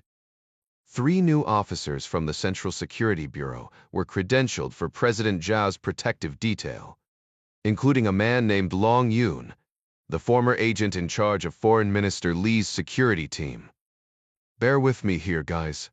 Jack passed the umbrella to Yuki and began thumb-typing feverishly into his cell phone. He copied the text, then hit send. Pasted the text, hit send again. Pasted the text once more, then sent it a 3rd time. Okay, he said, heaving a tense sigh once he'd sent the last text. When I was a kid, my dad missed one of my baseball games because he had to work. It really tore him up.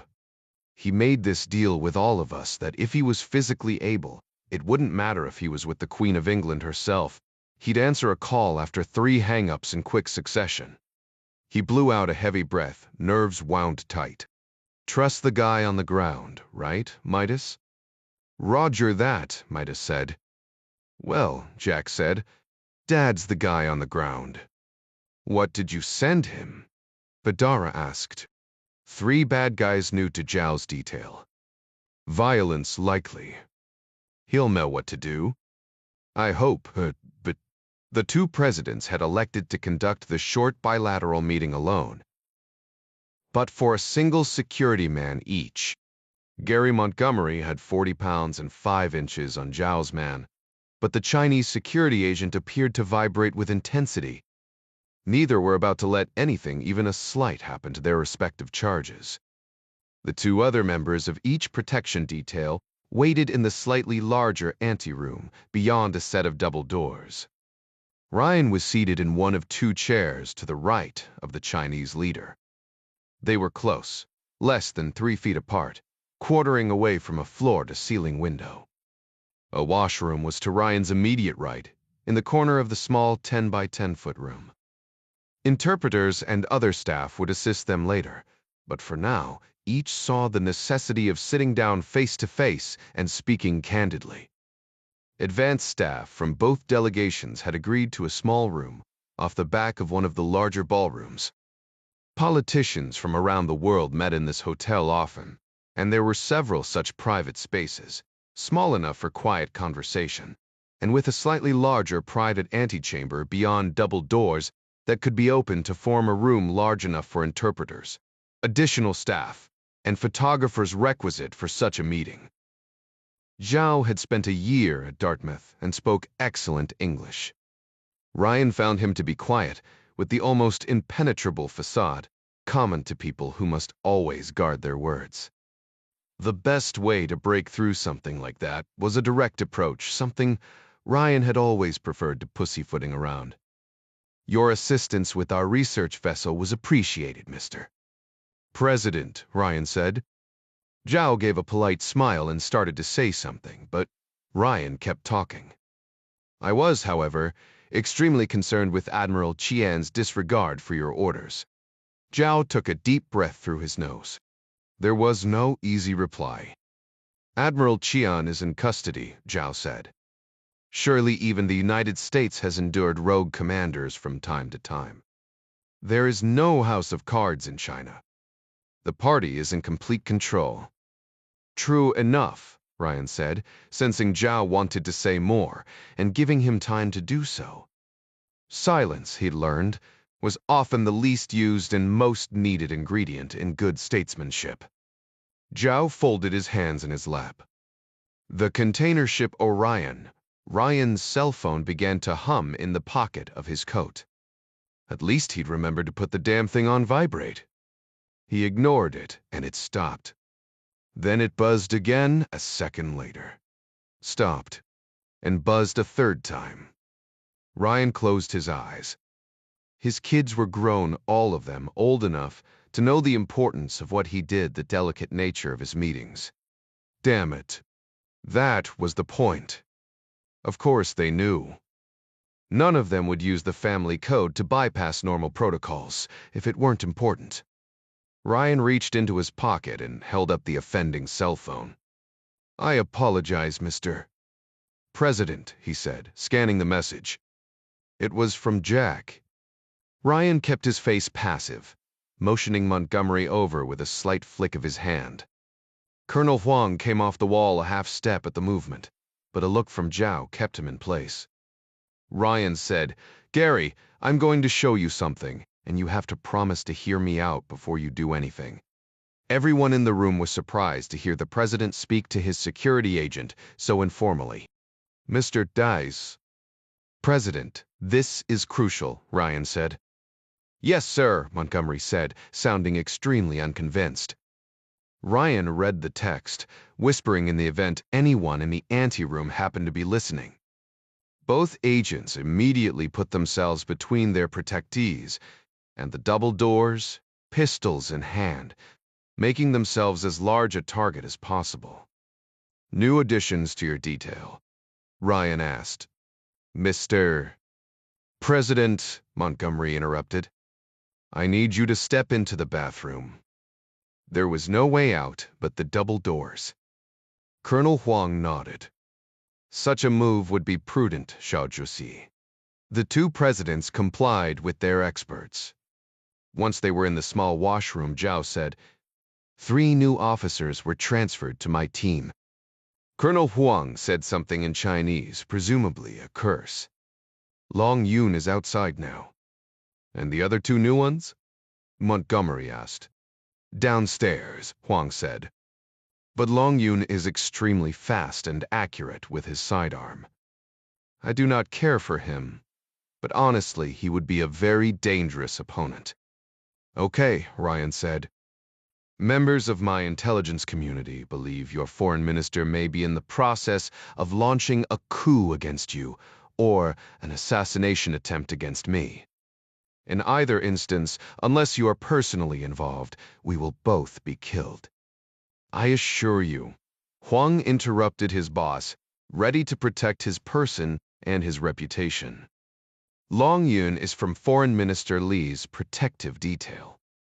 "I believe you," Ryan said. "There is evidence to implicate you in this, far too much evidence, in fact. Piles of it. Too easy to find. I disagree with you and your government on most things, President Zhao, but I would imagine a stupid man would not rise to your office. You are many things, but inept is not one of them." Zhao pushed back his glasses but said nothing.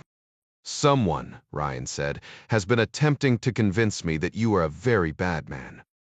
"They want you to invoke your Ryan doctrine," Zhao mused, saying the words as if they tasted bad.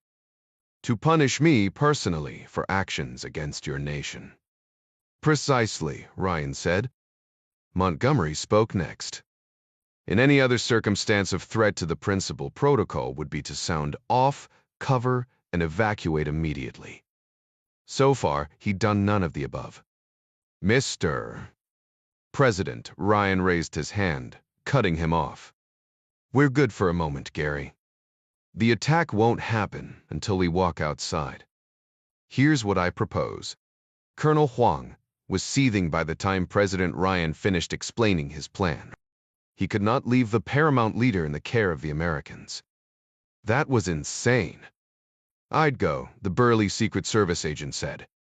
"But your guy would sense a trap and start shooting as soon as I went through the door by myself." "Perhaps we could summon the agent I do trust," Zhao offered. "Isolating Long Yun among your Secret Service agents." "There is no lock on those double doors," Ryan pointed out. If Long smells a rat, Montgomery was already briefing his 3 agents outside via their earpieces. They were surely having a difficult time controlling their emotions. Huang knew he would have to move quickly. Reinforcements would flood the room at any moment, and more than a few innocents would die in the ensuing gun battle. The 2 Secret Service agents, 1 woman and 1 man, regarded Colonel Huang warily as he slipped through the double doors and nodded to Major TC, the only agent he trusted completely, asking for a break. Colonel Long stepped forward to volunteer, but the female American agent casually body-blocked him. Ryan's plan had been for Huang to arrest Long Yun, but Huang had seen the other man shoot. Reaction being slower than action, Colonel Huang Zhu decided on his own plan, one that would ensure the survival of the paramount leader. Smiling, he swept the hem of his jacket and drew the Taurus. His finger found the trigger as he rocked the muzzle toward Long Yun, firing 2 rounds from less than 4 feet away. Long took a half step back, going for his own pistol. He wore a ballistic vest, but the 9mm round stunned him enough to stagger him.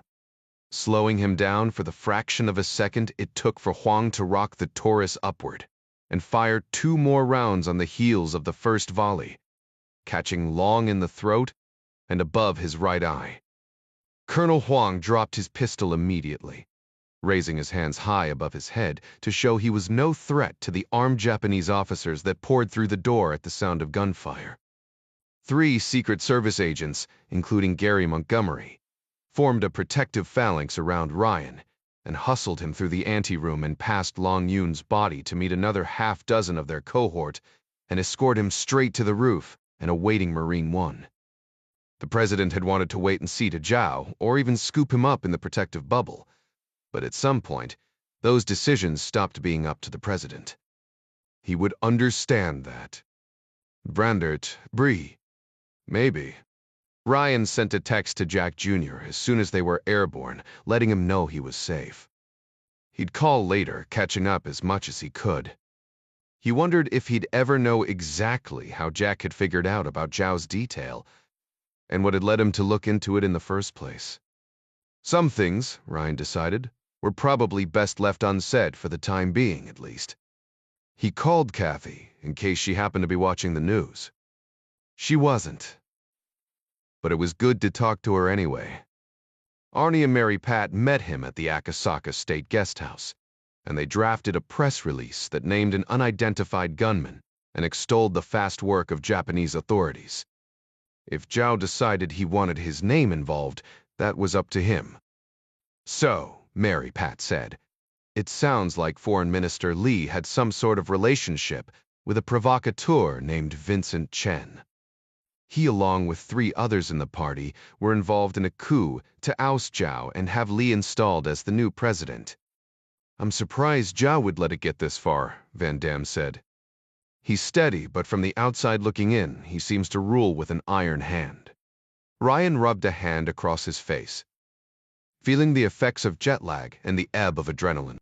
While we were lying on the floor, waiting for them to take care of Long Yun, he confided that he had suspected the foreign minister for some time.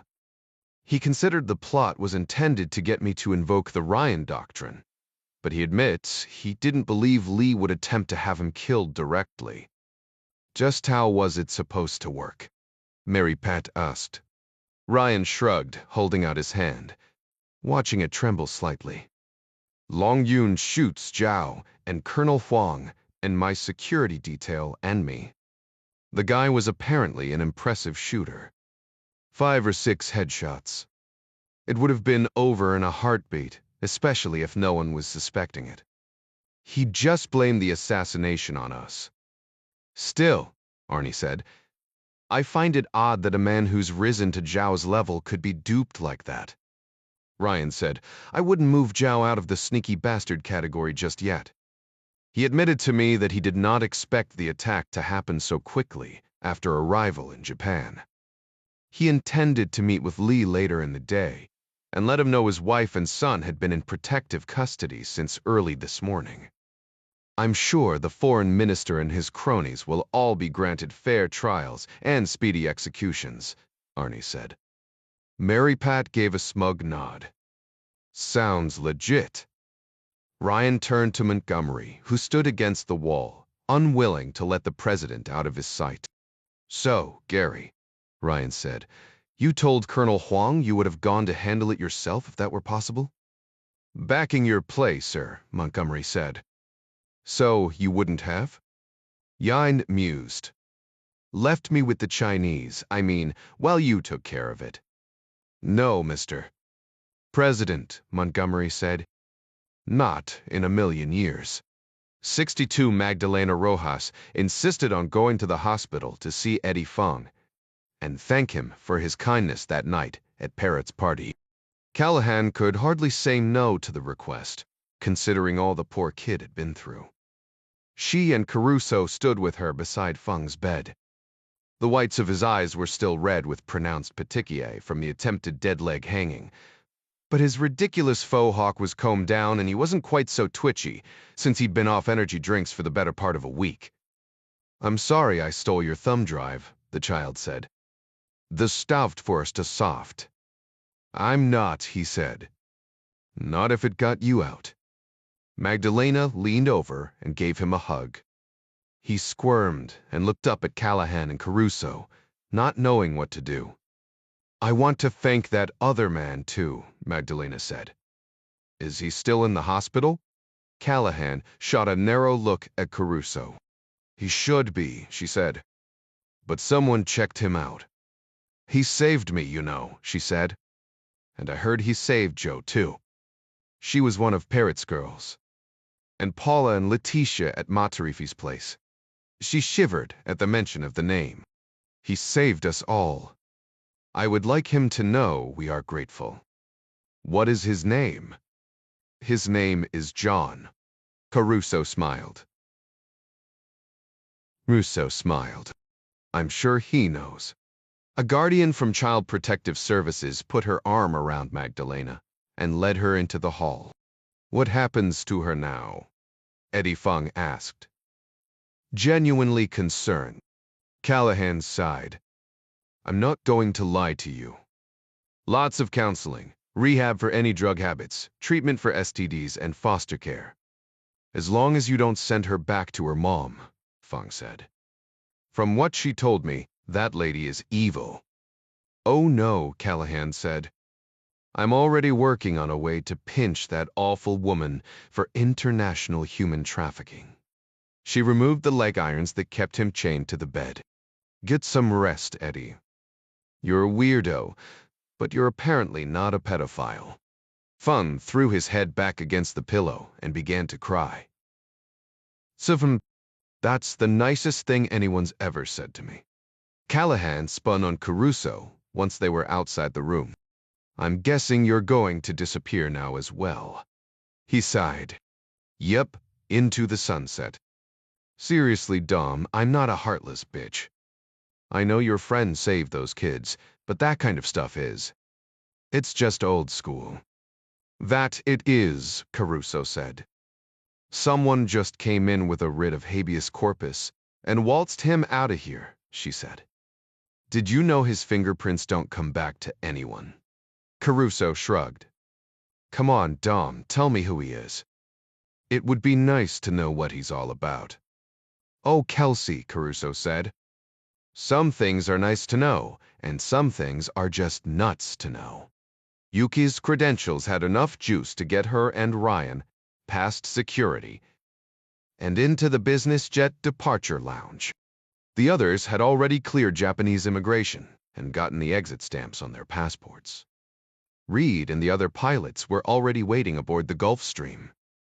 Chavez stood at the door leading out to the tarmac with a duffel in his hand. "Sure you don't want to fly back with us?"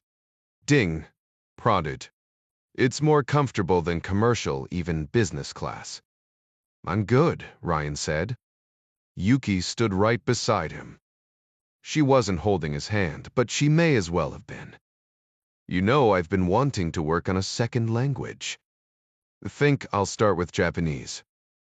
"I'm glad you stayed, Jack-san," Yuki said as they walked out to her car.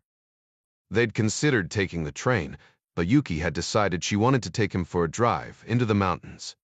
It was still raining, and they shared an umbrella, which Jack realized was even better than holding hands. "Me too," Ryan said. "Can I ask you something?" They stopped, and she turned to face him under the umbrella. She was half a head shorter than him and looked up, blinking dark lashes. Mist from the rain dampened her face despite the umbrella. He considered asking about the scratches on her cheek, but decided this wasn't the time. Too heavy. She continued to peer up at him. Yes. When did you know that my dad was the President of the United States? When I saw you in the sewers, she said. I'm serious. So am I, Yuki said. I am, after all, an intelligence officer. I have a trained eye. And you didn't say anything about it. She stood and looked at him for a long moment, and then, seeming to come to a serious conclusion, said, We have a saying here in Japan. Oh, really? Ryan said. And what's that? She was on tiptoe now, her lips just inches from his, her voice hoarse and breathy. Sometimes, she said, it is better to shut the hell up. About the author, 35 years ago, Tom Clancy was a Maryland insurance broker with a passion for naval history. Years before, he had been an English major at Baltimore's Loyola College and had always dreamed of writing a novel. His first effort, The Hunt for Red October, sold briskly as a result of rave reviews, then catapulted onto the New York Times bestseller list after President Reagan pronounced it the perfect yarn. From that day forward, Clancy established himself as an undisputed master at blending exceptional realism and authenticity, intricate plotting, and razor-sharp suspense. He passed away in October 2013. Marc Cameron is a retired Chief Deputy U. Marshal and 29-year law enforcement veteran. He is the author of the New York Times best-selling Jericho Quinn thrillers, and his short stories have appeared in the Saturday Evening Post and Boys Life magazine. Cameron is a certified law enforcement scuba diver and a man tracking instructor, and holds a second-degree black belt in jiu-jitsu. An avid sailor and adventure motorcyclist, he lives in Alaska with his beautiful bride and BMW motorcycle. What's next on your reading list? Discover your next great read. Get personalized book picks and up-to-date news about this author. Sign up now.